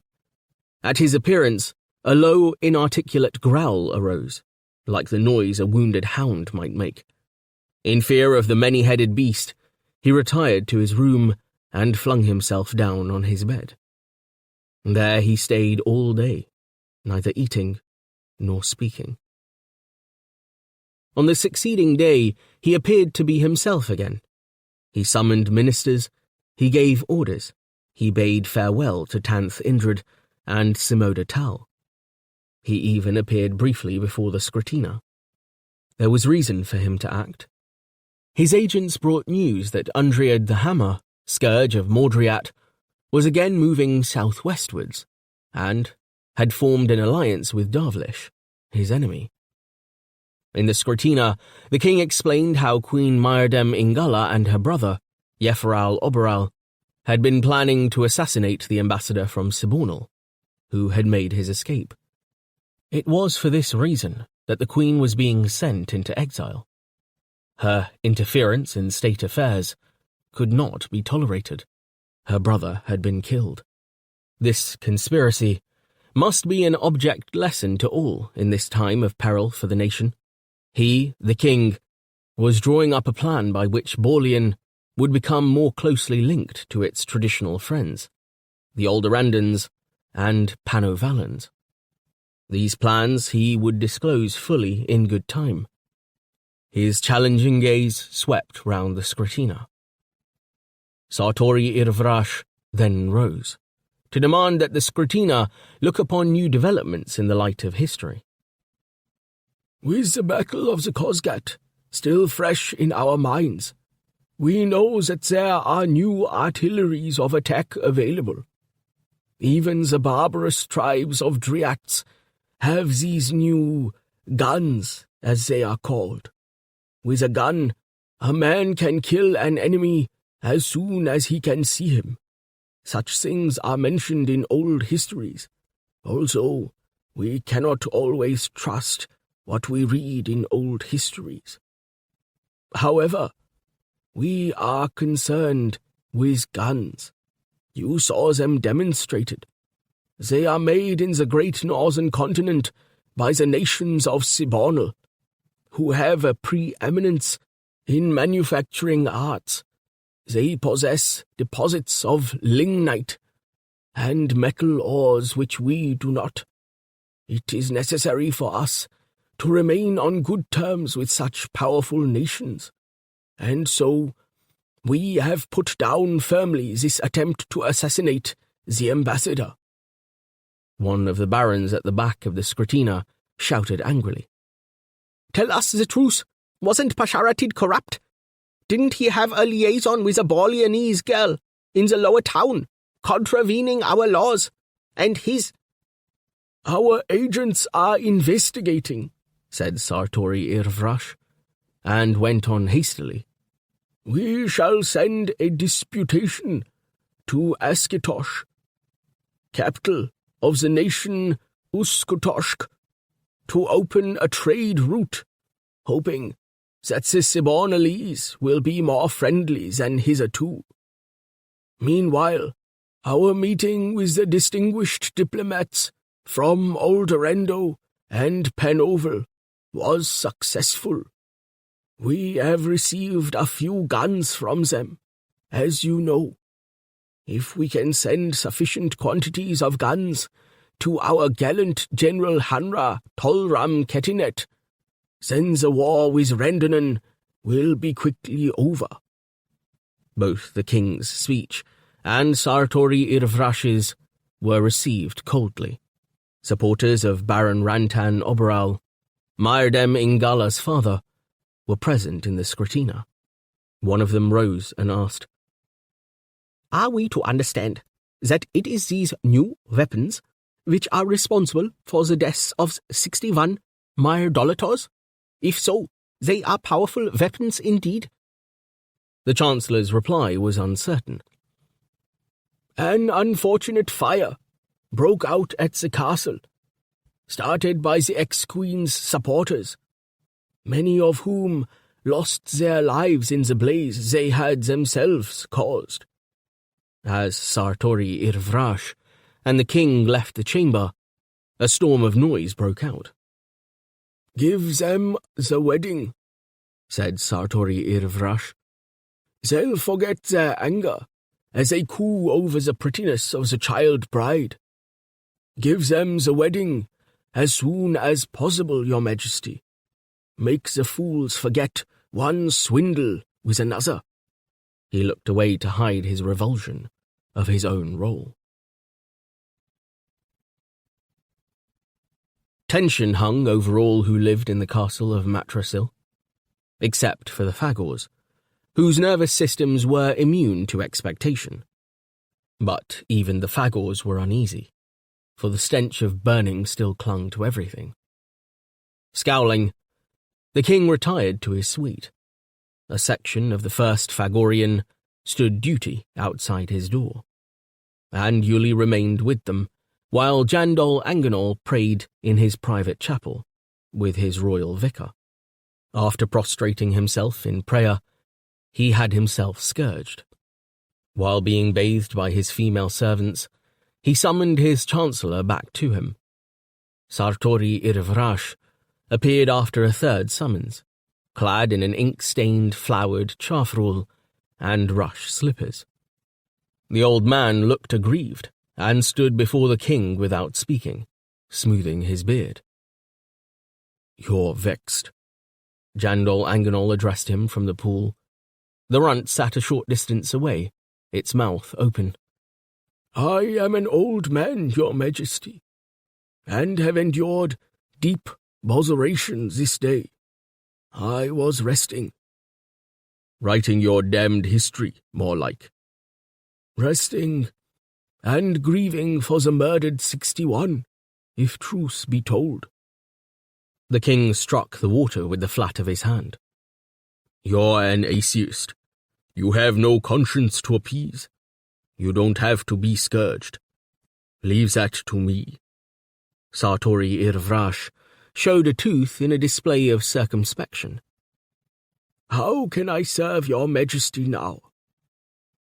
Jandol Anganol stood up, and the women swathed him in towels. He stepped from the bath. You have done enough in the way of service. He gave Sartori Irvrash one of his darkly brilliant looks. It's time I put you out to pasture, like the old Hawksneys of which you are so fond. I'll find someone more to my way of thought to advise me. The women huddled by the earthenware pitchers, which had brought the royal bathwater, and listened complacently to the drama. There are many here who will pretend to think as you wish them to think, your majesty. If you care to put trust in such, that is your decision. Perhaps you will say how I have failed to please. Have I not supported all your schemes? The king flung away his towels, and paced naked and dangerous about the room. His gaze was as hasty as his walk. Yuli whined in sympathy. Look at the trouble about my ears. Bankrupt, no queen, unpopular, mistrusted, challenged in the Scretina. Don't tell me I'll be a favourite of the mob when I wed that chit from Olderendo. You advised me to do this, and I have had sufficient of your advice. Sartori Irvrash had backed against one wall, where he was fairly safe from the king's pacing. He wrung his hands in distress. If I may speak, I have faithfully served you and your father before you. I have lied for you. I lied today. I have implicated myself in this gruesome Myrodolator's crime for your sake. Unlike other chancellors you might elect, I have no political ambitions. You are good enough to splash me, your majesty. Crime? Your sovereign is a criminal, is he? How else was I to put down a revolt? I have advised you with your good in mind, rather than my advancement, sire. Never less than in this sorry matter of the divorcement. You will recall that I told you would never find another woman like the queen, and— The king seized a towel and wrapped it about his narrow waist. A puddle formed round his feet. You told me that my first duty lay with my country. So I made the sacrifice, made it at your suggestion. No, your majesty, no. I distinctly— He waved his hands distractedly. I distinctly, said Yuli, picking up a new sword. You merely want a scapegoat on which to vent your rage, sire. You shall not dismiss me like this. It's criminal. The words echoed about the bath chamber. The women had made as if to escape from the scene, then had frozen in cautionary gestures, lest the king turn upon them. He turned on his chancellor. As his face flushed with rage, the colour chased itself down his jaw to his throat. Criminal again? Am I criminal? You old rat. You dare give me your orders and insults? I'll settle with you. He marched over to where his clothes lay spread. Fearing that he had gone too far, Sartori Irvrash said in a shaking voice, Your Majesty, forgive me. I see your plan. By dismissing me, you can then be free to blame me before the Scretina for what has occurred, and thus show yourself innocent in their eyes. As if truth can be moulded that way. It is a well-tried tactic, well-tried, transparent too. But surely we can agree on how precisely— He faltered and fell silent. A sickly evening light filled the room. Traces of an auroral storm flickered in the cloud mass outside. The king had drawn his sword from its scabbard where it lay on the table. He flourished it. Sartori Irvrash backed away, knocking over a pitcher of scented water, which rushed to escape in a flood across the tiled floor. Jandol Anganol began a complex pattern of swordplay, with an invisible enemy, feinting and lunging at times appearing hard-pressed, at times pressing hard himself. He moved rapidly about the room. The women huddled against the wall, tittering with nervousness. Hi! No! Ho! Hi! He switched direction, and the naked blade darted at the Chancellor. As it stopped an inch from his collarbone, the king said, So where's my son? Where's Robede, then? You old villain? You know he'd have my life. Well, I know the history of your family, sire, said Sartori Irvrash, ineffectually covering his chest with his hands. I must deal with my son. You have him hidden in the warren of your apartments. No, sire, that I do not. I am told you do, sire. The Phagor guard told me, and he whispered, sire, that you still have some blood in your edre. Sire, you are overtaxed by the ordeals you have undergone. Let me get nothing, sire, but steel in the gullet, so reliable. You have a visitor in your rooms, from Morstrual, sire, a boy, no more. So, you keep boys now. But the subject seemed to lose its interest. With a shout, the king flung up his sword so that it embedded itself in the beams overhead. When he reached up and grasped its hilt, the towel fell from him.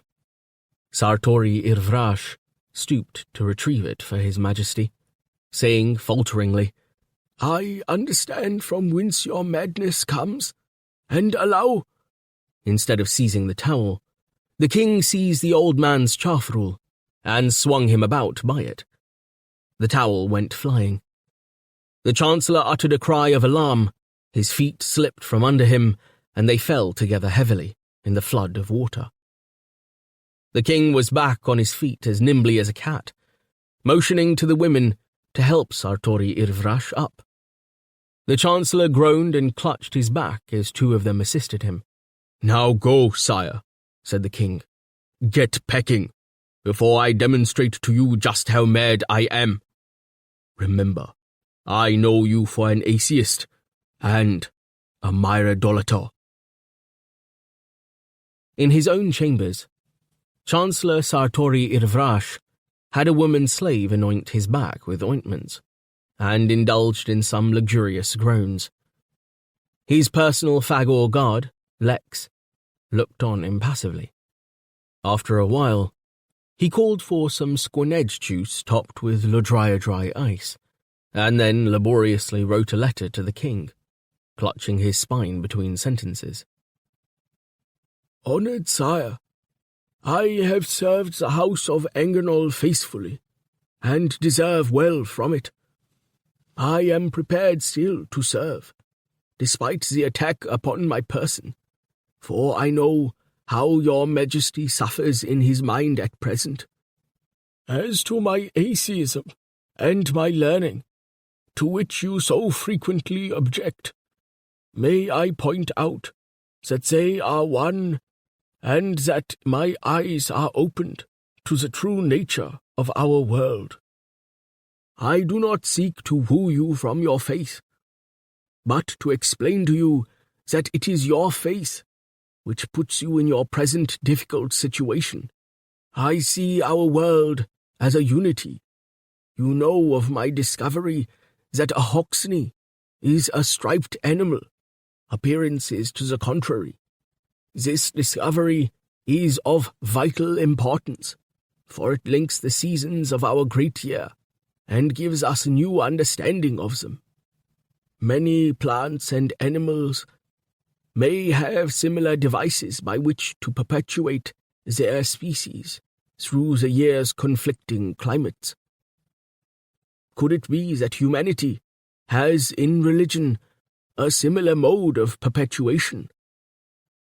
Differing only as humanity differs from the brute beasts, religion is a social binding force which can unify in times of extreme cold or, as now, of extreme heat. That social binding force, that cohesion, is valuable. for it leads to our survival in national or tribal entities. What it must not do is rule our individual lives and thinking. If we sacrifice too much to religion, then we are prisoners of it, as Mahdi's are prisoners of the Ukt. You must, sire, forgive my pointing this out to you, and I fear that you will not find it palatable. But you yourself have shown such a slavishness to Akanaba. He paused. No, as usual, he was going too far. The king, in his anger, would destroy him if he read that sentence. Laboriously, he took a fresh sheet of parchment and wrote a modified version of his first letter. He charged Lex with delivering it. Then he sat and wept. He dozed. Later he awoke to find Lex standing over him, his milt flicking up the slots of his nostrils. He had long grown used to the silence of Phagors, though he hated the creatures. They were less bothersome than human slaves about the place. His table clock told him it was near the 25th hour of the day. He yawned, stretched, and put on a warmer garment. Outside, the aurora flickered over an empty courtyard. The palace was asleep, except perhaps for the king. Lex, we'll go and speak to our prisoner. Have you fed him?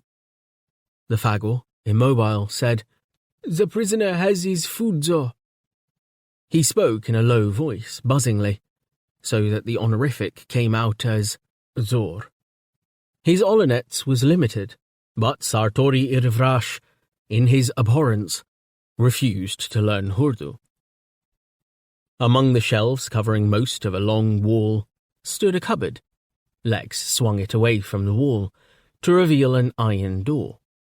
Clumsily, the Anciptal inserted a key in the lock and turned it. He pulled the door open. Man and Phagor entered a secret cell. This had once been an independent room. In the days of Varpal Anganol, the Chancellor had had its external door plastered over. Now the only means of entry lay through his study. Stout bars had been fixed over the window. From outside, the window was lost in the muddle of the castle facade. Flies buzzed in the room, or hung as if sleeping in the thick air. They crawled over the table and over the hands of Billy Zhao Pin. Billy sat on a chair. He was chained to a strong eye anchor in the floor. His clothes were stained with sweat. The stench in the room was overwhelming. Producing a sachet of Scantium, Pelemountain, and other herbs, Sartori Irvrash pressed it to his nose and gestured towards a cess bucket standing in a corner of the room. Empty that. Lex moved to obey. The Chancellor took a chair and placed it beyond the reach of any lunge his prisoner might make. He sat down carefully, nursing his back and grunting. He lit a long Veronicane before he spoke. Now, Billy Zhao Pin, you have been here for 2 days. We shall have another discussion.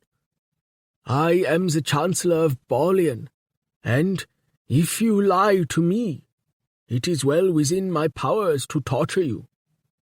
You introduced yourself to me as the mayor of a town on the Gulf of Charles. Then, when I locked you up, you claimed that you are a much grander person, who came from a world above this one. Who are you today? The truth now. Billy wiped his face on his sleeve and said, Sir, believe me, I knew of this secret room before I arrived here, yet I am ignorant of many aspects of your manners. My initial mistake was to pose as someone I am not, which I did because I doubted if you would believe the truth. I may say without vanity that I happen to be one of the foremost seekers after truth of my generation. Sir, I know it. Therefore set me free. Let me follow the Queen. Why lock me up when I mean no harm? I lock you up because I may get some good out of you. Stand up. The Chancellor surveyed his captive. Certainly there was something odd about the fellow. His physiology was not the attenuated one of a Campanlatian, nor had he the barrel shape of those freak humans sometimes displayed at fairs, whose ancestors, according to medical thought, had escaped the near-universal bone fever. His friend, Carabansity in Ottersol, would have said that underlying bone structure accounted for the peculiar rounded quality of the captive's features. The man's skin texture was smooth, with a notable pallor, though his button nose was sunburnt. His hair was fine, and there were more subtle differences, such as the quality of the captive's gaze and its duration. He seemed to look away to listen, and regarded Sartori Irvrash only when he spoke, although fear could account for that. His eyes were often cast upward instead of down. In particular, he spoke Olonets in a foreign style. All this the Chancellor observed before saying, "Give me an account of this world above, from which you claim to come. I am a rational man, and I shall listen without prejudice to what you have to say." He drew upon his cane and coughed. Lex returned with an empty bucket and stood motionless against one wall, fixing his cerise glare on an undefined point in the middle distance. When Billy sat down, his chains rattled. He placed his weighted wrists on the table before him and said, "Merciful sir, I come, as I told you, from a much smaller world than yours, a world perhaps the size of the great hill upon which Matrasil Castle stands. That world is called Avernus, though your astronomers have long known it as Kaido. It lies some 1,500 kilometers above Helliconia, with an orbital period of 7,770 seconds, and it's— Wait, on what does this hill of yours lie? On air? There is no air about Avernus.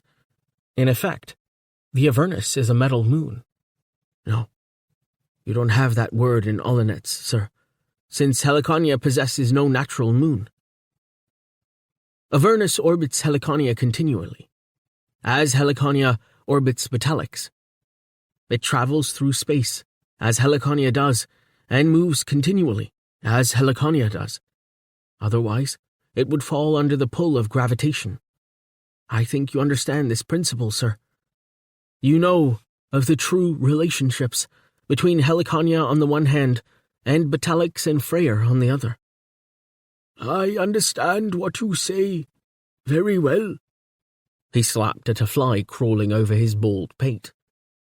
"You are addressing the author of The Alphabet of History and Nature, in which I seek to synthesize all knowledge. It is understood by few men, but I happen to be one of them. That Batalix and Freya revolve about a common focus, while Copes, Aganip, and Hippocrene revolve with Helliconia about Batalix.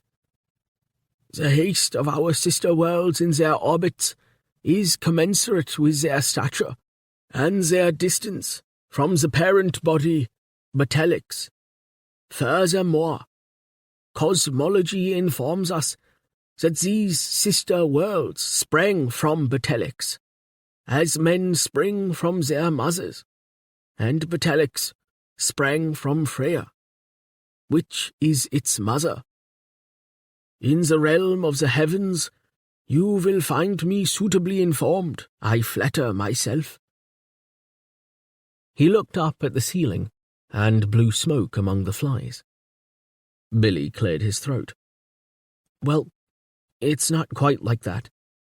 Metallics and its planets form a relatively aged solar system, which was captured by a much larger sun, which you call Freyr, some 8 million years ago, as we reckon time. The Chancellor moved restlessly, crossing and uncrossing his legs, with a peevish expression on his face. Among the impediments to knowledge are the persecutions of those who seek power, the difficulties of investigation, and, this in particular, a failure to recognize what should be investigated. I set all this out in my first chapter.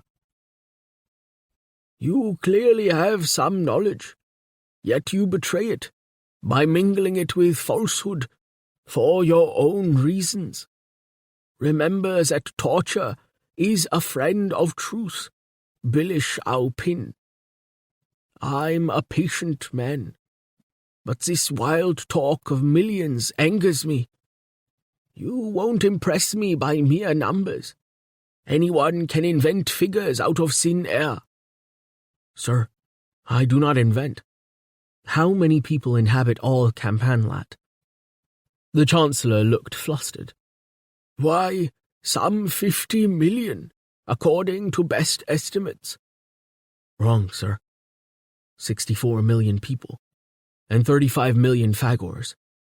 In the time of Vry Den, whom you like to quote, the figures were 8 million humans and 23 million Phagors. The biomass relates directly to the amount of energy arriving at the planetary surface. In Subornal, there are... Sartori Irvrash waved his hands. Enough. You try to vex me. Return to the geometry of the suns. Do you dare claim there is no blood relationship between Freya and Betelix? From gazing down at his hands, Billy looked askance at the old man, who sat beyond his reach. If I tell you what really happened, Honored Chancellor, would you believe me? That depends. Whether your tale is within credence. He puffed out a cloud of smoke. Billy Zhao Pin said, I caught only a glimpse of your beautiful queen. So what is the point of my being here, dying here, if I fail to tell you this one great truth? He thought of Myrdem Ingala passing, glorious in her floating muslins. And he began. The Phagor stood by the stained wall. The old man sat in his creaking chair. The flies buzzed. No sounds came from the outside world. On my way here, I saw a banner saying in Olenets, all the world's wisdom has always existed. That is not so. It may be a truth for the religious, but for the scientific it is a lie. Truth resides in facts which must be painfully discovered, and hypotheses which must be continually checked. Although where I come from, facts have obliterated truth. As you say, there are many impediments to knowledge, and to the metastructure of knowledge we call science. Avernus is an artificial world. It is a creation of science, and the application of science we call, you have no such word, technology. You may be surprised to hear that the race from which I come, which evolved on a distant planet called Earth, is younger than you Heliconians. But we suffer fewer natural disadvantages than you. He paused, almost shocked to hear that charged word, Earth, pronounced in these surroundings. So I shall not lie to you, though I warn you, you may find that what I say does not fit into your world picture, Chancellor. You may be shocked, even though you are the most enlightened of your race. The Chancellor stubbed out his Veronicane on the top of the table and pressed a hand to his head. It ached. The prison room was stifling. He could not follow the young stranger's speech, and his mind wandered to the king, naked, and the sword embedded dangerously in a beam above them. The prisoner talked on. Where Billy came from, the cosmos was as familiar as a back garden. He spoke in matter-of-fact tones about a yellow G4-type star, which was some 5,000 million years old. It was of low luminosity and a temperature of only 5,600 Kelvin. This was the sun now called Batalix. He went on to describe its only inhabited planet, Helliconia, a planet much like distant Earth, but cooler, greyer, older. Its life processes slower. On its surface, over many eons, species developed from animal to dominant being. 8 million years ago, by Earth reckoning, Batalix and its system moved into a crowded region of space. 2 stars, which he called A and C, were orbiting each other. Batalix was drawn within the massive gravitational field of A. In the series of protuberances which followed, star C was lost, and A acquired a new companion, Batalix. A was a very different sun from Batalix. Although between only 10 and 11 million years old, it had evolved away from the main sequence of stars, and was entering stellar old age. Its radius was over 70 times the radius of Batalix. Its temperature, twice as great. It was an A-type supergiant. Try as he might, the Chancellor could not listen attentively. A sense of disaster enveloped him. His vision blurred, his heart beat with an irregular throb, which seemed to fill the room. He pressed his scantium sachet to his nose, to help his breathing. "That's enough," he said, breaking into Billy's discourse. "Your kind is known in history. Talking in strange terms, mocking the understandings of wise men. Perhaps it is a delusion we suffer from. Small wonder if we do. Only 2 days ago, only 50 hours, the Queen of Queens left Matrisil, charged with conspiracy, and 61 idolators were cruelly murdered, and you talk to me of suns swooping here and there as fancy takes them." Billy drummed the fingers of one hand on the table and fanned away flies with the other. Lex stood nearby, motionless as furniture, eyes closed. "I'm a myrodolator myself. I'm much to blame for these crimes. Too used to serving the king, as he's too used to serving religion. Life was so placid. Now, who knows what fresh botherations will happen tomorrow?" "You're too sunk into your own little affairs," Billy said. "You're as bad as my advisor on the Avernus. He doesn't entirely believe in the reality of Helliconia. You don't entirely believe in the reality of the universe. Your Umwelt is no larger than this palace." "What's an Umwelt?" "The region encompassed by your perceptions." "You pretend to know so much. It is correct, as I perceive, that the Hoxne is a brown striped animal, which wore coloured stripes in the spring of the great year." "That is correct.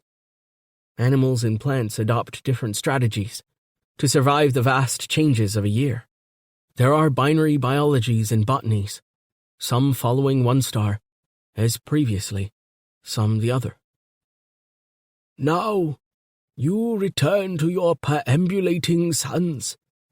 In my belief, established over 37 years, our 2 suns are set in our skies as a constant reminder of our dual nature, spirit and body, life and death, and of the more general dualities which govern human life, hot and cold, light and dark, good and evil.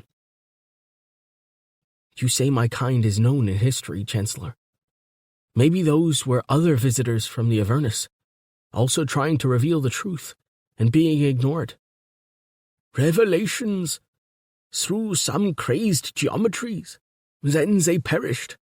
Sartori Irvrash rose, resting his fingers on the table, frowning. Billy also laboriously rose, rattling his chains. The truth would free you, Chancellor. Whatever you think, those crazed geometries rule the universe. You half know this. Respect your intellect. Why not go further? Break from your Umwelt. The life that teems on Helliconia is a product of those crazed geometries you scoff at. That A-type sun you know as Freyr is a gigantic hydrogen fusion reactor, pouring out high-energy emissions. When Betalix and its planets took up orbits around it 8 million years ago, they were subjected to bombardments of X-rays and ultraviolet radiation. The effect on the then sluggish Heliconian biosphere was profound. There was rapid genetic change. Dramatic mutations occurred. Some new forms survived. One animal species in particular rose to challenge the supremacy previously enjoyed by a much older species. "No more of this," cried Sartori Irvarash, waving a hand in dismissal. "What is this about species changing into other species? Can a dog become an Arang? Or a Hoxney a Kaidor?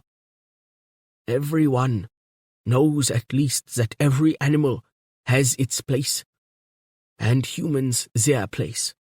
So the all-powerful has ordained." You're an atheist. You don't believe in the all-powerful. Confused, the Chancellor shook his head. "I'd prefer to be ruled by the all-powerful than by your crazed geometries. I had hoped to make a present of you to King Jandol Enganol, but you could drive him madder than he already is." Wearily, Sartori Irvrash realized that the king could not be placated at present by rational means. Sartori Irvrash himself felt far from rational. Listening to Billy, he was reminded of another young madman, the king's son, Robede, once a charming child, then overtaken by a kind of mad fancy, espousing the desert like a parched mother, expert at killing game, at times hardly making sense, the plague of his royal parents. He wondered at his own long struggle to make sense of the world. How was it that such an omnipresent problem obsessed so few? Billy might be a figment of his tired imagination, the darker side of rationality, sent to plague him. He turned to the Phagor. "Lex, guard him. I'll think how to dispose of him and his Umwelts on the morrow." In his bedchamber, loneliness overwhelmed the Chancellor. The king had seized him and flung him to the floor. He felt the bumps of his bruised spine, felt how ugly his body was growing as the years squeezed it dry. The days contained so much shame. His slave woman came to his call, looking reluctant as he had looked reluctant when summoned before the king. "Massage my back," he ordered. She lay against him, running a rough but gentle hand from his skull to his pelvis. He smelt of veronicane, Phagors, and piss. She was randonanese, with tribal marks cut in her cheeks. She smelt of fruit. After a while he rolled over to face her, his proto stirring. There was one comfort given to believers and atheists alike, one refuge from abstraction. The Chancellor thrust one hand between the dark, exiled thighs, and reached with the other into her shift, to clasp the slave woman's breasts. She drew him close. Petitions were being signed on the Avernus for a party to descend to the Heliconian surface and rescue Billy Zhao Pin. No serious notice was taken of the petitions. Billy's contract clearly stated that, whatever difficulties he found himself in, no help would be forthcoming, which did not prevent many young ladies of the Pin family from threatening to commit suicide if the government did not act at once. But the work of the station continued as usual, as it had done for the previous 32 centuries. Little the Avernians knew how Earth's technocrats had programmed them for obedience. The great families continued to analyze all incoming data, and the automatic systems continued to broadcast signals to distant Earth. Gigantic auditoria, shaped like conch shells, stood all round that faraway planet. To the people of Earth, Heliconian events were news. The signals were received first of all on Charon, on the extreme fringes of the solar system. There again they were analysed, classified, stored, transmitted. The most popular transmission went to Earth via the edutainment channel, which carried various continuous dramas from the binary system. The events at King Jandal Anganol's court were at present the highest rating news, and that news was 1,000 years old. Those who listened to that news formed part of a global society undergoing a change as profound as any on Helliconia. The decline of the modern ages had been hastened by greatly increased glaciation at the terrestrial poles, leading to the Great Ice Age. In the 9th century of the 6th millennium after the birth of Christ, the glaciers were again retreating, and the peoples of Earth moving northwards in their wake. Old racial and national antipathies were in abeyance. A mood appropriate to the congenial climate of Earth prevailed, in which sophisticated sensibilities were directed to exploring the relationship between the biosphere, its living things, and the gubernatory globe itself. For once, leaders and statesmen arose who were worthy of their people. They shared a true vision and inspired the populace. They saw to it that the drama of the distant planet Helliconia was studied as an object lesson in folly, as well as an endless tapestry of circumstance. To the great conch shells, millions of terrestrials had come to watch the departure of the Queen, the burning of the Idolaters, the quarrel between the King and his Chancellor. These were contemporary events, in that they influenced the emotional climate of those who looked up at the gigantic images. But the events were also fossil events, compressed with the strata of light on which they had arrived. They seemed to burst up with renewed heat and life on reaching the consciousness of terrestrial human beings, as long-buried trees of Earth's Carboniferous age yield the sun's energies when coal burns in a grate. Those fires did not touch everyone. In some quarters, Helliconia was regarded as the relic of an age-long past, a period of troubled history best forgotten, when human affairs had been little better managed on Earth than on Helliconia. The new men turned their faces to a new way of life, in which the human and its engines were not to be the ultimate arbiter. Some who worked towards those goals found time still to cheer for crabbed Sartori Irvrash, or to become idolaters. The terrestrial followers of the Queen were many, even in the new lands. Day and night, they awaited their fossil news. 10. Billy changes custody. Whether Akhanaba or the crazed geometries were in charge of events in Matrasil, whether those events were preordained or the result of blind happenstance, Whether free will or determinism determined, the fact was that the next 25 hours were miserable ones for Billy Zhao Pin. All the bright colours he had experienced in his early hours on Helliconia had faded. Nightmare took over. On that winter's day in the great summer, when Chancellor Sartori Irvrash interrogated Billy and did not listen properly, there was a period of night of almost 5 hours' duration when neither Freya nor Batalix was in the sky.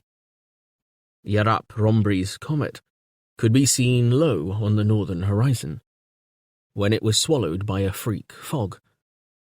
The thawed otter did not blow, as expected, but sent fog in its stead. The fog arrived the way the Queen left, by river. It made itself felt, first as a cold shiver down the naked spines of wharfmen, ferrymen, and others whose livelihood lay along the confluences of the Valvaral and the Takisa.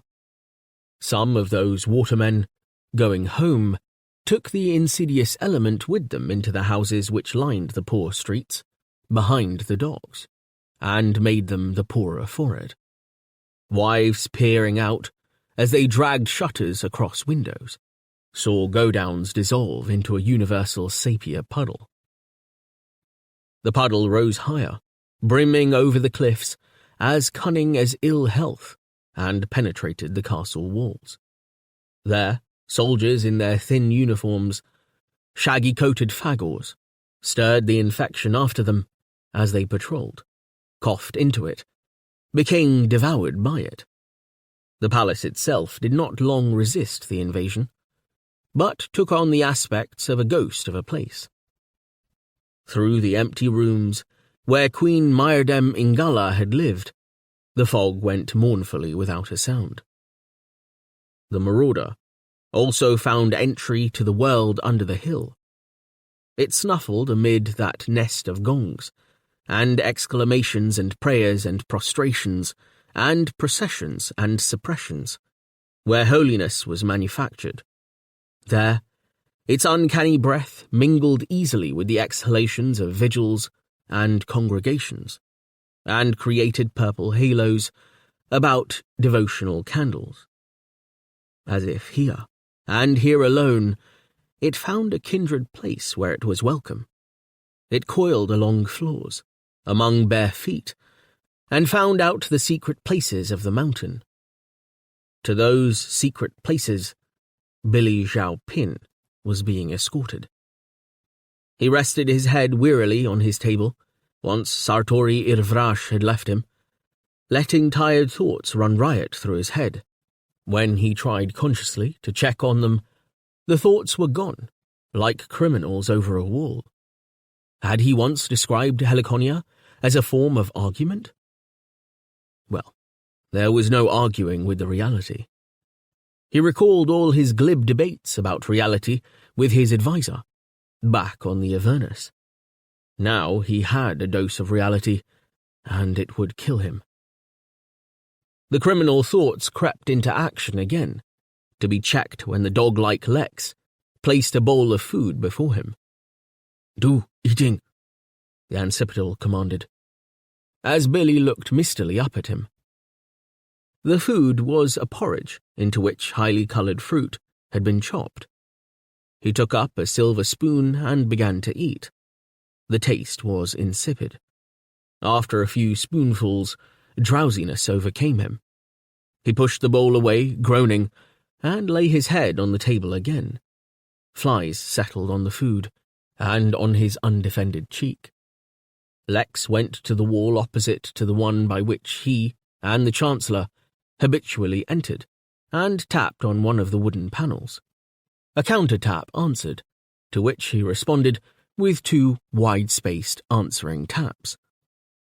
A section of panelling opened into the room, scattering dust. A female Ancipital entered the cell, moving with the gliding movement of her kind. Without hesitation, she and Lex lifted the paralyzed Billy, and carried him into the narrow passage, now revealed. She closed and bolted the panel door behind them.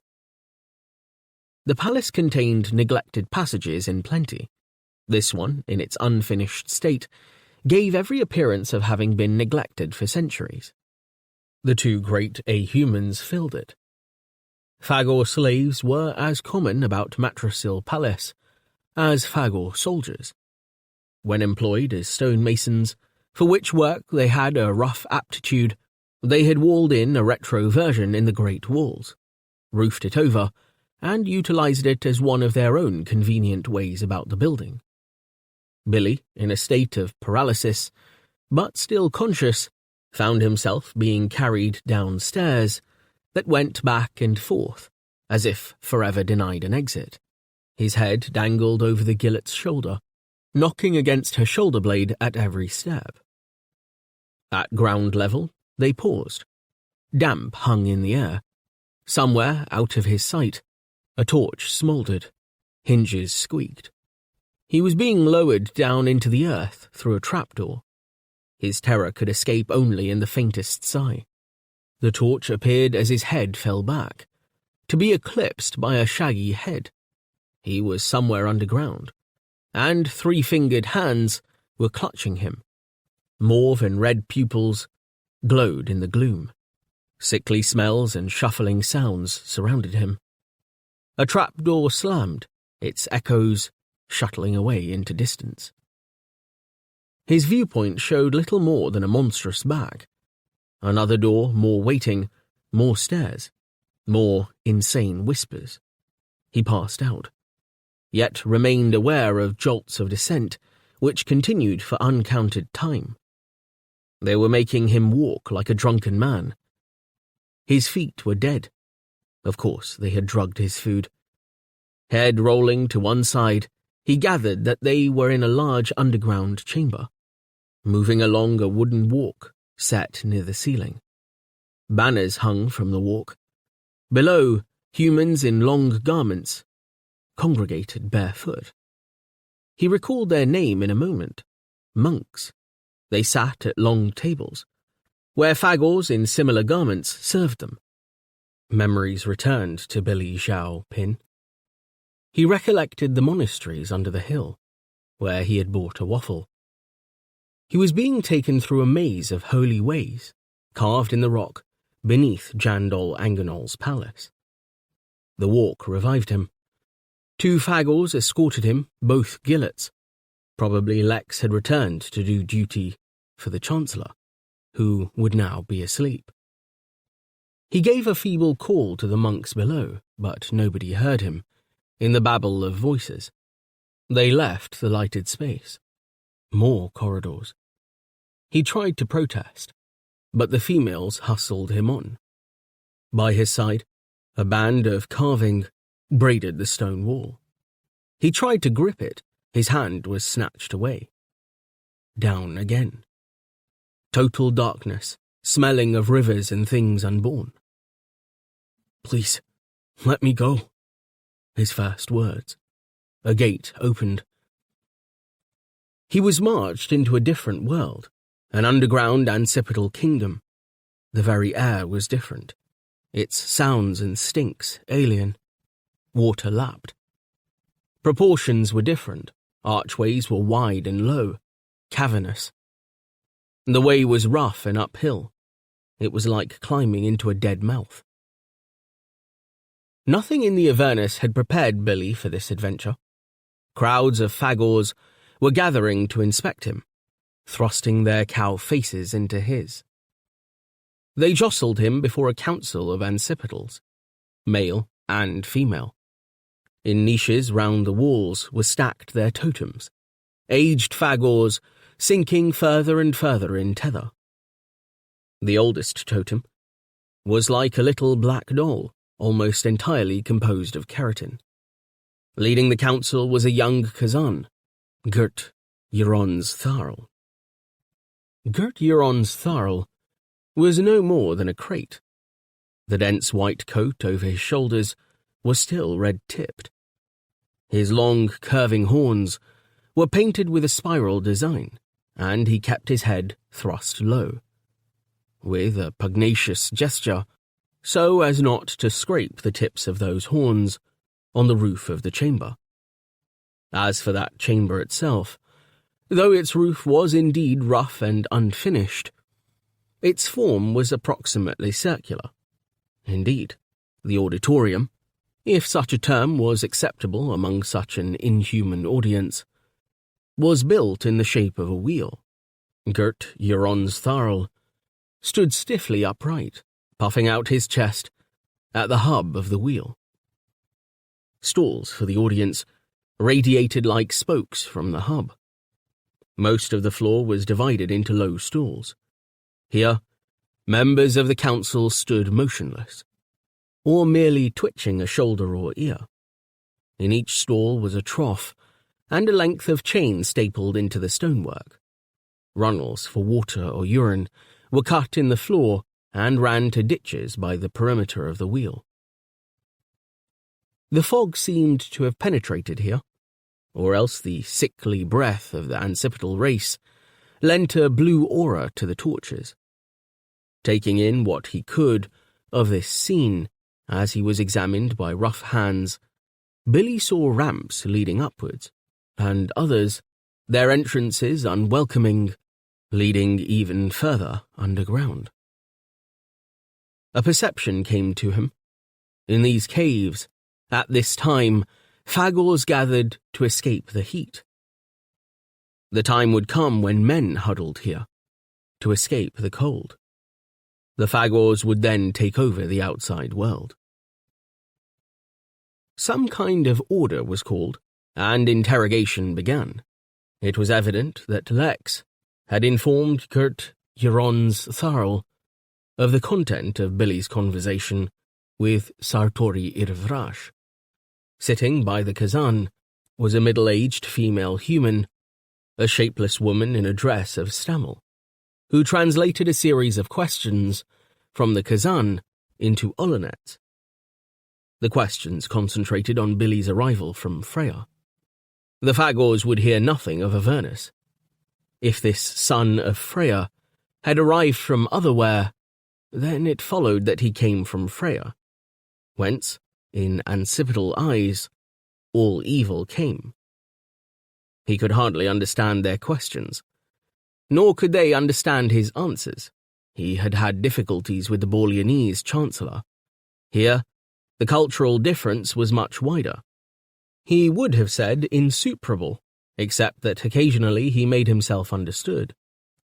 For instance, these nightmarish creatures grasped the point that Heliconia's time of intensifying heat would pass in 3 or 4 human lifetimes, to be replaced by a long continued slide towards winter. At this juncture, the questioning broke off, and the Kazan sank into a trance in order to communicate with the ancestors of his component present. A human slave brought Billy flavoured water to drink. He begged to be allowed back to the palace, but in a short while his questioning was resumed.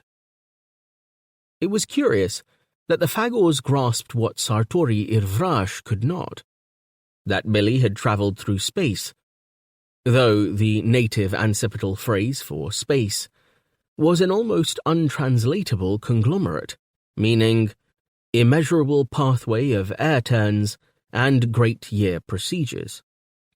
More briefly, they sometimes spoke of it as Agonip pathway. They examined his watch without touching it. He was pushed from one to another of the audience, along the spokes of the council wheel, so that all could see it. His explanation that the 3 dials showed time on Earth, Helliconia, and Avernus meant nothing to them. Like the Phagors he had met outside Matrasil, they made no attempt to take the instrument, and soon reverted to other topics. His eyes streamed, his nose ran. He had an allergy to their dense coats against which he had been forced to brush. Between sneezes, Billy told them all he knew about the situation on Helliconia. His fear drove him to reveal everything. When they heard something they could absorb, or that interested them especially, the Kazan would pass on the information to his keratinous ancestor. either for storage or information. Billy was not sure which. Phagors had not come within his discipline on the Avernus.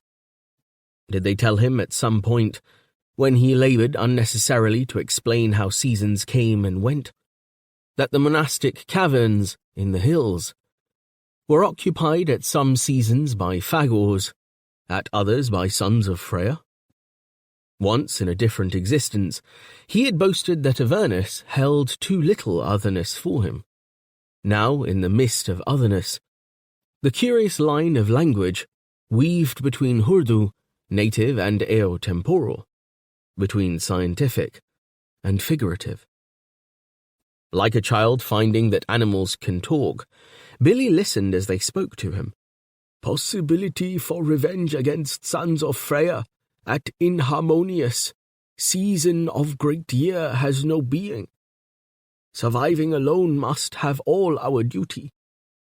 Watchfulness fills our harneys. All time exists until Freya death. Kazan Jandol Anganol has protective arm for Ancipitals' survival in lands of his component. Therefore, the order is for our legions to make formation in a reinforcement of Kazan Jandol Ranganol. Such is our present law of inharmonious season. Carefulness is what you, Billy, must take, not to make a further torment of this Kazan of weakness, named Jandol Anganol. Hast comprehension? With the noun-freighted sentences whirling in his head, he tried to declare his innocence, but questions of guilt or freedom from it were outside his Umwelt. As he spoke, bafflement reinforced the hostility in the air. Behind their hostility was a fear of a kind, an impersonal fear. They saw Jandol Anganol as weak, and they feared that when the alliance with Aldorando was sealed by dynastic marriage, their kind might become as subject to persecution in Borlean as in Aldorando. Their hatred of Aldorando was clear, and in particular, their hatred for its capital, which they called by the eotemporal name of Brd Yadok. While Ancipital affairs were a mystery, a blank to mankind, the Ancipitals had a good grasp of mankind's affairs. Such was mankind's arrogant contempt of them, that Phagors were often present, though ignored, at the most delicate discussions of state.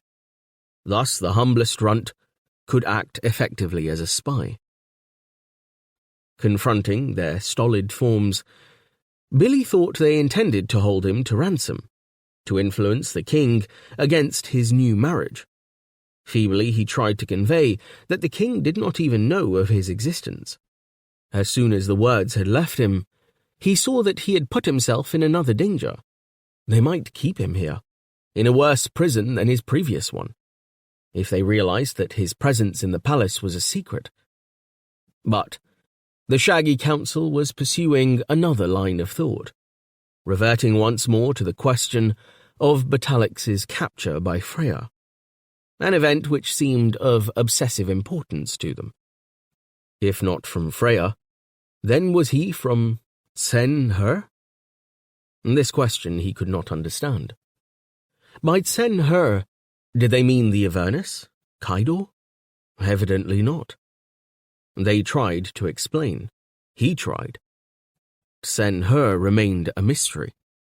He was one with the keratinous figures propped against the wall, doomed to say the same thing many times, in an ever-decreasing voice. Talking to Phagors was like trying to wrestle with eternity. The council passed him among them, pressing him here, turning him there. Again they were interested in looking at the three-faced watch on his wrist. Its writhing figures fascinated them, but they made no efforts to remove or even touch it, as if they sensed in it a destructive force.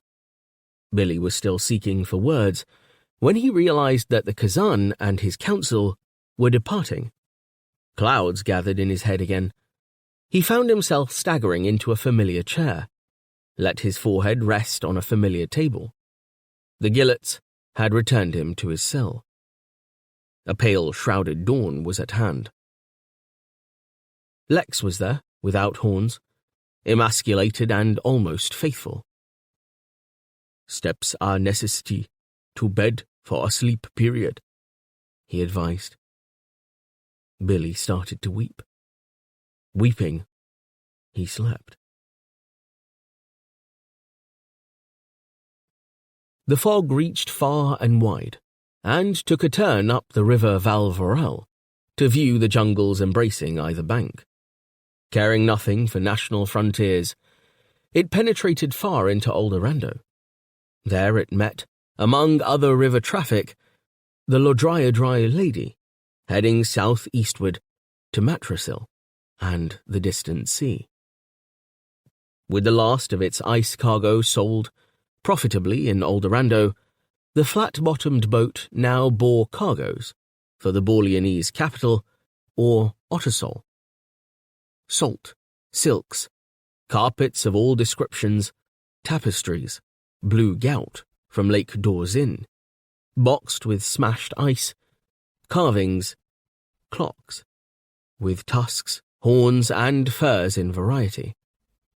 The small deck captains were occupied by merchants who travelled with their goods. One merchant had a parrot, another a new mistress.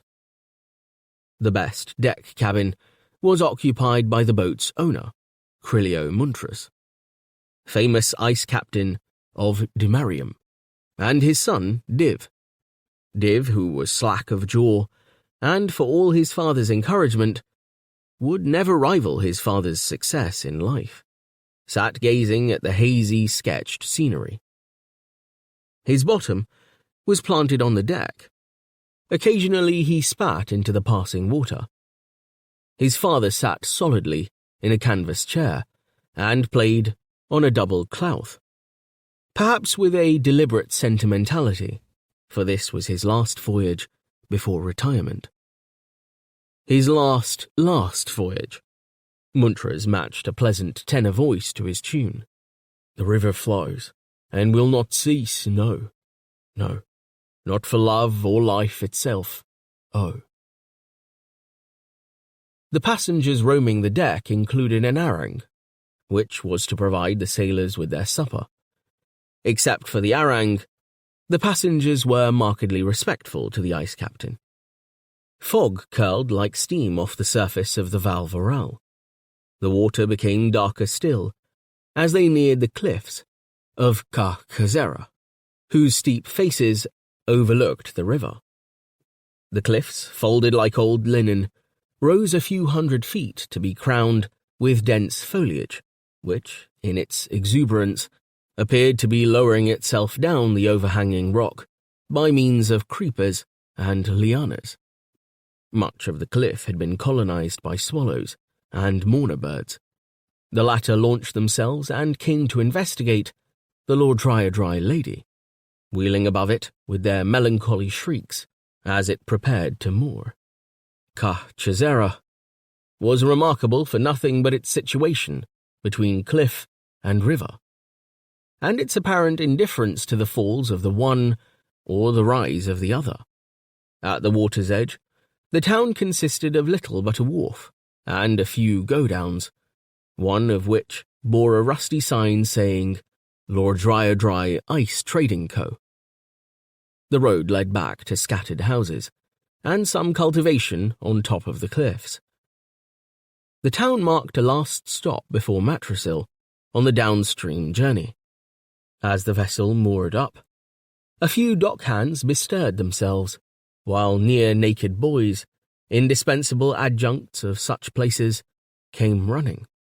Muntras put down his musical instrument and stood grandly in the bows, accepting the salutations of the men ashore, every one of whom he knew by name. The gangplank went down. Everybody aboard disembarked to walk about and buy fruit. Two merchants, whose journeys terminated here, saw to it that the sailors unloaded their possessions safely. The boys dived for coins in the river.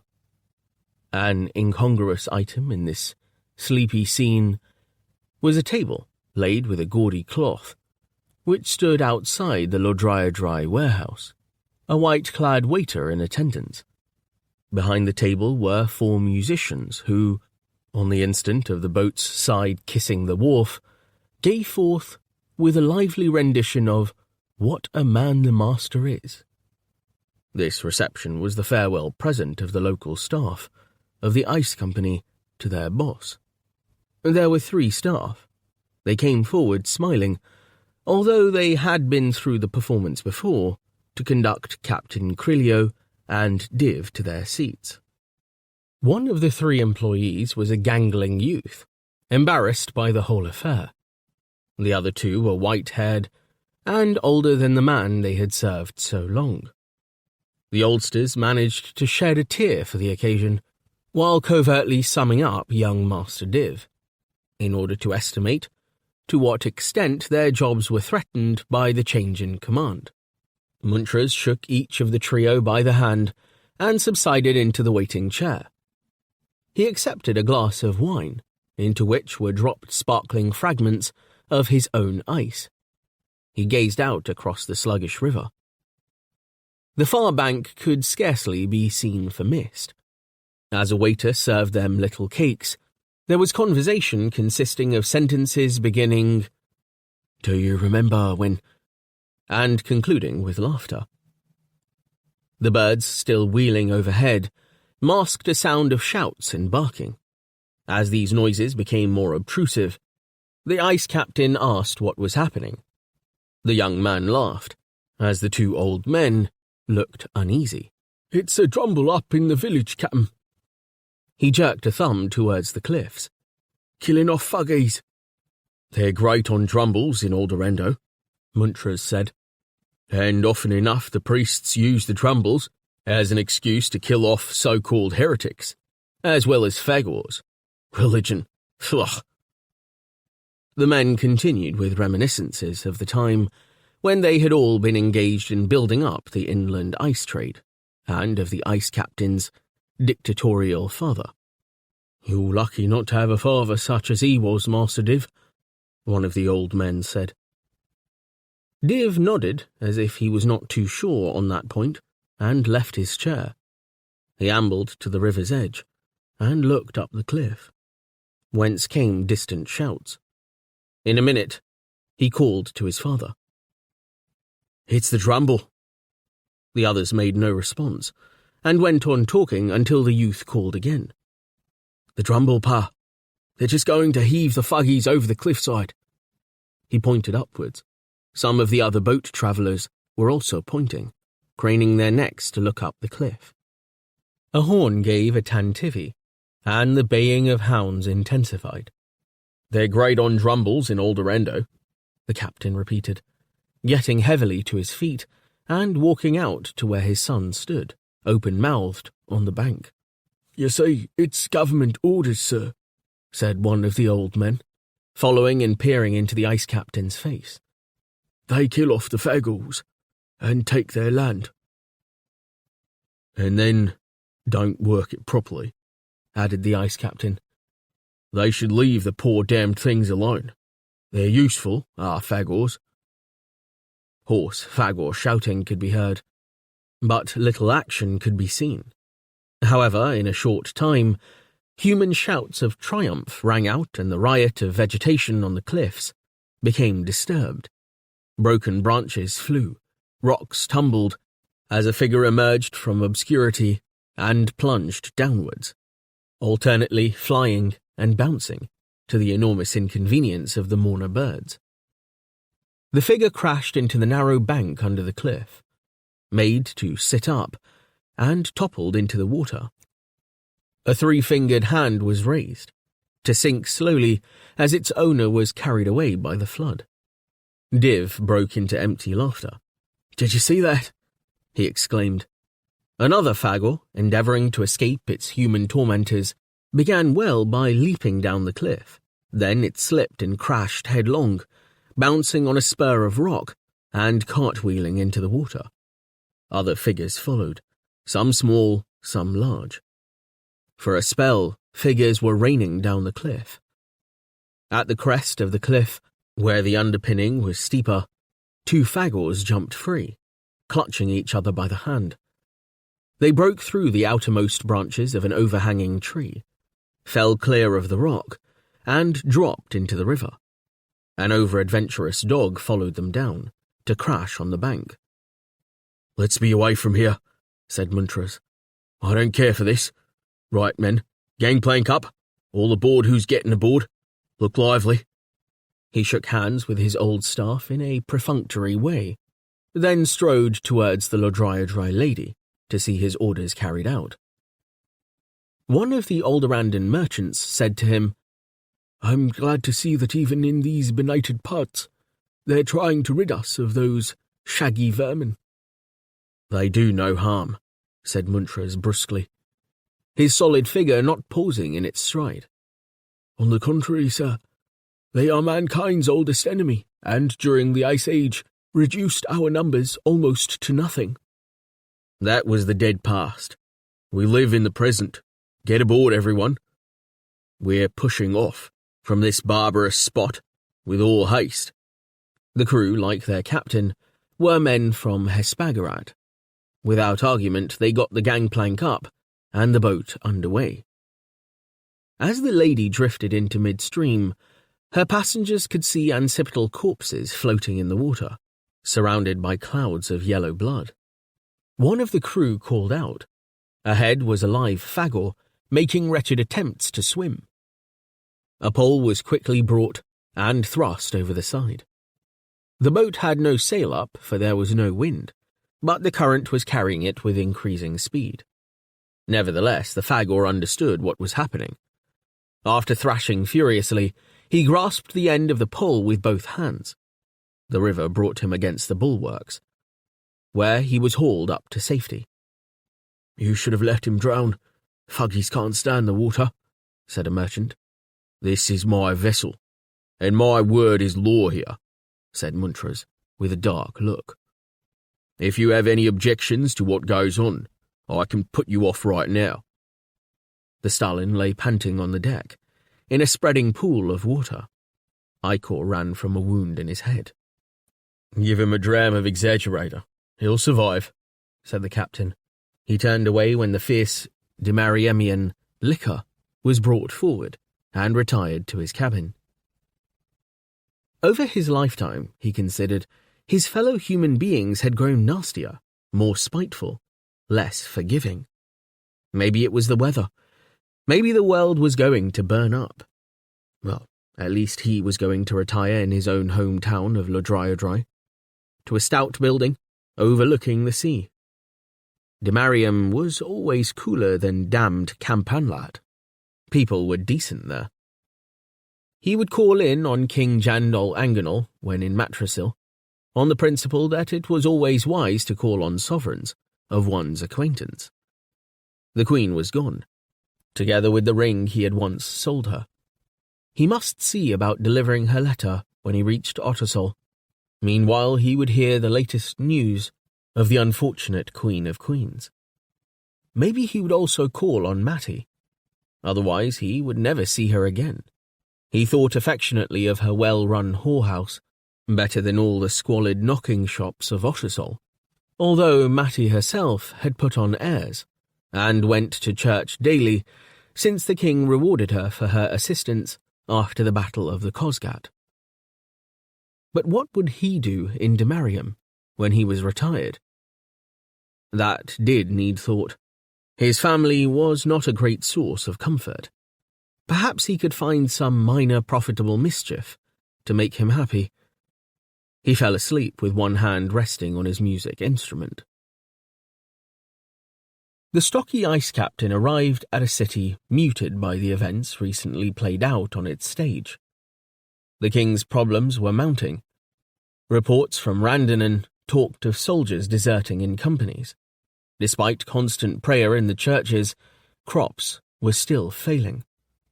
The royal armourer was having little success in manufacturing copies of the Sibornalese matchlocks, and Robede returned. Jandal Anganol was in the hills, with his Hoxney lapwing, walking through a copse, beside his mount. Yuli trotted behind his master, delighted to be in the wilds. 2 escorts rode behind at a distance. Robede jumped from a tree and stood before his father. He bowed deeply. Why, it is the king himself, my master, walking in the woods with his new bride. Leaves fell from his hair. Roba, I need you at Matrasil. Why do you keep escaping? The king did not know whether to be pleased or angry at his sudden apparition. To keep escaping is never to escape, though what keeps me prisoner I know not. Difference must be between fresh air and grandfather's dungeon. If I had no parents, then I might be free. He spoke with a roving eye, unfocused. His hair, like his speech, was tumbled.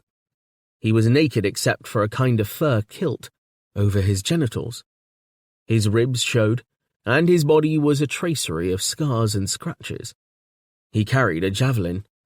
This weapon he now stuck point first in the ground, and ran to Yuli clasping the runt's arms, crying out in affection.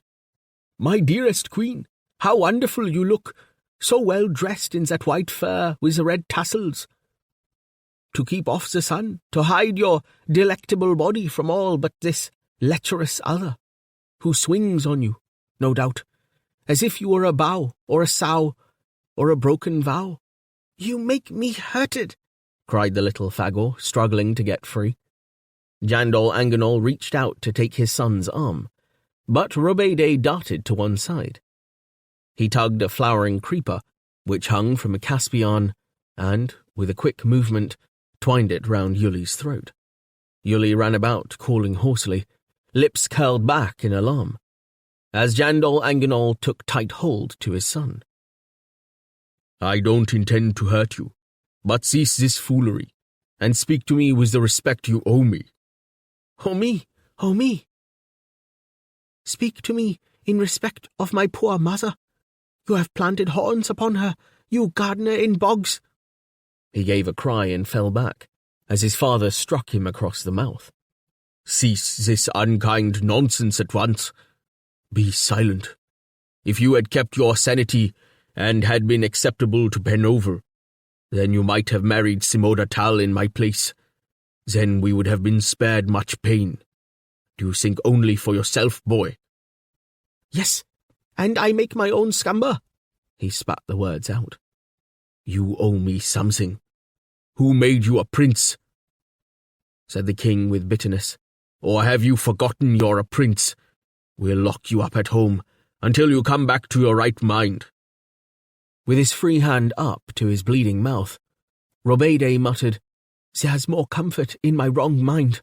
I'd rather forget my rights. By this time, the 2 lieutenants had come up, swords out. The king turned, ordering them to put up their weapons, dismount, and take his son captive. As his attention was distracted, Robede broke free of his father's grasp, and made off, with great leaps and whoops, among the trees. One of the lieutenants put an arrow to his crossbow, but the king stopped him, nor did he make any attempt to follow his son. I not have liking to Robede, squealed Yuli. Ignoring him, Jandal Anganol mounted Lapwing, and rode swiftly back to the palace. With his brows knitted, he resembled more than ever the eagle that gave him his nickname. Back in the seclusion of his quarters, he submitted himself to Pauk, as he rarely did. His soul sank down to the original beholder, and he spoke with the Gossi of his mother. She offered him full consolation. She reminded him that Robede's other grandmother was the wild Shanana, and told him not to worry. She said he should not hold himself guilty for the deaths of the Maidolators, since they had intended treason to the state. The fragile casket of dust offered Jandal Anganol every verbal comfort, yet his soul returned to his body troubled. His wicked old father, still alive in the ponderous basements, was more practical. Varpal Anganal never ran out of advice. Warm up the Pasharatid scandal. Get our agents to spread rumors. You must implicate Pasharatid's wife, who impudently remains here to carry her husband's office. Any tale against the Simonalese is readily believed. And what am I to do regarding Robede? The old man turned slightly in his chair and closed one eye. Since you can do nothing about him, do nothing. But anything you can do to speed your divorce and get the marriage over with would be useful. Jandal Anganal paced about the dungeon. As to that, I am in the hands of the Khazar now. The old man coughed. His lungs laboured before he spoke again. Is it hot outside? Why do people keep saying it's hot? Listen, our friends in Penoval want you to be in the Khazar's hands. That suits them, but it doesn't suit you. Hurry matters if you can. What news of Myrdem Ingala? The king took his father's advice. Agents with an armed escort were dispatched to distant Panoval city beyond the Quizints, with a long address beseeching the Khazar of the Holy Panovalan Empire to hasten the bill of divorce. With the address went icons and other gifts, including holy relics fabricated for the occasion. But the massacre of the Myrodoliters, as that affair was now called, continued to exercise the minds of people and Scrutina. Agents reported rebellious movements in the city, and in other centres such as Ottersol. A scapegoat was needed. It had to be Chancellor Sartori Irvrash. Sartori Irvrash, the Rushven once beloved of the king's family, would make a popular victim. The world mistrusts intellectuals, and the Scrutina had particular reason to hate both his high-handed ways and his long speeches. A search of the Chancellor's suite would be certain to reveal something incriminating. There would be the notes of his breeding experiments with the others, Mahdi's, and humans he kept captive in a distant quarry. And there were the voluminous papers relating to his alphabet of history and nature.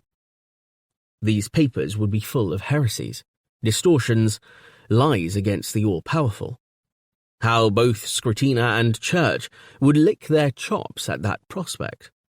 Jandal Anganal sent in a guard, led by no less a personage than Archpriest Branza Baginat of Matrasil Cathedral. The search was more successful than anticipated. The secret room was discovered, though not its secret exit. In that secret room was discovered a secret prisoner of curious quality. As he was dragged away, this prisoner screamed in accented Olonets that he came from another world. Great piles of incriminating documents were taken into the courtyard. The prisoner was taken before the king. Although it was now 13 in the afternoon, the fog had not cleared. Rather, it had deepened, taking on a yellowish tinge. The palace drifted in a world of its own. The ventilation devices on its chimneys, like the masts of a sinking fleet. Perhaps claustrophobia played a part in the uncertainty of the king's moods, as he swung between meekness and anger, between calm and wild excitement. His hair stood dishevelled on his forehead, his nose bled by fits and starts, as if forced into the role of safety valve. About the corridors he went, followed by a train of unhappy courtiers who infuriated him with placatory smiles. When Sartori Irvrash was brought forth and confronted by the trembling Billy, Jandal Anganal struck the old man, after which he seized up his chancellor like an ancient rag doll, wept, begged forgiveness, and suffered another nosebleed. It was while Jandal Anganal was in a penitent mood that Ice Captain Muntras arrived at the palace to pay his respects. I will see the captain later, said the king. As a traveller, he may bring me news of the queen. Tell him to wait on me. Let the world wait. He wept and snarled. In a minute, he called back the messenger. Bring in the ice captain. I shall witness this curiosity of human nature. This was said as he prowled about Billy Zhao Pin. Billy shifted from foot to foot, half inclined to blubber, unnerved by the bloody state of the royal nostrils. On the Avernus, such demonstrations of feeling, if they ever occurred, would take place in seclusion, on the prolongation of one Heliconian season beyond one human lifespan had been firm, if brief, on the subject of feeling. Sensation, superfluous, it said. The excitable Borleanese believed otherwise.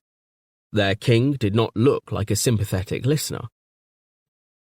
Hello? Managed Billy with an anguished smile. He gave a violent sneeze. Montrose entered the room, bowing.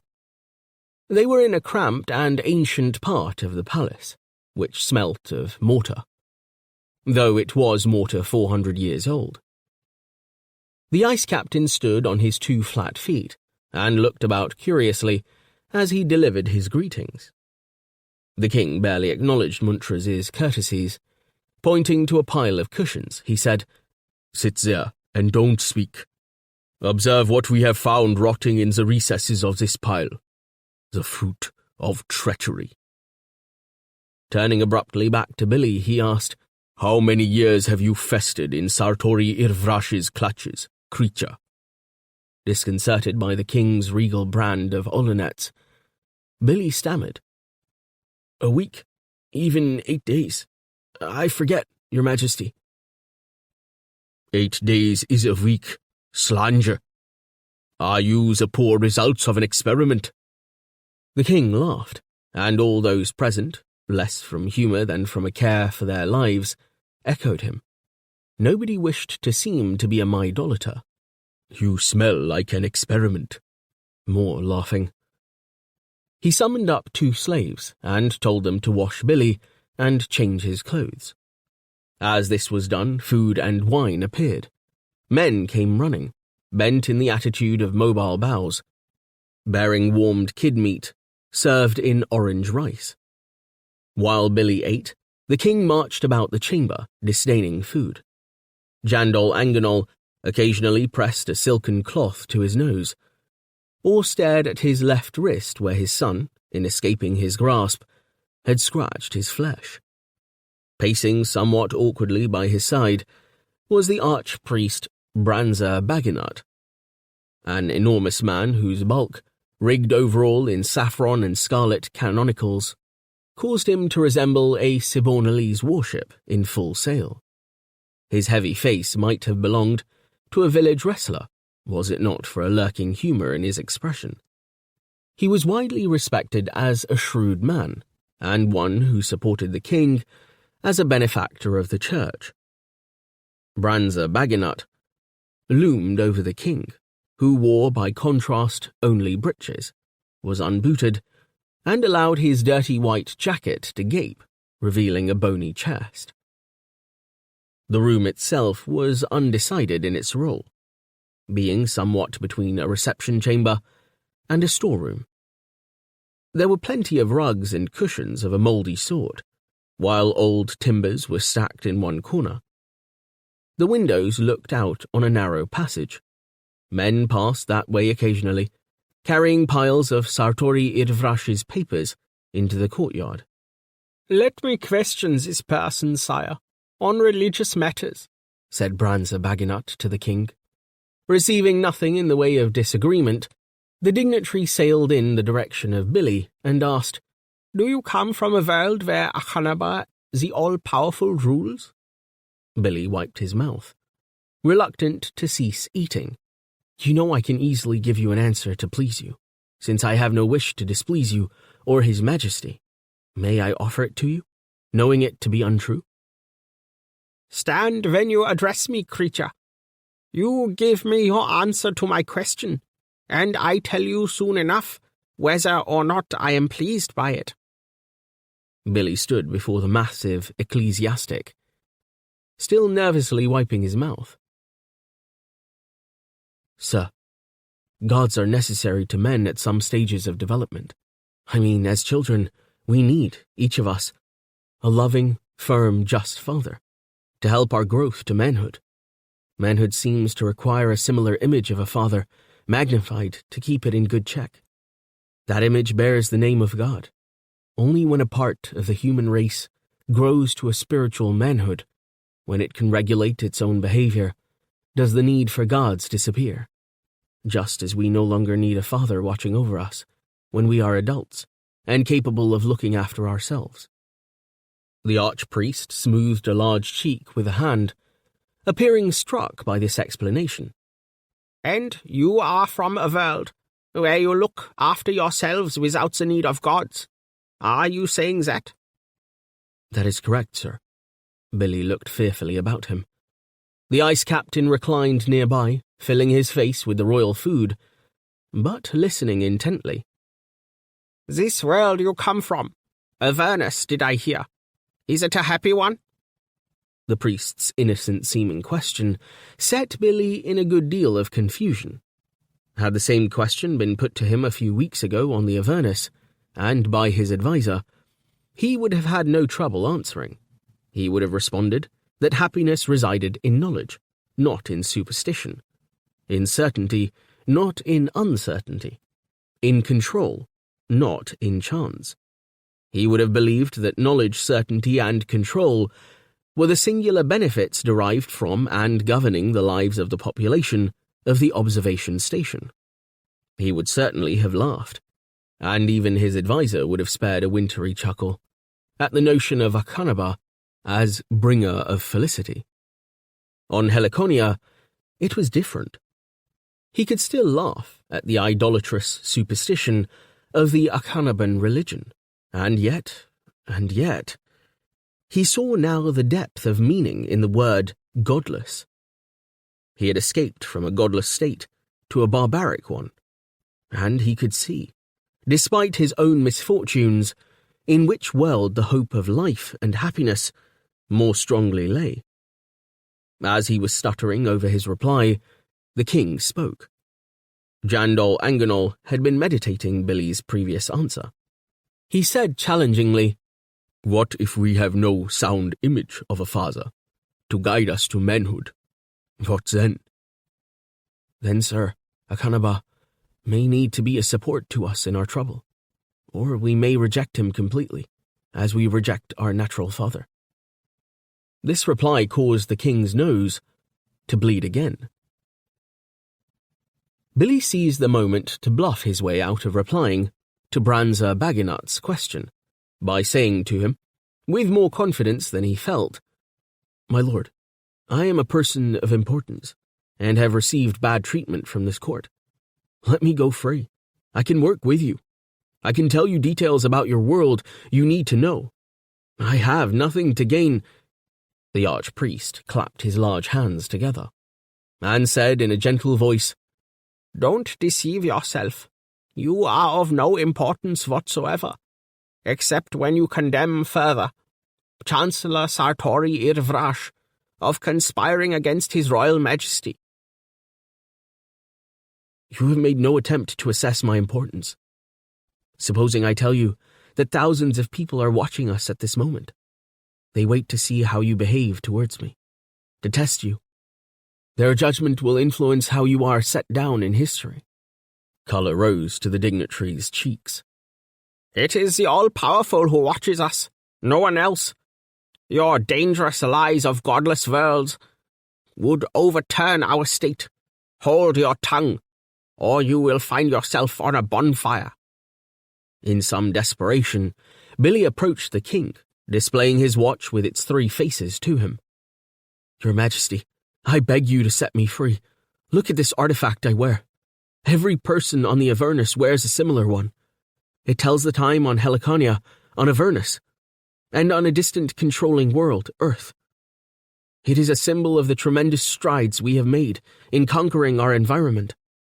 To a sympathetic audience, I could convey marvels far in advance of anything Borlean could manage. Interest woke in the king's eyes. He lowered his silk and asked, Can you make me a functioning matchlock, the equal of Sibonals? Why, matchlocks are nothing. Wheel-locks, then. You could produce a wheel-lock? Well, no, Sir, it's a question of tensile strengths of the metal. I dare say I could devise. Such things are obsolete where I come from. What kind of weapons can you make?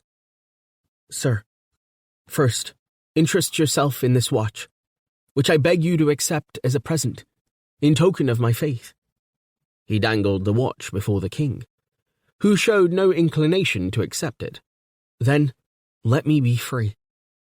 Then let me work, from first principles, with some of your learned men, such as the archpriests here. Very soon we might devise a good, accurate pistol, a radio, and an internal combustion engine. He saw the expressions on both the king's and the archpriest's face, changed his mind about what he was going to say, and instead held out the watch again in supplicatory fashion. The little figures wriggled and changed under the king's inspection. His Majesty seized the timepiece. He and Branza Baginat inspected it, whispering. Prophets had spoken of a time when magical machineries would appear, and the state would be overthrown, and the empire destroyed. Will this jewel tell me how long I have left to reign? Can it inform me of the age of my daughter? Sir, it is science, plain science, not magic. Its case is of platinum trawled from space itself. The king brushed it away with a sweep of his hand. The jewel is evil. I know it. Kings as well as deuteroscopists are cunning about the future. Why did you come here? He threw the watch back to Billy. Your Majesty, I came to see the Queen. Jandol Anganol was disconcerted by this reply, and stepped back as if he were confronting a ghost. Said Branza Baginat, So, you are not only an atheist, but a myrodolator, and you expect to be welcome here. Why should His Majesty tolerate any more of your riddling? You are neither lunatic nor jester. Where did you come from? Sartori Irvrash's armpit? He advanced threateningly on Billy, who backed against a wall.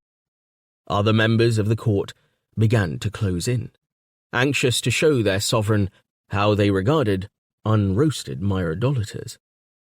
Krilio Muntras rose from his cushions and advanced to where the king stood, looking about sharply in some indecision. Your Majesty, why not ask your prisoner by what ship he arrived from this other world of his? The king looked as if undecided as to whether to become angry. Instead, he said, with his nose still covered, Well, creature, to please our ice trader, by what vehicle came you here? Edging round the perimeters of Branza Baginat, Billy said, My ship was of metal, a ship entirely enclosed, carrying its own air. I can make all this comprehensible with the aid of diagrams. Our science is advanced, and could aid Borlean. The ship brought me down to Helliconia safely, then left, to return on its own to my world. Has it a mind, then, this vessel? That's difficult to answer. Yes, it has a mind. It can calculate, navigate through space, perform 1,000 actions by itself. Jandol Anganol bent in a careless way and lifted up a wine jar, elevating it slowly until it was above his head. Which of us is mad, creature? You or I? This vessel has a mind. Yes, it too can navigate all by itself. Look. He flung it. The jar flew through the air, crashed into a wall and broke, splashing its contents all about. This small violence caused everyone to become as immobile as Phagors. Your Majesty, I endeavored to answer your... He sneezed violently. It's guilt and anger only that forces me to try and get reason out of you. But why should I bother? I'm deprived. I have nothing. This place is an empty larder with rats for courtiers. All has been taken away, yet still more is asked of me. You too ask something of me. I am confronted by demons all the way. I must do penance again, archpriest, and your hand must not be light upon me. This is Sartori Irvrash's demon, I do believe. Tomorrow, I will endeavor to address the Skritina, and all will be changed. Today, I am merely a father who bleeds a lot. He said in a lower voice to himself, Yes, that's it simply. I must change myself. He lowered his eyes and looked weary. A drip of blood fell to the floor. Ice Captain Muntras gave a cough. As a practical man, he was embarrassed by the king's outburst. Sire, I came on you at a bad time, as I see. I'm just a trader, and so had best be on my way. For the past many years, I have brought you the best dry ice, straight off the best slice of our glaciers, and at the best price. Now, sire, I will give my grateful thanks for your custom and hospitality at the palace, and take my leave of you forever. Despite the fog, it's best I was off back home. The speech seemed in a measure to revive the king, who put a hand on the ice captain's shoulder. The eyes of the latter were round in innocence. I would I had such men as you about me. Talking plain sense all the time, Captain. Your service has been appreciated, nor do I forget your assistance to me when I was wounded after that fearsome occasion in the Kosgat. As I am wounded now, you are a true patriot. Sire, I am a true patriot of my own country, of Demarium, to which I am about to retire. This is my last trip. My son will carry on the ice trade with all the devotion I have shown you and the ex-queen. As the weather grows hotter, your Majesty will perhaps be needing additional loads of ice. Captain, you good trader in better climates, you should be rewarded for your service. Despite my dreadful state of penury and the meanness of my Skritina, I ask, is there anything I might present you with as a token of our esteem? Muntras shuffled. Sire, I am unworthy of reward, and do not seek one. But supposing I said to you that I would make an exchange. On the journey here from Aldorando, I, being a compassionate man, rescued a Phagor from a drumble. He is recovering from a watery ordeal, often fatal to his kind, and must find a living away from Kar Jazira, where he was persecuted. I will present this Stalin to you as a slave, if you will present me with your prisoner, whether demon or not. Is it a deal? You may have the creature. Take it away together with its mechanical jewel. You need give me nothing in return, Captain. I am in your debt if you will remove it from my kingdom. Then I will take him, and you shall have the Phagor, so that my son may call on you in the same civil terms as I have always done. He's a good boy, sir, is Div, though with no more polish than his father. So Billy Zhao Pin passed into the keeping of the ice captain, and on the following day, when the fog was dispersing before a slight breeze, the king's cloudiness also dispersed.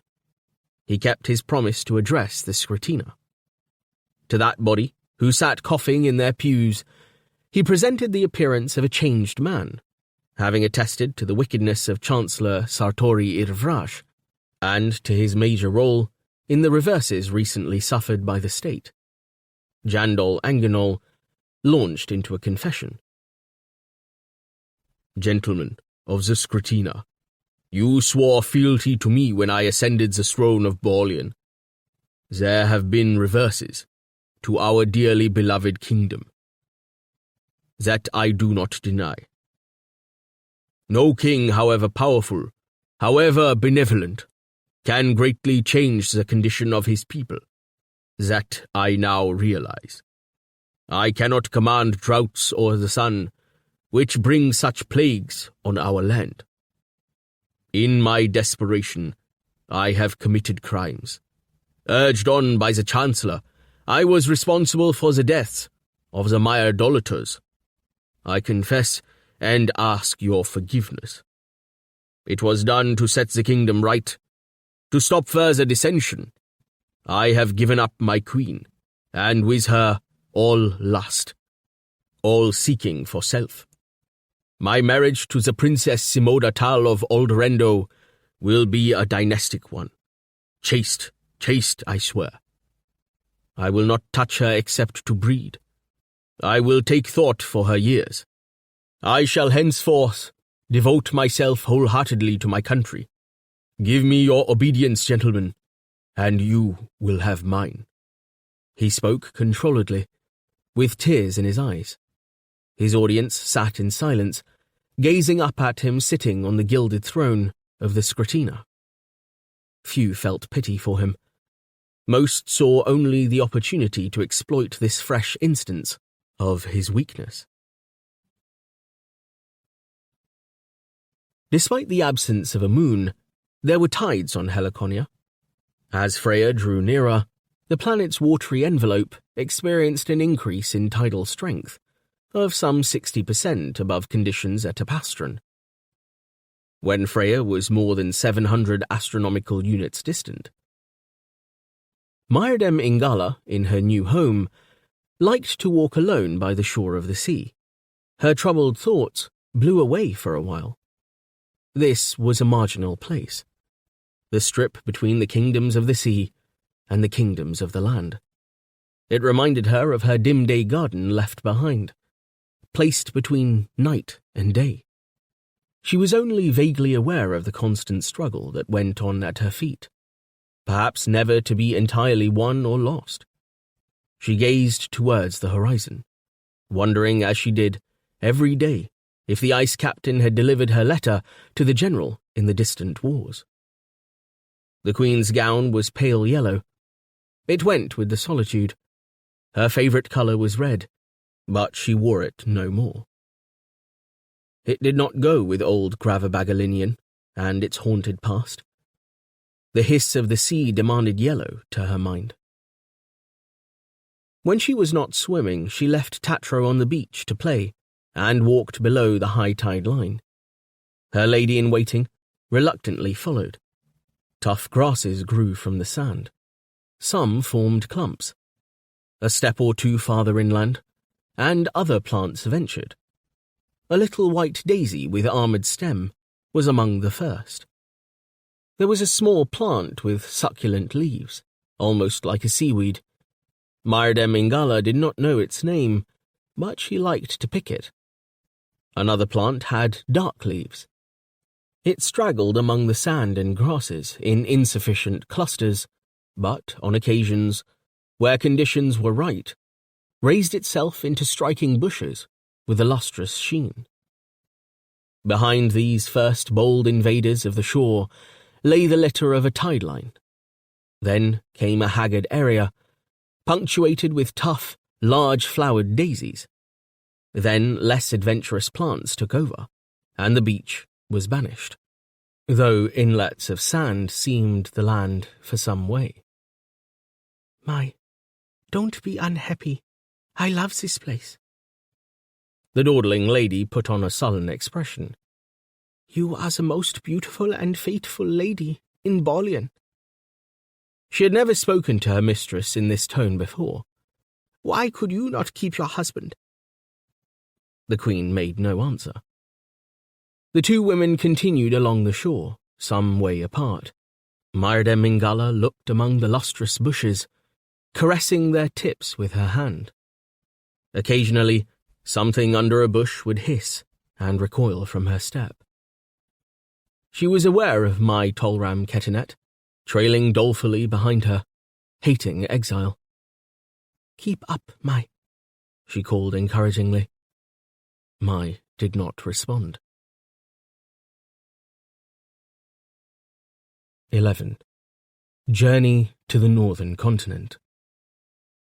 The old man wore an ankle-length quadrant, which had seen better days.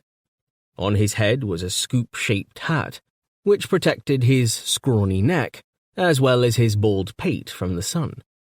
At intervals, he lifted a shaking hand to his lips, to puff at the stem of a veronicane. He stood all alone, waiting to leave the palace for good. At his back was a coach of light build, loaded with his few personal belongings. 2 hoxneys were harnessed between the shafts. It needed only a driver, and then Sartori Irvrash could be gone. The wait afforded him a chance to look across the parade, to a corner where an old bent slave with a stick was encouraging a mountain of papers to burn.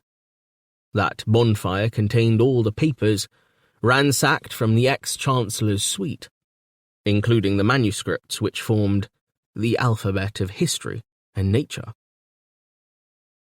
The smoke rose into a pallid sky, from which light ash occasionally fell. Temperatures were as high as ever, but a grey overcast covered everything. The ash was borne on an easterly airstream from a newly erupting volcano some distance from Matrasil. That was of no interest to Sartori Irvrash. It was the black ashes ascending which occupied his attention. His hand trembled more violently, and he made the tip of his veronicane blaze like a small volcano. A voice behind him said, "There are some more of your clothes, master." His slave woman stood there. A neatly wrapped bundle offered to him. She gave him a placatory smile. "It's a shame you have to go, master." He turned his worn face fully to her, stepped a pace nearer to look into her face. "Are you sorry to see me go, woman?" She nodded and lowered her gaze. Well, he thought, she enjoyed it when we had a little rumbo. And to think I never bothered to ask. I never thought of her enjoyment. How isolated I have been in my own feelings. A good enough man, learned, but worth nothing, because I had no feelings for others. Except for little Tatro. He didn't know what to say to the slave woman. He coughed. "It's a bad day, woman. Go inside. Thank you." She gave him one last eloquent glance before turning away. Sartori Irvrash thought to himself, who knows what slave women feel? He hunched his shoulders, irritated with her, and with himself, for showing feeling. He scarcely noticed when the driver appeared. He took in only a youthful figure, head shrouded against the heat in a kind of Mahdi hood, so that its face could scarcely be seen. "Are you ready?" this figure called, as it swung itself up into the driver's seat. The 2 hoxneys shuffled as the weight adjusted against their straps. Still Sartori Irvrash lingered. He pointed with his cane towards the distant bonfire. "There goes a whole lifetime's learning." He was mainly addressing himself. "That's what I can't forgive. That's what I shall never forgive. All that work." With a heavy sigh, he climbed aboard the coach. It began at once to roll forward, towards the palace gates. There were those in the palace who loved him. Fearing the king's wrath, they had not dared to emerge and wave him farewell. He set his face firmly to the front, blinking his eyes rapidly.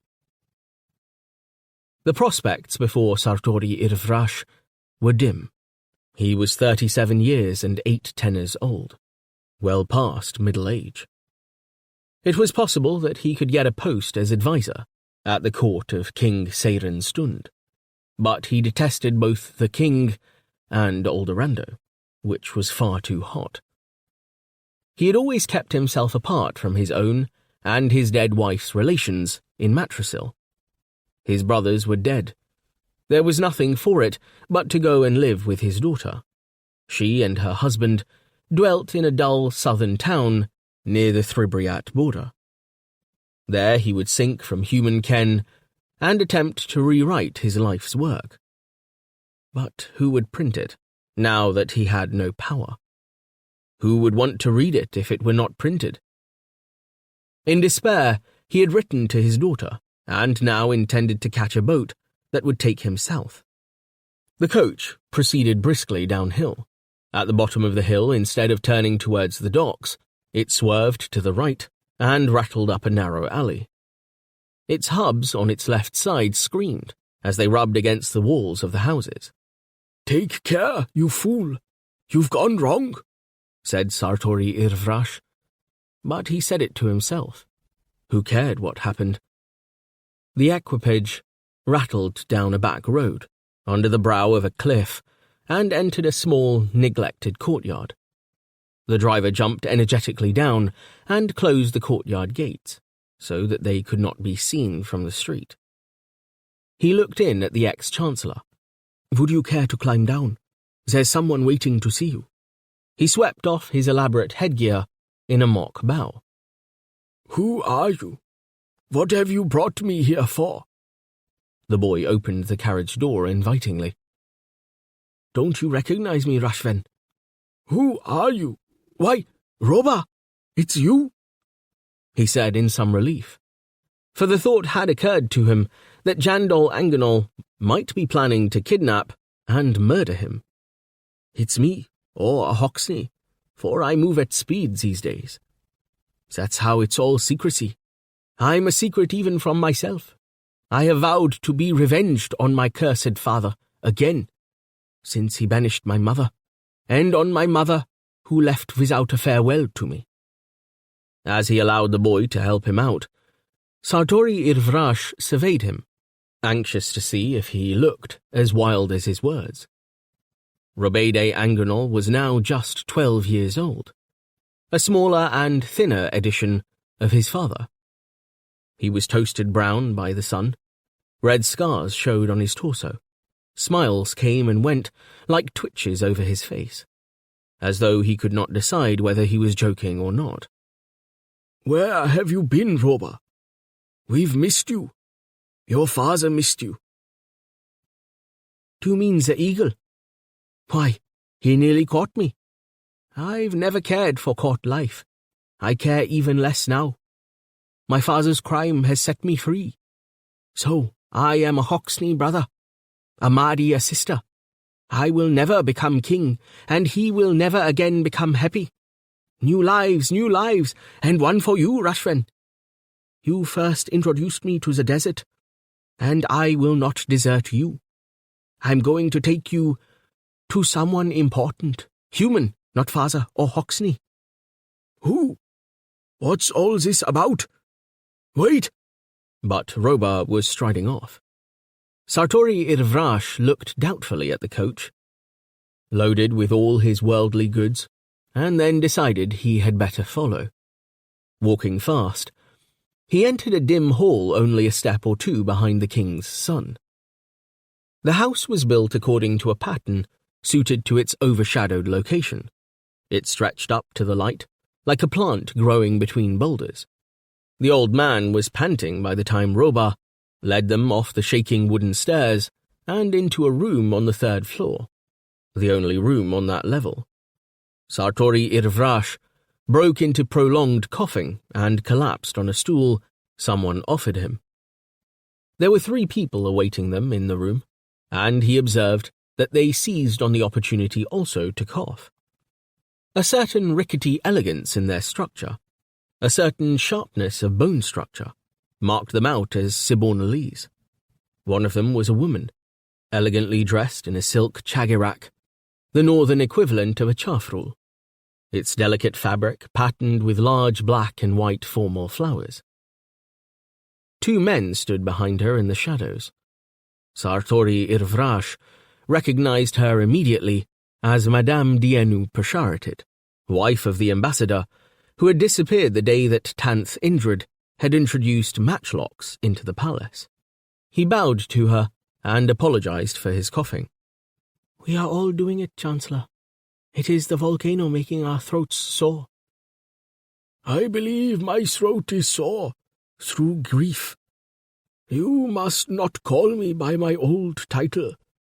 He would not ask her to what volcano she referred, but she saw uncertainty in his face. The volcanic eruption in the rusty Jonic Mountains. Its ash carries this way. She regarded him with sympathy, letting him recover from the stairs. Her face was large and plain.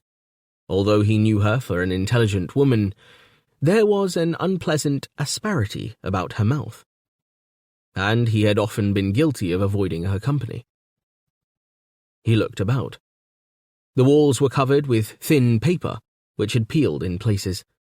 One picture hung there, a pen and tint drawing of what he recognized as Carnabar, the holy mountain of the Sibonalese. The only window, which was to one side, lighting Dienu Pasharatid's face in profile, provided a view of rocky cliff from which creepers hung. The vegetation had a coating of grey ash. Roba sat cross-legged on the floor, sucking a straw and smiling from one to another of the party. Madam, what do you want with me? I must go to catch a boat before further disasters befall me, Sartori Irvrash said.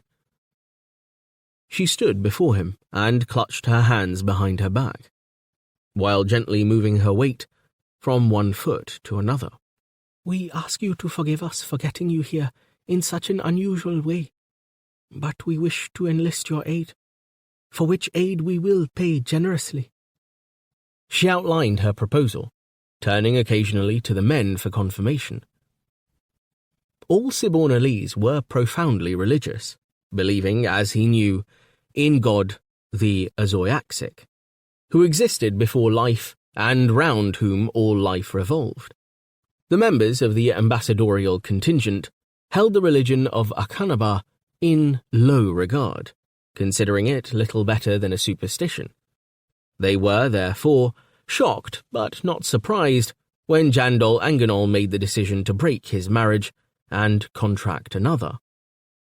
Sibonalese and the Azoyaxic, through them, regarded the bond between man and woman as an equal decision to be held through life. Love was a matter of will, not whim. Sartori Irvrash sat nodding automatically through this part of the speech, recognizing its sententious tone as characteristic of the northern continentals and longing to be on his way. Roba, not even listening, winked at the ex-chancellor and said confidentially, "This is the house where Ambassador Pasharatid used to meet a lady of the town. It's an historical whorish house, but for you, this lady will only talk." Sartori Irvrash hushed him. Ignoring the interruption, Madame Dienu said that her party felt that he alone, Chancellor Sartori Irvrash, had pretension to knowledge in the Borleanese court. They felt that the king had treated him almost as badly as, possibly worse than, the queen.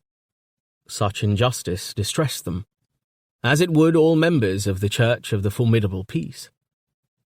She was now returning home.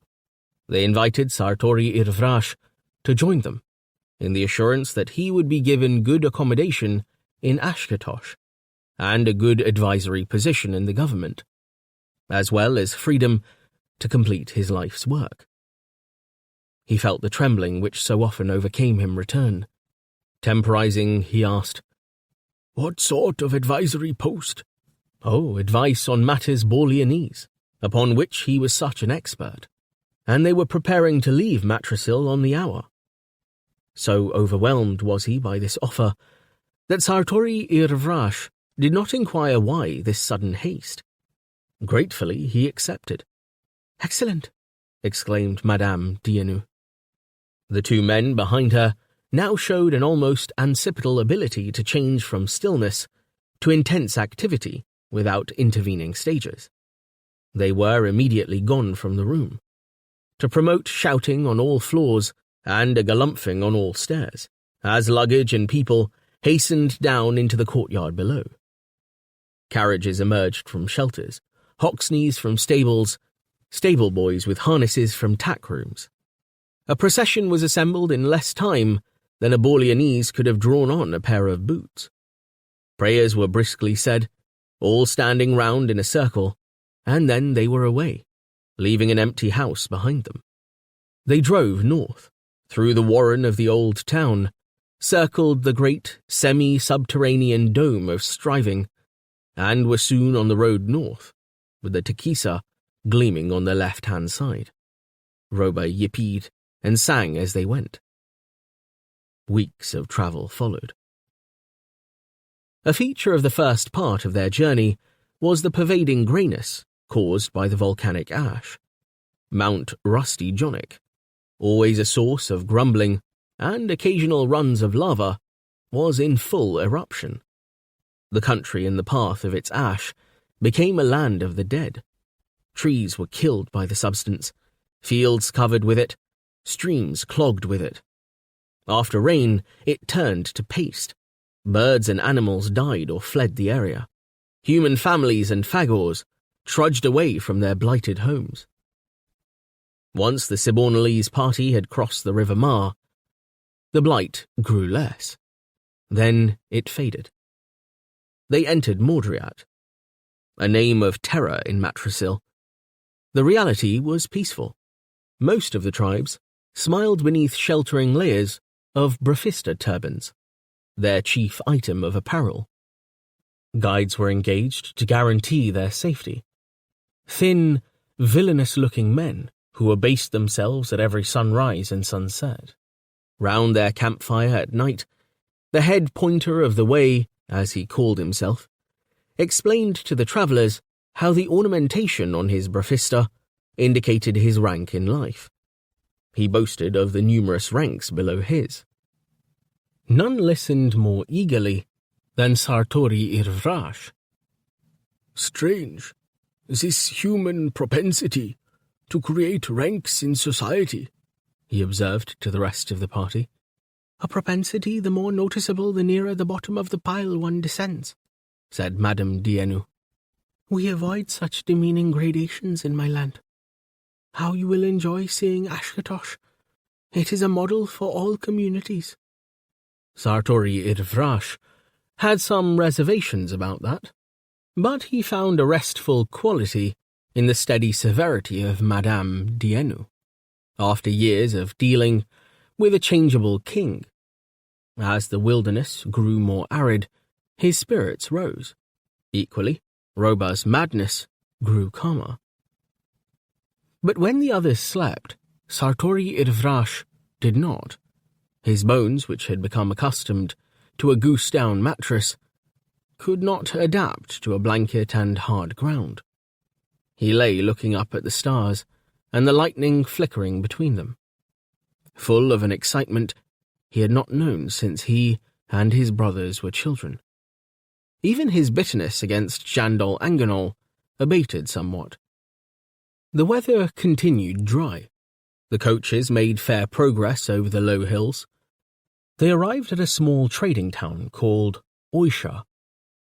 Quite probably a corruption of the local Olonets word, Osh, meaning simply town, Sartori Irvrash explained to the company. Explanations that could be attached to things made the journey more enjoyable. However the word was derived, Oisha the Takisa, rushing down from the east, met up with its formidable tributary, the Madura. Both rivers had their sources high in the limitless Niktraik. Beyond Oisha, to the north, stretched the Madura Desert. In Oisha, the coaches were exchanged for Kaidor geldings. The pointer volubly made the deal, during which much striking of foreheads took place. The Kaidor was a reliable animal when it came to crossing deserts.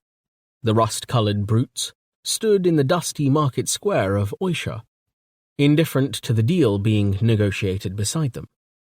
The ex-chancellor sat on a chest while the trading was in progress. He mopped his brow and coughed. The outfall from Mount Rusty Jonic had given him a sore throat and fever he could not shake off. He stared at the long, haughty faces of the Kydors, those legendary steeds of the warrior Phagors in the great winter. It was hard to see in these slow beasts the whirlwind which, with Phagors astride it, had brought destruction upon Aldorando and other Campanlatian cities in the time of cold. In the great summer, the animals stored water in their single hump. This made them suitable for desert conditions.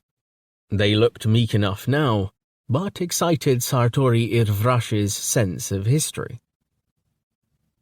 "I should purchase a sword," he told Robé de Angenol. "I was quite a swordsman in my younger day." Roba turned a cartwheel. "You turn the year upside down. Now that you are free of the eagle, you are right to defend yourself, of course. In those hills lives the accursed Undriad. Our herdsman here sleep with his multitudinous daughters every night. Murders as frequent hereabouts as scorpions." "The people seem friendly."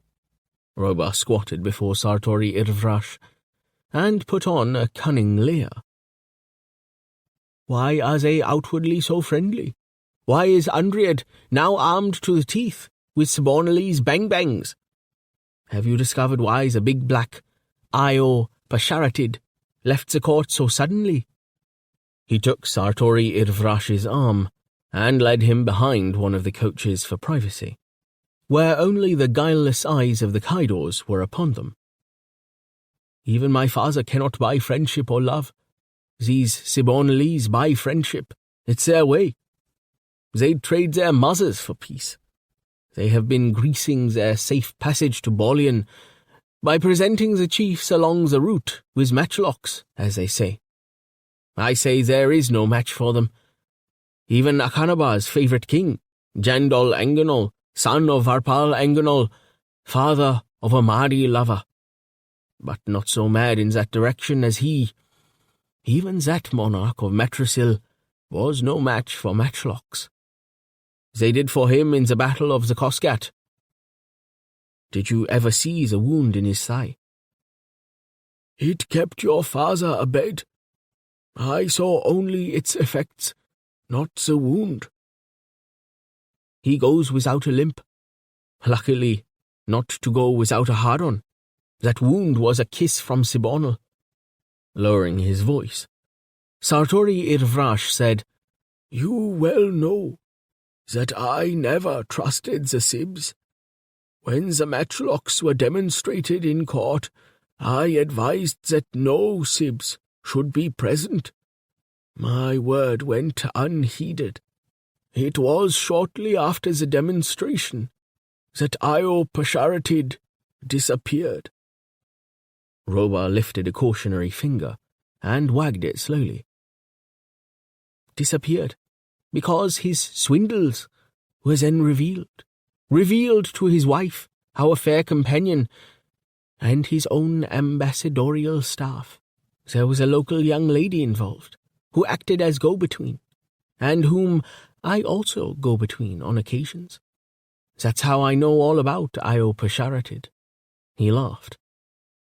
"The matchlocks which Tanth Indrid had in his possession, which he presented so arrogantly to my eagle father, which my eagle father took so pusillanimously, because he would take a plague scab from a beggar if it was offered. Those matchlocks were sold to Tanth Indrid cheap by Pasharatid. Why cheap?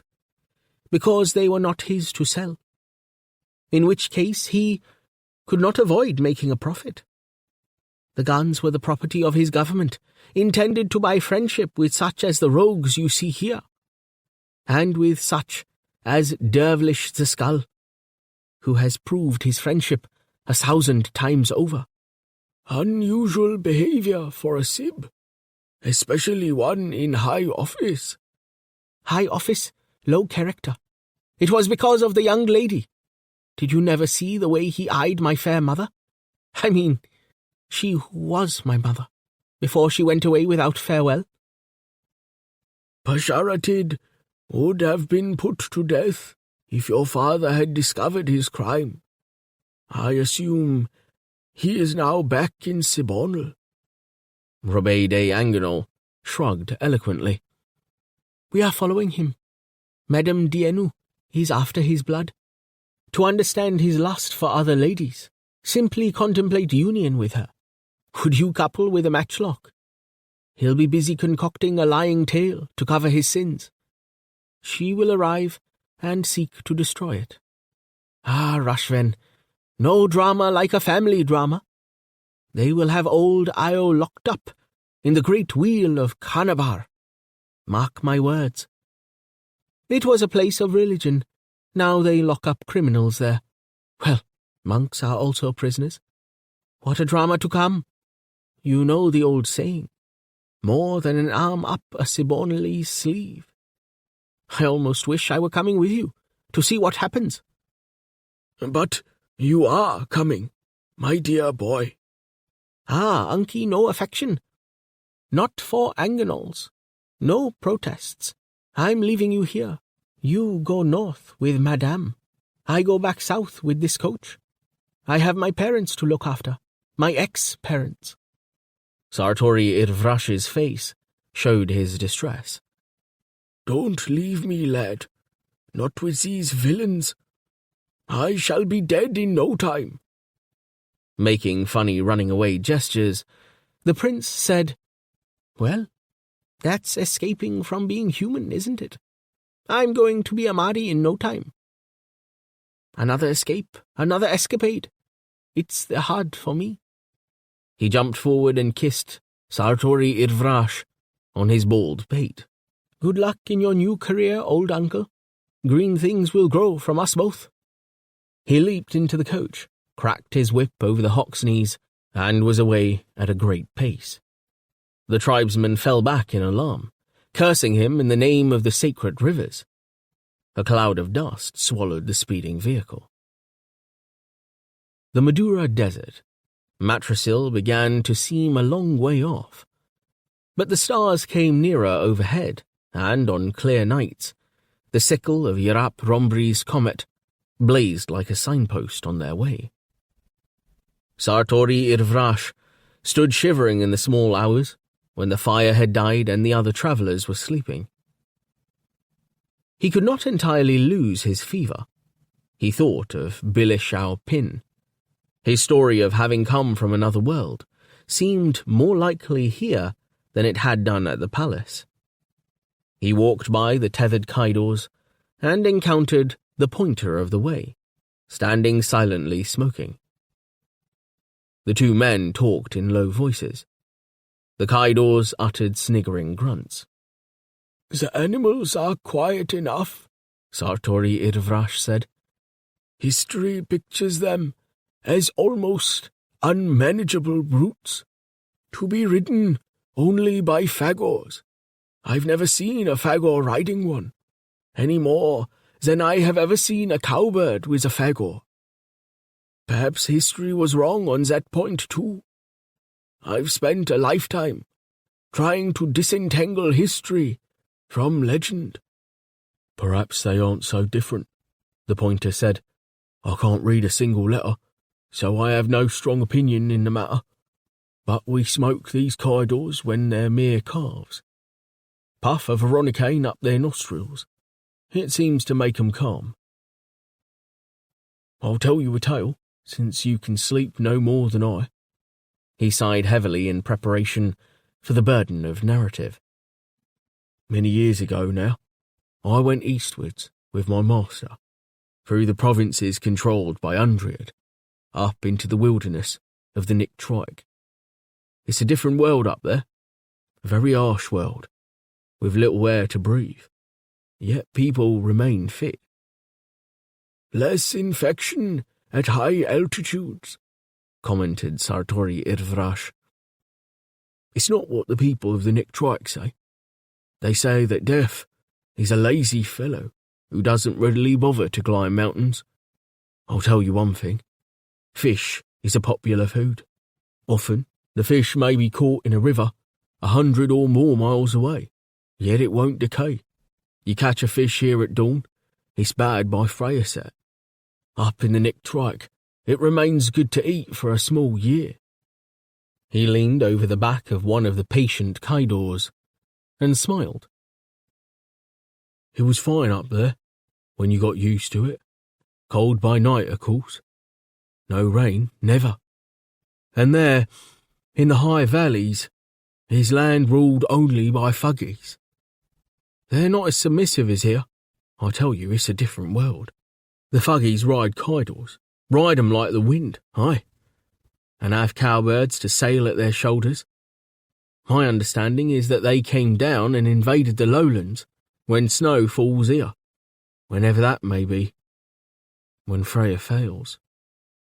Nodding his head with interest and some disbelief, Sartori Irvrash said, But there can be few Phagors at those altitudes, surely.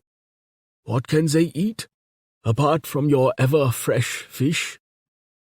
There's no food. That isn't so.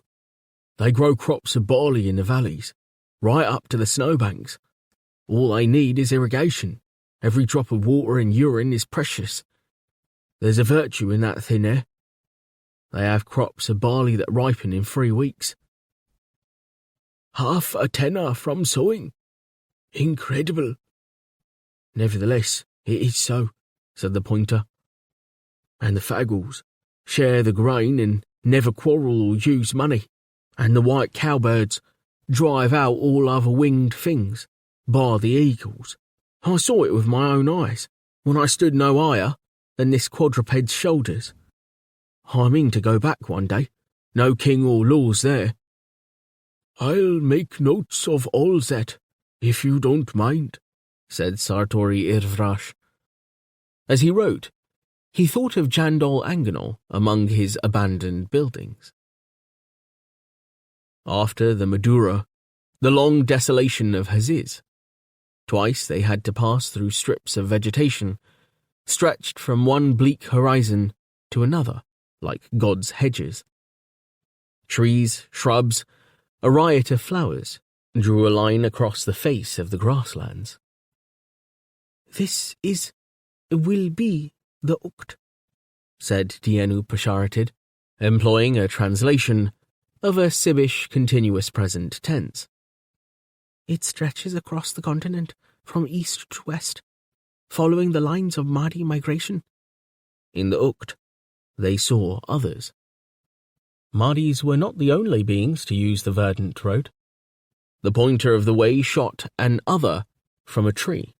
It fell to the ground almost at their feet, its eyebrows still twitching with shock. They roasted it later over the campfire. One day rain fell, closing across the grasslands like a snake's jaw. Freya climbed higher into the sky than it managed in Matrasil. Sartori Irvrash still wished to travel only by dim day, according to upper-class Borleanese custom. But the other travellers would have none of that. The nights spent sleeping in the open were over. The ex-chancellor surprised himself by regretting their passing. Sibornalese settlements were becoming more frequent, and in them the party stayed overnight. Each settlement was built to the same plan. Small holdings lay inside a circle, with guardhouses posted every so many paces along the perimeter. Between the small holdings, roads like spokes of a wheel led in to one or more rings of dwellings, which formed the hub. Generally, barns, stores, and offices encircled a church dedicated to the formidable peace, standing at the geometrical centre of the wheel formation. Grey-clad priests militant ruled these settlements, supervising the arrival and departure of the travelling party, which was always given free food and accommodation. These men, who sang the praises of God, the Azoyaxic, wore the wheel symbol on their garb and carried wheel locks. They did not forget that they were in territory traditionally claimed by Panoval. When it was almost too late, Sartori Irvrash noticed that the pointer of the way and his men were not allowed inside the Sibonalese settlement. Touching his Prophista, their guide was taking his pay from one of the ambassadorial staff, and making off, heading southwards. "I must bid him farewell," said Sartori Irvrash. Dienu Pusharated thrust a hand before him. "That is not necessary. He has been paid, and he will leave. Our way is clear." "But I liked the man." "But he is of no future use to us. The way is safe now, moving from settlement to settlement. They believe superstitious things, these barbarians. The pointer told me he could lead us this far only because his tribe's land octave came this way." Pulling at his whiskers uncomfortably, Sartori Irvrash said, "Madam Dienu, sometimes old habits enshrine truth. The preference for one's own land octaves is entirely dead. Men and women prosper best when they live along whatever land octave they were born on. Practical sense lies behind such beliefs. Such octaves generally follow geological strata and mineral deposits, which influence health." She flicked a smile on and off her bony face. "Naturally, we expect primitive peoples to hold primitive beliefs. It is that which anchors them to primitivism. Things are continuously better where we are going." This last sentence was evidently a direct translation into Olonets of one of many Sibith tenses. Being of such high rank, Dienu Pusharated addressed Sartori Irvrash in pure Olonets. In Kampanlat, pure Olonets, as opposed to local Olonets, was spoken only by high castes and religious leaders, mainly within the Holy Panovalan Empire. It was becoming increasingly the prerogative of the Church. The main language of the northern continent was Sibith, a dense language with its own script. Olonets had made little headway against Sibith, except along some southern coasts, where trade with the Kampanlatian shore was common. Sibith deployed multiple tenses and conditionals. It had no Y sound. The substituted I was pronounced hard, while chs and shs were almost whistled. One result of this was to make a native of Ashkatosh sound sinister when speaking to a foreigner in the latter's own language. Perhaps the entire history of the continuous northern wars rested on the mockery that Sib speakers made of a word like matrasil. But behind the brief pursing of the lips involved lay the blind driving force of the climate of Helliconia, which discouraged unnecessary opening of the mouth for half the great year. The travellers left their Kaidors at the southernmost settlement, where the pointer went his way, and posted northwards from settlement to settlement on Hoxneys. After the 12th settlement, they progressed up a slope which grew gradually steeper. It climbed for some miles. They were forced to dismount and walk beside their steeds. At the top of the rise stood a line of young Rajabarals, high and thin, their bark of the translucence of celery. When the trees were gained, Sartori Irvrash laid a hand against the nearest tree. It was soft and warm, like the flank of his Hoxney. He gazed up into the plume high above him, stirring in the breeze. "Don't look upwards, look ahead," said one of his companions. On the other side of the crest lay a valley, sombre in its blue shades. Beyond it was a darker blue, the sea. His fever had gone and was forgotten. He smelt a new smell in the air. When they reached the port, even the northerners showed excitement. The port had a defiantly Sibbish name, Rungo Bandrai Ascosh.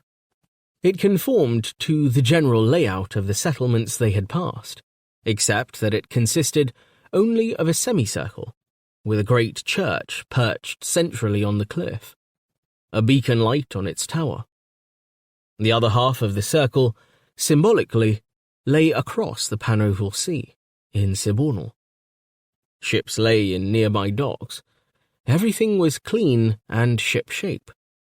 Unlike most of the races of Campanlat, the Sibornalese were natural seafarers. After a night in a hostel, they rose at Freya rise and embarked with other travellers on a waiting ship.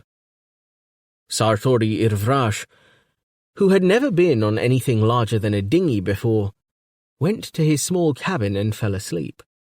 When he woke, they were preparing to sail. He squinted out of his square porthole. Batalix was low over the water, spreading a pathway of silver across it. Nearby ships were visible as blue silhouettes, without detail, their masts a leafless forest. Near at hand, a sturdy lad rowed himself across the harbour in a rowing boat, the light so obscured detail that boy and boat became one, a little black shape where body went forward as oars went back. Slowly, stroke by stroke, the boat was dragged through the dazzle, the oars plunging, the back working, and finally the dazzle yielding, and soon composing itself again, as the rower won his way to the pillars of a jetty. Sartori Irvrash recalled a time when he, as a lad, had rowed his two small brothers across a lake. He saw their smiles, their hands trailing in the water. So much had been lost since then. Nothing was without price. He had given so much for his precious alphabet. There were sounds of bare feet on deck, shouted orders, the creak of tackle as sails were raised. Even from the cabin, a tremor was felt as the wind started to catch. Cries from the dock, a rope snaking fast over the side. They were on their way to the northern continent. It was a 7-day voyage. As they sailed north-northwest, the Freya days grew longer. Every night, the brilliant sun sank somewhere ahead of their bows, and spent progressively less time below the horizon before rising somewhere to the north of northeast. While Dienu Pasharated and her friends lectured Sartori Irvrash on the bright prospects ahead, visibility became dimmer. Soon they were enveloped in what one sailor, in the ex-chancellor's hearing, called a regular uskuti up and downer. A thick brown murk descended like a combination of rain and sandstorm. It muffled the ship's noises, covering everything above and below decks in greasy moisture. Sartori Irvrash was the only person to be alarmed. The captain of the vessel showed him that there was no need to fear. "I have sufficient instruments to sail through an underground cavern unharmed," he said. "No, of course. Our modern exploring ships are even better equipped." He showed Sartori Irvrash into his cabin. On his desk lay a printed table of daily solar altitudes. To determine latitude, together with a floating compass, a cross-staff, and an instrument the captain called a nocturnal, by which could be measured the elevation of certain first-magnitude stars, and which indicated the number of hours before and after midnight of both suns. The ship also had the means to sail by dead reckoning, with distance and direction measured systematically on a chart. While Sartori Irvrash made notes on these matters, there was a great cry from the outlook, and the captain hurried on deck, cursing in a way the Azoyaxic one would hardly have commended. Through the drizzle loomed brown clouds, and somewhere in the clouds, men were bellowing. The clouds became shrouds and sails. At the last possible minute, a ship as big as their own slid by, with hardly a foot of leeway between hulls. Lanterns were seen, faces, mainly savage, and accompanied by shaking fists, and then all were gone, back into the hanging soup. The Sibonal-bound ship was alone again, in its sapia isolation. Passengers explained to the foreigner that they had just passed one of the uskut, herring coaches, fishing with curtain nets off the coast. The herring coach was a little factory, since it carried salters and coopers among its crew, who gutted and packed the catch at sea, storing it in barrels. Thoroughly upset by the near collision, Sartori Irvrash was in no mood to listen to a eulogy on the Sibonalese herring trade. He retired to his damp bunk, still wrapped in his coat, and shivered. When they landed in Ashkatosh, he reminded himself they would be on a latitude of 30 degrees north, and only 5 degrees south of the Tropic of Kar Kampan.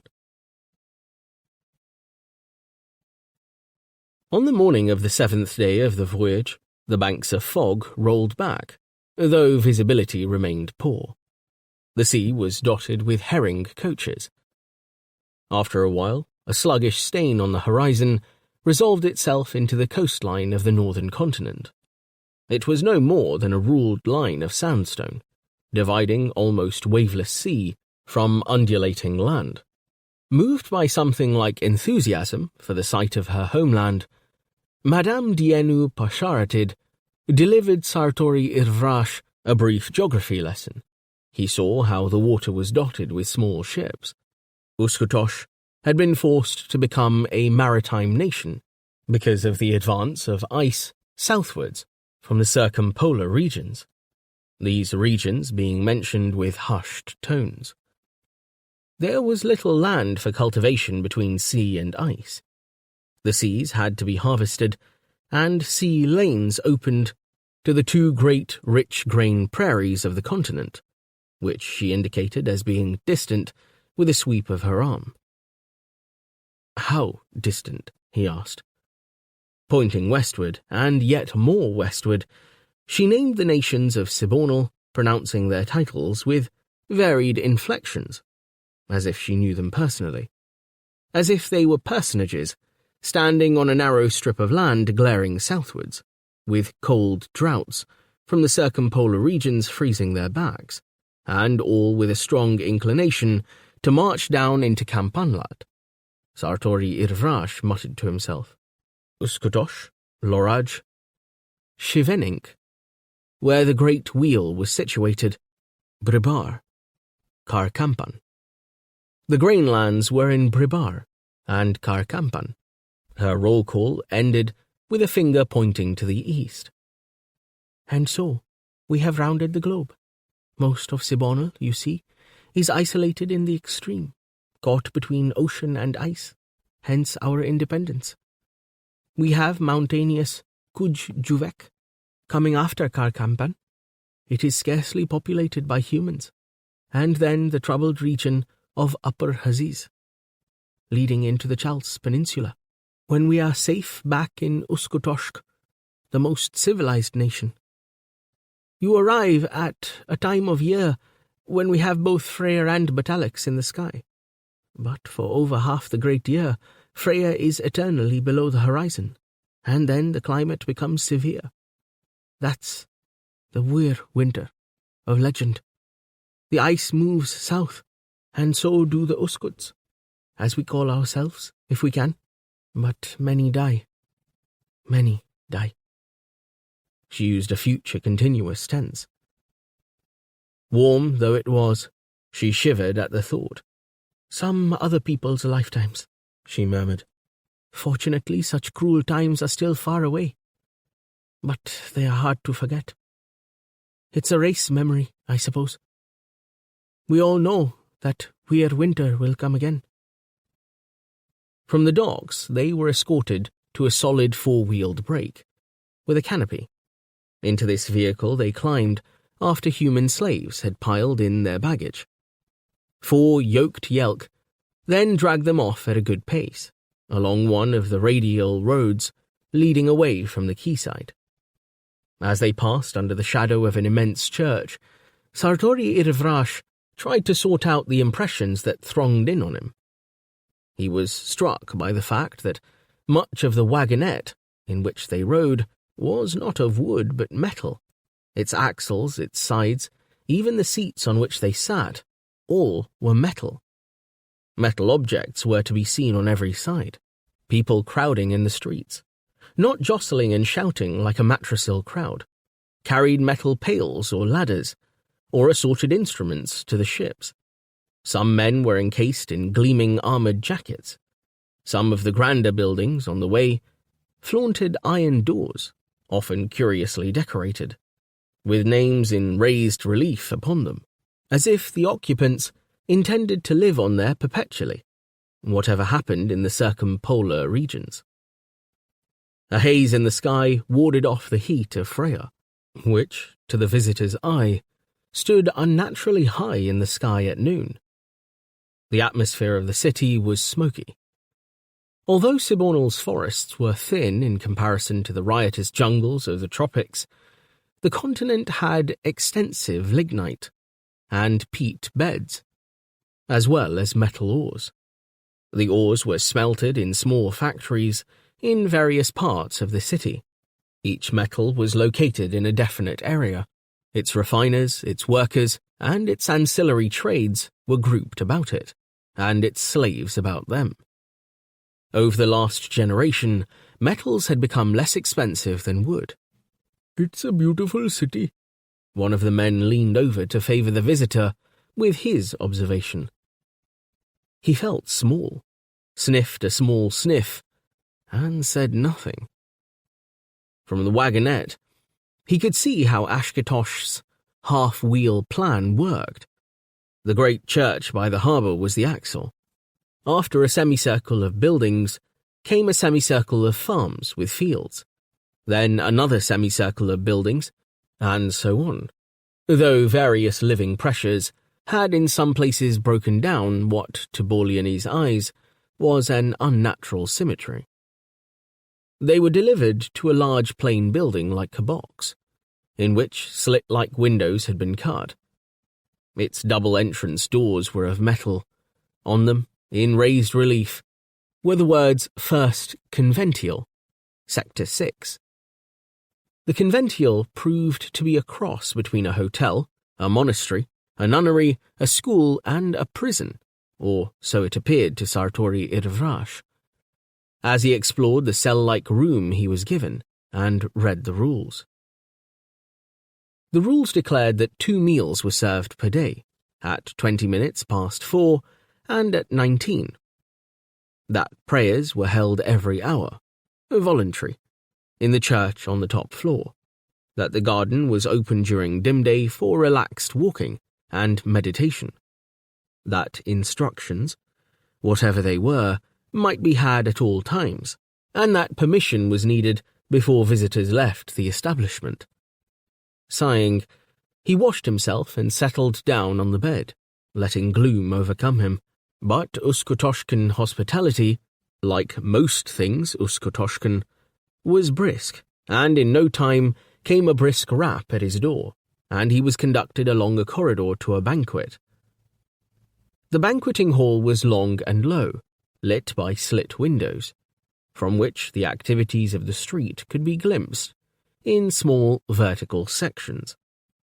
The floor was uncarpeted, yet a touch of luxury, even grandeur, was added to the chamber by an enormous tapestry on the rear wall, which depicted, upon a scarlet background, a great wheel being rowed through the heavens by oarsmen in cerulean garments, each smiling blissfully, towards an astonishing maternal figure, from whose mouth, nostrils, and breasts sprang the stars in the scarlet sky. So struck was Sartori Irvrash by the details of this tapestry that he itched to make a note or even a sketch. But he was thrust forward and introduced to 12 personages who stood waiting to receive him. Each was named for him, in turn, by Madame Dienu Pesharatid. None shook his proffered hand. It was not the habit in that country to touch the hands of anyone outside one's own family or clan. He tried to grasp the complex names, but the only one to remain in his head was Odi Jesseratabar, and that was because it belonged to a priest-militant admiral who wore a blue and grey striped uniform and was female, and moreover was beautiful in an austere way, with 2 fair tresses plaited and wound about her head to finish as 2 blonde horns sticking forward with an impressive yet comical air. All concerned smiled in an affable way upon their guest from Campanlad, and assembled themselves at the table with great noise of metal chairs scraping on the bare floor. As soon as they were seated, silence fell, and the greyest member of the dozen rose to say grace. The rest placed their forefingers on foreheads in the attitude of prayer. Sartori Irvrash did the same.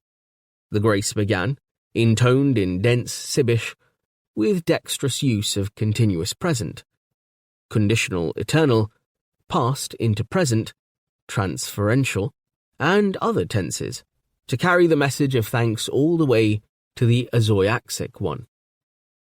The length of the prayer was perhaps intended to be proportional to the distance. It was over at last, and a meal of many minute courses, mainly vegetarian except for fish, and relying heavily on assorted raw and steamed seaweeds, was served by slave wenches. Fruit juices and an alcoholic drink, called yudel, with a seaweed base, were served. The one exceptional course, the only one which Sartori Irvrash could say he really enjoyed, was a spitted creature brought on with ceremony, which he guessed to be a pig. It was presented still on its spit and covered with a creamy sauce. Of this he was given a small portion of breast.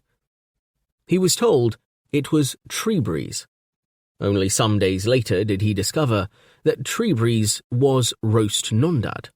It was a prized Uskotoshki delicacy, rarely served except to distinguished visitors. While the banquet was still in progress, Dienu Pesharatid came round behind Sartori Irvrash's chair and spoke to him. Soon, the priest-militant admiral will address us. What she says may alarm you. Do not be alarmed. I know you are not given to fear. Equally, I know you are not given to malice, so do not think ill of me because of my part in this. The ex-chancellor was immediately alarmed and dropped his knife. What is going to be said?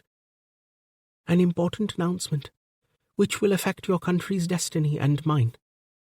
Odi Jesseratabar will give you the details. Just remember, I was forced to bring you here in order to clear my name of any stain shed on it by my husband's actions.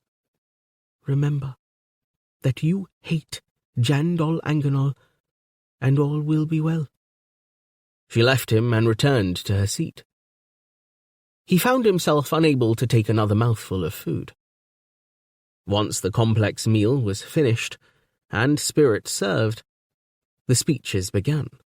First came a welcoming speech from a local panjandrum, couched in almost comprehensible terminology.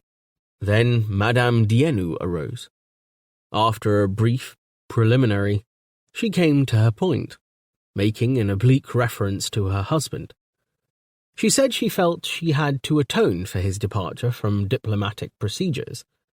Therefore, she had rescued Chancellor Sartori Irvrash from the melancholy position in which he found himself, and had brought him here. Their distinguished visitor was in a position to do them and Uskutoshk, and indeed the entire northern continent, a service which would go down in history and secure for his name a place in their annals. What that service was, their loved and respected priest militant admiral, Madame Odi Jesaratabhar, would now announce. Premonitions of bad things made Sartori Irvrash feel even worse than a yodel had done. He longed for a Veronicane, but, seeing that nobody else at the table smoked, was smoking, was about to smoke, or was even employing the conditional eternal to smoke, desisted and gripped the table instead, as the Admiral rose. Since she was making a speech, she employed a kind of Mandarin priest militant sibbish. Priests militant, war commissions members, friends, and our ally, began the lady imposingly, tossing her blonde horns. Time is always short, so I will, cut my speech accordingly. In only 83 years, Freya is at its strongest, and in consequence, the savage continent and its barbarous nations should, in dire array, prophesying doom for themselves. They were incapable of facing the future, as we in Uskutoshk, rightly, in my mind, pride ourselves in continuing. Of the chief nations of that unhappy continent, Bolian, in particular, will in trouble. Unfortunately, our old enemy, Panovel, grows strong. A random factor not calculated has recently now become apparent, with our arms trading growing beyond control. Owing to delinquent ambassadors, we shall not dwell on that incident. Soon, the warlike nations of the savage continent will be making imitations of our weapons. We can act before that is allowed to happen to any great extent, while we have supremacy. As those of my friends on the War Commission already know, our plan is nothing less than to take over Bolian. Her words struck the banqueters to silence. Then a great murmur of acclamation arose. Many eyes turned towards where Sartori Irvrash sat, white-faced. We have will not, enough troops to hold down all of Bolian by force. Our plan is to annex and subdue by means provided, unwittingly, by the Bolianese king, Jandol Anganol. Once we subdue Bolian, we can strike at Panovel, from the south as well as the north. The banqueters began clapping before the fair admiral had finished. They smiled first at each other, and then at Sartori Irvrash, who kept his gaze firmly on the finely turned lips of the admiral. We have a fleet ready to sail, said those lips. We anticipate that Chancellor Sartori Irvrash will sail with it, to play his vital role. His reward will be great. Again applause, rationed to a few hand claps. The fleet will sail westward. I shall be in command aboard the Golden Friendship.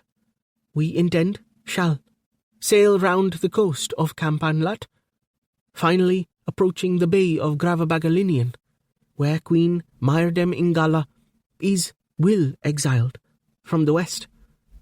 The Chancellor and I will stop to conduct the Queen from that place of exile, while the rest of the fleet will sail on to bombard Ottersol, Borlian's largest port, until it has capitulated. The Queen well loved by her people. Sartori Irvrash will proclaim a new government for Ottersol under the Queen, with himself as Prime Minister. No battle need be fought. You should appreciate the feasibility of this plan. Our distinguished ally and the barbarian queen, descended from the Thribrialt Shanana, are both united in a hatred of King Jandol Anganol. The queen will be happy to be reinstated. She will, of course, be under our supervision. Once Ottersol can secure, our boats and soldiery will move upriver to take over the capital, Matrasil. My understanding, based on agents' reports, is that we can find allies there, notably the Queen's old father and his faction. The King's insecure rule will be easily ended, his life the same. The world can do without such Phagor lovers. With Bolian falling into our hands, we execute a saber slash northwards, right across the savage continent, from Ottersol in the south to Rungo Bandrai Askosh. We are hastening matters forward now that you are here. Rest, friends, for action lies ahead, action of a most glorious sort. We plan that a good part of the fleet should sail at Freya Rise 2 days from now, God willing. A great future will dawn. This time, the applause was unrationed. 12. The downstream passenger trade. The brute, unchanging ignorance of the people. They labour and do not improve their lot, or they don't labour. It makes no difference. They're interested in nothing beyond their own village. No, beyond their own belly buttons. Look at them idle lot. If I were that stupid, I'd still be a peddler in Old Orlando City Park. The philosopher, making these comments, was sprawling among cushions, with cushions behind his head and another under his bare feet. By his right hand, he had a glass of his favourite exaggerator, to which crushed ice and lemon had been added, while his left hand was wrapped about a young woman with whose left breast he was idly toying. The audience to whom he was making these comments, excluding the young woman whose eyes were closed, were 2 in number.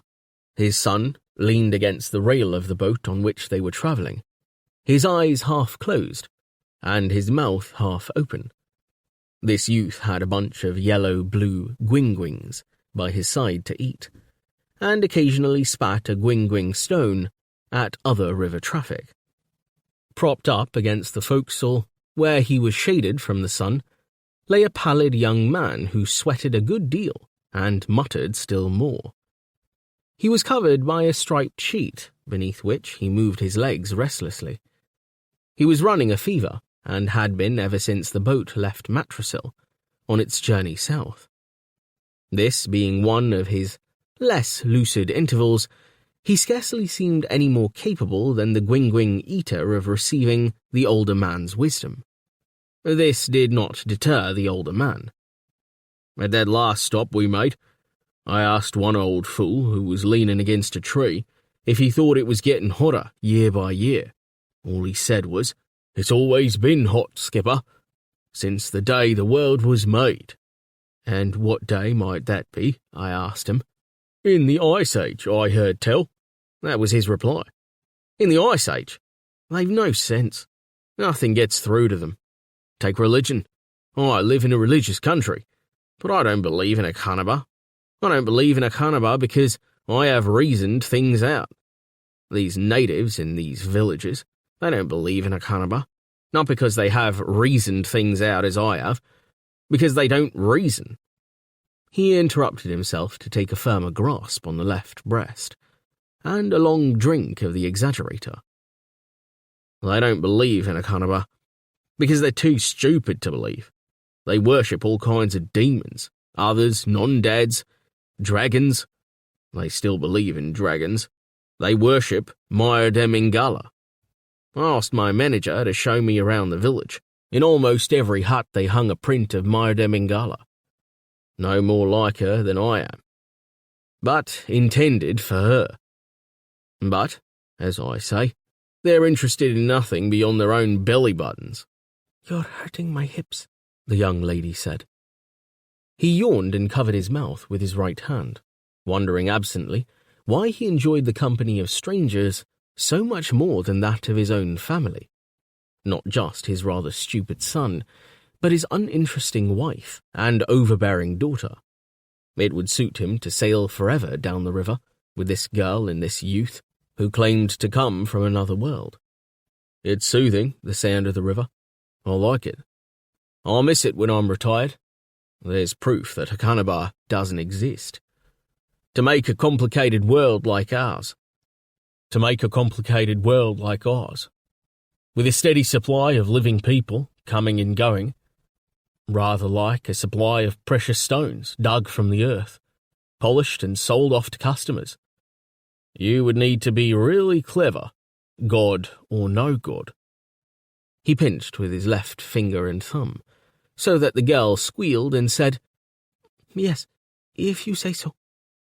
I do say so. Well, if you were so clever, what pleasure would it give you to sit up above the world and look down at the stupidity of these natives? You'd go out of your mind with the monotony of it, generation after generation, getting no better. In the Ice Age, by the beholder. Yawning, he let his eyelids close. She jabbed him in the ribs. "All right, then. If you're so clever, tell me who did make the world, if it wasn't Hakanaba. Who was it?" You ask too many questions, he said. Ice Captain Muntras fell asleep. He woke only when the Lodriadry lady was preparing to moor for the night at Osoilima, where he was to enjoy the hospitality of the local branch of the Lodriadry Ice Trading Co. He had been enjoying the hospitality of each of his trading posts in turn, so that the journey downriver from Matrasil had taken longer than was usually the case, almost as long as the upriver journey, when the boats of his ice-trading fleet were towed against the stream by teams of Hoxneys. One reason had caused the shrewd ice captain, in his younger days, to establish an outpost at Osoilima, and that reason loomed over them as the lady tied up. It towered 300 feet above the crests of the Brasims, which flourished hereabouts. It dominated the surrounding jungle. It lorded it over the wide river. It pondered on its reflection in the water. It drew pilgrims from the 14 corners of Campanlat, eager for reverence and ice. It was the Osoilima stone. The local manager, a grey-haired man with a broad Demarium accent, by name Grengo Palos, came aboard and shook his employer's hand warmly. He helped Div Muntras supervise passenger disembarkation. As Phagors unloaded some bales of goods marked Osoilima, Palos returned to the ice captain. "Only 3 passengers. Pilgrims, how's trade?" "Not good. Have you nothing more for me?" "Nothing. They've grown lazy in Metrosil. Upheavals at court. Bad for trade." "So I hear. Spears and money never rattle together. Bad about the Queen. Still, if we unite with Olderendo, it may encourage more pilgrims here. Hard times, Crilio. When even the devout say it's too hot to travel. Where will it all end, I ask myself. You're retiring at the right time." The ice captain drew Palos aside. "I've got a special case here, and I don't know what to make of him. He's sick. His name's Bilish Alpin. He claims to have come from another world. Maybe he's mad. But what he has to say is very interesting, if you can take it in. He thinks he's dying, but I say he's not. Could your old woman give him some special attention?" "As good as done. We'll discuss the cost of accommodation in the morning." So Billy Zhao Pin was helped ashore. Also ashore went the young lady, by name Abath Vassidol, who was getting a free cruise down to Ottersol. Her mother, an old friend of the captain's, by name of Meti Vassidol, kept a house on the outskirts of Matrasil. After the 2 traders had had a drink, they went to see Billy, now installed in the modest establishment ruled over by Palos's wife. He was feeling better. He had been scrubbed down the backbone with a block of Lord Dry ice, a sovereign remedy for all ills. The fever had gone. He was no longer coughing or sneezing. As they left Matrasil, his allergy vanished. The captain told him he was not going to die. "I shall die soon, Captain, but I am grateful for your kindness all the same," said Billy. After the horrors of Matrasil, it was bliss to be in the care of the ice captain. "You won't die. It was that filthy volcano, Mount Rusty Jonic, pouring out its poison. Everyone in Matrasil fell sick. Same symptoms as you. Weepy eyes, sore throat, fever. You are fine now. Fit to be on your feet. Never give in." Billy coughed weakly. "You might be right. My life may have been prolonged by sickness. I shall surely die of helicovirus, since I have no immunity to it. But the volcano may have postponed that fate for a week or two, so I must make the most of life and freedom. Help me to stand up." In no time, he was walking about the room, laughing, stretching his arms. Montrose and the manager's wife stood by, smiling at him. "What a relief! What a relief!" said Billy. "I was beginning to hate your world, Captain. I thought Matrasil was going to be the death of me." "It's not a bad place when you get to know it." "But religious," Montrose said. "Where you have mankind and Phagors together, you will have religion. The clash of two unknowns generates that kind of thing."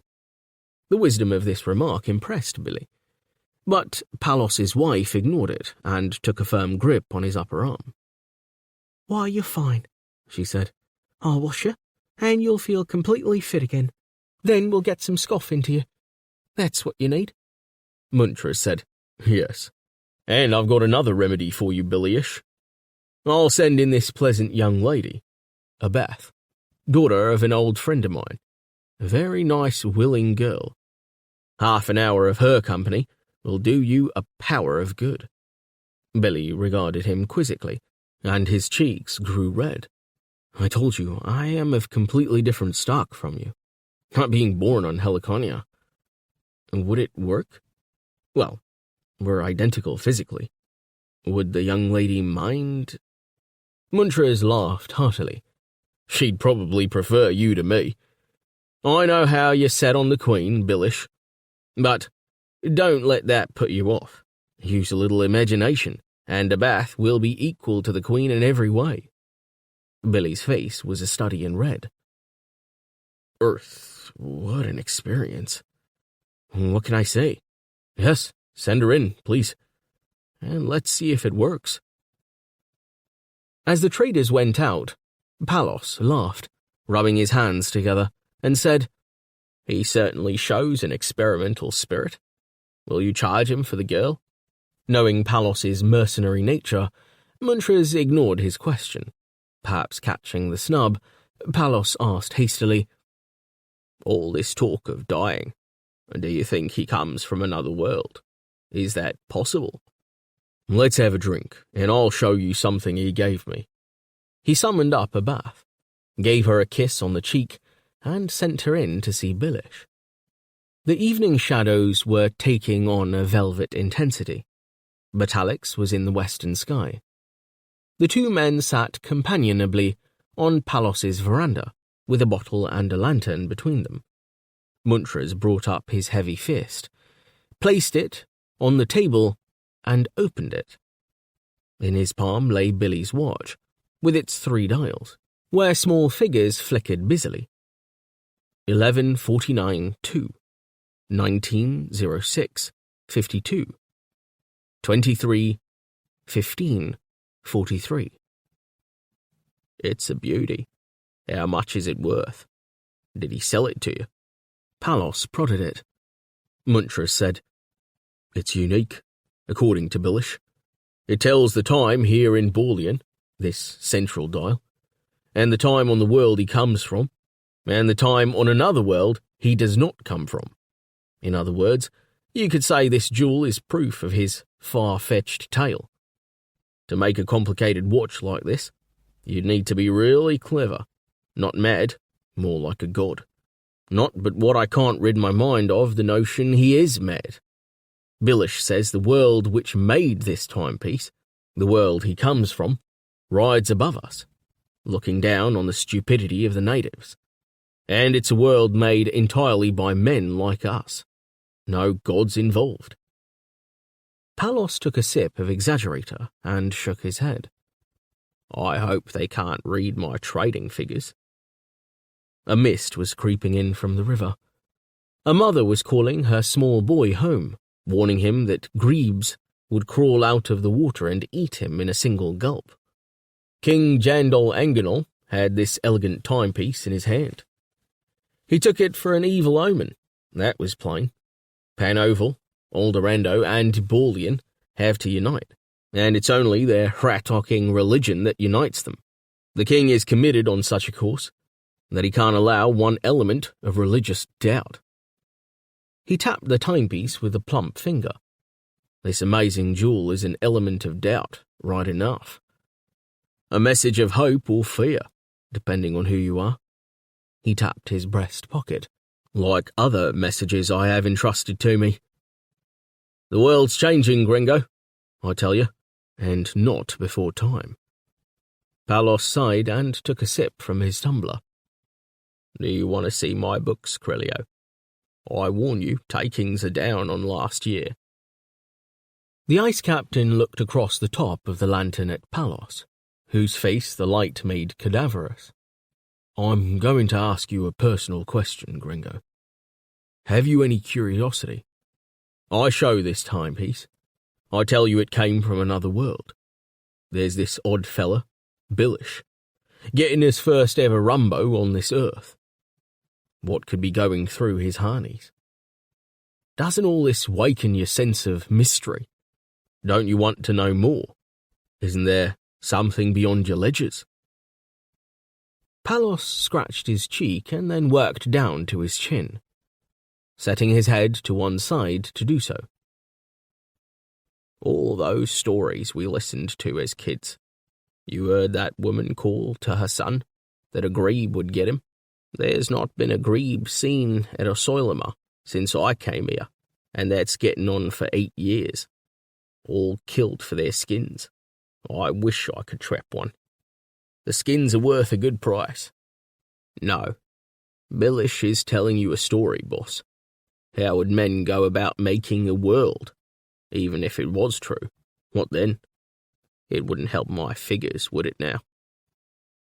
Winters sighed, shuffling his chair round, so as to be able to peer down into the mist, perhaps hoping that a grebe would emerge to prove Palos wrong.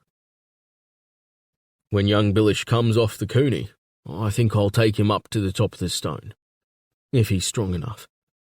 Ask your old woman to get us some supper, will you? Muntra sat where he was when the local manager had gone. He lit a Veronicane and remained smoking contentedly, absently watching the smoke ascend to the rafters. He did not even wonder where his son was, for he knew. Div would be in the local bazaar. Muntra's thoughts were much further away.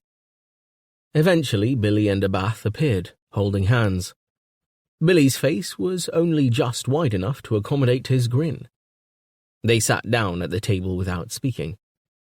Without speaking, Muntras offered the exaggerator bottle. Billy shook his head. It was easy to see that he had undergone an emotional experience.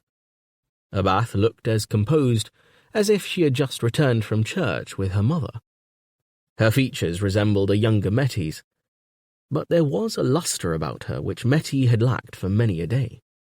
Her gaze was bold, where Mettie's was slightly furtive. But there was, thought Muntras, who considered himself a judge of human nature, the same kind of reserve to her as to her mother. She was escaping some kind of trouble in Matrasil, which might account for her guarded manner. Muntras was content just to admire her in her light dress, which emphasized her generous young breasts, and echoed the chestnut brown of her hair. Perhaps there was a god. Perhaps he kept the world going, despite its idiocy, because of beauty like a bath's. At length, Muntras exhaled smoke and said, So don't they go in for tritoming between man and woman on your world, Billish? We are taught to tritum, as you call it, from the age of 8. It's a discipline. But down here, I mean with a bath, it's the reverse of discipline. It's real. Oh, Abathi. Exhaling her name as Muntras exhaled smoke, he seized her and began to kiss her passionately, breaking off only to utter endearments. She responded in a minor key. Billy shook Muntra's hand. You were right, my friend. She is the equal of the queen in every way. Better. The captain said, Perhaps all women are equal, and it is only in the imagination of men that differences lie.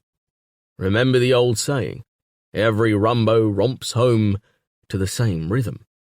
You have a very vivid imagination, so I imagine that you found her a very good tritum in consequence. Are coonies in our world as deep as in yours? Deeper, softer, richer. He fell to kissing the girl again. The captain sighed. Enough of that. Passion is as boring as drunkenness in other men.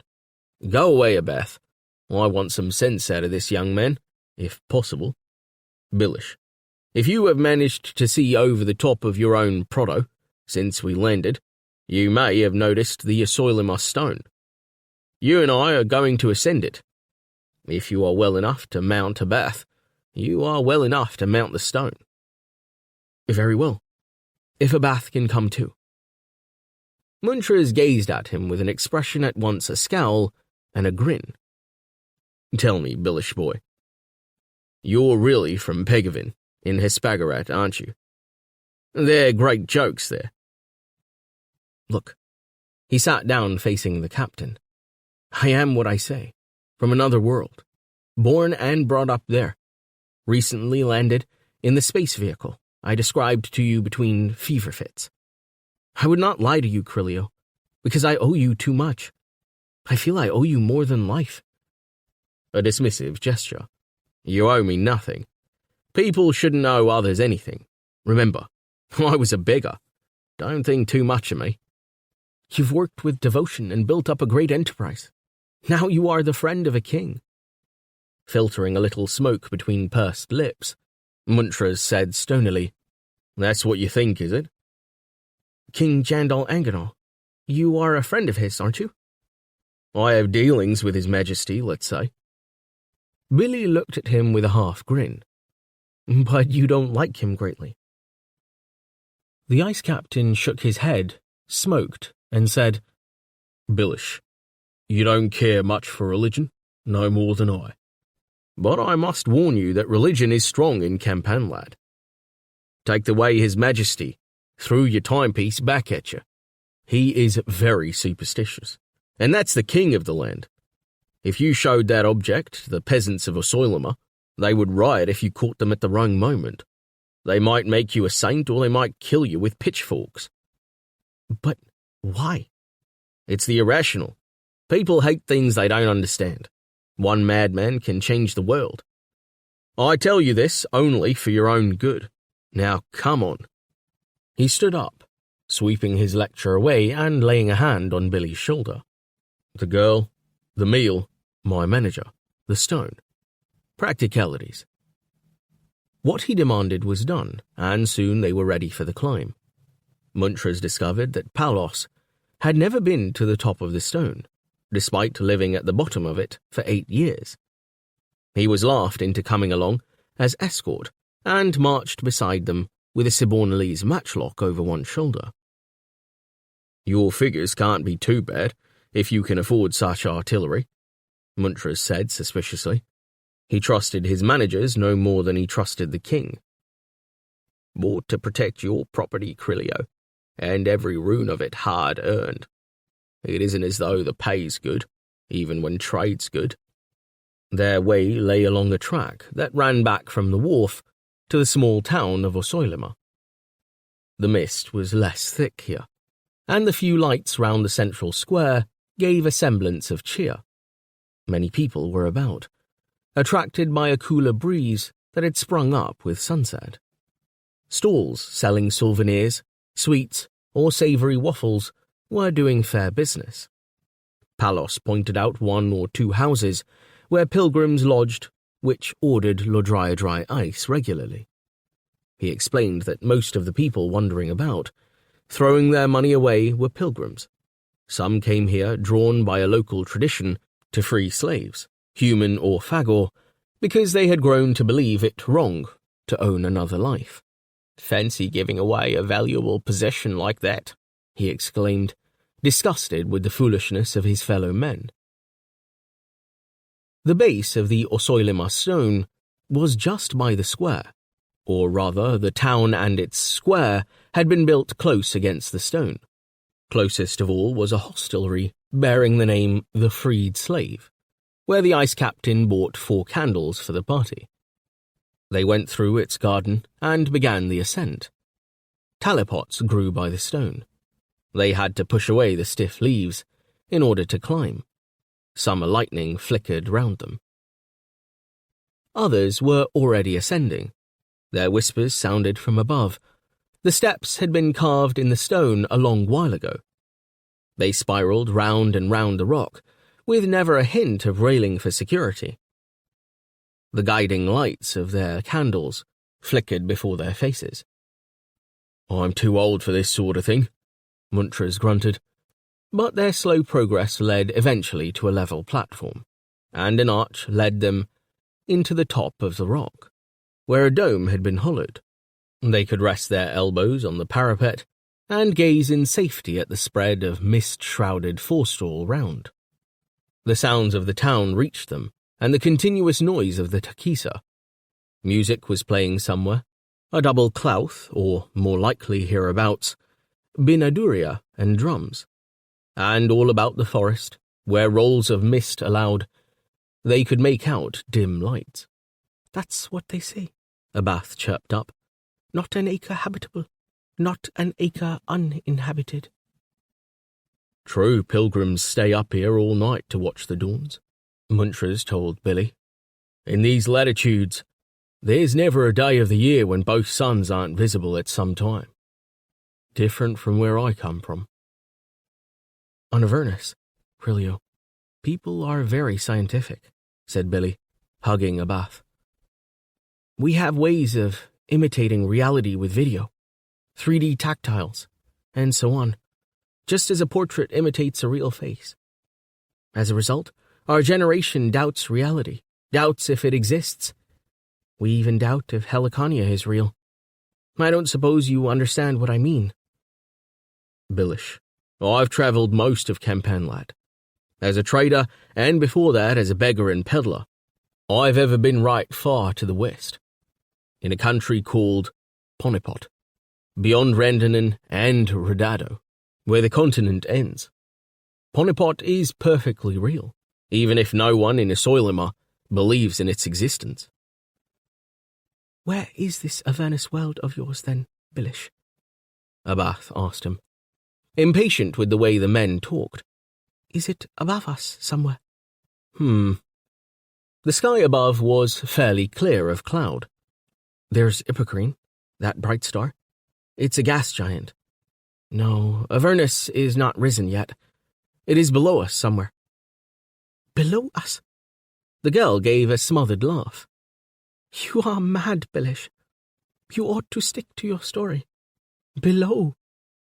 Is it a sort of fess-up?" "Where is this other world, Earth? Can you see that one, Billish?" "It's too far away to see. Besides, Earth doesn't give out light like a sun." "But Avernus does." "We see Avernus by light reflected from Batalix and Freyr." Muntras thought, "So, why can't we see Earth by light reflected from Batalix and Freyr?" "Well, it's too far away. It's difficult to explain. If Helliconia had a moon, it would be easier to explain. But in that case, Heliconian astronomy would be much more advanced than it is. Moons draw men's eyes to the sky better than suns. Earth reflects the light of its own sun, Sol." "I suppose Sol is too far away to see." My eyes are not what they were anyway. Billy shook his head and searched the northeastern sky. It's somewhere over there. Sol and Earth, and Sol's other planets. What do you call that long, straggly constellation, with all the faint stars at the top? Montrose said, In Demarium, we call that the night worm. Bless me, I don't see it very clearly. Round these parts, they call it Woutra's worm. Isn't that right, Gringo? It's no good asking me the names of the stars, Palos said, and sniggered as if to say, but show me a gold 10-rune piece, and I'll identify it for you. Sol is one of the faint stars in Woutra's worm, about where its gills are. Billy spoke jokingly, being slightly uneasy in the role of lecturer after his years as one of the lectured. As he spoke, the lightning was there again, laying them out momentarily for examination. The pretty girl, her mouth slightly open, staring vaguely where he was pointing. The local manager, bored, gazing into blackness, thumb tucked comfortably into the muzzle of his matchlock. The burly old ice captain, flattened hand up to his receding hairline, peering toward infinity with determination written over his countenance. They were real enough. Billy was becoming used now, since he had been with Montrose and Abathy, to the idea of a real reality, abhorrent though it might have been to his advisor on the Avernus, caught in an unreal reality. His nervous system had been jarred into life by new experiences, textures, stinks, colours, sounds. For the first time, he lived fully. Those who looked down on him would consider him in hell, but the freedom moving throughout his frame told him he was in paradise. The lightning was gone, sunk to nothing, leaving a moment of pitch before the mild night world returned to existence. Billy wondered, can I convince them about Avernus, about Earth? But they'll never convince me about their gods. We inhabit two different thought umwelts. And then came a questioning of darker tone. What if Earth was a figment of Avernian imagination, a god Avernus otherwise lacked? The devastating effects of Akhanaba and his battles against sin were apparent everywhere. What evidence was there for Earth's existence? Anything more than that fuzzy patch where Sol glimmered in the worm to the northeast? He postponed the uncomfortable question for some future time to listen to what Montrose was saying. If Earth is so far away, Billish, how can the people there be watching us? That's one of the miracles of science. Communication over very long distances. Would you write down for me how you do it? When we get to Lodriadry? Do you mean to say that people out there, real people like us, said Abath, could be watching us even now, seeing us pig-like, not down the gullet of a worm? It's more than possible, my darling Abath. Your face and your name may already be known to millions of people on Earth. Or rather, that is to say, will be known, when 1,000 years have passed. For that's how long it takes communications to get from Avernus to Earth. Unimpressed by figures, she could think of only one thing. Putting her hand to her mouth, she moved her mouth closer to Billy's ear. You don't suppose they will see us having a go on the bed, do you? Overhearing the remark, Palos laughed and pinched her bottom. You charge extra for anyone watching, don't you, girl? You mind your own scumming business, Billy told him. Montrose pursed his lips. What possible pleasure can they get, watching us in all our native stupidity? What distinguishes Helliconia from thousands of other worlds, said Billy, returning to something like a dry lecturer's tone, is the presence here of living organisms. As they were digesting his remark, a noise reached them from the mist and the jungle. A prolonged shrilling, distant, but clear. Was that an animal? Asked the girl. I believe it was a long horn blown by Phagors, said Montrose. Often a danger sign. Are there many free Phagors hereabouts, Gringo? There could be. The freed Phagor slaves have learned men's ways, and live quite comfortably in their own jungle settlement, I hear tell, said Palos. They never get very bright in the harneys, though. You can charge them a good high price for broken ice. They buy ice off you, Phagors? Asked Abath, in surprise. I thought it was only King Jandal Anganol's Phagorian guard that got treated to ice. Well, they bring in things to Orsoilama to trade. Gwingwing stone necklaces, skins and such like. So then they've the money to pay for ice. They crunch it straight away, standing in my store, disgusting, like a man drinking liquor. Silence descended on them. They stood quiet, peering out at the night, under the limitless vault of stars. To their imaginations, the wildness seemed almost as limitless, and it was from there that the occasional sound came, once a cry, as if even those rejoicing in newfound freedom suffered. From the stars came only the uninsistent signals of light, and, from the great stone below them, darkness. Well, the Phagors won't worry us, said Montrose, curtly breaking in on their speculations. Billish, over where Sol is, over in that direction somewhere, lies the eastern range, what people call the High Nectrike. Very few people visit it. It's almost inaccessible, and only Phagors live there, legend has it. When you have been riding on your Avernus, have you ever seen the High Nectrike? Yes, Crilio, often. And we have simulations of it in our recreation centers. The Nectrike peaks are generally writhed in clouds so that we watch through infrared. Its highest plateau, which covers the top of the range like a roof, is over 9 miles high and protrudes into the stratosphere. It is a most impressive sight. Awesome to be true. Nothing lives on the very highest slopes, not even Phagors. I wish I had brought a photograph to show you, but such things are heavily discouraged. Can you explain to me how to make photogiraphs? Photographs? I'll try, when we reach Lordriadrai. Good. Let's go down then, and never mind hanging about for a carnival to appear. Let's get some food and sleep, and we will be off promptly in the morning, before noon. Avernus will be up in an hour. It will make a transit of the whole sky in about 20 minutes. Billish, you've been ill. You must be in bed in an hour. Food, then bed, alone. I must be your father on earth.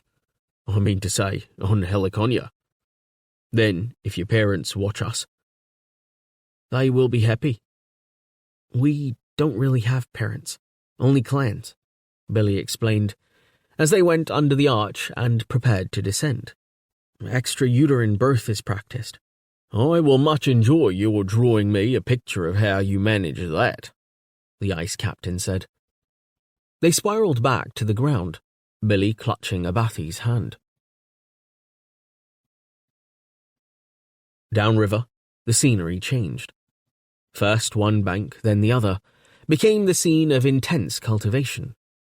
The jungles were left behind. They had entered the land of the Lewis.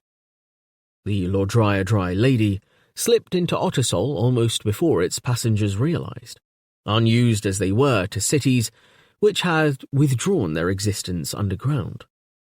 As Div supervised the unloading of goods onto the quay, Ice Captain Montrose took Billy below decks and into a now empty cabin.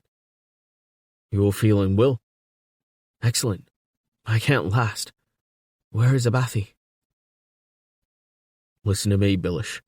I want you to stay quiet here, while I transact a little business in Ottersol. I must see an old friend or two, and I have an important letter to deliver. There are clever Johnnies here. not just country bumpkins. I don't wish anyone to know of your existence, you understand? Why's that? Montrose looked him in the eye. Because I'm an old bumpkin myself, and I believe your tale. Billy smiled with pleasure. Thank you. You have more sense than Sartori Irvrash, or the king. They shook hands. The bulk of the ice captain seemed almost to fill the little cabin. He leaned forward confidentially. Remember how those two treated you, and do as I say. You stay in this cabin. No one must know of your existence. While you go ashore and get drunk again, where's Abathi? A big hand came up in a cautionary gesture. I'm getting old, and I want no fuss. I will not get drunk. I will return as soon as possible. I want to get you safe to Lodriadry, where you will be well looked after, you and that magical timepiece of yours. There, you can tell me about the vessel that brought you here, and other inventions. But first I have some business to transact, and that letter to deliver. Billy became more anxious. Crilio, where is Abathi? Don't make yourself ill again. Abathi has gone. You know she was travelling only as far as Ottersol. She left without saying goodbye? Without a kiss? Div was jealous, so I hustled her away. I'm sorry. She sent you her love. She's got a living to make, like everyone else. A living to make.